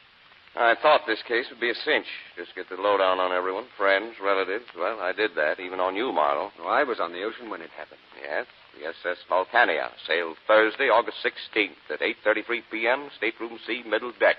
Arrived Rio August 29th. An incredible memory. A lot of good it does me. No. The fact remains that none of you could have committed these murders. Oh? Why not? You're all too normal. Oh, but the murderer must be normal enough. He's just clever, that's all. All paranoics are diabolically clever. I've met paranoics before. Their insanity gives them incredible egos, abnormal cunning, contempt for life. You make our man sound unbeatable. Maybe he's more astute than we are, but to call him insane... I'd stake my life on it. You might lose. No, I won't lose. And I'll get him sooner or later. It's just there's so little time left. Well, let's call it a night. Coming, Marlowe? What? Oh. Marlowe, what's the matter? I'm all right. It's just a dizzy spell. I've been having them lately. Doctor says they're nothing at all.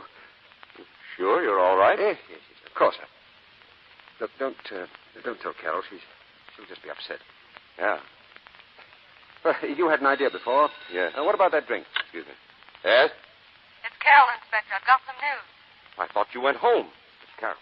I tried, but I just couldn't. I went to the airport. Why, Montero? Yes, I saw her luggage. There was a hat box. Yes? A milliner's hat box with the name Katisha. Tisha. A very exclusive hat shop, Madison Avenue. Can you meet me there in 15 minutes? You bet. Wonderful, Carol. Goodbye. Well, Mr. Marlowe, we've got a lead. Montero's milliner. Katisha, huh? Yeah. Let's go. The commissioner wants to see you, boss. Well, tell him I'm not in. It's the Vanzelli case, boss. Looks like we got to go to Newark right away. Oh, yeah. All right. Well, tell him I'll be right in. Well, Mr. Marlowe, I guess you'll have to meet Carol by yourself. I'll do whatever I can, Inspector. Thanks.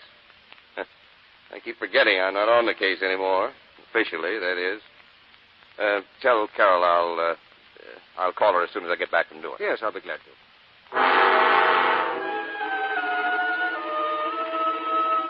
Our hats cost a lot of money, Mr. Marlowe. A good part of the price is to guarantee the client that her hat will be exclusive. Miss Richmond can understand that it will never be copied, at least not in this shop. Madame Katisha. Oh, come in, Peyton. You made a hat for Montero. Yes, Madame. Now, I want the truth.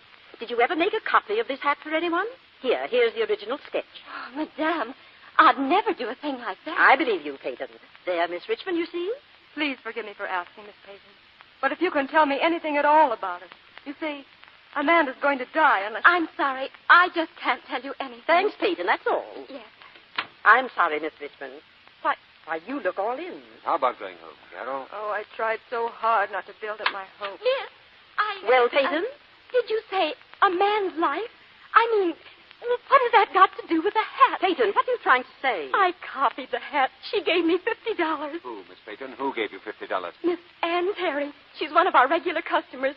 She saw the sketch of Montero's hat, and she asked You me... and I will talk about that later, young lady. Now sit down and give these people her name and address.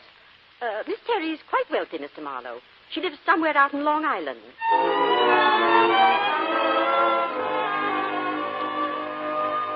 How do you do? Come in, please. Thank you. My name is Marlowe. This is Miss Richmond. Miss Terry, we came to ask I'm you... afraid you're making a mistake. I'm Dr. Chase. I'm looking after Miss Terry. Oh, she's ill? She collapsed last July. Her fiancé died very suddenly. It was a terrible shock to her. Please, Doctor. I can't go away without talking to her. I've been looking for her for months. Perhaps if you tell me... Well, someone is going to be executed for a crime he never committed. He has a perfect alibi. He spent the evening with Miss Terry. She's the only one who can save him. Oh, please, can't we see her? All right. But only you, Miss Richmond. All right, I'll wait here. I must warn you, Miss Richmond, don't do or say anything to excite my patient. I'll do my best, Doctor. Come along, then. But I'm afraid you're wasting your time. What do you mean? I don't know what Miss Terry's word can mean to you. I do know that in a court of law it would be worthless. Miss Terry is mentally ill.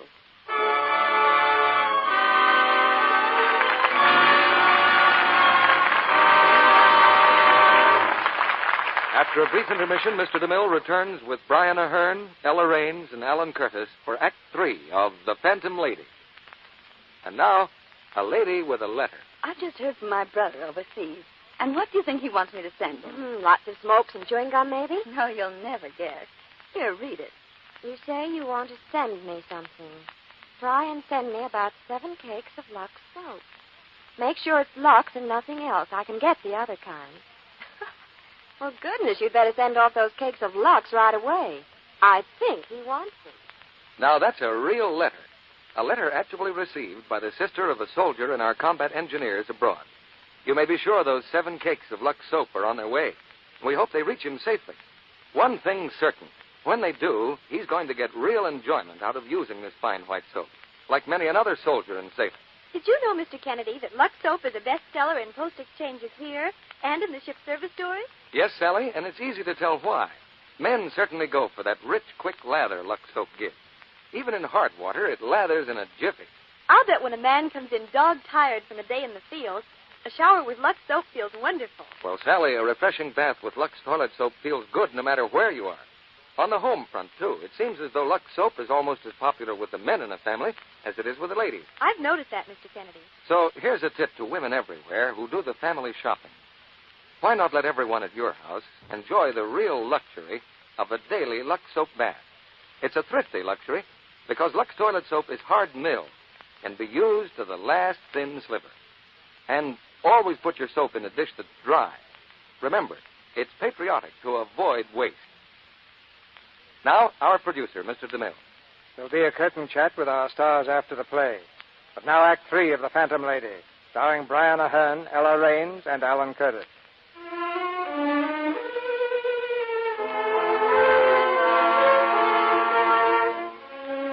A few minutes later, Carol is face to face with the Phantom Lady, only to see for herself that Anne Terry's mental condition makes it impossible for her to testify in Scott's behalf. In the fading ray of hope, only one lone glimmer is still alive. The hat. The Phantom Lady's punny hat. This is a lovely room, Miss Terry. It was my grandmother. She was very happy here. She married the man she loved. Are you married? No. But you're in love. Yes. He was sick for 2 days. He'd never been sick before. He was so full of life. We were to be married the following week. I had my trousseau all bought. And a special dress and a hat for the wedding. They must have been lovely. Do you still have them? I don't want to talk anymore. Can't I see them, Miss Terry? I don't want... Yes. You may see them. They're in that closet. Oh, thank you. How cute. He always said he loved my clothes. But he never saw these. And this hat, Miss Terry, it's beautiful. I wish I had a hat like this. Take it. Oh, no. But if you wouldn't mind, may I borrow it? You want to wear it for him? Yes. Is he nice? The man you love? Very. Then take it. Keep it. I don't want it. He's dead. I don't want it. He's dead. Miss Terry, please. Please don't cry.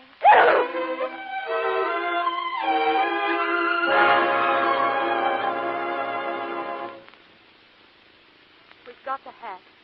Oh, I can hardly wait to tell Burgess. Last night everything seemed so hopeless. Last night you... Jack, what's the matter? Oh. It's nothing. I'll be all right. It's just a headache. Do you want me to drive? No, it'll go away. I get them so often lately. Oh, it's my fault. We haven't eaten for hours. Oh, Jack, I don't know what I'd done without you. Forget it. Look, there's a service station up ahead. Could we stop there and phone the news to Burgess? Yes, good idea. Don't you bother. I'll get out. No. It'll do me good to stretch. Take some gas in it. Check the tires for freeze. Jack, did you get Burgess? No, he isn't back from New York yet. Well, maybe we better go straight to headquarters and wait for him. No, I left word for him to meet us at my place. We can all have a drink. Oh, I almost feel good again. Carol, I hate to discourage you, but what good can this hat do for start? What does it prove? It proves that Montero lied, that there is another hat exactly like the one she wore. And sick or not, there's Anne Terry. But she can't testify. No, but there's such a thing as reasonable doubt. And for the first time in this case, at last, there's cause for reasonable doubt. Yes. I see, yes.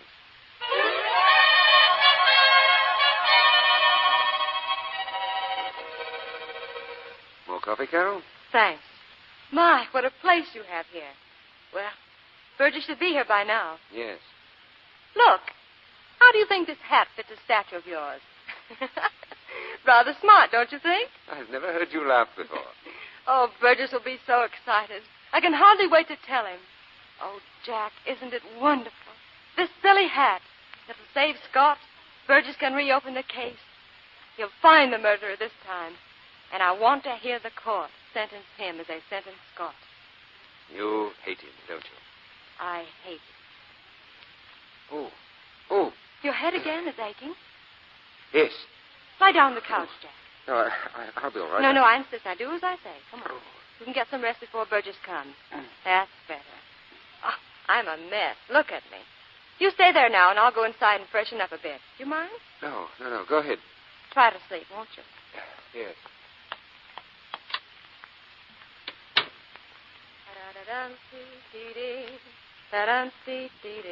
Brush, brush. Where's the brush?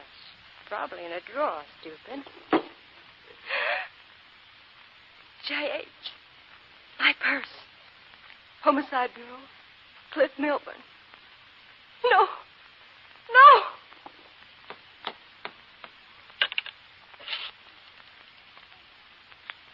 Police headquarters. Hurry, please. Hello? Inspector Burgess, please. Inspector Burgess? Oh, this is Carol Richmond. When will he be back? I'm at Mr. Mahler's apartment. Please send someone right away. Anyone. It's 233. Carol. Come here. I thought you were going to sleep, Jack. The light. I turned it out. It hurts my eyes. It chokes me. Sit down beside me, Carol. Yes. Who were you phoning to? Inspector Burgess. Oh, my head's bursting. It's on fire. Give me your hand. Oh, it's so cool. It feels so good. Would you mind taking off my tie, Carol? It's so tight.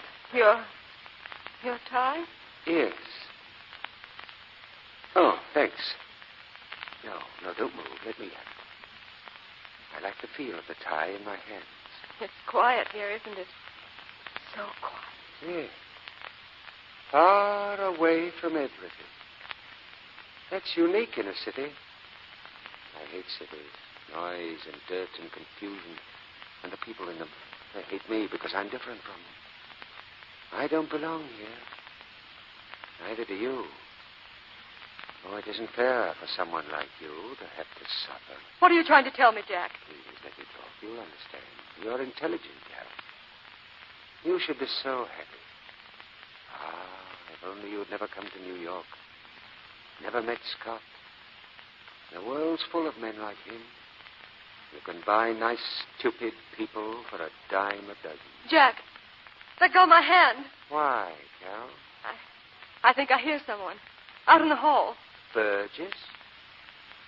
Now, don't go, Carol. If it's Burgess, he'll knock. But it's no one, Carol. You see, when we stopped on the road, I didn't telephone Burgess. I only pretended. Please let me go. My hand. You're hurting my hand. You know, don't you, Carol? I shouldn't have kept your purse in my drawer. It's the purse you left in Cliff Milburn's room. I don't know what you're talking about. She was sitting next to me, too. Marcella. Just like you are. Only she wasn't trembling. Nothing ever frightened Marcella. I said, you'd better hurry. The boat leaves in an hour. And then she told me in that cold voice of hers that she never had any intention of going with me. She was amusing herself. I was in love with Marcella. For the first time in my life, I was in love. But I was always naive about women. She laughed at me. She kept on laughing until I couldn't allow her to laugh anymore. I had to stop her. Jack, that tie. What are you... No? Afterward, I knew they'd arrest me. I couldn't let them do that. When you're born with my gifts, you can't let anything stand in your way. I followed Scott later. I saw him with Aunt Terry. And then somehow she slipped away from me. So I had to bribe the others. It was unbelievably easy. You don't know what you're saying. You were on a boat that night. No, I went aboard the boat. But I left before it sailed. I flew to Havana, caught the boat there, and then I telephoned you. Burgess never thought of that. I was too intelligent for Burgess. How could you? Scott, your best friend. Oh, I'm fond of Scott. But what's his life compared to mine? A mediocre engineer working in sewers, drain pipes, faucets. What's any life compared to mine? Even yours. That won't help you. You know that, don't you? After me, there'll be others. You'll have to go on killing. On and on until they catch you. I won't be the last. There'll be others after me. No, there won't, Carol. You can't help You'll be the yourself. last. Because you're not sane. Stop it, I say. You're mad. No! You'll never say that again. Never. Never. Please, your hand! I'll open the door. Burgess! Burgess! Dad! They can't take me. They'll never take me.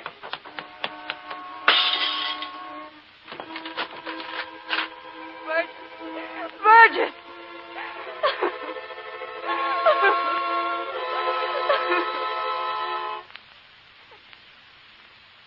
Feeling better?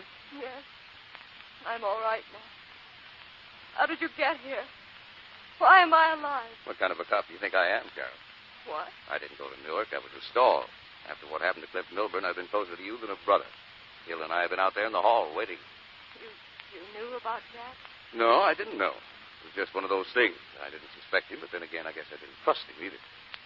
Yeah, I'd like to talk to him. Too late for that, though. The window we jumped out of was 12 stories above the ground. And Scott. What about Scott? Yeah, I guess I've kind of forgotten about Scott these last few minutes. Hope Marlowe won't mind if I use his phone. I got to call long distance. Scott's as good as free right now.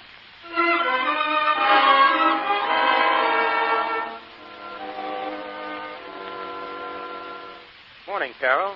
Good morning, Scott. How do you like the new office? Wonderful, but I can't stay. I'm seeing Pepper about the chemical plant. Can't stay. Uh-uh. Oh. When will you be back? Might take all day. I can't tell. If I'm not back by 6, don't wait. Your first day back and... By the way, I left instructions on the dictaphone. Very important. Take care of them for me, won't you? So long, Carol. I like that. Carol, old girl, you're really slick. Dictaphone, huh? Oh, well, let's get to work. Hello, Carol. Better call Mason and Follett right away and make an appointment for tomorrow. Sure. To renew my membership to the Architects Association. Did that yesterday. This afternoon, go out and look for an apartment. Oh? The best we can afford. Huh? Don't hang up. You know you're having dinner with me tonight. I am. And tomorrow night. And the next night. And then every night. Every night. Every night. Every night.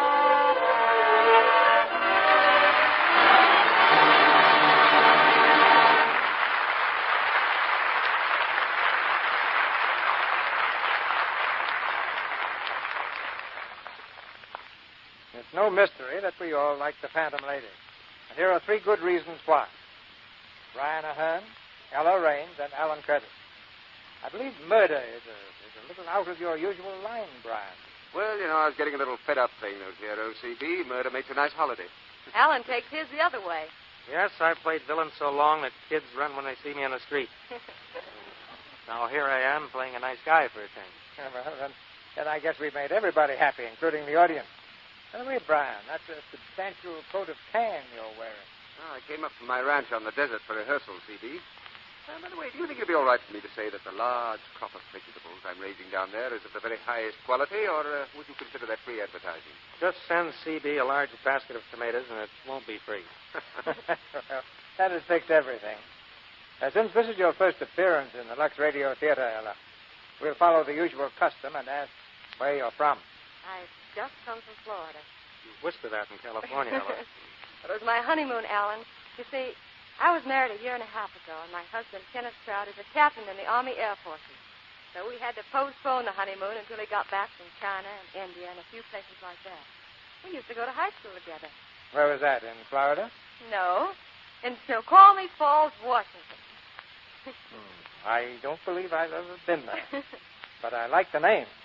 Did you do any acting in Snoqualmie Falls? Well, yes. But in our backyard theater, all salaries were paid in bubble gum. Oh, then you're right at home. CB pays all salaries in soap. Really? What kind of soap? Don't believe a word of it, Ella. Oh, but I'd be delighted, Mr. DeMille, as long as it's Lux soap. I've always used Lux as a complexion care. Well, it's a lovely picture. It's a lovely picture that Lux has helped to make. Did I hear that you're making a little trip next week, Mr. DeMille? Yes, I'm going to Washington, Alan. To preview the story of Dr. Wassel, starring Gary Cooper. What's the next play here in the Lux Radio Theater going to be, Mr. DeMille? Well, it's an exciting drama of the Navy, Ellen. The Columbia picture, Destroyer. And our stars will be Edward G. Robinson, Dennis O'Keefe, and Marguerite Chapman. This is the story of men who love their ships more than life itself. of the men who are proud to be called destroyer sailors.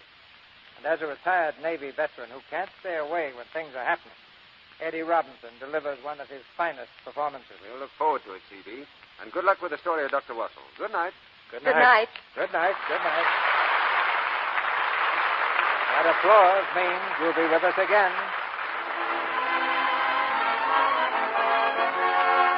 Our sponsors, the makers of Lux Toilet Soap, join me in inviting you to be with us again next Monday night when the Lux Radio Theater presents Edward G. Robinson, Dennis O'Keefe, and Marguerite Chapman in Destroyer.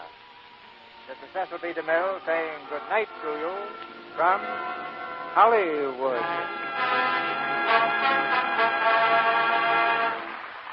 Here's a special message from the government to American housewives. Don't throw away a single drop of waste kitchen fats, no matter how black or burnt. They're needed to make life-saving medicines for our soldiers.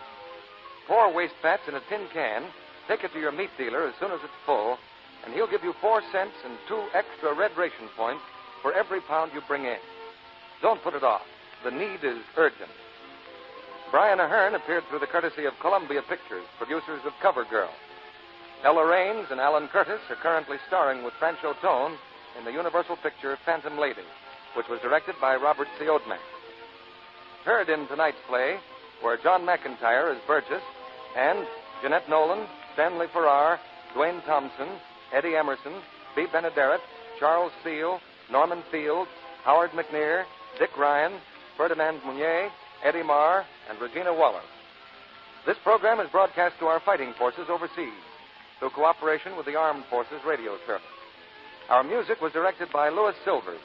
And this is your announcer, John M. Kennedy, reminding you to tune in again next Monday night to hear Edward G. Robinson, Dennis O'Keefe, and Marguerite Chapman in Destroyer.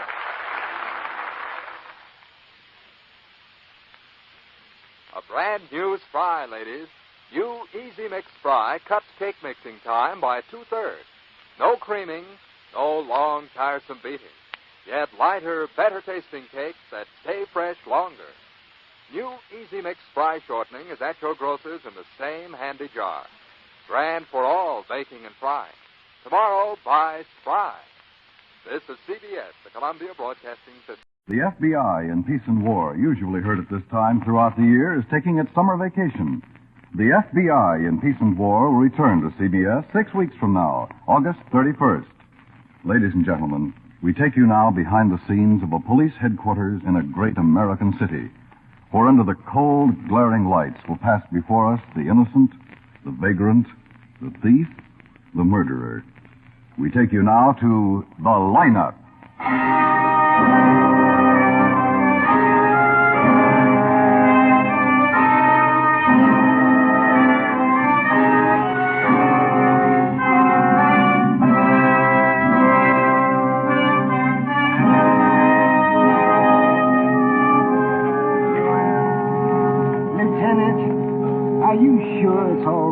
Don't worry about a thing, Mr. Hardesty. I just don't want anything to happen to me. I've got a family. Just identify the man you saw holding the gun. We'll see that nothing happens to you. Now, sit down. Gangsters. I should never have taken that job as janitor there in the first place.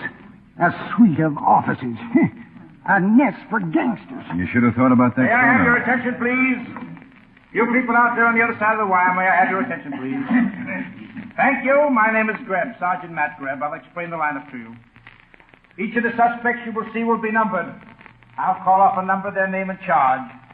If you have any questions or identifications, please remember the number assigned to the prisoner as I call his name. At the end of the line, when I call for questions or identifications, call out the number. If you're sure or not too sure of the suspect, have him held. I don't like this, Lieutenant. I'm worried. The officers who took your name will assist you. They're seated among you. Please be prompt with your questions or identifications. When the prisoners leave here, they are sent to the bathroom and dressed back into their jail clothes. It makes it quite difficult to bring them back here after they leave. The questions I ask these suspects are merely to get a natural tone of voice, so do not pay too much attention to their answers, as they often lie. Bring on the line. This way, boys, right down the stage. You, the front man, walk to the end of it, take your place. The rest follow. Turn around and face front. Hands by your sides. Look straight ahead so the people out there can see you.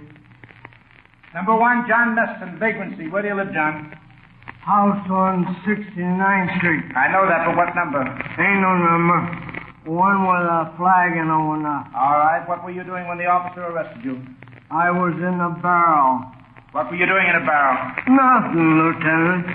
When things get going bad, I find me a barrel and I sit in it until I feel better. Anything wrong with that? Number 2, Lee Dahlgren, carrying concealed weapons. Where do you live, Lee? Blue Point Hill, 1256 Park Boulevard. That's a pretty Tony place, Lee. What were you doing on Skid Row with the Luger? Walking? Where'd you get the Luger? It's not mine, it's my wife. Where'd she get it? I was going to ask her today where she got it. Number 3, Aaron Kojaran, theft. Where do you live, Aaron? Uratu, Armenia. Armenia. What are you doing here? Getting ready to go back to Uratu, Armenia. What were you doing when the officer arrested you? Practicing my profession like so I had in Uratu, Armenia. What's your profession, Aaron? Pickpocket. Number 4, Eddie Gaynor, suspicion of murder. Where do you live? Wherever you led me. Number 4. Mr. Harris. Number 4. All right, Sergeant. Turn sideways, Eddie. Okay. This is sideways. Again, so your back is to the audience. Again, sideways. Front, Eddie. Is this man identified? How about it, Mr. Hardesty? Number 4.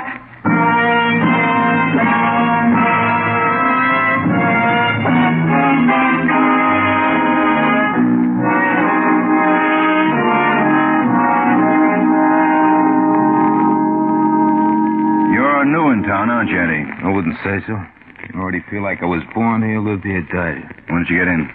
2 days ago. It's a frame. I didn't kill him. Maybe I should never come. From where? Long Ridge. It's in Illinois. It's where Chicago dumps its garbage. Why did you leave it? I told you. I wanted to better myself. Live like real people live. Especially rich people. What do you do, Eddie? Come again? I mean, what's your work, your profession? How do you make a living? Oh, that. I steal, beat up on a week. The price is right, I'll kill. There are other ways to make a living. Johnny Taranto was a big man in our town. The price for killing him must have been high.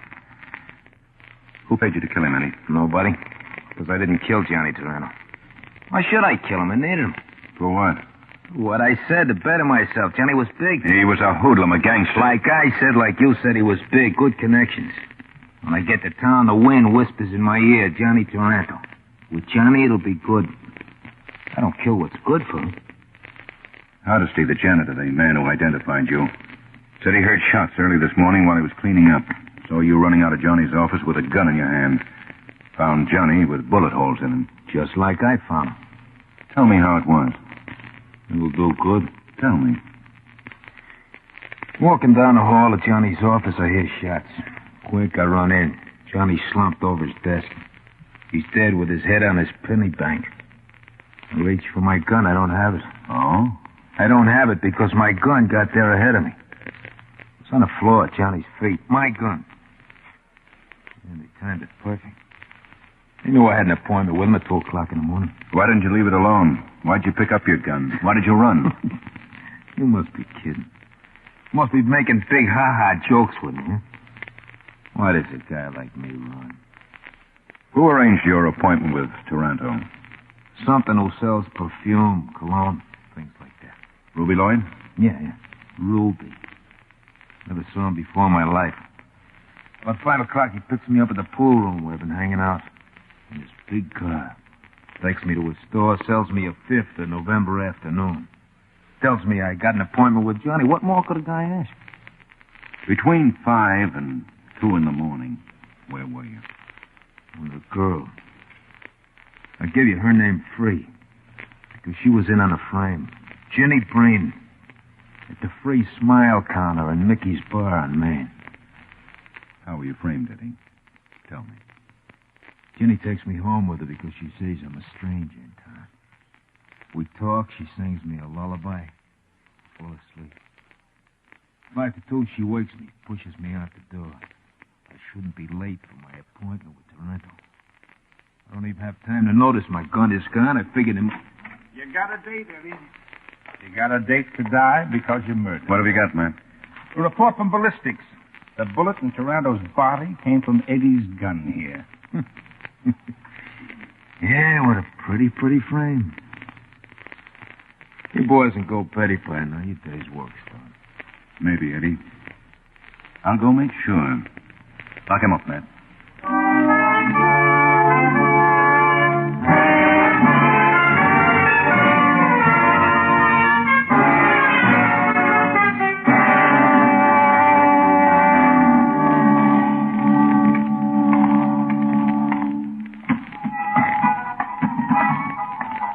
You drinking what, mister? Scotch, Johnny Walker.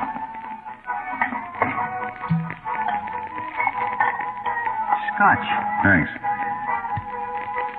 Well, you asked for it, you got it. Makes me nervous when a guy just stares at his scotch. Oh, he's lonesome, huh? A Scotch stare with a burden, huh? We provide, mister. Yeah. Friend told me. You see, a friend told you. Our hostesses bring a smile, mister. What'd your friend tell you? Jenny. Yeah, he told you good. Jenny. Hey, Jenny. A friend told this lonesome man there was a girl, Jenny, here. Hello. He poured that drink for you, Jenny. Uh-huh. Well-tried keg. Enjoy each other. Yell loud and clear when you want more. I said hello. Yeah, I know. Trying to think of a clever answer. Forget it. I was just thinking, Forget Jenny. that, too. Still a young evening. Give me a nickel, huh? All right. Here.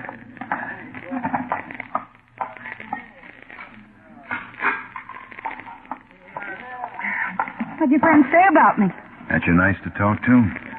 He was in last night. It's a good song. It's a real good song. Last night he came in feeling unhappy. He said, Jenny, listen to him.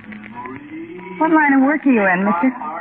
Oh, you call it public relations? Fancy. I like things made out of silk. Your friend tell you that? He said he went home with you. Last night? Mm-hmm. Last night. That's what Eddie said. You know why you're not drinking your drink? Because you're a cop on duty who's not drinking on duty. What happened last night? Max, come here. What happened to me last night, Max? Oh, what happened to you last night? You were here till 3 in the a.m. I took you home. Had my eye on you all last night, Jenny. Goodbye, cop.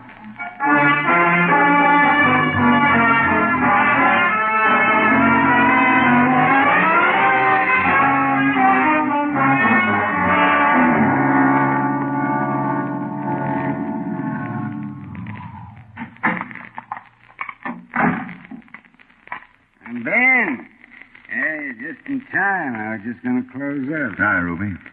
What's the matter, Ben? You going out and you need to smell good? I guess an English cologne on sale will make you smell like a dove. Come on in.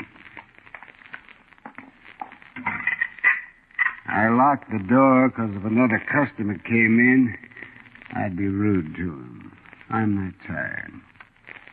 Well, what can I show you, Ben? It's always such a pleasure to wait on you. You stayed open today, huh, Ruby? I shouldn't have done that. Should have stayed home and sewed the black band on my sleeve, huh?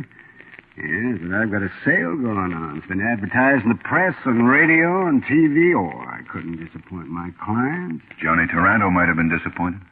Oh, Johnny might have been at that. In many ways, he was a sensitive man. You know, Ben, I've been so engrossed in this sale, I didn't even think of it in that way. Oh, forgive me, Johnny. That's all Johnny's death means to Companion, his number one errand boy. Well, at the funeral, I'll be his number one mourner. Oh, why'd you pry into my emotions, Ben? Where were you last night, Ruby?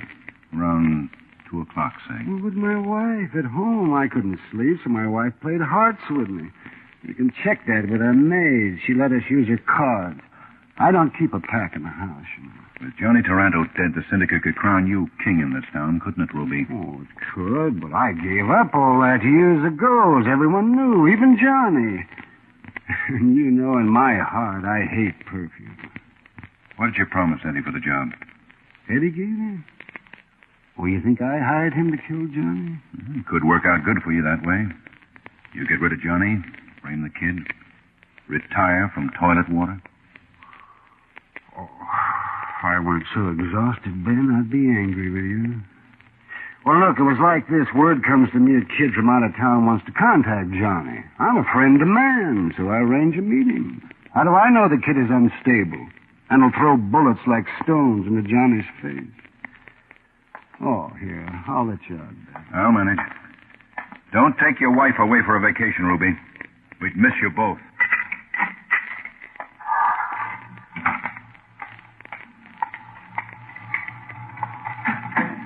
Just got a call, Lieutenant. Homicide. Where, Faraday? Alley between Maple and Truth, 23rd Street, 3 blocks away. Red light siren. Let's go. Yeah.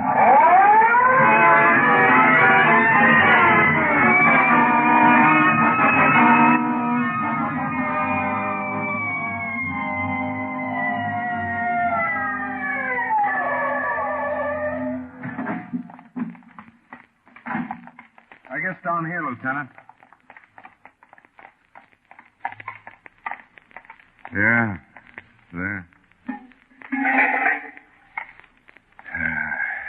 I should have figured it. No purse. Might make identification a little tough. No, I know who she is. Huh? A girl who liked hillbilly music. In the bar? Yeah. Call them all, Faraday. Tell them to come to an alley and pick up Ginny Breen.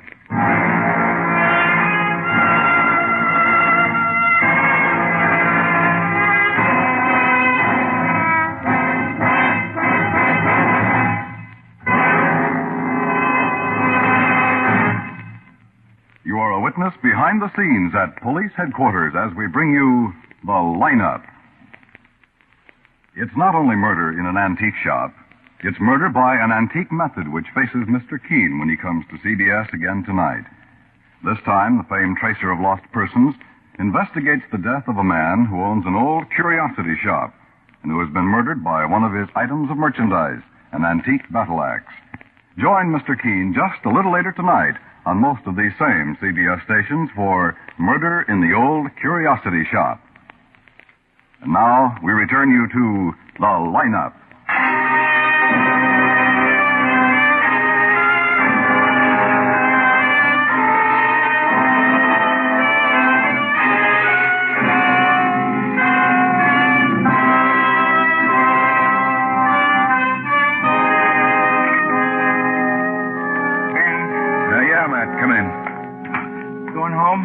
I guess. I don't know. Well, let me know. I want a lift. 2 in the morning's long enough to work. I need the bed.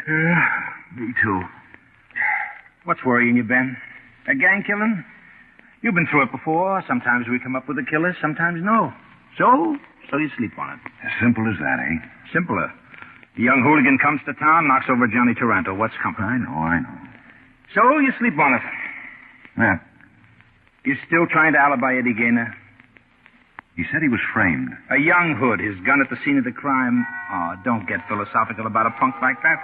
Why was Ginny Breen killed, Matt? A hanger-on. She rubbed noses with hooligans. She could have come to me 5 years ago, and I would have told her what happened. Maybe I couldn't have said what alley, but there would have been an alley in it. We've got to find out who killed him, Matt. We will. And who killed Johnny Taranto. Eddie Gaynor. I don't know. I really don't know, Matt. How can you not know? Taranto runs everything in this town that's got a fast dollar strung to it. He buys lots with these fast dollars, most anything he wants. Let's not kid ourselves. Taranto owns his part of this town. Someone wants it, hires Eddie Gaynor to kill him. Let's not kid each other, Ben. I'll drop you off, Matt. That's late hours, you boys keep. What's on your mind, Tobin? What's on my mind, he says. What's on a lawyer's mind at a time like this, in a place like this, with boys like you? Stop jingling those coins, Tobin. All right. What's on your mind? Read it. Read it and pop a tear. A writ. Habeas corpus, boys. Release Eddie Gaynor. Writ says so. I'll wait for him at the desk. Sleep well. What stupid... I'll go on with your education, Ben. Eddie Gaynor's just been sprung. People with connections... Don't say it. Come on, I'll take you home.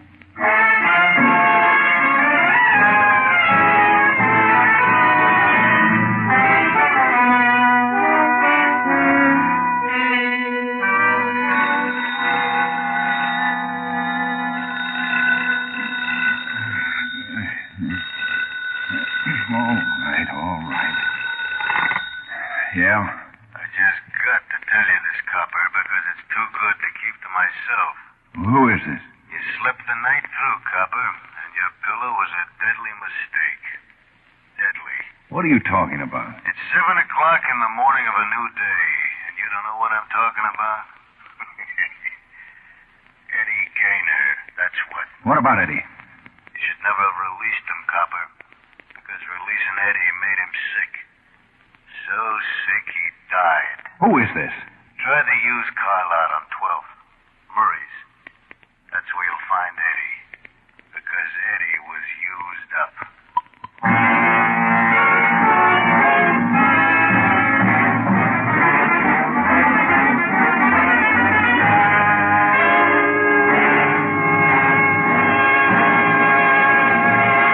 You know, I'm glad you came for him. That corpse had me going there for a while. Oh? Yeah, I walked into my lot. I'm Murray of Murray's Used Cars. Your name, please, sir? Ben Guthrie. Thanks, Mr. Guthrie. I take your name because it is unknown when you might be in the market for a used car. I know your name. It's like you're dealing with an old friend. You found him like this? Just the way you see him sitting there in the front seat, like he was real, like he was admiring the dashboard of this luxurious bargain in a used car. I helloed him, went into my spiel. You couldn't tell he was dead? Well, now, I tell you, Mr. Guthrie, some of the suckers I get in here, it's hard to tell. But this one looks so sold.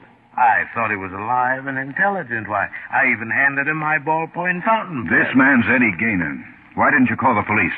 Well, finding a dead man all shot up in one of your better used car bargains, that takes a little mulling over, friend. After I mulled, I was going to call you for sure. Honest.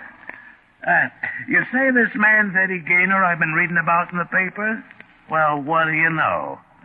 Well, what do you know about that?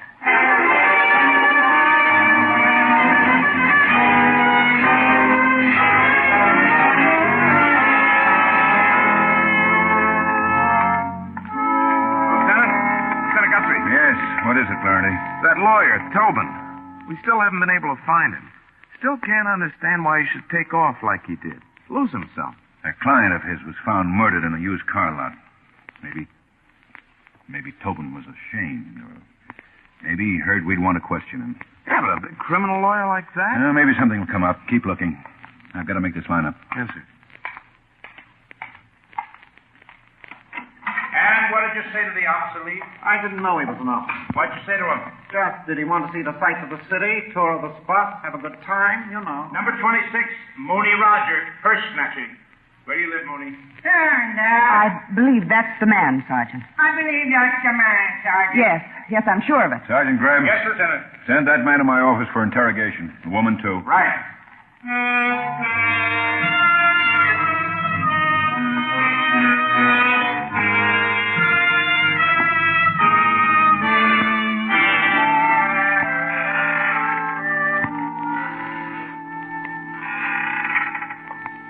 Hi, Lieutenant. Oh, come in, Florence. Sit down. Mooney will be here in a minute. Do I look awful? These clothes fit me like a bag. I can't help it, Lieutenant. I felt conspicuous all during that lineup. Oh, it'll pass. You're getting to be a good policewoman, Florence. I did good, huh? You're dead, Mooney? Just fine. I want to tell you, miss, when you're off duty, not being a policewoman, hold on to your purse tighter.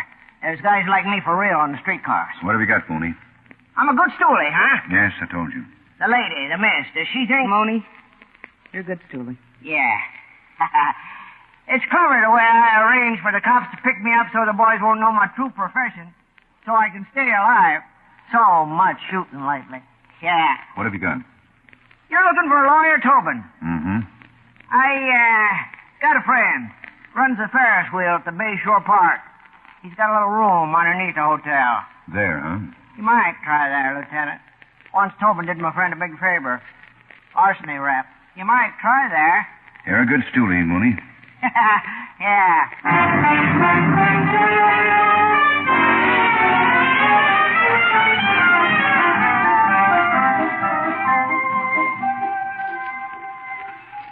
You're not a welcome sight to me, boys. You won't mind my saying it right to your faces. Oh, Tobin, that hurts. Haven't we always cooperated with you? You walk in jingling coins, you ask us to release a boy. We release him just because you ask us. You have to be glad to see it. Sure, Tobin.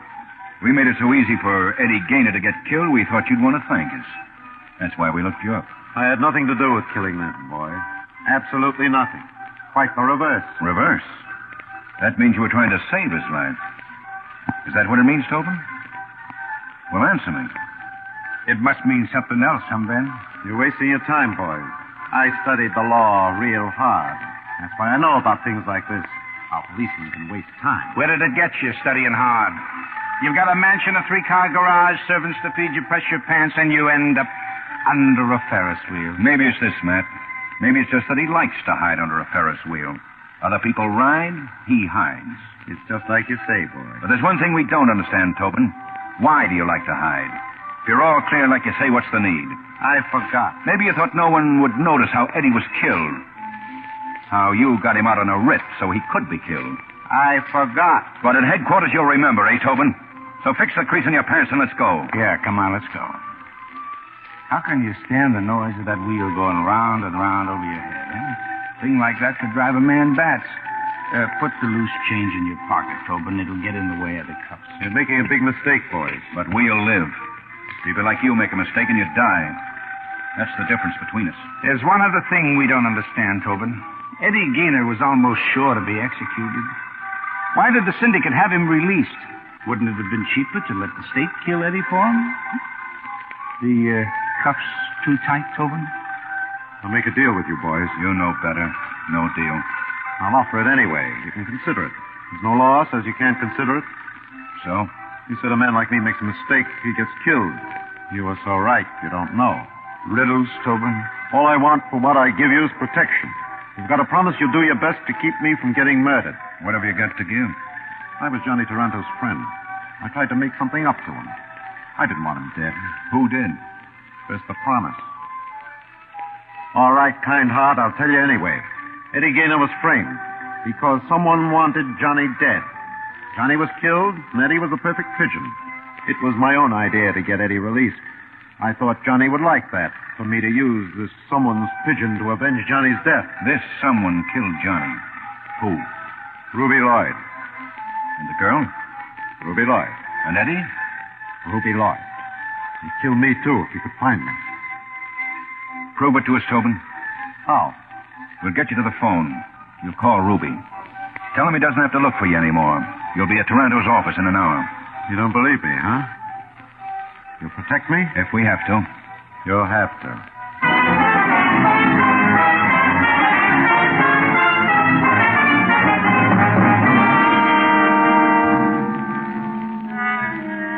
You sure you'll be all right, Ben? Oh, I like it here, Matt. I like Taranto's swivel chair. No squeaks. Air foam. It's got a rich feel about it. How do you open a penny bank? Taranto's penny bank. How do you... Oh, never mind. Yeah, I got it. I don't get it. I thought I was going to be... The pigeon? Look, Ben, what do you want to be, a hero? Ruby Lloyd expects to meet Tobin here, doesn't he? I just want to surprise him. I didn't realize that you Take boys... him out of here, Matt. Hold him on a... Well, he'll tell you what you hold him on. An open charge will make it. Take me away, officer. You sure, Ben? On your way out, turn out the lights. All right. See you, Ben.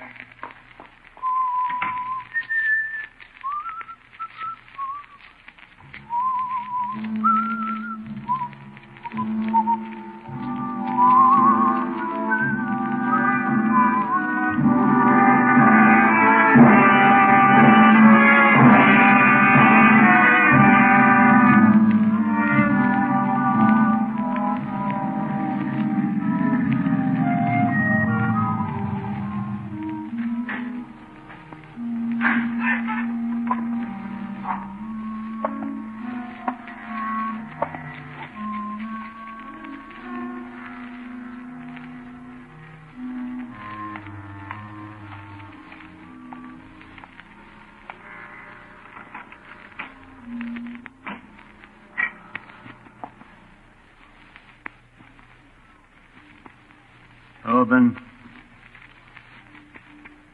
Tobin. You here?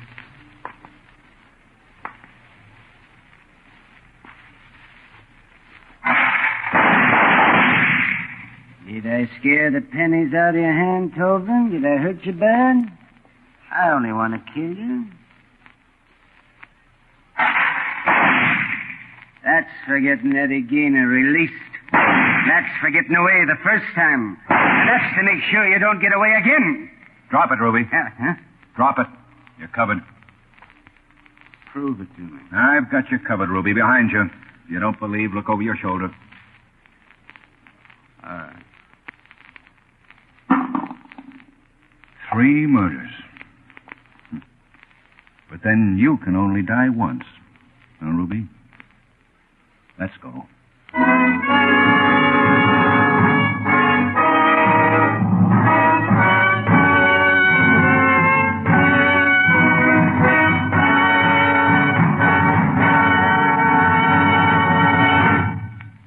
The lineup was produced and directed by Elliott Lewis, written by Morton Fine and David Friedkin, and stars William Johnstone as Lieutenant Ben Guthrie and Wally Mayer as Sergeant Matt Grebb. Music was composed and conducted by Eddie Dunstetter. Featured in tonight's cast were Virginia Gregg, Howard McNear, Junius Matthews, Edgar Barrier, Anthony Barrett, Paul Freese, and Clayton Post. The mysterious death of a man in Philadelphia in April of this year will be the unsolved murder case presented on CBS' new anti-crime show, Somebody Knows, tonight. And after the facts are presented, $5,000 reward will be offered again for clues you may have leading to arrest and conviction of the killer. Somebody knows a vital clue which has not yet come to light when these taken-from-life cases are presented each Thursday on most of these same CBS stations. Somebody Knows will be along just a little later tonight on CBS. This is CBS, where crime photographer solves the case on Thursday nights, the Columbia Broadcasting System.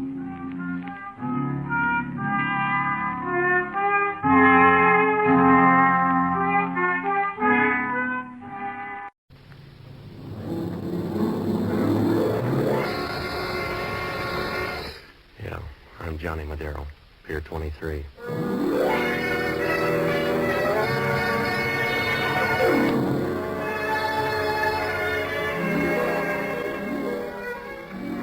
You know, the only time San Francisco really gets hot is when a tourist calls it Frisco, and then it gets warm enough to give a sleigh dog a southern accent. Down around the waterfront, they don't care so much. And for $1, you can insult anybody but Joe DiMaggio. The piers stretch out like a big yawn from south of the ferry building clear to the China docks. You're pushed over on one side so you won't notice. About the same spot you'll find dust in a bride's parlor. You find Pier 23. From there, it's a short skip to Johnny Madero's boat shop. My place. The sign outside looks honest, but down here the only sign people pay any attention to is rigor mortis. I rent boats and do anything else you can blame on your environment. It works out all right. But pretty soon word gets around and you got a reputation. It doesn't pay to argue, because even if you're leveling, you make as much headway as a whistler with a split lip. I found that out last Wednesday afternoon. I was looking out the window watching the tide come in when somebody in back of me coughed. When I turned, Nat Finley was standing there in the office. He didn't say anything for a minute, and you noticed his eyes were as soft as the inside of a woman's arm. They had one of those faraway looks you couldn't follow with a road map. And then I saw the rest of him. He wasn't flabby, but he was on the way. And you got the idea he was an ex-fighter who settled down with a restaurant. I got the right place, haven't I? If a woman screams you haven't, what's on your mind? That's a good question, Madero. That's a good question. That's what I want you to find out. Look, fella, maybe I don't even want to be friendly. What's on your mind? I don't know, Madero. I don't know. All right, you convinced me. Now back out of here and we'll both be in the dark. Huh? Wait a minute, Madero. Listen to me. My name is Nat Finley. My wife and I live up on Nob Hill, and I've been retired for a while, see? And... I don't, but go ahead. Well, you gotta help me, Madero. I'll pay you $50 a day to help me. At that price, it won't be help. I want you to find someone for me. But I don't know who or why, yet. We're back to that again, huh? Oh, listen to me. Lately, a name's been ringing in my ears. Just a name. Pete Sucho. Pete Sucho. Over and over again. So you read it somewhere. I don't know where I picked it up. For the last week, the name Pete Sucho has been on my mind. It's a nightmare. You got to do something about it, Madero. Change your diet. That might help. I want you to find Pete Sucho. Find out who he is, where he is, why he's bothering me. If you do, I'll give you a $200 bonus. Look, Finley, is this a job or a career? There must be a dozen Sutros from here to Jersey City. Maybe, but the Pete Sutro I want lives right here in this town. He's got to. There's a law? Now, listen to me, Madero. Last night, I kept hearing the name Sutro again. Only this time there was an address, too. It was care of General Delivery, San Francisco. So he's got to be somewhere in this town. Why don't you check the phone book? I have, and the city directory, too. But so far, I haven't been able to locate him. And I will, huh? Well, if you don't, you're still getting $50 a day. What are you worried about? That $50 a day? It might turn out to be a dream, too. You better throw in some advance money. Well, sure, Madero. I brought a check along, just in case. Will $100 cover your doubts? Yeah, if the bank can cover your check. If they can't, you don't have to do the job. That fair enough? Mm-hmm. Will you start looking right away? Yeah. But you got to be careful, Madero. My wife's never to know about this, understand? Why? Because, well, she doesn't like the idea. She thinks I'm a little crazy looking for a name like this. She hates me, I think. She thinks I'm crazy. Don't worry about her, Finley, until she starts mixing your nightcaps.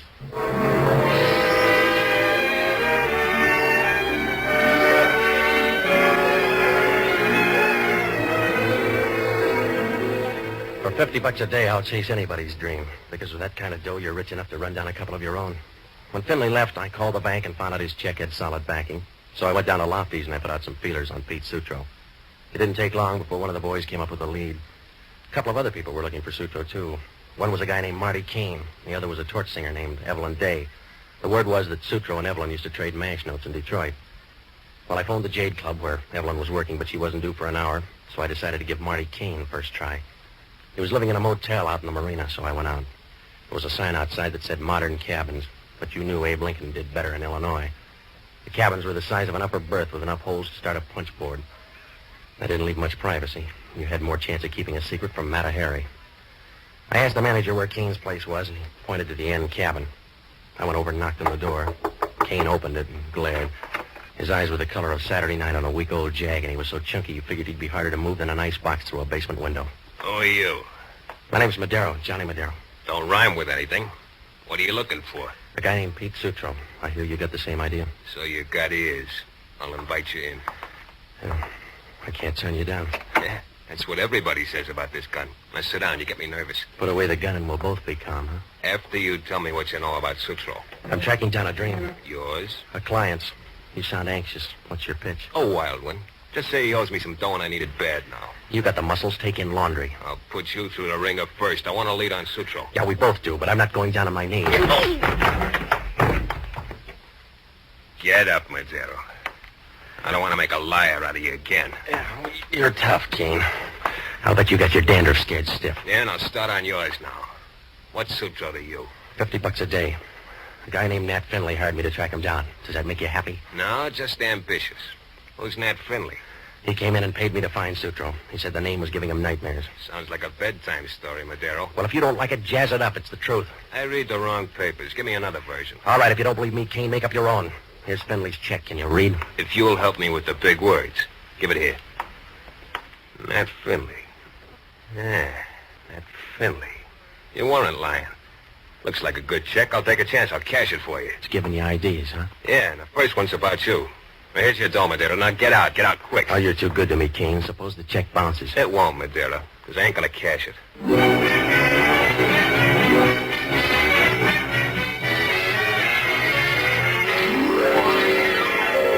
Oh, I couldn't figure it. Kane looked at the check and smiled like a guy who just learned all about the atom bomb. I walked out, and the only thing I knew for sure was the demand for Pete Sutro was big enough to start a business boom. I headed back to my apartment to see how much lip I could bring down with an ice bag and a little pressure. When I got there, the door was open and the light was on. Inside, things looked even brighter. The brunette was draped over the couch like she paid the first installment on it. She was about 25, with a pair of legs that would have made a silkworm turn over and write a fan letter. She wore a tan business suit, and the way it was rumpled up, you knew office hours were over. When she saw me, she began to vibrate like an alarm clock at 6 in the morning. Good evening. I won't argue, but you got the wrong room. Will I regret it? I don't know you that well. Oh, you'll catch up with the crowd. My name is Sheila. I'm Nat Finley's wife. You should be somebody's wife. It cuts down on the risk. I want to talk to you. Go ahead. I'll try not to stare. Let's have a drink first, Mr. Madero. Maybe it will cloud your vision. Yeah, and the issue, too, huh? You serve strong stuff, Mr. Madero. Soda? I'm all charged up now, lady. What's on your mind? I have a problem. Maybe you can help me. Maybe it's too late. I'm listening. It's about my husband, Nat. He tries, but he can't hide much from me. Now that you have the same trouble. Look, lady, you're working too hard for a sale. If you got a point, make it. All right, Mr. Madero, we'll skip the intermission. My husband saw you tonight and sold you a wild story. Yeah, but it paid off. So far, I'm not complaining. But I am. I want you to drop the whole silly job Nat gave you. You're not building a case. $50 a day buys a lot of hangover, lady. You don't understand, Mr. Madero. My husband is a sick man. Yeah, I know. He can't sleep at nights. He has a large imagination, and it's been getting worse lately. He, dreams up things. Sometimes I think he's a little crazy. Maybe it's a hobby. He can afford it. There are some things even he can't afford. Yeah, like finding Pete Sutro. That's right, Mr. Madero. There is no such man. A guy named Marty Kane will give you odds. Who did you say? Marty Kane. He cashed in your husband's check. You know him? No, I never heard of him. You don't sound so sure. Marty was talking about Sutro. All right, Mr. Madero, I'm talking about something else now, money. So far, you're whispering. Shouting, Mr. Madero, $500 worth. I'll give you $500 to drop the job and forget everything. All right, baby, you twisted my arm. You won't let me down, Mr. Madero. Will you? If I do, it'll be nice and easy.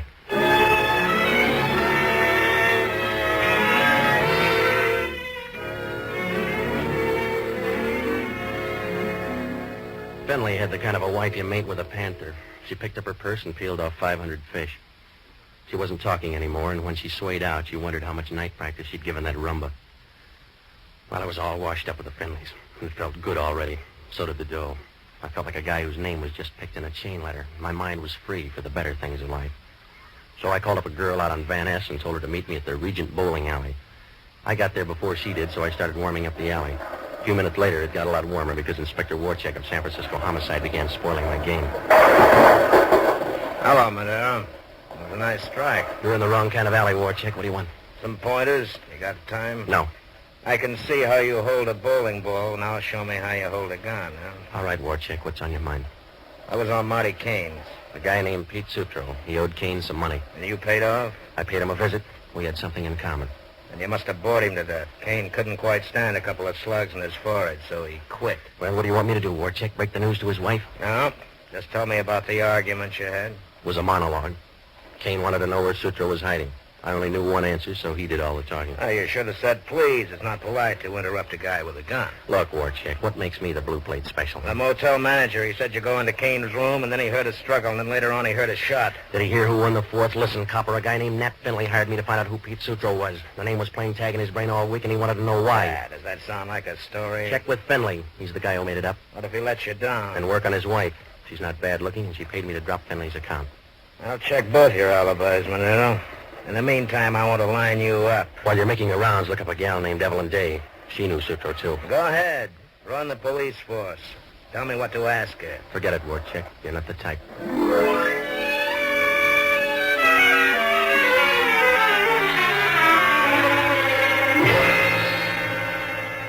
Warcheck stood there for a second, wiping his teeth with his tongue. If he'd done it on the outside, it would have been a contract job. And then one of the bowlers in a tight pair of slacks brushed up against him and went out. He looked at me once more and headed after her. Well, I didn't feel much like bowling either, so I left a note at the desk for the girlfriend and started out. I knew I was in trouble. Some days it's harder to duck trouble than a handful of pebbles. Oh, I told myself I didn't kill Kane, but that was like trying to fight a fire with an anti-smoke law. The big question was Pete Sutro. Who was he? There were other questions, like why did the Finley dame buy me off? And why did her husband want Sutro in the first place? Well, there were no answers, and I felt about as safe as an alligator walking through a handbag factory, so I looked up the only good guy I know, a waterfront priest named Father Leahy. I found him in his room, flipping through a couple of raffle books. Hello, Johnny. You're just in time to buy a ticket. The boys' club is raffling off an electric toaster. I'm already a little burned, Father. I'm in a spot, Johnny. The boys gave me a quota to fill. I got stuck at a banker's luncheon all afternoon. You know what they're like on risks. Yeah. I've got to sell some tickets. All right, I'll buy a couple, but I need your help. I'm in trouble. You'd better buy 5. At a time like this, both of us can afford to be generous. What kind of trouble? This won't take long, Father. You always say that, but it adds up. You don't realize it, but I lose whole weekends that way. Will you please listen, Father? Warcheck wants to pin me down on a murder. He's got the weight. Who's dead? A guy named Marty Kane. I saw him a couple of hours ago, and he was still alive when I left. Can you prove it? Well, that's going to be tough. The clerk at the motel saw me go into Kane's room just before he got tumbled. So far, you don't have a way out. Why not plead insanity? I would, but I'm afraid of the competition. What do you mean? A muddled-up guy named Nat Finley hired me to chase down the name Pete Sutro.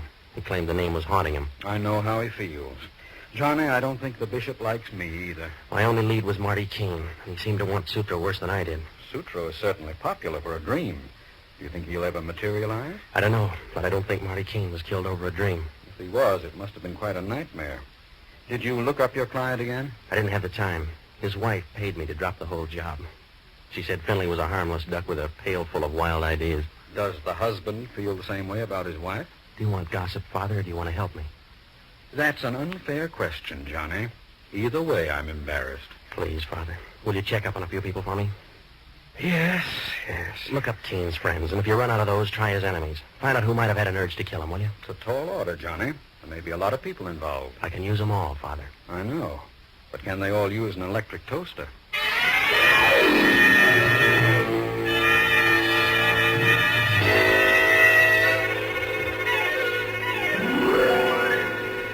When I left Father Leahy, I knew I still had one base to tag.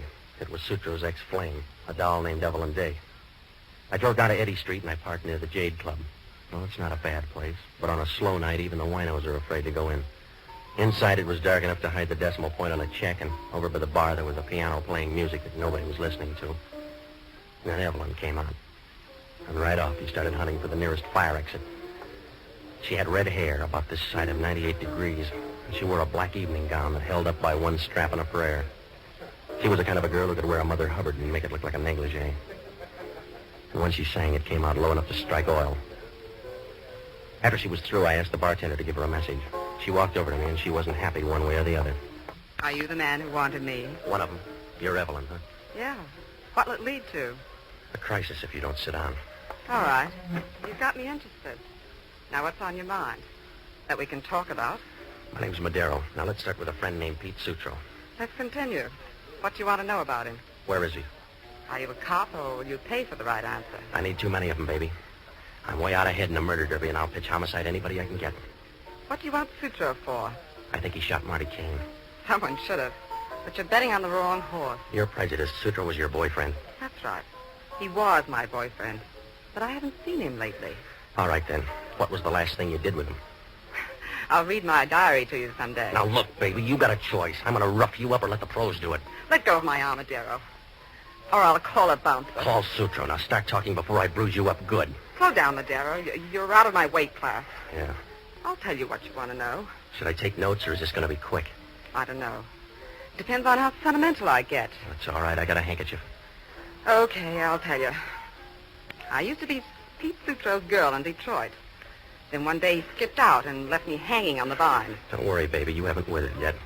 I started looking for him, and so did Kane. Why Kane? He and Pete had a deal together. Pete ran out with all the dough. Your boy should have run for Congress. He's got a nice record. What kind of a deal did he have with Kane? I don't remember. All of a sudden, huh? I'm shy when it comes to strangers. Let's just end it by saying Pete disappeared. Let's say you're dummying up. I love Pete, and I wouldn't want anything to happen to him. Do you carry a picture with that torch, baby? Sure. Want to see? Here's a snapshot of Pete in my locket. Do you know him? Not this season, no. I want him back. He was a good guy. Yeah, your boy worked up a lot of people. He made #1 nightmare for a guy named Nat Finley. I heard. And I want to see Finley, too. You saw me, miss. But I want to talk to Madero. Hello, Finley. I got to see you alone, Madero. And I got to see you now. You lost your option. I'm freelancing again. Well, you can't walk out on me. This is going to hurt, fella. Your wife paid me to drop the job. That's what I got to talk to you about, Madero.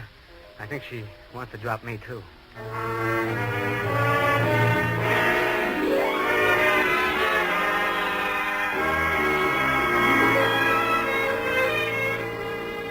Finley grabbed me by the arm, and you could tell he was scared.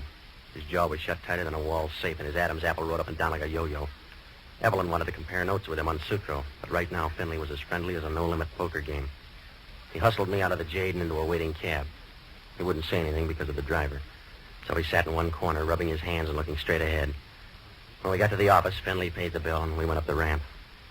Inside, he had a little trouble getting started, like a big family leaving on a picnic. And then he got his voice. I'm in a bad spot, Madero. I need help. Have you tried classified? I'm trying you. I tell you, my wife's out to get me. She keeps telling me I'm crazy. She's trying to talk me into it. A lot of wives feel that way, Finley. She'll get over it. Yeah? But well, I'm Adele. She's trying to send me to an asylum. She and Sutro. You got enough worries to start a peace conference. What brings Sutro back into the headlines? I found a letter in Sheila's purse. Kane wanted $10,000 from Sheila to keep quiet about Sutro. All right, quit crowding me with ghosts. So your wife had a past. And she and Sutro have a future unless you help me, I tell you. I tell you, Sutro's behind the whole thing. He and my wife must know each other, and they're trying to get rid of me. You're getting a complex, Finley. Slow down. Well, you gotta help me. Well, who's going to help me? I got a murder rap to beat. Oh, but I'll clear you, Madera. I'll clear you if you help me now. You couldn't clear your own throat in an empty tunnel. What makes you 8 feet tall? This gun in my hand. Now, stop pointing it, fella. You're too nervous to aim. Well, you don't understand, Madera. I'm not pointing it at you. I'm giving it to you. This is the gun that killed Kane. You were there when it happened? No, but either my wife or Sutro was.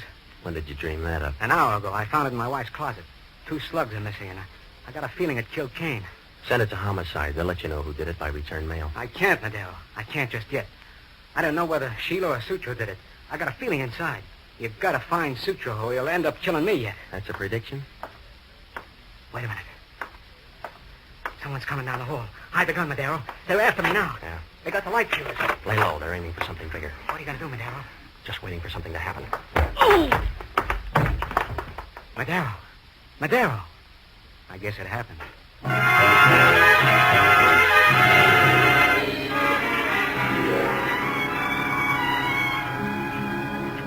Somebody turned a flashlight in my eyes and then hit a 4-bagger.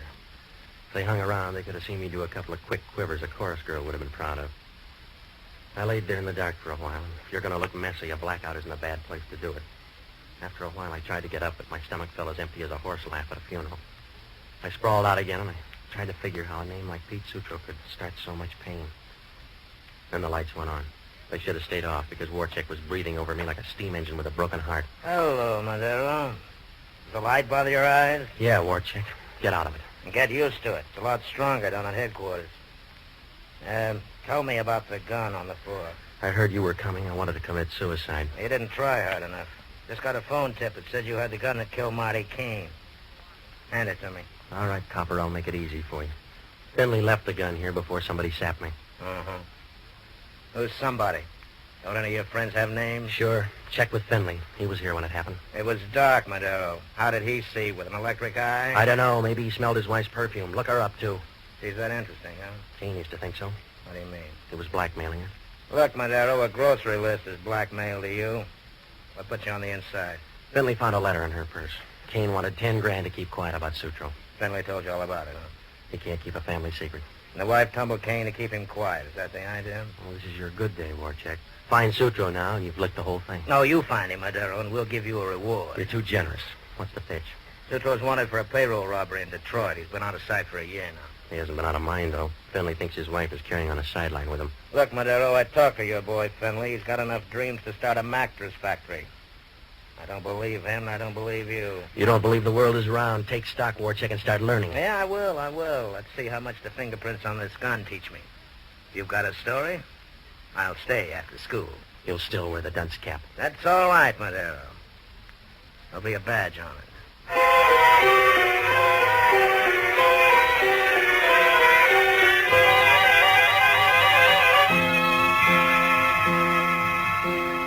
Warcheck wrapped the gun up in a handkerchief, and if it killed Marty Kane, I might as well start writing letters to the governor. The gun was a plant, but I had about as much chance of selling that to Warcheck as a pair of short pants to a reform school. Warcheck stood there and smiled, and then he walked out. Oh, there were a lot of questions again, like who sapped him, and did Finley really have a story? The more I thought about it, the more snarled it got. And then the phone rang. Yeah. Hello, Johnny. This is Father Leahy. Are you still free? Yeah, but I'm breathing hard. How'd you make out? Fine, Johnny. I sold 10 raffle tickets. What'd you find out? Warcheck just got a teletype. Sutro pulled a payroll robbery in Detroit. They think Marty Kane helped him. Well, that figures. What else? Sutro and the dough is supposed to be somewhere in town. Yeah, even the bloodhounds are worried. How does Sheila figure? She and a girl named Evelyn were both in love with Sutro. But rumor has it that Sutro's favorite was Evelyn. What about Finley? Sheila must have got tired of sharecropping, so she settled for Finley. They both came in from Detroit about a year ago. But, Father, it's still fuzzy. Marty Kane was blackmailing Sheila because of Sutro. There must be a tie. Evelyn's asking the same question, and she thinks Sheila knows the answers. She She's on her way to the Finley place for a showdown. Thanks, Father. I'll tag along and grab a seat on the sidelines. It'll be a free-for-all if those two girls tangle. Don't worry, Father. They won't get in my hair. Don't be too sure. Samson had trouble with one girl.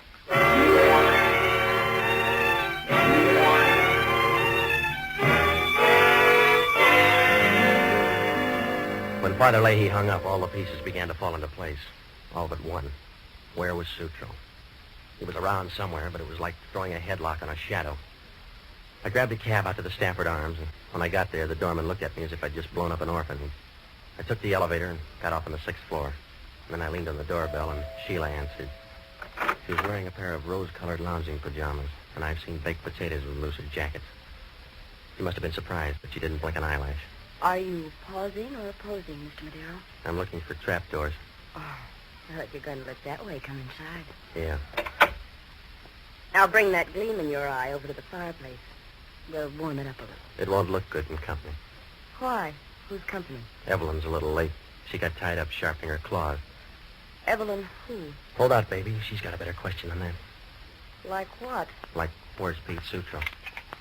The key sounds like a friend. That's too early. That's probably my husband, Matt. Oh, hello, Madero. I'm glad you're here. Somebody's been following me. Oh, you're dreaming again, darling. You see? What did I tell you? It wasn't a dream. That must be her. Hello, Sheila.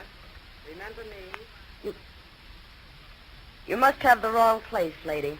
That's the right idea. I want Pete Sutro back. You want too much. I'll grab anyway. I've come for Pete, Sheila. You came too late. He's dead. Pete Sutro died 2 years ago in Detroit. You hear me? He's dead. Not dead enough. You're lying, Sheila. Pete Sutro is standing right behind you. What do you mean? That's my husband. That's Nat. So you gave him another name and another face, but you can't give him another voice. That's Pete Sutro. What are you talking about? What are you saying? I'm not Pete Sutro. Don't you remember me, Pete? I'm Evelyn. Oh, what did they do to your face, darling? My face? I was in an accident. It's hard to remember things. Remember the payroll robbery, Pete? You were supposed to come back to me. Payroll robbery? There was an accident, and I was hurt. I can't remember anything else. It's so hard to think. Well, you were there, Sheila. What happened? Go ahead, Sheila. Tell him what happened. Tell him that he's Pete Sutro. Tell him that you stole him from me. Tell him that you killed Marty Kane. All right, Evelyn. I'll tell it to you first. It was a good campaign, but I'm voting you down. Put away now. the gun. He won't stand for it. He's henpecked now. What are you doing, Sheila? You'll hurt him. I'll try. You shot her. You shot... Evelyn. Pete, you remember me. She broke us up for good. But you remembered me. Yeah. I remembered. Evelyn. I'm beginning to remember a lot of things now. Then forget him, Nat. Just you and me now. We're married. You married a guy named Nat Finley. Stay away from me, Nat. Nat. Try Pete. See how it sounds. Give me the gun, baby. Let go. You killed Evelyn. Let go. You didn't need her. Not anymore. I got the gun now. No, please, Nat. Please. Tell me it's a dream, baby. Tell me I'm crazy. You are, Nat. You are. Get out of my way. I'm getting out of here. You're not quick enough.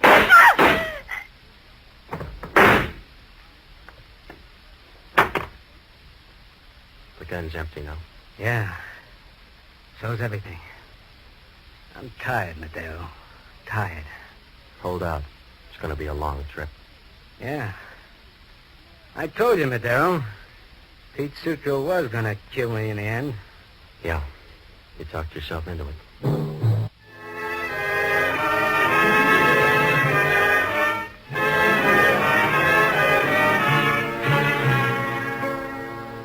Warchek got the whole story the next morning. Seems that Sutro and Kane were in a big robbery in Detroit. The plan was for Sutro to carry all the dough and meet Kane and Evelyn at their hideout. But Sutro got smashed up in an auto accident and never made it. Sutro's face had to be remodeled, and when he lost his memory, Sheila made her pitch. She promoted a wedding and cut herself in on half the stolen cash. Changed his name to Nat Finley and brought him out to San Francisco. Kane and Evelyn got wind that Sutro had taken off to the coast, so they followed. They couldn't find him, and for a year, Sheila and Sutro got along without a hitch. And then Sutro began hearing his real name in his own mind, and before Sheila could do anything, a I'd already shown her husband's check to Kane. He recognized Sutro's handwriting right away, and so he started to blackmail Sheila. He didn't make any yardage because Sheila stopped him with a .38. And then she tried to convince her husband that he was crazy. Evelyn won in the last round when she recognized Sutro's voice at the Jade. Turned out that Sutro had been chasing himself until he caught himself. Well, Warchek asked only one question. How can a guy forget his own name? I don't know. A lot of hotels would like to know that, too.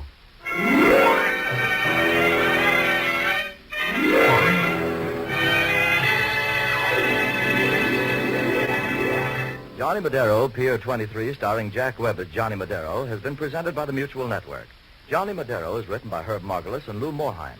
Gail Gordon played Father Leahy. Bill Conrad played Inspector Warchek of Homicide. John Garfield played Nat Pinley. Others in the cast were Gene Rogers, Joan Banks. Original music was composed and conducted by Harry Zimmerman, and the entire production was directed by Nat Wolff. Tony Lafrano. This is the Mutual Broadcasting System.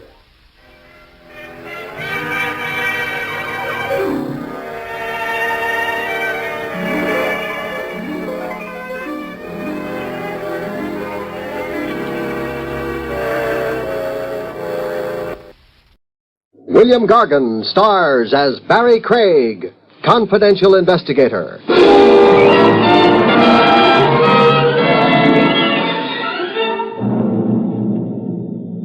Here a guy called the deep type.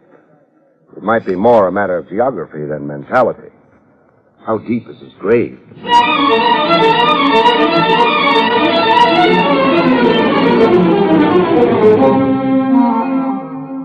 The National Broadcasting Company presents William Gargan in another transcribed drama of mystery and adventure with America's #1 detective, Barry Craig, confidential investigator.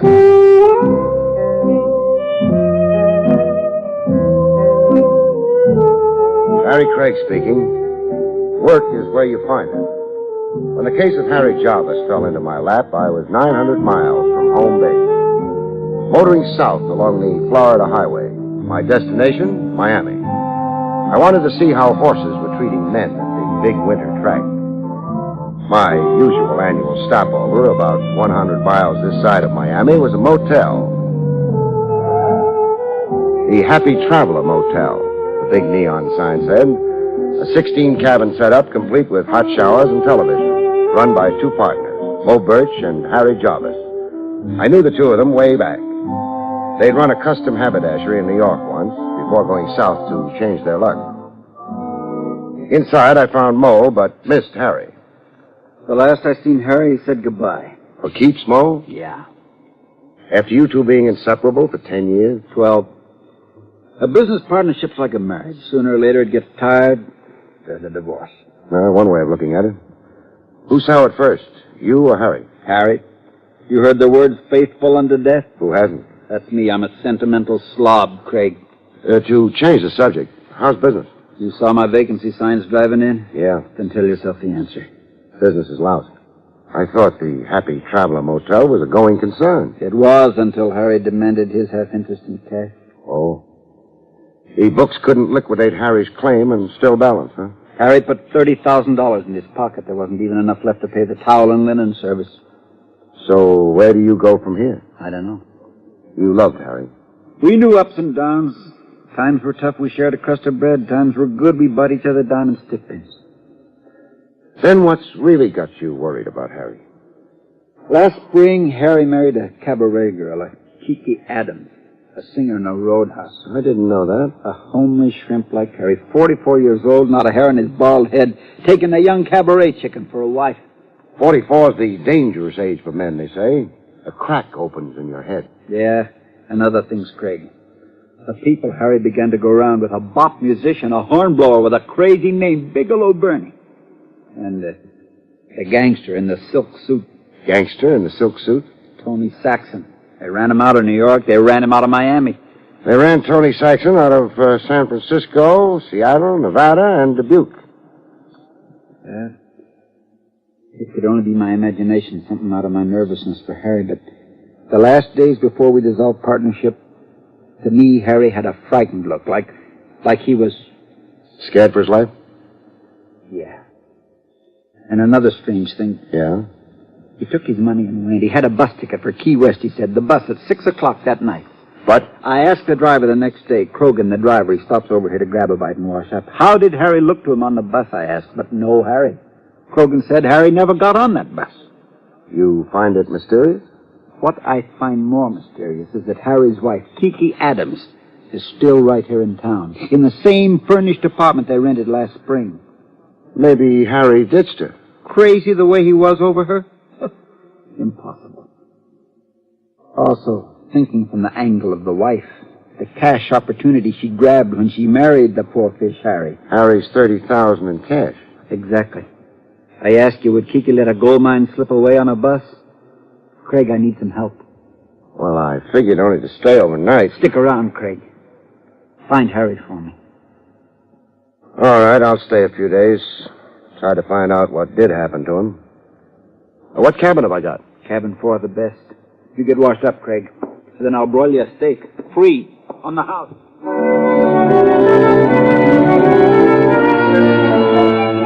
2.5 pounds of porterhouse steak later, with my stomach a foot in front of me, I went calling on Kiki Adams. 212 Elm Street. I had directions on me written out by Mo Birch. Drive east across the railroad tracks, then north 1/4 of a mile past the county jail. 1/4 of a mile past the county jail, I stopped. 212 Elm Street was a 2-story frame building sandwiched between an abandoned schoolhouse and a plumbing supply wholesaler. A big front door with isinglass slits on it and a brass knocker. I banged the knocker a little while, and then I tried the doorknob. I made less progress there. The doorknob came off in my hand. A situation like that can become embarrassing. This one did. All right, drop it, Sam. It? The doorknob, Sam. I saw you cop it. You misjudge me, friend. I'm on the steps there beating my feet. I got a cold eye on you, Sam. You're low down jelly belly to the grass. Jelly belly? Hey, what kind of jive? Bigelow Bernie, Sam, and don't scratch your violin at me. Bigelow Bernie. I've heard about you. You're the bop musician. Hey, man, who's been scatting scandal about Bigelow Bernie? Never mind who's been scatting. Look, I'm a detective. Barry Craig. I'm here to visit a lady, Mrs. Harry Jarvis. Oh, Kiki, huh? My eye's getting colder, Sam. Where can I find Kiki Adams, Mrs. Harry Jarvis? At the Downbeat. The Downbeat? That the club she works in? That is. Thanks. You go back to beating your feet. And while you're mooning over Blue Mama Kiki, keep one fact in mind, huh? Shoot me, Sam. Kiki is supposed to be another man's wife. Put that in your horn and blow it, music man.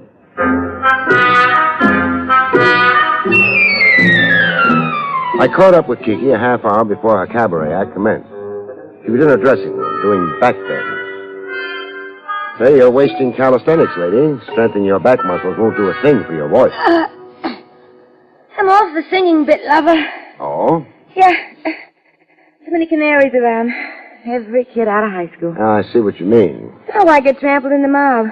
So I worked out a specialty number. Acrobatics, obviously. Well, more than that. I do a back bend while tooting on the sax. See it? Vividly. While in the back bend, there's a glass of bubbling champagne on the floor. You get off the sax and drink the champagne. Without spilling the drop. Will the act get me to Miami? Unquestionably. Who'd you say you were, lover? Barry Craig. Sagittarius? Sagittarius? Your astrology sign. Oh, no. Taurus the bull, I think. Taurus. Will I do? Yeah. You can be favorable for me. Okay, lover, it's a date. After my 12 o'clock turn, whistle me over. A low, sweet whistle, lover.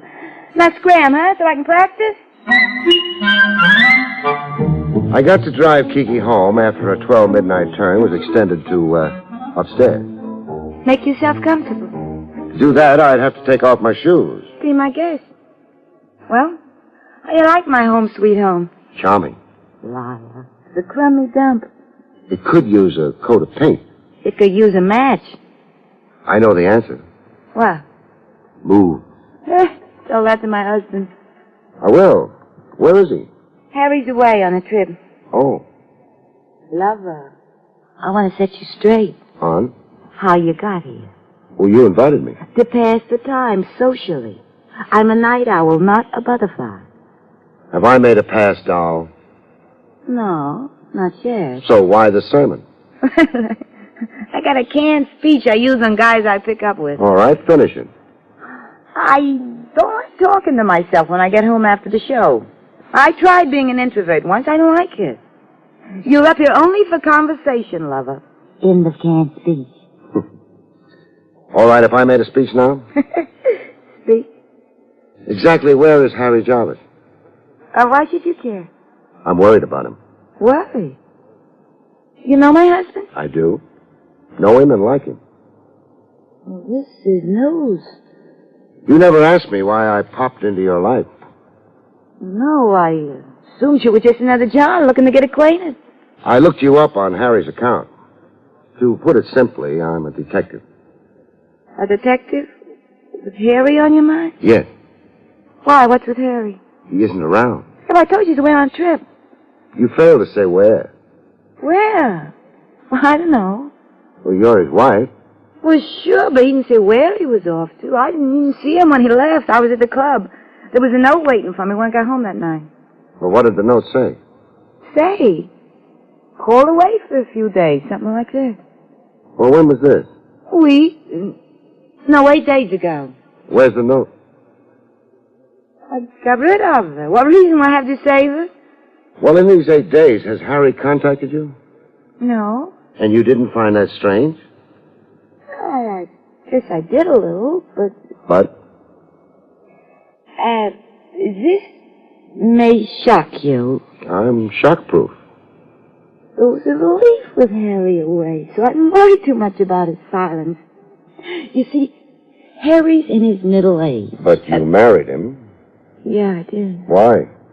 Why? Search me, I ask myself. I'm going to ask you a big question now. Get on record with an honest answer, and you'll thank yourself sometime. What's the big question?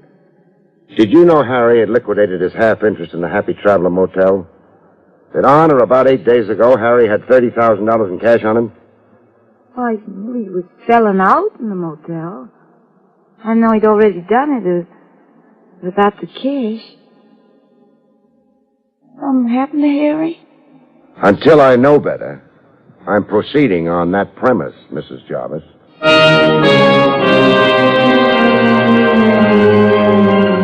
I left Kiki to waste her fragrance on the four walls of her flat. Downstairs, I ran into a familiar figure. Back sitting on the next-door schoolhouse steps, busy, quote, beating his time, the bop musician, Bigelow Bertie. You're real low-down jelly-belly to the grass, Sam. I don't rate the cold eye, Bernie. I did nothing but converse with Kiki upstairs. It's still you and her husband in the field. I mean, if Passion Flower upstairs still has a husband. What's your thought about that, Bernie? Harry will be home. Then, why do you sit outside here beating your time and mooning over Kiki? Another man's wife, and no chance for yourself, you can see. I got an answer for you, Sam. I'm dying to hear it. You see up there where I'm pointing? That flat under Kiki's? Yeah? I live there, Sam. I'm beating my time down here because I live up there. Bernie. Yes, Sam. What if it turns out Harry Jarvis is never coming home to Kiki? He left her? Could be, no? Oh, never. Okay, so Kiki's one dish a man doesn't walk out on. But suppose Harry doesn't ever come home for a wholly different reason. Man, only one reason would keep Harry from coming home. Okay, anticipate me. Go ahead. He'd have to be dead, Sam. Real gone. And is that what you mean by Harry not coming home? That's exactly what I mean. That Harry's dead? Dead.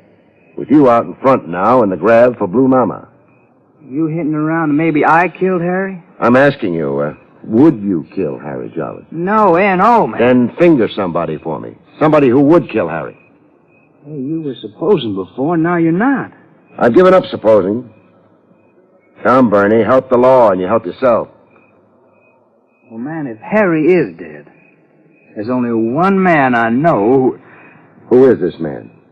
sporting a silk suit. Tony Saxon? Man, Tony Saxon. Why would Saxon want to kill Harry Jarvis? Money, Sam. Harry was into Tony Saxon for money. Gambling debts? Tony Saxon is a gambler. Where do I find Saxon in this town? 3 acres, that's the Fieldstone house on Chestnut and Raleigh. Harry is dead, huh?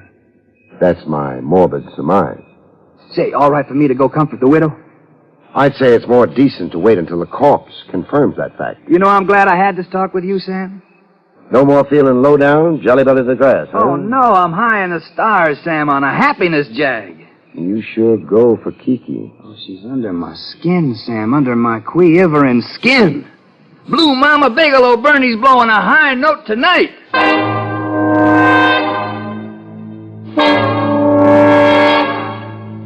I left Bigelow Bernie swinging in the trees and went to look up Tony Saxon. A fieldstone house. The house was lit up like the people inside it were afraid of the dark. Every room inside, and floodlights outside on the big lawn. To get in, you had to pass through a fence, what looked like an electric fence, to keep prowlers and police at bay. I looked for a buzzer, but couldn't find one for the life of me. While wondering how to get in, somebody solved the riddle for me. How do you do from behind that closed my eyes? Came to with something rattling in my ears. The rattling of bone like teeth. When I got my eyes open enough, I saw what it was. Chips. Ivory gambling chips on a green dice table. I was stretched out on the dice table. He's up 6 and 32. You win, Morty. Pick up your money. A sport in a black silk suit. Tony Saxon. What's this 6 and 32, mister? The time it took you to come to. We made a bet on it here. Me and Morty and Fatso. A bet on how long I'd be out? I said 10 minutes. Fatso there said 8. Morty's bet was 6 minutes. You were out 6 minutes and 32 seconds on my stopwatch. Morty's bet. Morty there owes me a cut for cooperating. Beat it, boys. But not too far. Beat it just far enough to be able to keep me covered, fellas. We don't shoot fish in barrels, Craig. Then give me a running start if you really want to be sportsmanlike. You got death on the brain, Craig. Craig. You keep calling me Craig. Your name. You know. Your wallet says, so does your police license. Did you restore everything back to my pockets in good order? Everything except your gun. You get that on your way out. Irene in the main foyer. She has your hat and your gun. So tell me. One of the boys, Fatso there, saw you prowling outside. He figured you were a lonesome stick-up casing 3 acres. He tapped you. My head doesn't just feel tapped. What happened to all the lights?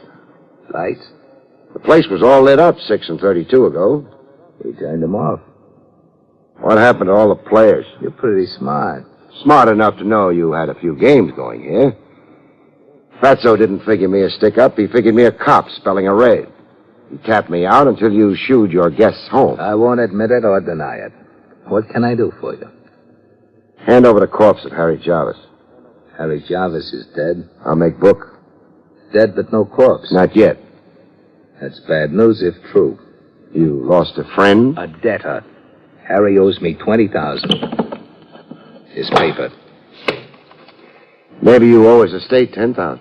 How's that? The last Harry was seen, he had $30,000 on him. Good night, Craig. Morty, show Craig out. Hold up here behind an electric fence. After being thrown out of as many states as I can name, who do you pay protection to, Saxon? Grandma Jones. Grandma Jones? My landlady. I rent 3 acres from her. Good night, Craig. Find Harry, let me know. A client of mine dies, I like to wire flowers.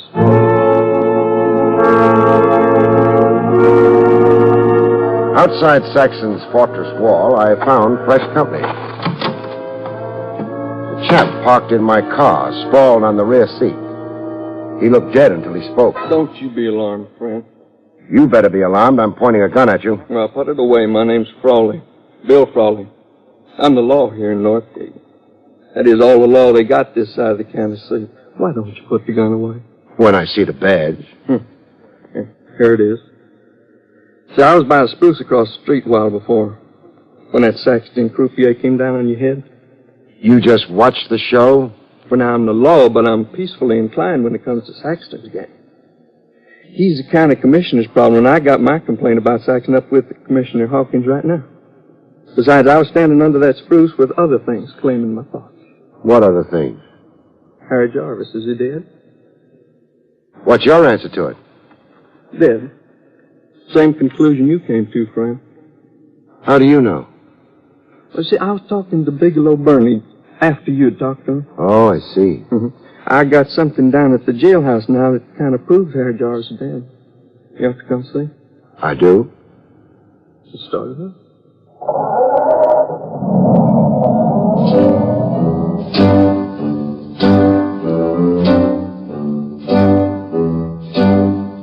The Northgate jailhouse was a clapboard frame shack a March wind could blow off its foundation. It had an office and a cell that could accommodate 2 overnight guests. At the moment, the room was a single. 1 prisoner, fast asleep on a cot. He's what I brought you to see, Craig. The prisoner? Him. Looks like a hobo. That's the trade he claims. Says his name's Dusty Ames. What does he do besides sleep? Loves to cuss you out. He hadn't ate now for 3 days, turned down chicken yesterday and today. How come? Hunger strike. He wants his constitutional rights. Those being? Freedom. Freedom. Put him back on the road, he said. 3 days, you said. What do you do here in Northgate? Throw away the keys? Well, I'm waiting for the wagon to come take him to the county seat now. He'll get his hearing there. How does he connect with Harry Jarvis? I see the clothes on him? Yes. The striped and blue suit? Those yellow shoes? Well, who can miss them? I know the suit and yellow shoes like they're my own. Harry's clothes.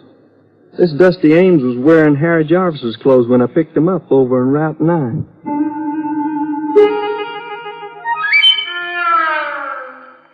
When Dusty Ames came awake, he began to howl. I want my rights. I'm a Federalist.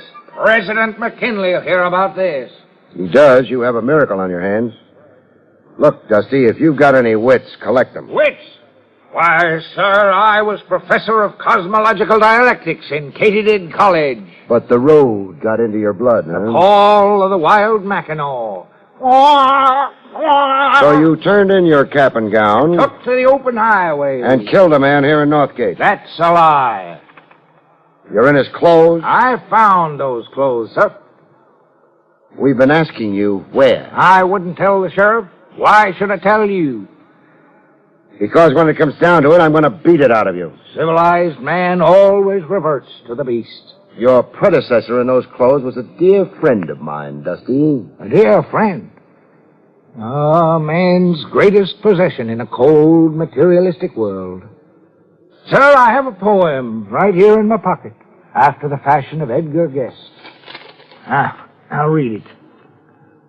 No matter where the road may go, I'll always think of dear friend Joe.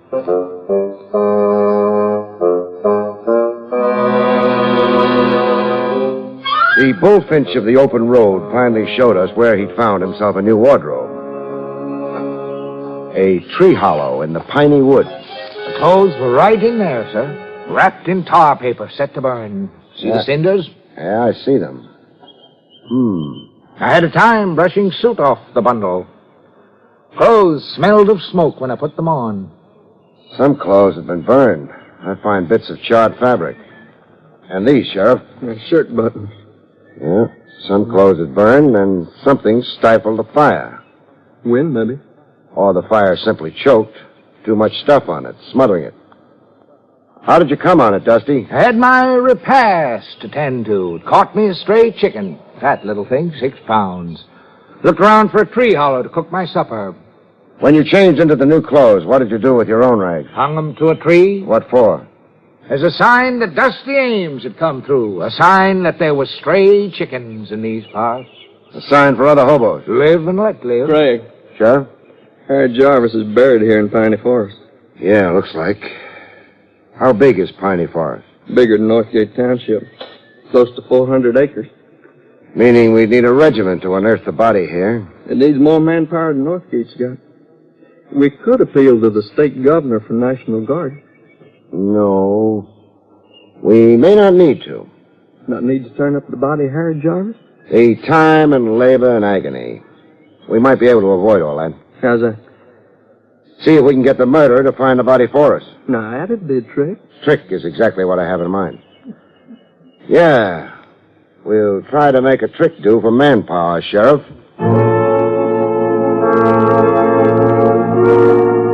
I briefed Sheriff Frawley on what I wanted him to do. I'm to let the word get out that we got ourselves an eyewitness. That your hobo prisoner let on he'd seen the actual murder and burial in Piney Forest. Now, who do I let the word out to? The town elder and the town idiot, just so the news percolates. Just so it reaches Kiki Adams, Tony Saxon, and that bop musician. Bigelow Bernie. I know what. What? I'll step into that downbeat club and have some beers. You know, ain't nothing like a barroom for loosening a man's tongue. Yeah, you do that. Now, when the word does percolate, I still ain't exactly clear. Our phony eyewitness right off becomes a marked man. The killer, whoever he is, must pull a repeat performance. Kill Dusty Ames, that is. Yes, yes. Yeah. Oh, the wool around your brain. Well, I still don't see. Dusty Ames is safe in the jailhouse. Safe? A 9-year-old boy can get into your jailhouse, Sheriff. Just provide him with a dime can opener. Besides, you won't make it tough for the killer to get in. I won't? No. Front door unlatched. Just the cell door closed. With Dusty Ames a sitting duck in a cage. The easiest target in the world. A dream pigeon. Now get on it, Sheriff. Sometimes it plays exactly according to script. Sometimes it doesn't. This time it did. I could hear the village chimes when the silhouette appeared at the jail window. Head and shoulders and face with no identity to it in the pitch dark. I was in the office under the desk. A neat hunk of gymnastics considering my size. It was more than 2 minutes before the killer dared to try the door.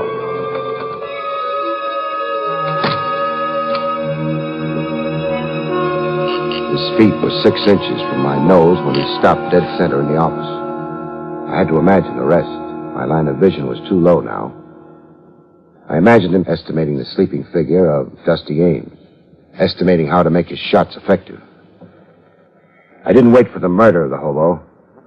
I just took aim at a 45-degree angle from the floor and shot my pigeon in the leg.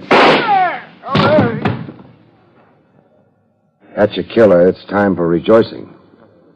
But I didn't feel that way this time. I only felt like getting drunk. It cut me like a fox playing games with a rabbit. How's your leg, Mo? On fire. Why didn't you aim higher? Mo, why did you ask me to find Harry? I asked you to find Harry to demonstrate to me how safe I was. I decided to make a test with you, a smart New York detective. If you couldn't catch me, nobody could. I could stop worrying.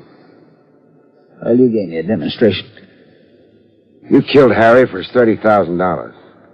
You've got it stashed away. I killed Harry because I was too old to start over again. We made a life together, and Harry was condemning me to death.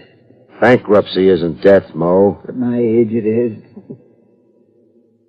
And my condition, it positively is. Your condition? Heart, liver, kidneys. Inside, I'm like a bombed-out Berlin. It was no time for me to start all over being young and ambitious. Mo, my thought is you're a little off. No, my friend. Say I'm worn out in the world, that's all. Just say that at 53, I, Mulbert, got so confused I fired a gun at Harry Jarvis. I want to know where you buried him, Mo. Sure. You want to know, and I'll tell you. Right now, I'm faint. Sometimes you take no pleasure in the catch. Sometimes all you want to do is get drunk.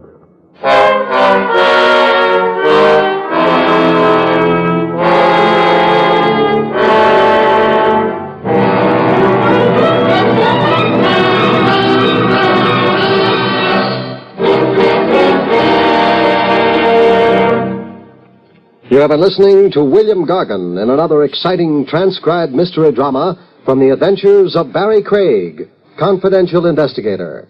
Tonight's story, The Sneak Assassin, was written by John Robert. Next week, it's the strange story of Sweet Goddess of Murder, about which Barry Craig has this to say. In next week's story, Sweet Goddess of Murder, the fur flies thick and homicidally when a lovesick furrier designs a dream jacket for his ever-hating wife. A straitjacket, that would be.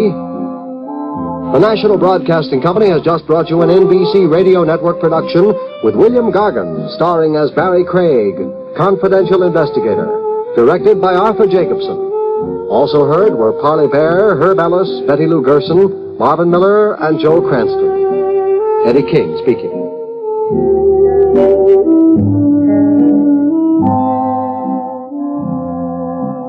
Follow the Abbotts in another exciting mystery tonight on most NBC radio stations.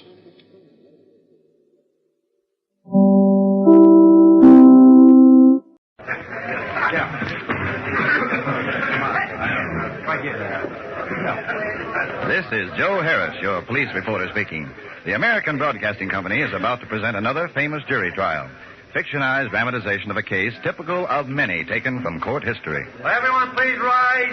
The judge is entering the courtroom. Be seated. Irene Miller, the defendant in this murder trial, is a mousy little woman of about 40.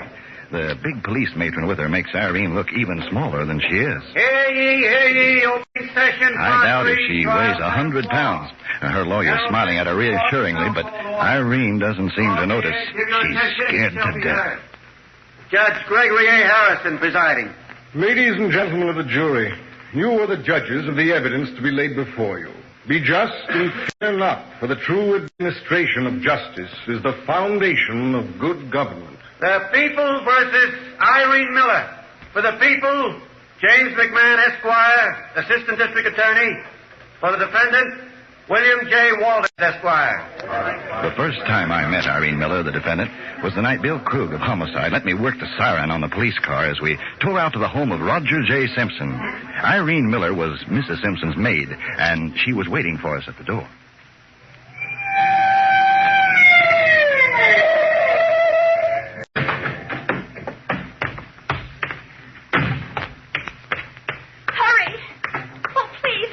What's the trouble? I heard a shot. She won't answer me. Oh, please do something. Now, calm down and tell me what happened. Mrs. Simpson upstairs. Her door is locked. I can't get in. Oh, I know something awful has happened. Show me. It's right this way. You're the same lady that called headquarters? Yes, sir. See, I'm there under the door. Her lights are on. But she doesn't answer me. Oh, I know something has happened. I know something awful has happened. Please stand aside. Oh.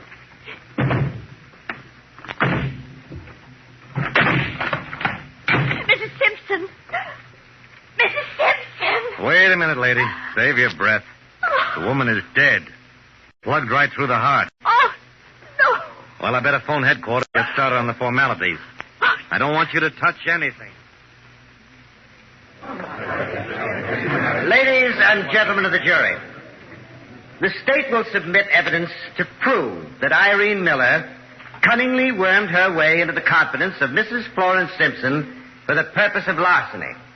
That she alone had both the opportunity and the motive to commit this crime for which she has been indicted by the grand jury. Now, first things first. I would like to review briefly the events that led up to the crime. On the evening of August 10th, Florence Simpson sat at her writing desk in the study of her home. She was writing a letter to her husband who, for better or for worse, had fallen hopelessly in love with another woman. What is it? Mrs. Simpson, Mr. Martin is in the library. Tell him I'll be right there, Irene. Very well, ma'am. Oh, darling. I'm so glad you came. I was going to call you. Well? I've given Roger my answer. I just finished the letter. And? I've agreed to the divorce, Hal. Oh, that's wonderful, Flo. I'll make plane reservations for Reno right away, for tomorrow. But, Hal, I'd rather not go tomorrow. But I thought you wanted to get it over with as soon as possible. I do. But tomorrow, can't wait a few days. Flo, are you sure you want to go through with our marriage? Why, of course I do. You're absolutely sure? Yes, but that doesn't All right, mean... look, forget that letter. Phone your husband right now. Tell him what you're going to do in person. I'll get the number. Wait, Hal. I'm for getting this over with quickly. Long distance. Operator, Will you get me Oak Hill, California, 75217? 75217? That's right. Will you hold on, please? Flo, I can't see any reason to postpone your divorce or our marriage. As long as you're sure we'll both feel better when the whole thing's done. There, ring it now. Take the phone. This isn't going to be so easy. Hello? Hello, Roger? Flo? How are you? Oh, I'm all right. I received your letter today. I suppose you think I'm a dreadful coward. On the contrary, I called you to tell you I'm going to give you your freedom. Oh, Flo, I knew you'd understand. And immediately, Roger. What was that? I'm flying to Reno tomorrow. Tomorrow? Yes. I want to finish it as quickly as possible and forget it. Well, really, I didn't... You see, Roger, you're not the only one.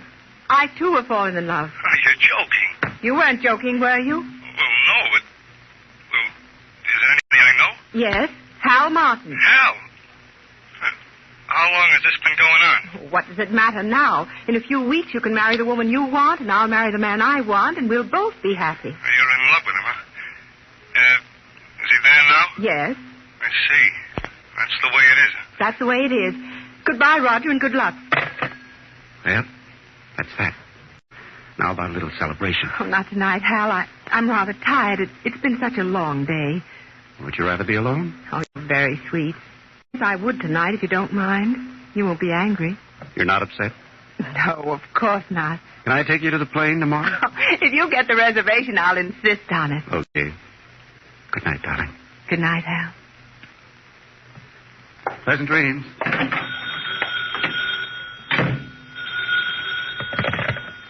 Hello? Hello, Flo?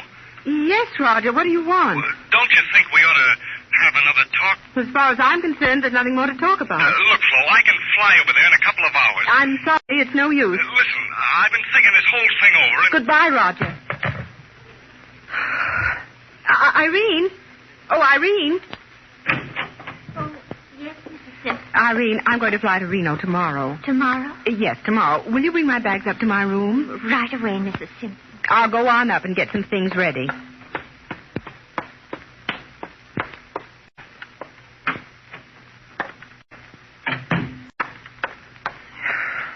Hear me now. Oh, I guess I'll take these. And... Oh! Come in, Irene. Will this be enough? Oh, yes. Put them down there. Oh. I've got to be packed by 9 in the morning. We'll do it after breakfast. I'm too tired now. Yes, ma'am. Oh, and Irene. Yes, ma'am? I won't need these jewels. You better put them away now. I don't want to travel with them. Oh, here, take the rest of them. Here's the key. There.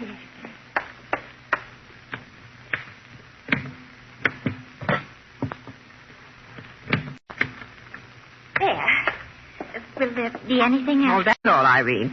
Leave the key to the safe there on the dresser, please. Yes, ma'am. Good night, Irene. Good night. And I hope you'll have a fine trip, Mrs. Simpson. If there's anything you need. And, ladies and gentlemen, sometime during the next few hours, Florence Simpson was shot to death. Oh. Well, we will offer evidence that robbery was the motive and that Irene Miller is the only one who could have committed this crime. I call as my first witness Captain Krug. Captain Krug, take the stand, please. Irene Miller is staring straight ahead, as if she had not heard a single word the prosecutor said. Captain Krug is on his way to the stand. This guy's quite a cop, and he's been around a long time. Try to tell the truth. This is just another trial as far as he's concerned. He's probably seen more murders in his days than he can Captain remember. Krug, will you tell us what happened on the night of August 10th and the morning of August 11th? I got an urgent call from headquarters to go to the Simpson home. I jumped in a squad car and got there in 5 minutes. Captain Krug, will you tell the court who met you at the door? The defendant, Irene Miller. Please continue. Well, she was pretty excited and led me to Mrs. Simpson's door. I had to break it in. Mrs. Simpson was lying on the bed. The maid entered with me. Mrs. Simpson.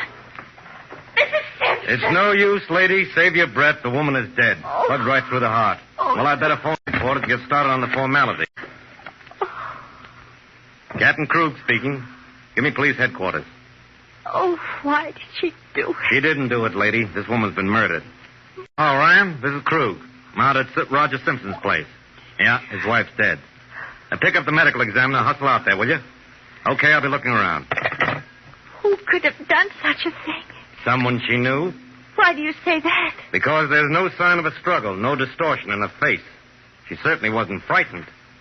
Oh, there it is. What? The gun under the bed. See what I mean?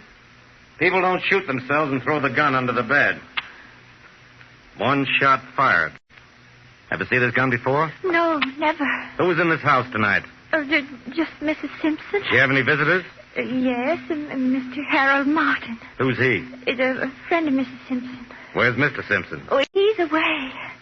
Suppose we start from the beginning, and please stop trembling. I'm not going to hurt you. Yes, sir. Well, after Mr. Martin left, Mrs. Simpson went up to her room. I came up with the suitcases, and then after I put her jewels away, as she told me to, I went to my room. I don't know how long I'd been asleep when I heard voices. They were coming from Mrs. Simpson's room. Could you recognize them? Only hers. And then I heard a shot. I was so scared I got up and sat on the edge of my bed. I was so scared. So you've told me. How long did you sit there? I don't know. It was a long time. Then I made myself open my door and crept down the hall to Mrs. Simpson's room. I called her, but she didn't answer. Then I called the police. That's all I know. I was very frightened, and I thought of the police. And Captain Krug, that's all you could get out of the maid, Irene Miller? Yes. In a few minutes, the medical examiner arrived. During his examination, I looked about the house and questioned the defendant further. I learned that Mrs. Simpson was in the habit of eating before she retired, and that Irene Miller always prepared these lady-eating snacks. In the kitchen? No, in the pantry. There was a chafing dish and small refrigerator in there. Did anyone other than Irene Miller have access to this pantry?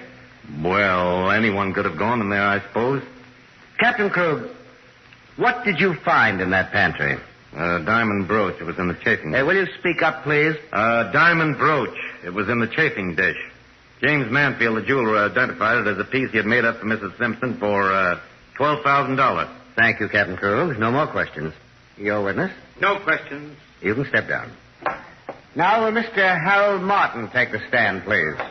The assistant district attorney seems like a pretty smart man. His questions are direct and to the point, and he's made a good impression on the jury. Mr. Martin. Here he goes again.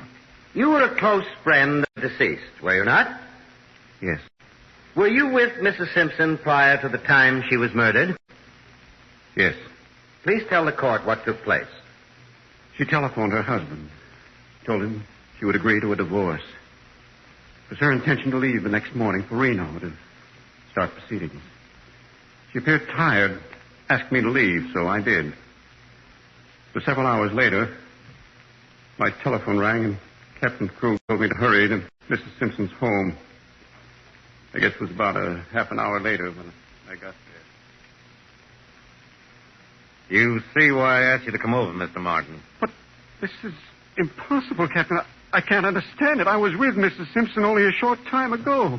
Did she seem depressed? Well, on the contrary, she seemed in quite high spirits. We both were. You see, we were to be married after her divorce. I simply can't understand it. Mr. Martin, do you know of anyone who might benefit financially by a death? No, I can think of no one. Can you think of anyone who might have committed this crime? No, Wait a minute. How about her jewelry? Did she keep it here in the house? Yes, it's worth a fortune. Irene? Yes, sir? Come here a minute. Where did Mrs. Simpson keep her jewelry? Her jewelry? You know where it is? Oh, why, it's in the wall safe. The key is on Mrs. Simpson's dressing table there. Now open it, please.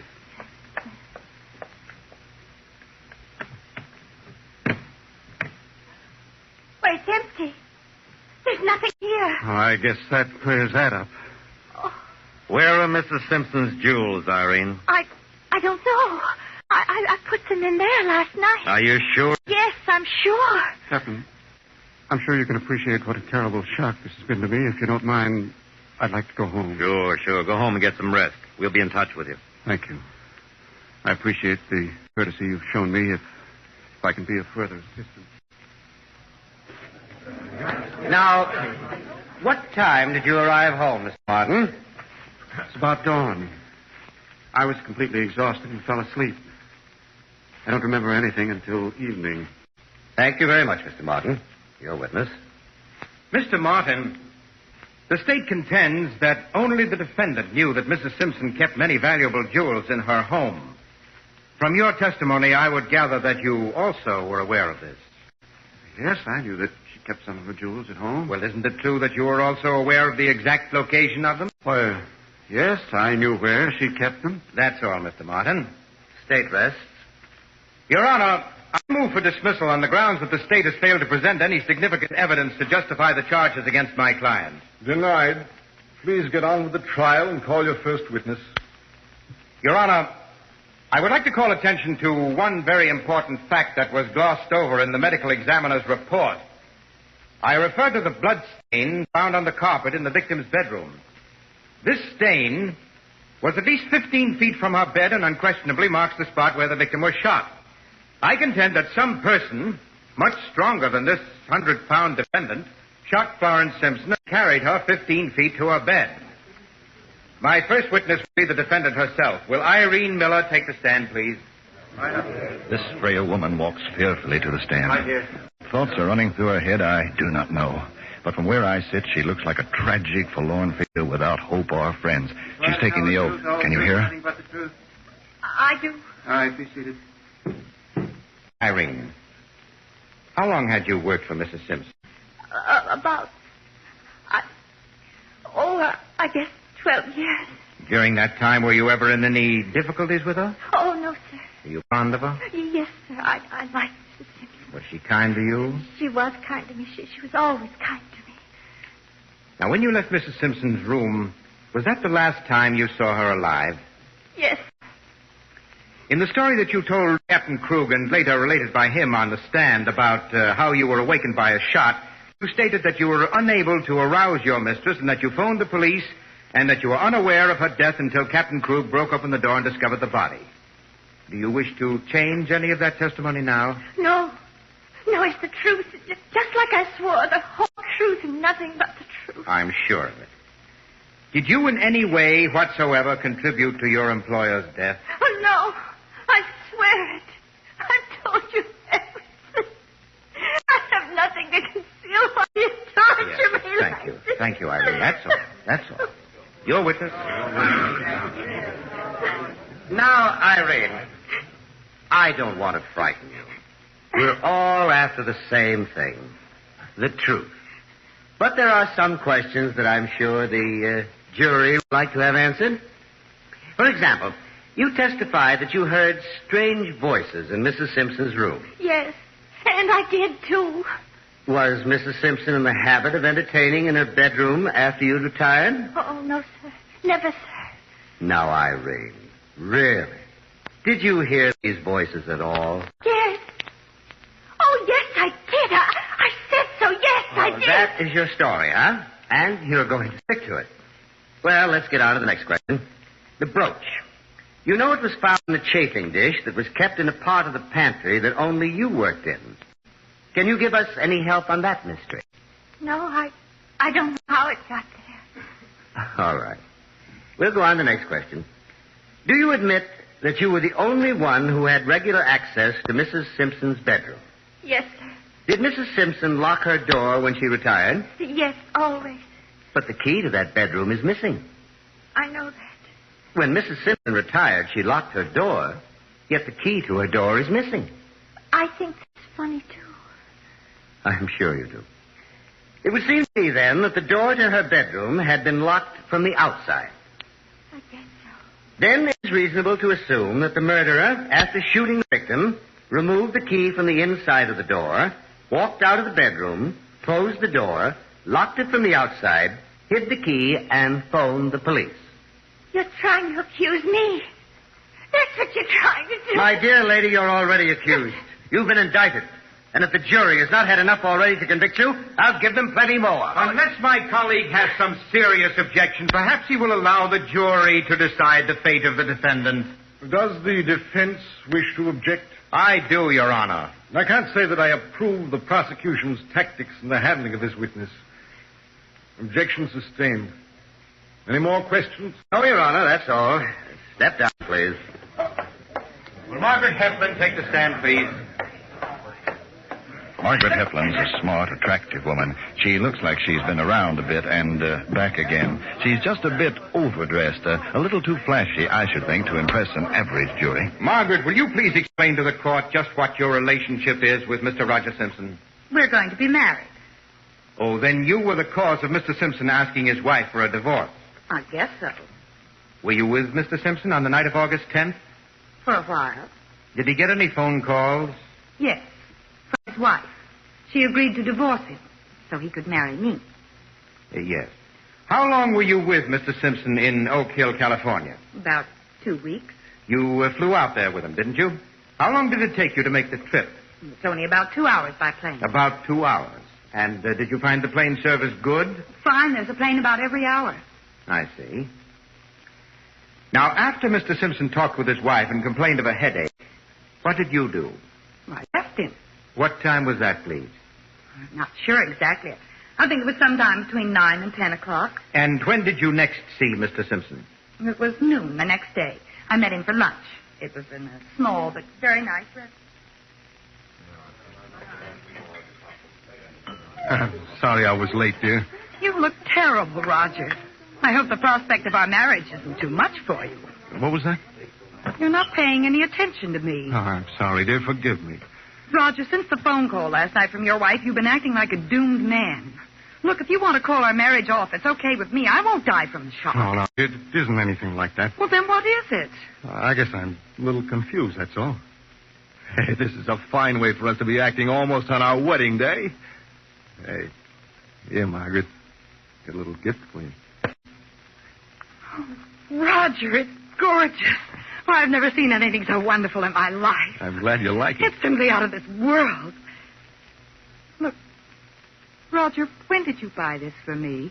Well, why, matter of fact, just this morning. I see. Just this morning. Why do you look at me in that way? There's something about you I don't understand. I have a... Margaret, I have to tell you something. What is it? I had a phone call a few minutes ago. That's why I was late. What about it? It was from home. Yes? It was the police. Roger. It's Florence. Well, what's happened? She's dead. Dead? Florence is dead? Oh, no, Roger. It's horrible, Margaret. I can't help but blame myself for it. What do you mean? Well, you know, leaving my wife alone, coming out here... When did it happen? This morning. I couldn't believe it at first. It's horrible. Well, I guess we'll just have to postpone things for a while. They want me back there to answer some questions. Yes, of course. You must go right away. And, Roger. Yes, dear? I think maybe you'd better keep the necklace for a while. But why? Do I have to explain? All right, Margaret, if that's the way you feel about it, I'll keep it till another day.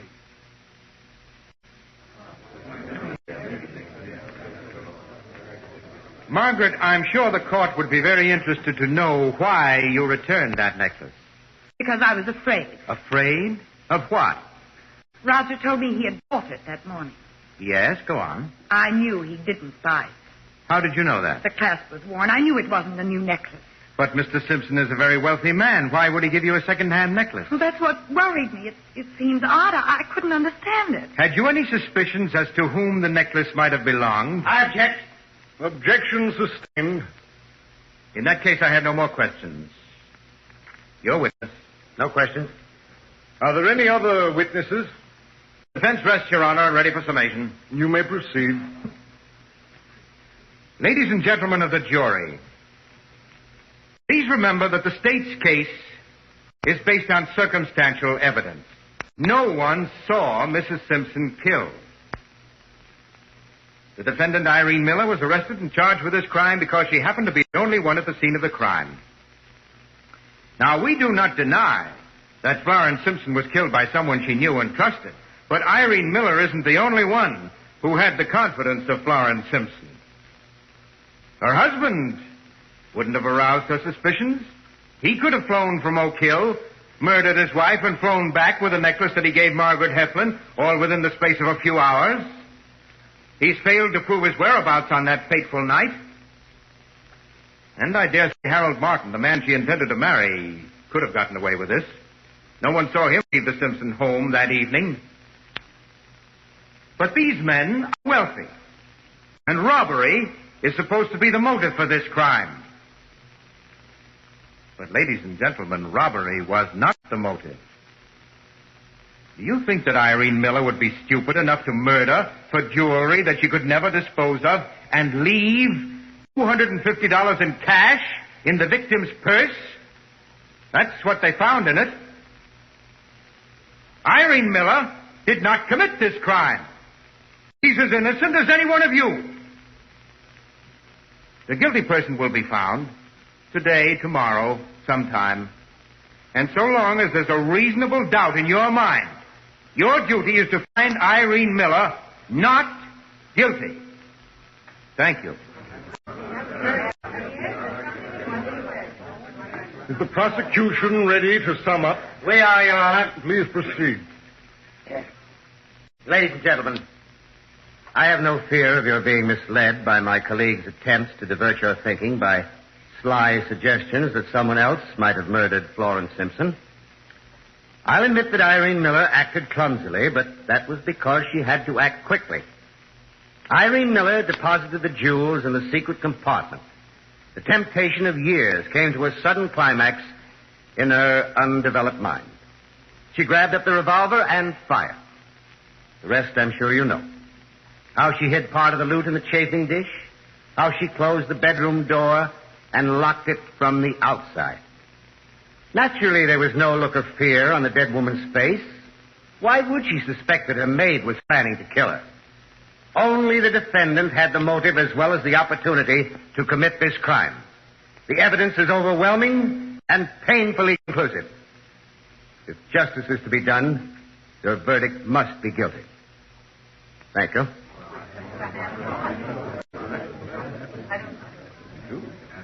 Wait a second. This is rather interesting. Something seems to be happening to Margaret Heflin. She's talking with the prosecutor, and so is Roger Simpson. Margaret is getting up now. She's walking around the prosecutor to a chair on the other side. The prosecutor's between them. Now, Simpson seems to be talking very emphatically. Yes, something is wrong somewhere. Wait a minute. The DA is going up to the bench. I think we can catch him. Your Honor, I've been talking with two of the state's witnesses. I have an important announcement to make. Well, what's been going on at your table? You may continue. Thank you, Your Honor. If the court please, I would like to report a conversation I've just had with Margaret Heflin and Roger Simpson, both state witnesses. Miss Heflin has suddenly become mortally afraid of the man she was going to marry, Roger Simpson. The reason for that fear will become evident in a moment or two. Roger Simpson has requested permission to address the court. Simpson doesn't seem to be able to stand up. He's going to talk sitting down. I think we can get his voice for you. This is the way it happened. I took a plane at 9:30, went straight to my house. I still had my key. Slipped in and I killed my wife. I took the jewels to make it look like robbery. Why did you do it, Roger? Hal Martin was going to marry her. I thought I was through with her until I realized Hal was going to get her. I'm sorry I put Irene through all of this. Now I'm tired. I knew it was coming. All the other reporters figured this guy was in it up to his ears. Irene Miller will get a directed verdict of acquittal. Roger Simpson can't do anything now except throw himself on the mercy of the court. The chances are he'll get life. And now I'll turn the microphone over to our announcer. So ends another famous jury trial, brought to you each week by the American Broadcasting Company. Next week, the American Broadcasting Company will present the trial of the People versus George Deller. Famous jury trials are prepared under the direction of a noted New York attorney. All names, times, and places are fictional. This trial was written and produced by John L. Clark, directed by Clark Andrews. Defense attorney was Eric Dressler, prosecutor Frank Reddick. Others in the cast were Alice Frost, Ed Fuller, Roger DeKoven, Ernest Graves, Peggy Allenby, Martin Wolfson, and Jane Lauren. Be sure to listen next week when the American Broadcasting Company presents another famous jury trial. This program came to you from New York. This is ABC, the American Broadcasting Company. Presenting the transcription feature, Superman! Guys, look! It's a bird! It's a plane! It's Superman!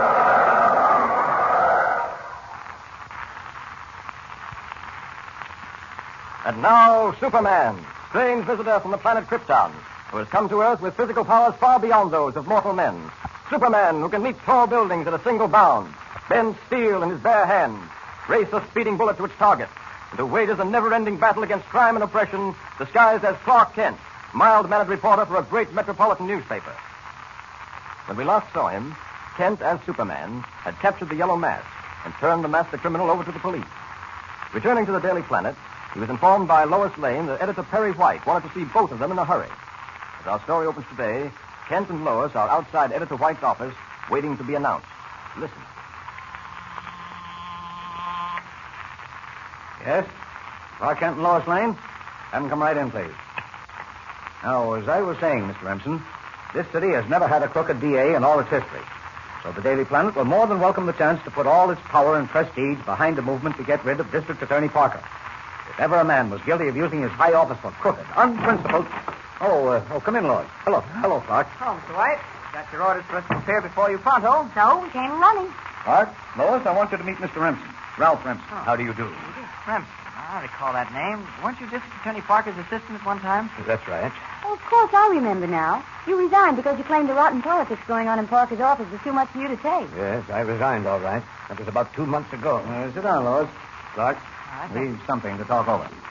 Mr. Remsen has come to me with a rather astounding offer. If he means what he says... And don't worry about that. I meant every word of what I said. Well, if that's really the case, we're about to start one of the biggest anti-crook campaigns this paper's ever had the privilege of sponsoring. Mr. Remsen, I wish you'd tell these two exactly what you told me. Gladly. You see, it was 2 months ago that I resigned as District Attorney Parker's assistant. Under his regime, I saw things going on that were pretty crooked, pretty hard to stomach. I don't think I have to remind you of the almost numberless criminals, gangsters, triggermen, slot machine vendors, crooks of all sorts, in fact, who slipped between the fingers of the law because of the help they got from Parker. No, I don't think you do. There's certainly a lot of them. Soapy Sonderman, Lucky Larry Lorimer, Sneezy Furness, and a lot more. Exactly. It's because of Parker and his crooked management of the district attorney's office that the men you just mentioned, and many more like them who are menaces to law-abiding citizens, are still at large in this city. Now, for 2 months, I've wanted to do something. I wanted to start a campaign, do something to get Parker out of office. You're right, Mr. Remsen. With Mayor Healy in office, the campaign against Parker ought to be easy. You know Mayor Healy's reputation. Sure, the cleanup mayor. Dedicated himself to having the cleanest city in the world. Right. Now, I've talked with Mayor Healy. He's as anxious to get Parker out of office as any of us. Uh-huh. But there's one hitch. Oh, and what's that? The people themselves. You see, it's only those of us who are on the inside who know what Parker really is. The general public thinks of him as a philanthropist, a generous charity worker. He's built up that reputation, of course, merely as a blind. Before Mayor Healy can do anything, we've got to expose Parker to the people for what he really is. And how do you propose to do that, Mr. Remsen? Simple. I worked in Parker's office as Parker's assistant for a long, long time. I kept my eyes and ears open. I'm in a position now not only to make definite charges against District Attorney Parker, but I can back up those charges with substantial proof. Well, I've got everything that could possibly be needed. Signed letters, photostatic copies of checks given to Parker by well-known criminals, a photostated copy of his account book up to 2 months ago, and a lot more proof if we need it. You see, Clark, Lois, Remsen's idea is for the Daily Planet to start an anti-Parker campaign. You two will write the story for the information Remsen gives you. Huh? It's the greatest chance we've ever had to do the public a real service, and I'm all for it. Say nothing of the boost in circulation, eh, Chief? Well, that does enter into it, of course. A newspaper's lifeblood, so to speak, is its circulation. Oh, Mr. White. Now, wait a minute. I didn't mean that as a pun, young woman. You both know as well as I do that the better our circulation, the more advertising we get. And we depend on that advertising to keep us going. However, the important thing is not only to get Parker out of office, but if possible to put him behind bars as well. If ever a man deserved prison for what he's done... You're quite right, of course. Well, when do we get to work? The sooner the better. What's the matter with right now? Okay with me. Me too. Fine. You can get all the dope you need for your first article from Remsen and have it ready for the early edition. We'll print the story tonight and have it on the streets in the morning. Oh, hold on. Not so fast, Mr. White.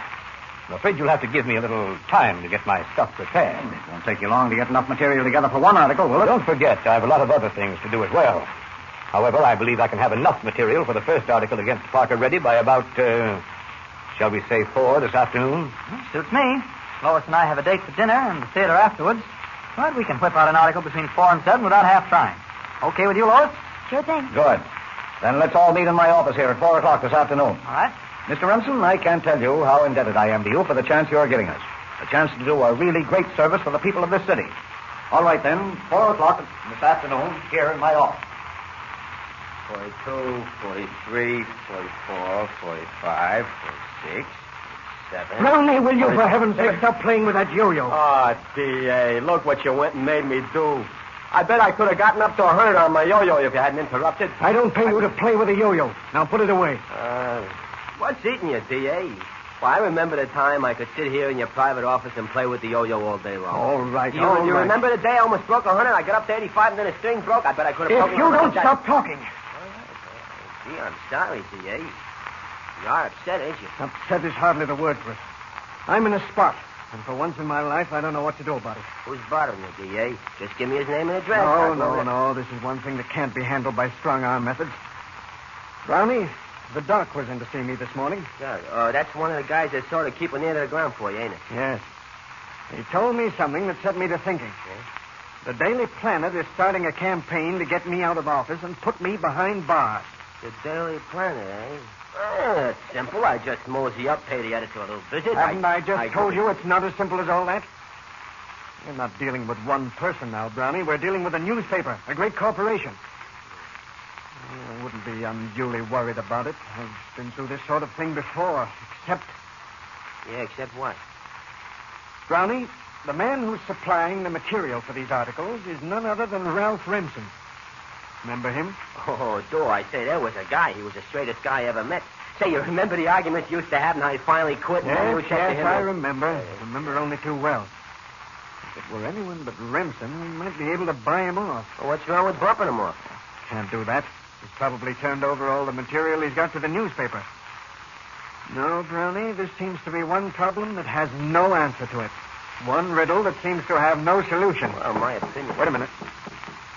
Come in. I said come in. See who it is, will you, Brownie? Okay.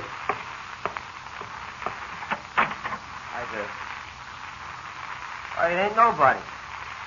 There ain't nobody here. On the contrary, Brownie, there is someone here. Quite definitely here. What was that? Brownie, did you hear it, too? Why, of course he heard it. You both did. I'm here in this room with you, but you can't see me. You might ask me to sit down, Parker. Yes.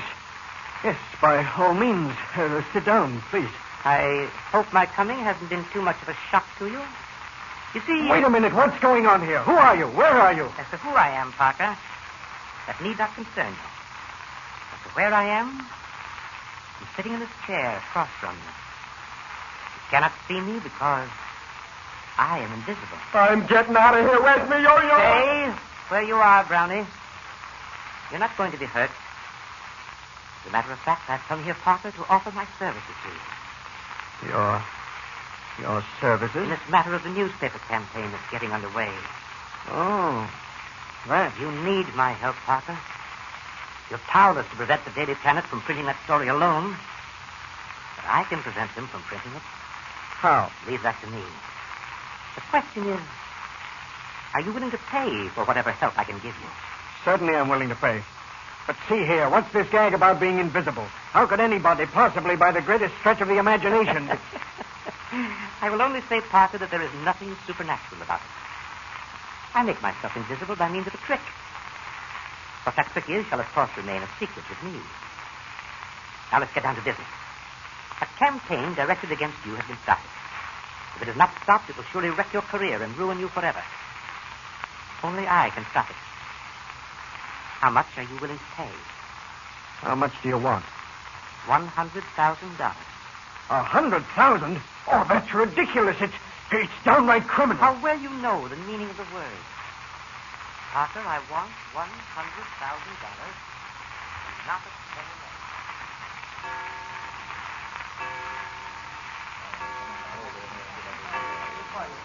Now you're sure, you two, that Remsen has given you enough material for the first article against District Attorney Parker? I think so, Chief. It's all about the Lucky Larry Lorimer case. The photographer's working on the photostats of certain checks and things now. Lois and I'll finish the article at just about the time the pictures are ready. Now, don't worry. Story will break tomorrow morning without fail. Don't forget to get in that bit about the fixed juryman. Oh, I've got a note of that right here, Mr. Remsen. Good. Lois, you mustn't forget we had a dinner and theater date together. The quicker we get started on this article, the better. That's so. And when you finish it, you can tear it up. What under the sun? Who said that? Didn't somebody say... Well, either I heard a strange voice in this room or I'm going crazy. No. You did hear a strange voice. Who said that? I did, Mr. Kent. Who are you? Where are you? I'm standing behind Editor White's chair. Great Scott!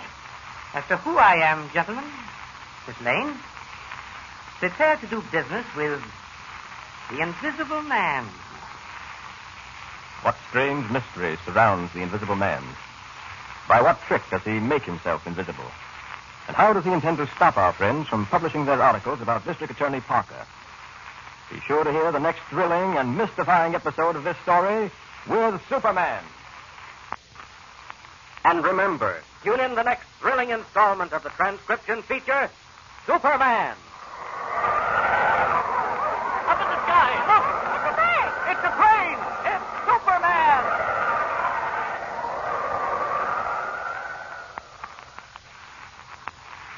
Superman is a copyrighted feature appearing in Action Comics magazine. Presenting the transcription feature, Superman! Guys, look! It's a plane! It's a plane! It's Superman!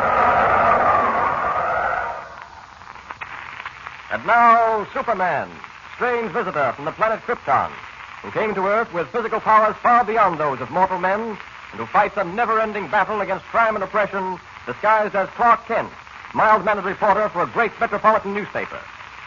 As you remember, Clark Kent had been assigned to write a series of articles in collaboration with Lois Lane to expose the crooked District Attorney Parker. Ralph Remsen, former assistant to the DA, who had resigned in protest against Parker's methods, had volunteered to supply the facts for the Daily Planet's campaign to oust Parker from office. As our story opens today, Kent, Lois, Editor Perry White, and Ralph Remsen are discussing their campaign in the editor's office. Listen. Don't forget about that bit about the fixed juryman, Mr. Kent. Okay, Mr. Remsen. Lois, we mustn't forget we've got a dinner and theater date tonight. The quicker we get started on this article, the better. Quite so. What?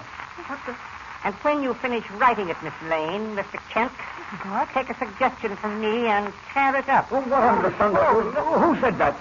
Didn't somebody say... Either I heard a strange voice in this room or I'm quietly going crazy. No, you did hear a strange voice. Who said that? I did, Mr. Kent. Well, who are you? Where are you? I'm standing behind Editor White's chair. Great Scott! As to who I am, gentlemen, Miss Lane, prepare to do business with the Invisible Man. It's a dream. That's what it is. Now, listen, you people. We're dreaming, aren't we? Hardly a dream, Mr. White, but I... If you ask me, I think it's just a trick. Commendably clever, Mr. Kent. It is a trick. But I doubt whether you can tell how it is done. Well, it's positively mystifying. I imagine that's what it's intended to be. Well, all right, whoever you are, you're playing a trick on us. Now, you might unburden yourself and tell us why you're playing the trick. I like you for that, Mr. Kent. You've come to the point quickly. Very well, I will tell you why. Gentlemen, Miss Lane, you are about to inaugurate a campaign against District Attorney Parker. Am I right? Well? I have come to say, don't do it. Oh? And exactly why shouldn't we do it? Because if you do, I shall take steps to see that you regret it. Clark, what on earth? Just a minute, Lois. Let's get to the bottom of this. Are you working for Parker? Has he hired you to come here and try to intimidate us? That's beside the point, Mr. Kent. What really matters is this. I have warned you not to publish even one article against District Attorney Parker. If you are a man of sense, you will heed that warning. Now, listen. Never mind all this. Here's a man who can make himself invisible. There's a story for you. Invisible man invades editor's office. Weird, supernatural occurrence. Wait a minute, Chief. There's nothing weird or supernatural about this. It's a trick. A trick and nothing more. Aye. Kent is right. It is a trick. An attempt to get our minds off Parker for a while. Gentlemen, please, you underestimate me. I merely make myself invisible to hide my identity, nothing more. Because, you see, I really have the power to back up any warning, any threat I make. Yes, Mr. Kent, I am working for District Attorney Parker. I have guaranteed that these stories of yours will not appear in print. I intend to see that guarantee is kept. And how do you propose to do that? I don't make a practice, Mr. Kent, of exposing my hand before I play it. You must merely accept my word for it that should you publish even the first story, should you try to print that story tonight, you will regret it more than you have ever regretted anything in your life. That's all I have to say. Kent, he sounds as if he means it. He certainly does. Clark, what do you think?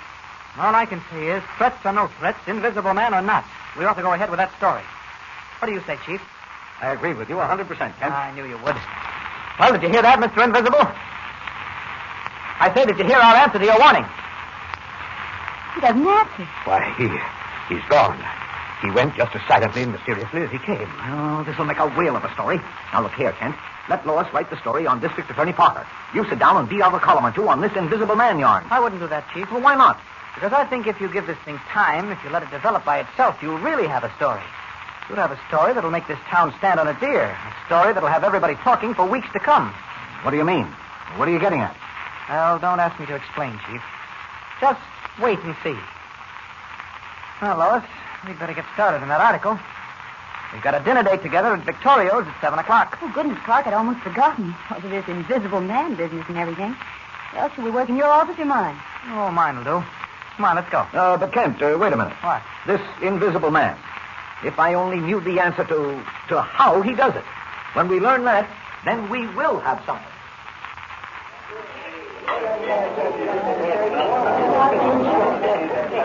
Oh, waiter. Yes, Mr. King? Waiter, I ordered dinner here tonight for 2. You've set places for 3. Well, those were the orders I received from the captain, sir. Mr. Kent's table said 3 places. That's funny. Clark, are you sure you didn't make a mistake? Of course not, Lois. Oh, but this is rather awkward, sir. I have 3 servings here on this tray, and... It's quite all right, waiter. You may serve the 3 of us. Oh, what is... Oh, I'm terribly sorry, Mr. Kent. I thought I heard... I know what you've heard. Never mind clearing that up now. I'll let you know when I want dinner served. Oh, yes, sir. Yes, sir. It's all right. Really, the most amazing thing. So you even intrude at the dinner table, do you? Oh, so sorry, really, Kent, and of course, Miss Lane. Please do forgive me. But you see, I have your welfare so at heart. I'm so anxious that no harm should come to... Clark, let's get out of here. Take it easy, Lois. Don't let our invisible friend get on your nerves. Now, look here. This has gone far enough. So? Under ordinary circumstances, I'd be amused by this trick of yours, whatever it may be. But right now, it happens that Miss Lane and I would like to eat our dinner in peace. So if you don't mind... Oh, but I do. Believe me, I regret the intrusion as much as you. But it's really most important that you listen to me. I'm not interested. I gave you warning this afternoon. You didn't pay any attention to it. You went right ahead and wrote that article exposing District Attorney Parker as a crook, as a man who's used his office criminally. Now, honestly, I have a certain regard for you two. I don't want to see anything happen to you. Indebted, I'm sure. But something will happen if you persist in taking this thing lightly. Now, please, reconsider. Won't you call Editor White and convince him that the best thing to do is to forget this entire campaign against Parker? If you think I'd do that, especially after insisting that White go ahead with the campaign, you're crazy. But you don't realize what you're letting yourself in for. Listen to me, Kent. I meant every word I said this afternoon. I warned you that if you insisted on carrying through this campaign against Parker, that you'd regret it. You will regret it, Kent. Believe me, you will. You can't frighten us. Right. I'm afraid neither Miss Lane nor myself is impressed. What exactly do you think you can do to us? Did you hear me? He seems to have left us again. Clark, I can't help it. This sort of thing gets me down. No, it's nothing but a trick. And once we find the solution to it, there's no doubt it'll turn out to be pretty simple. Yes, but to make himself invisible. No, not another word about it. We're supposed to forget business tonight and enjoy ourselves. And that's exactly what we're going to do.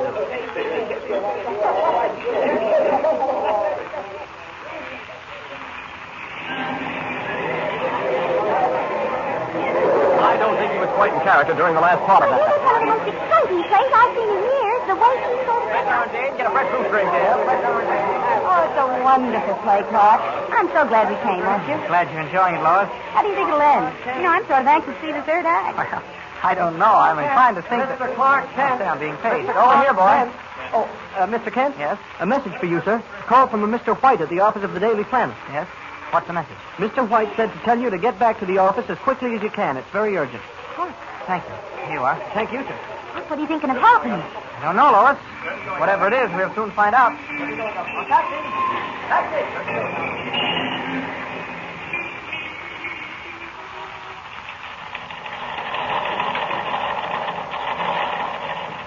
I don't know, Remsen. We'll see what Kent has to say when he gets here, if he ever does. But you can't kill that story now, Mr. White. You owe something to the public, to the people who have bought your paper year in and year out. You can't let anything stand in the way of exposing Parker for what he is. Well, you saw the note the Invisible Man sent me, Remsen. I can't afford to take chances. Well, all I can say... Oh, here come Kent and Lois Lane now. Hello, Chief. Well, what's the trouble? Well, whatever it is, it better be important. We missed the third act of the play to come here. You will find it important, all right. Here, have a look at this, Kent. Huh? Oh, no, then. Yeah, from the Invisible Man. Oh, what's it say, Clark? Let's see. My last warning. Start your presses tonight, and you won't print another story for weeks to come. Huh. I wonder what he means by that. I don't know exactly what he means, Kent, but I do know this. I'm worried. If he can make good this threat of his, if he can actually prevent us from putting another edition on the streets for weeks, well, then I'm scared and scared plenty. If we miss one edition, just one edition, Kent, well, you know what it means to us financially. We can't afford to take chances. I know what it means, all right. Start your presses tonight, and you won't print another edition for weeks to come, eh? I have half a mind to find out exactly what the Invisible Man can do, just how important his threats and warnings are. Well, what do you mean, Kent? I mean, I wouldn't let him bulldoze me, Chief. We've started this campaign against District Attorney Parker and his crooked regime. Well, let's go through with it. I say whatever happens, start printing that story for the morning edition. I say get those presses started. He's right, Mr. White. If we miss this chance to put Parker where he belongs, we'll never get another one. Clark's definitely right. Let's start those presses. But the warning. Never mind the warning, sir. Let's start the presses and see what happens. All right. We'll do it. Well, Joe. Yes, sir. Start your presses for the morning edition. Right, sir. Start the presses. Start the presses.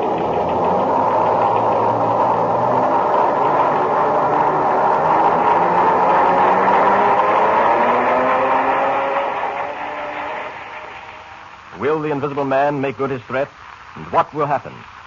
And what trick does the Invisible Man use to make himself invisible? Do you know? Well, be sure to listen to the next exciting and baffling episode of this story with Superman. And remember, tune in the next thrilling installment of the transcription feature, Superman. Up in the sky. Look, it's a bird. It's a plane. It's Superman.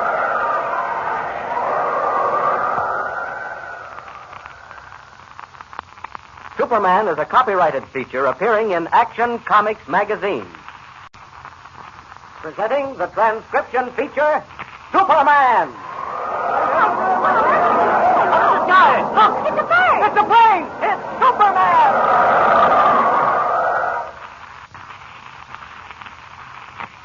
And now, Superman, strange visitor from the planet Krypton, who came to Earth with physical powers far beyond those of mortal men, and who fights a never-ending battle against crime and oppression, disguised as Clark Kent, mild-mannered reporter for a great metropolitan newspaper. As you remember, Kent and Lois Lane had been assigned by editor Perry White to write a series of articles for the Daily Planet's campaign to oust the crooked District Attorney Parker from office. The facts for this expose were to be supplied by Ralph Remsen, former assistant DA, who had resigned in protest against Parker's methods.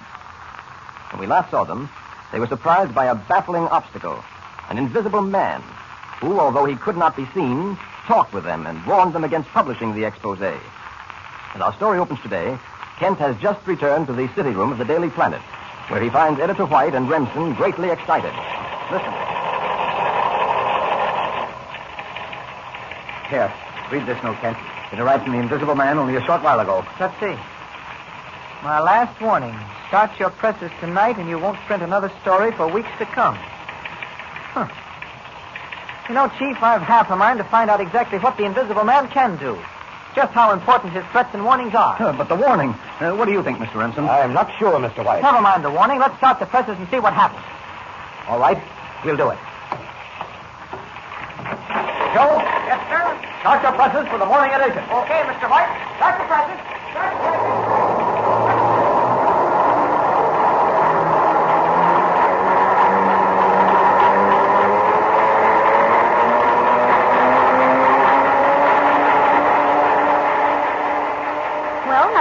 could happen. Yes, but I have a feeling that something may happen at almost any minute. How right you are, Mr. White. What? Why, it's the Invisible Man again. That voice sounded as if he were standing right here among us. It can't be. But it is. I'm standing right here beside you, Mr. White. Why? Why didn't you heed my warning? Now you have forced me into something that I find most unpleasant, most distasteful. And just exactly what is that? Mr. Kent, you're so serene about the whole matter, so confident that you all can win out against me. Gentlemen, listen to me. When you started those presses, you also started a time bomb concealed in one of them. A time bomb? Joe, hold the presses. Stop them immediately. You bet your life I will. Wait a minute.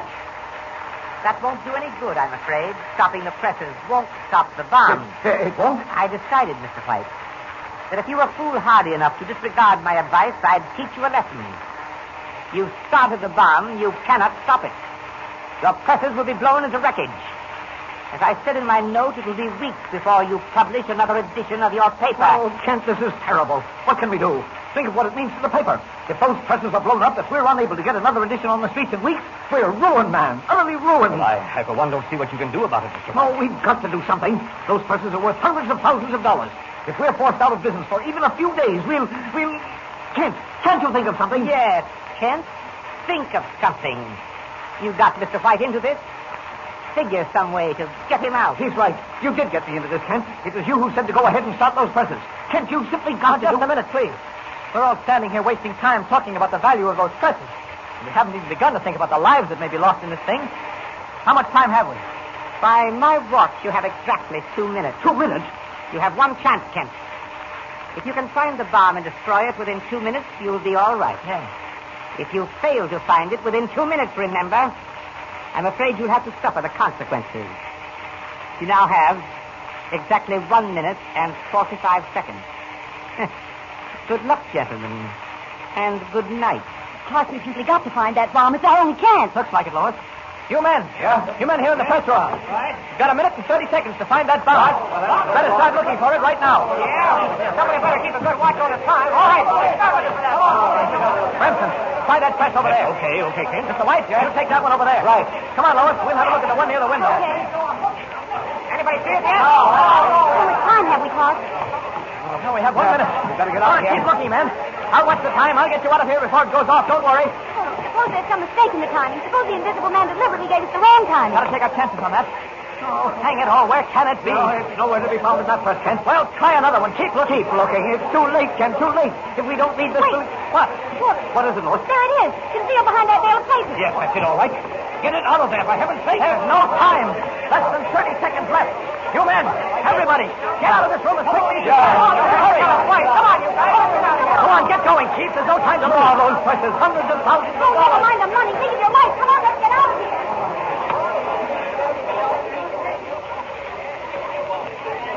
All right, folks. Everybody's out of there now. Are you sure of that, Remsen? Yes. Close and bolt these doors. Come on. Give me a hand. Come on. Wait. Where's Clark? I don't see Clark. Why, he's among the men somewhere. I saw him come out. I'm sure of it. But I don't see him. Clark! Clark, yes! Where are you, Clark? Clark, yes! 15 seconds and that bomb will go off. No time to fly out the window with it. And I can't get rid of it any other way. Well, only one thing to do. I'll have to cover it with my body. As Superman, it can't harm me. Well, here goes. Now, there we are. Only a second to go. Could I have missed time? Oh. Well, that's that. Thank heavens everything's all right. No one's been harmed and the presses are still running.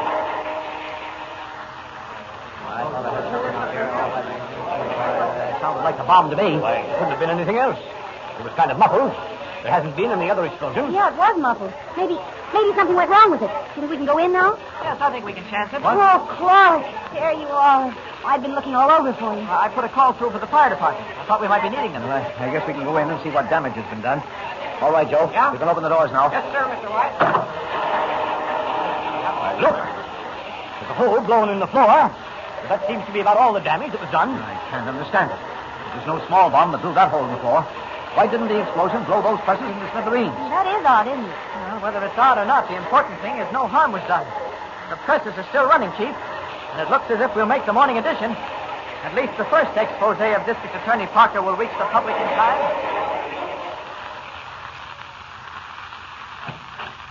The mayor will see you in a very short while. Thank you. Yes, sir. Well, it begins to look as if we're making a little headway. We've published 2 stories about District Attorney Parker, and the third is in the presses now. With Mayor Healy's help, we can't fail to get Parker indicted and put where he belongs. There's just one thing that worries me, Remsen. Yes, what's that, Wyatt? I had a call from Parker this morning, threatening to sue the paper for libel. Are you sure you can prove the statements that we've been making? You're sure the documents you've shown me are authentic? Absolutely. There's no doubt of it, Chief. If Remsen here will excuse my saying so, I've taken the trouble to check on some of them. I didn't think it would do any harm. Not at all, Tim. Well, the thing that gets me is that invisible man.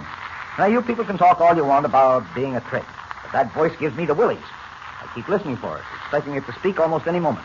Why, I never know when I'm alone anymore or when I'm not. Now, don't let it get you down, Chief. This whole thing will be cleaned up before very long. You've been saying that for days, Kent. I wish you'd talk less and act more. Well, I'm doing my best, Chief. You can't ask more than that. The mayor will see you now. This way. Thank you. Well, gentlemen, Miss Lane, I believe. Sit down, won't you? Thank you, Mr. Mayor. I believe you know why we've come. I certainly do, Mr. White. I've been reading those articles about District Attorney Parker in your newspaper, sir. And I must say you're to be commended on the wonderful service you're rendering the public. Thank you, sir. I know you're busy, so I'll come right to the point. Your Honor, can we count on your support? I'm with you all the way. Now, what would be your suggestion, Mr. White? A grand jury investigation? I think so, Your Honor. You name the men you want, and Mr. Remsen here will give them all the proof they need. Good. I'll take care of that this very afternoon. And now, gentlemen, Miss Lane, you know I'm a very busy man, and I... Certainly, sir. We won't take up any more of your time. Oh, I'm afraid you'll have to. What was that? Did someone say something? It's the invisible man again. The what? The invisible man, Mr. Mayor. No time to explain now. Mr. White can do that later. What is Your it, Honor, Mark? I have only one thing to say to you. Don't form a grand jury. Don't support this investigation. In the name of... Who is this person? What is... I said I had no time to go into that. However, believe me when I say that if you support this campaign against District Attorney Parker, you'll be doing yourself a great injury, an injury, Your Honor, from which you will never recover. Whoever you are, sir, I'm not to be intimidated. I've been through this sort of thing before. It's been my experience that most threats have no foundation. You'll find this one has. I'm no coward, sir, whoever you are. I have a duty to the people of this city which I intend to fulfill. You can't frighten me. Your phone will ring in a moment or two. We'll wait until you receive the message I know is coming. And then we'll see what your answer is. I might even go so far as... I dare say that's the call now. Pick up the phone, Mr. Mayor. Your phone is ringing, Mr. Mayor. Hello? Yes, this is the mayor speaking. What's that? Yes? Yes? Thank you. Yes, goodbye. Mr. White, I'm afraid you'll have to carry on your investigation without my help. There is nothing I can do for you. What message did the mayor receive by telephone? What made him change his mind? And by the way, have you solved the riddle of the invisible man? Be sure to listen to the next thrilling and mystifying episode of this story with Superman. And remember, tune in the next thrilling installment of the transcription feature, Superman. Up in the sky! Look! It's a plane! It's a plane! It's Superman!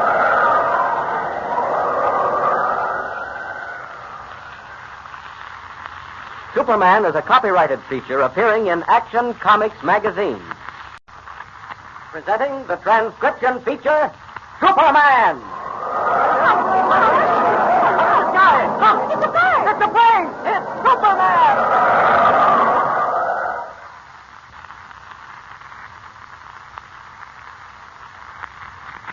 And now, Superman, strange visitor from the planet Krypton, who came to Earth with physical powers far beyond those of mortal men, and who fights a never-ending battle for truth and justice, disguised as Clark Kent, mild-mannered reporter for a great metropolitan newspaper. As you remember, Editor White, Kent, and Lois Lane were engaged in a campaign to oust District Attorney Parker from office, with information provided by Ralph Remsen, former assistant to Parker, who had resigned in protest against the DA's crooked policy.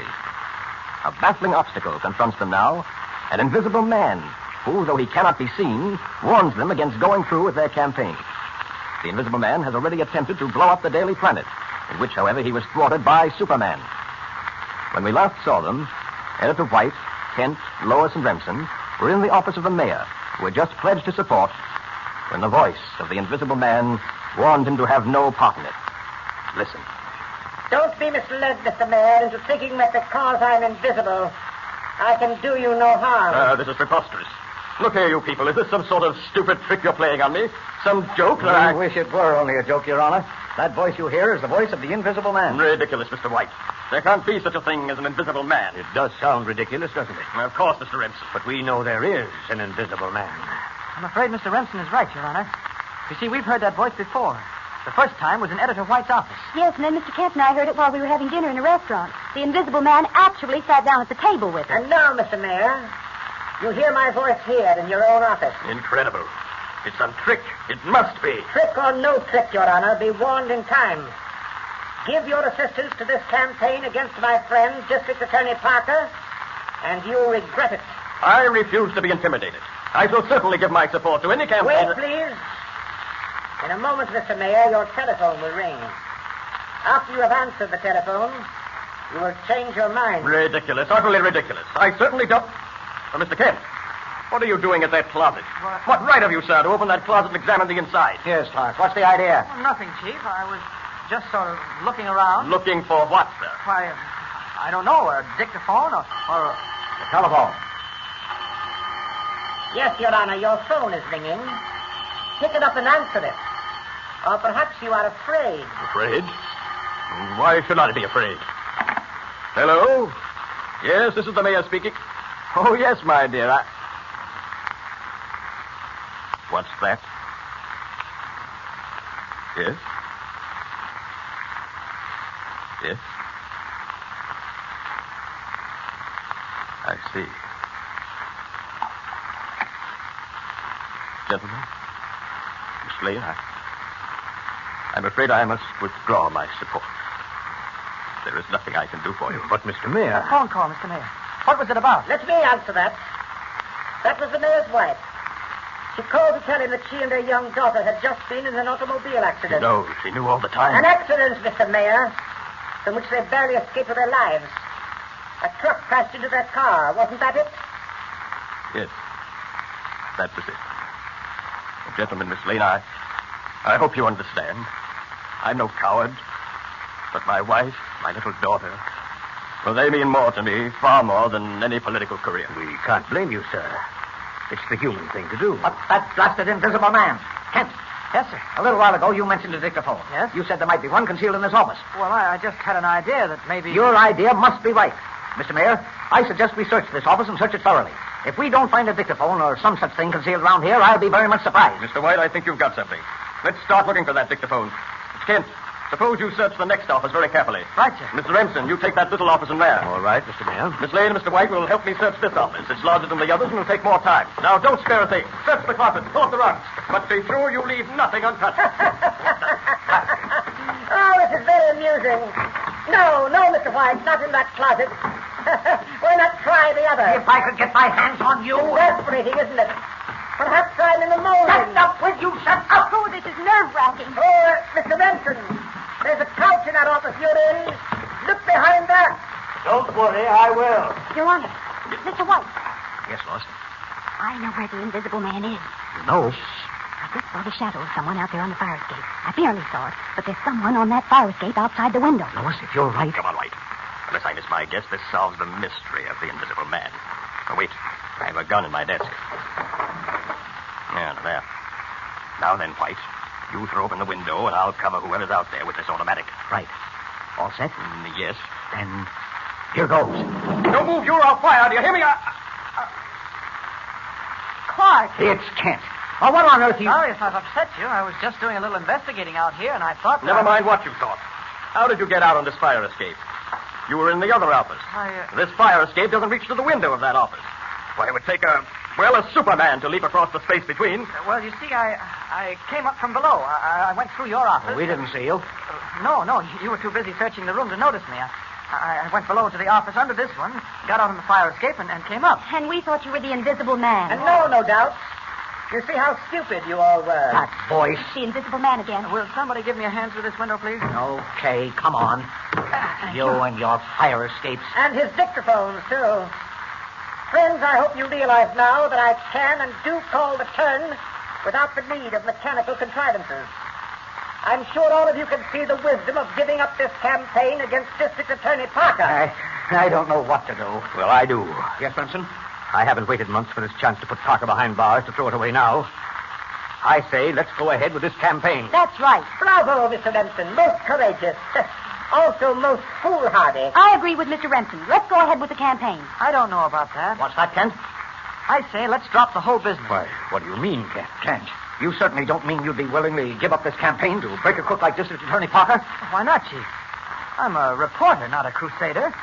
My job is to expose the news, not expose crooks. Now, you'll forgive my saying this, Your Honor, but if you yourself are afraid to support this campaign against Parker, well, why should we risk our necks? But the mayor's thinking of his family, his wife and daughters, not himself. Well, that's so, but...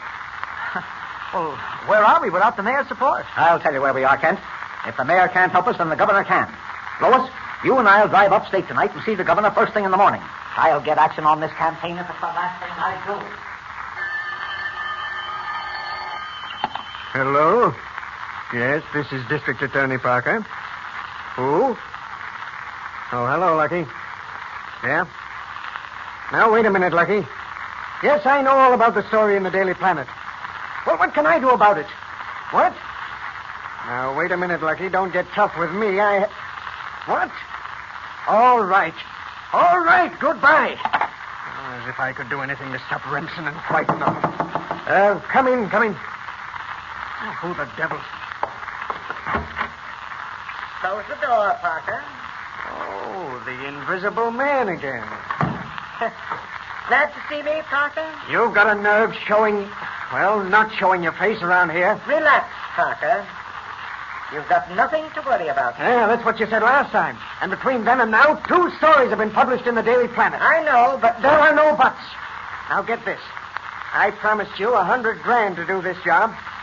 Fail me, and you don't get a cent. Not one red cent. Listen to me, Parker. I've come to let you know that the campaign against you is as good as finished. I'll believe that when I read it in the papers. Or rather, when I don't read it. I mean what I say. The one man who's really bent on seeing you run out of office is Editor Perry White of the Daily Planet.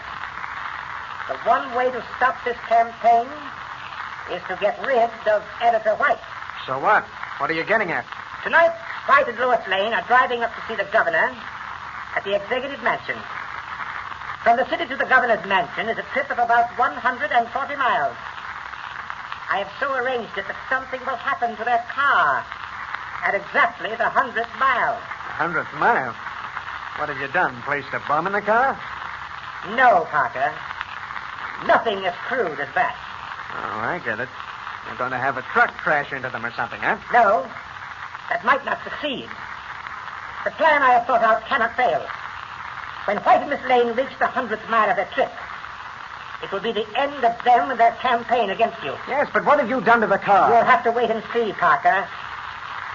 What time is it? It's close to 10 o'clock. Why? 10 o'clock. White and Lois Lane left about 2 hours ago. They should be nearing the 100-mile mark of their trip right now.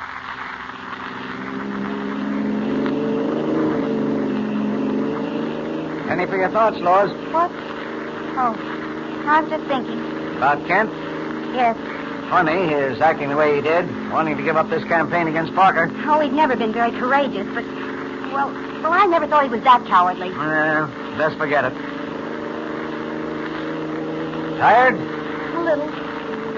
Say, you're certainly pushing this car along. Must be doing 70. Yeah, there's not much traffic on the highway this time of night.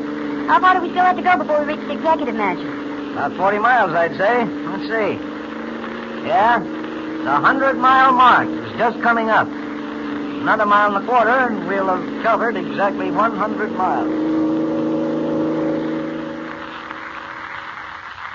Another mile and a quarter, and our friends will reach the 100-mile mark.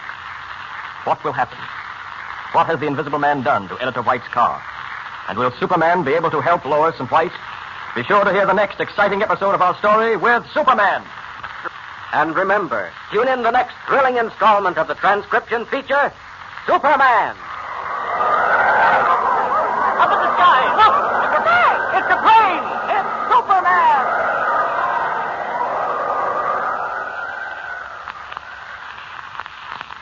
Superman is a copyrighted feature appearing in Action Comics magazine. Presenting the transcription feature, Superman. Guys, look! It's a plane! It's a plane! It's Superman!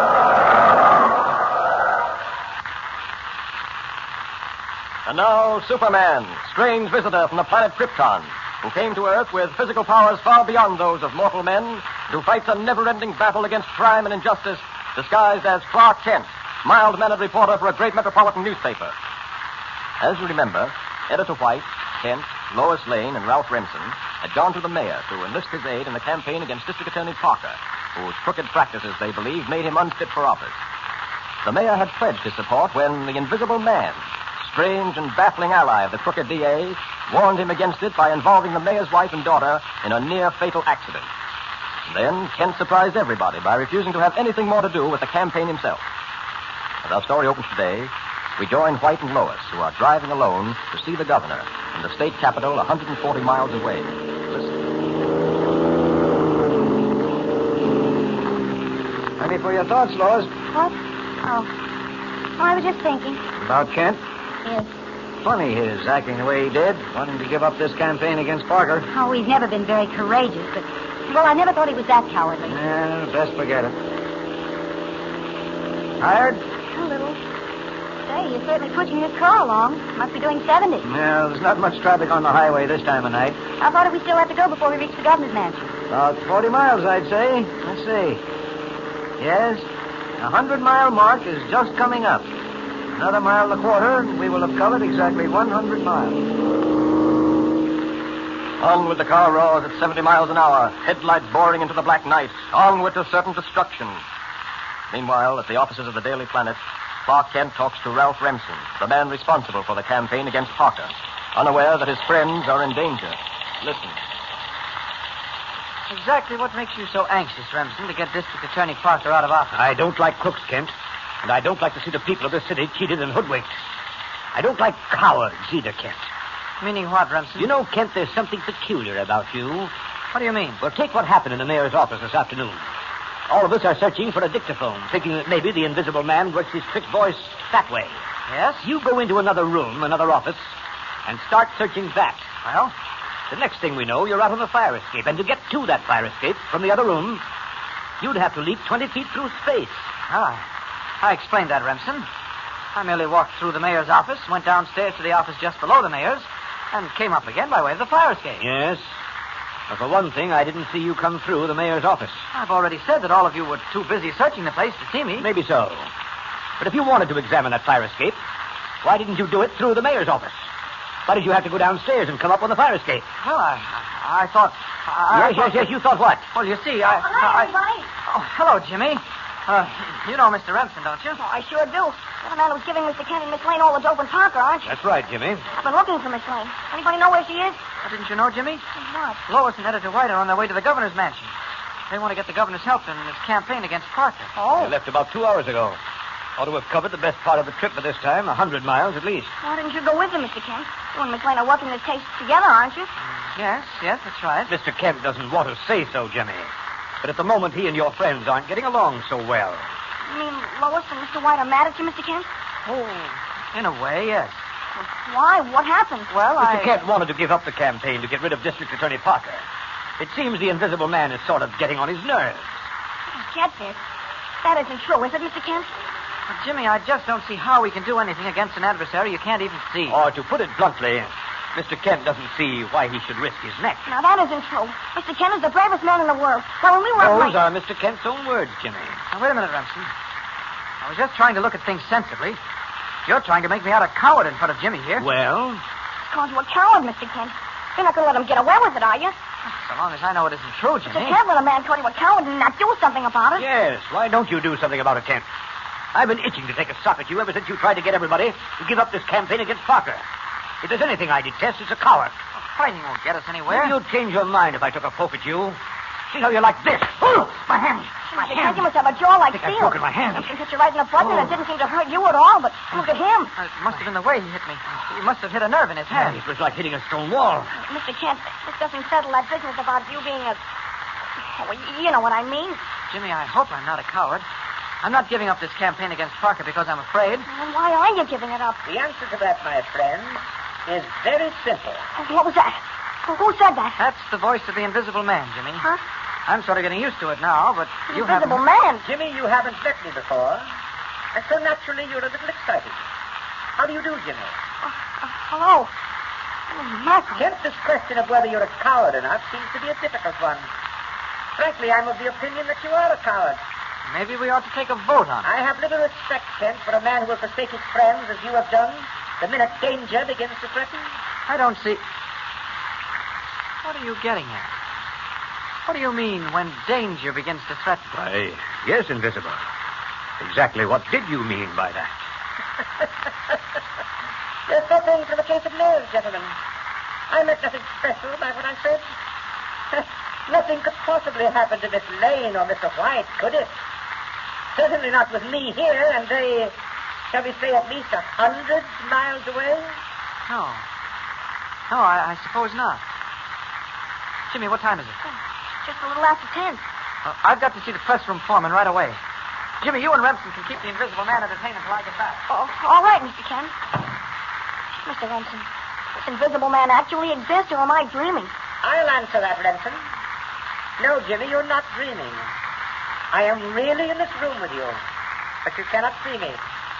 You see, by means of a trick Houdini himself couldn't tell.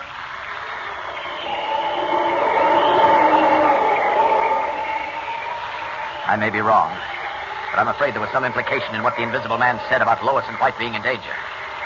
Just to be sure nothing happens to them, I'd better see if I can pick up their car.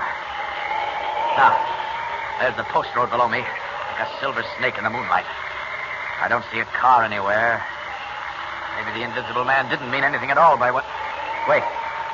There are the headlights of a car. Far in the distance. Maybe White and Lois. I'd better pile on speed. Got a feeling that seconds may mean the difference between life and death.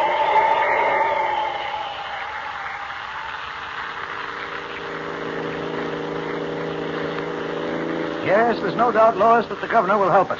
Well, it's this Invisible Man business that bothers me, Mr. White. That is a riddle. You know, So you better slow down, Mr. White. There's a pretty steep curve ahead. practically a hairpin turn. Yes, I'd better slow... What the... Mr. White, what's happened to the car? Oh, the steering wheel. It's broken. Mr. White, we're heading for that cliff. Oh, what the... Lois, the brakes don't work either. Oh, gosh, if there's something I can do, Lois. Nothing. The handbrake. Try to work the handbrake, Mr. White. Oh, that doesn't work either. Oh, we can't stop. There's the edge of the cliff. We're going over it. We're out in space. We're falling, Lois. Falling. No, we're not falling. What? We're flying. Good heavens. Something's holding us up, swinging us around toward the road again. You're right. Up the ignition. We're being lifted back onto the road.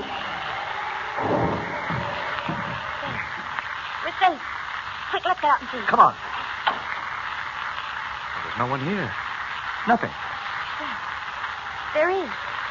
Look, against the moon, the figure of Superman.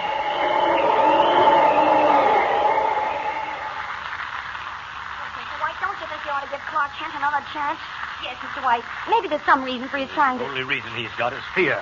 Mr. Remsen, you're beginning to give me a pain in the neck. Jimmy, there's no way to talk to people older than yourself. I'm sorry, Miss Lane, but forget it. White, I say fire, Kent. If we're going to win against Parker, we need men, not mollycoddles. Yes, you're right. There's nothing to do but fire, Kent. And I might as well... Hello, everybody. You wanted to see me, Chief? Yes, Kent. I guess the quicker I get this over with, the better. Kent, you're fired. I see. Gee, Mr. Kent. I'm sorry, Kent. You've proven by your actions that you're not the man we need in a job like this. Oh, sure.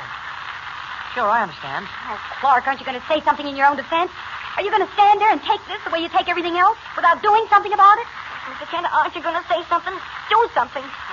What can I do? Oh, if you only had a tenth of the courage Superman has in his little finger. I'm afraid you can't compare me to Superman. No, there's nothing I can say except... Well, I'll have to take my story to another paper. Oh, what's that? What story? A story about the Invisible Man. Kent, You break that story in another paper, and I'll break you. I don't see why I shouldn't break it. I solved it, didn't I? I don't care whether you... What'd you say? Okay, I solved it. I know now how the invisible man makes himself invisible. Oh, I've had enough of this nonsense from you, Kent. Get out. Wait a minute. Hart, did you mean that? You really know how the invisible man makes himself invisible? Well, I can do it myself. I don't believe it. Yes, and neither do I. Well, I'll have to break the story in another paper, I guess. Now, wait a minute, Kent. If you can show us how it's done, if you can really make yourself invisible, you can have your job back. Oh, I don't know. Oh, please, Mr. Kent, please show them. And I'll raise your salary. Well, that is an inducement. All right, it's a bet. Ridiculous. Tell you what I'll do. I'll step outside and close the door. When I knock at the door, Jimmy, you open it and see what happens. Okay. Don't forget to open the door when I knock. Don't worry, I won't. Good. I'll close the door. I don't see how I can possibly He do won't, anything. Miss Lane. You can bet on that. Listen.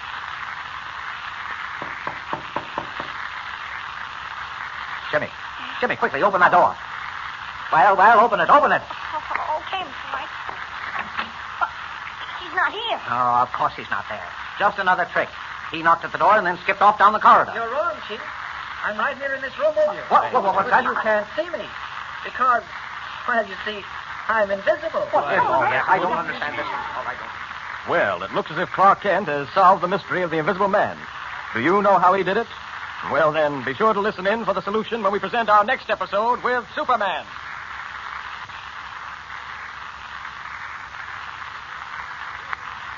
And remember, tune in the next thrilling installment of the transcription feature, Superman. Up in the sky. Look! It's a bird! It's a plane! It's Superman!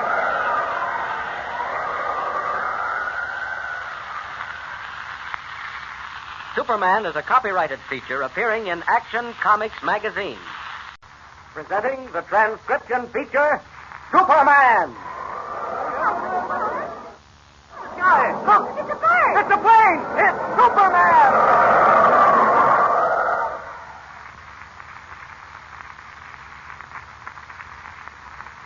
And now, Superman, strange visitor from the planet Krypton, who came to Earth with physical powers far beyond those of mortal men, and who fights a never-ending battle against crime and injustice, disguised as mild-mannered Clark Kent, reporter for a great metropolitan newspaper. As you remember, Editor White, Kent, and Lois Lane, aided by Ralph Remsen, have been conducting a campaign against District Attorney Parker in an attempt to oust him from office because of his crooked practices. They were repeatedly warned against continuing their campaign by an invisible man, strange and baffling ally of the crooked DA, who was successful in frightening the mayor into withholding his support, and, but for the miraculous intervention of Superman, would have sent White and Lois crashing to their death while driving to see the governor in the state capitol. As our story opens today, we find them in Editor White's office, where Kent makes an astounding announcement. Listen. I say I've solved the mystery. I know how the invisible man makes himself invisible. I've had enough of this nonsense from you, Kent. Get out. You're fired. Wait a minute, Mr. White. Yes, Lois? Clark, did you mean what you said? Do you really know how the invisible man makes himself invisible? Well, I can do it myself. I don't believe it. You've got something there, Remsen. I don't believe it either. Kent, you'd have to be a Superman to solve a mystery like this one. Well, you fired me, Mr. White, so I guess I'll have to break this story in another paper. Oh, no, Mr. Kent, please don't go. Show them you can do it. I believe you. Oh, thank you, Jimmy. Now, but- wait a minute, Kent. If you can show us how it's done, if you can really make yourself invisible, you can have your job back. Oh, gee, Mr. Kent, did you hear that? Oh, you'll be able to stay with us. You simply gotta do it now. Oh, I don't know, Jimmy. Kent, I'll do better than that. I'll raise your salary. Well, that is an inducement. All right, it's a bet. Ridiculous. You'll never do it. You think not, Remsen? Well, I'll tell you what I'll do.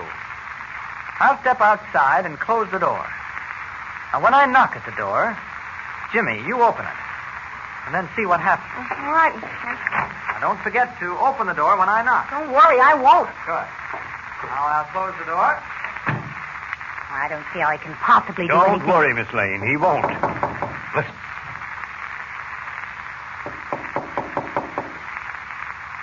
Jimmy, for heaven's sake, open that door. Well, open it. Okay, Mr. White. He's not here. Oh, of course he's not there. Just another trick.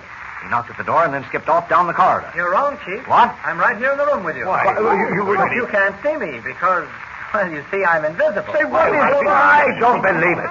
Superman himself couldn't do a thing like this. Kent, was that your voice I heard? Are you really in this room? I am, Chief. I'm sitting in the chair in front of your desk. But we can't see you, Clark. Well, it's uncanny. No, Lois. It's not uncanny. It's just a trick. A trick even I can do. It doesn't take a Superman. Oh, but gosh, Mr. Kent, how could you make yourself invisible? Well, Jimmy, to tell the truth, I haven't made myself invisible. We can't see you. Well, of course you can't see me.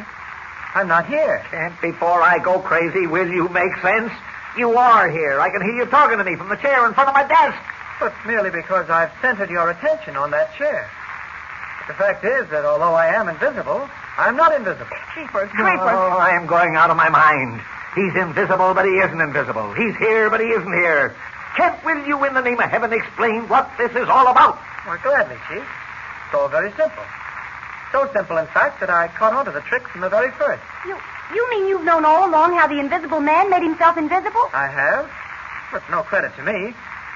I've known only because some time ago I did a series of articles on oddities in the world. You remember, Chief? Why, of course I remember. Best series you ever did. But what in the world has that to do with... Excuse me. Yes, Remsen? I've got to go. I'm late for an appointment. Very important. Oh, don't go, Mr. Remsen. This will only take a few minutes. Yes. Sit down, Remsen. Well, Chief, as I was saying, you may recall that during that series of articles I did one on the magnificent ventrilo. Remember the celebrated ventriloquist? Sure, I remember that. Didn't he give you some lessons in ventriloquism, Mr. Kent? Yes, Jimmy. He did. Clark, you mean that the Invisible Man is... Exactly, Lois. The Invisible Man is nothing more than a darn good ventriloquist. I'm not so good myself. I wouldn't be able to fool you very long. But the Invisible Man is an expert, a master at it. Oh, where are you now, Kent? I'll stop throwing my voice and you'll soon see. Now, can you locate me? His voice seems to be coming from the window now. That's where it's coming from, all right. Because you see, I'm out here on the fire escape. Holy mackerel. All the time it sounded like he was right here in the room with us. Hey, give me a hand in through the window, Jimmy. Okay. There. Thanks. Okay. All I did, Chief, was to knock on the door, get onto the fire escape through the window that leads off the corridor, and then throw my voice, by means of ventriloquism, into this room. Well, Kent, I've got to hand it to you. But who is the Invisible Man? Do you know the answer to that? Yes, Lois. I believe I do. Who? There must be someone who at all times was able to be near us. You realize, of course, he couldn't be forever ducking onto fire escapes and all the rest of it. He couldn't have done it that way in the mayor's office. We found you out on the fire escape. Well, how you got there is really still a mystery. Well, I've already explained that. Then, Lois, there's the night the Invisible Man had dinner with us. Actually, he was sitting at another table in disguise and throwing his voice toward our table. Oh, I see that now. Why, sure. And the night the presses were almost bombed, he must have been standing near us all the time. In fact, by George, as I see it, he practically always has been with us. Exactly. So only one person can be the Invisible Man. It's certainly not you, Chief, or Lois, or me, or Jimmy. So it must be Ralph Remsen. Why, preposterous, utterly ridiculous. Better give up quietly, Remsen. If we can't make you talk, the police can. You weren't interested in helping the public. Your game was to squeeze money out of District Attorney Parker. What? You made a deal with Parker to protect him against the campaign you yourself had started. You figured it out very well, Kent. Superman, better be careful or you'll be running in a close second. But all your brain work will do you no good. What do you mean? This, Kent! Kent, he's got a gun! Don't point that gun at me. I'm deathly afraid of firearms. Are you? That's too bad. Put that gun down, or I'll faint. Look out, Kent's fainting. He's falling. What the devil? He's fallen with his arms around my leg. Look here, you. Stand where you are, you others. Oh. Look out, you fool. You're tripping me. Look, Mr. White, Remsen's falling. Right, Jimmy. Oh! Well, that's that. Nice work, Mr. White. They clipped him on the jaw just as he was falling. Yes, and I've got his gun now, too. It's a good thing you fainted, Kent. If you really did. Did I faint? But why did I... It's all right, Kent. It's all right. Now, you three wait here till I get back. Come on, Remsen. I'm turning you over to the police right now. Go on. Get moving. Well, we had some excitement there for a while, didn't we? My Lord. Why are you looking at me so funny? I sometimes wonder about you, Clark Kent. Yes, I really do.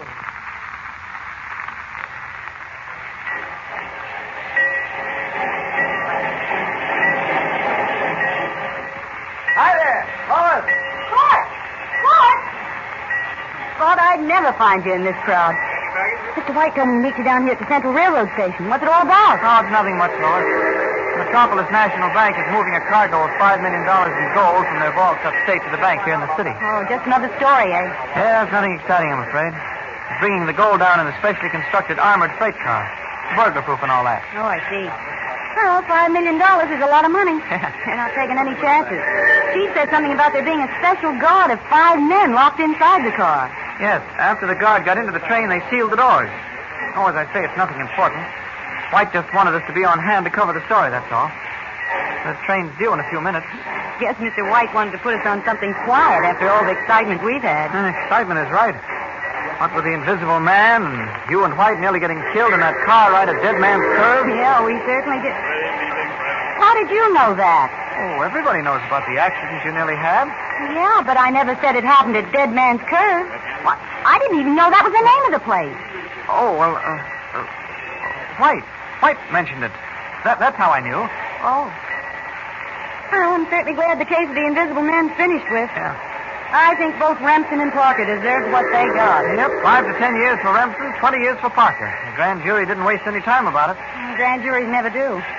Hey, the police are out in force today. Yes, they're not taking any chances with that freight car and the $5 million it's carrying. Several armored trucks drawn up the platform. Gee, there must be at least a dozen armed guards standing by. Hello, Kent. Lois. Oh, Covering hi. the story? Yeah, you covering for the Globe, Joe? Yeah, it's quite a thing. $5 million in gold.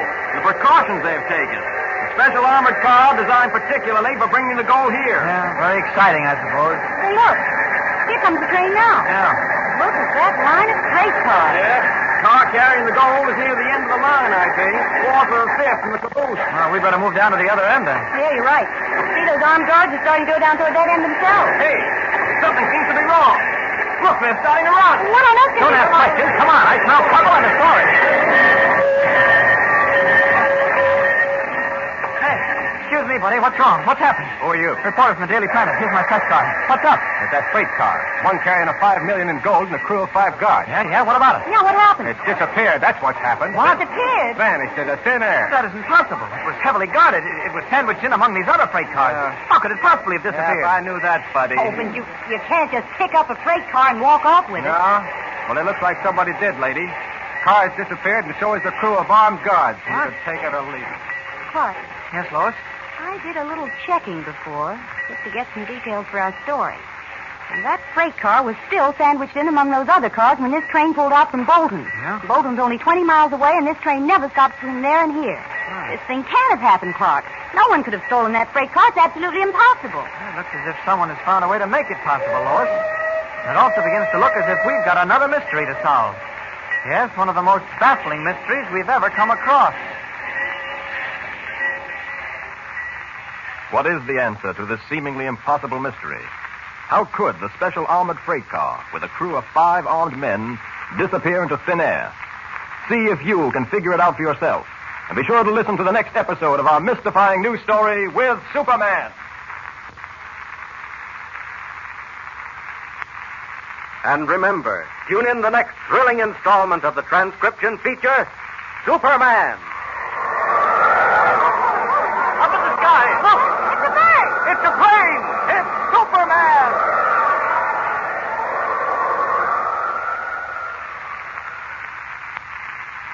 Superman is a copyrighted feature appearing in Action Comics magazine.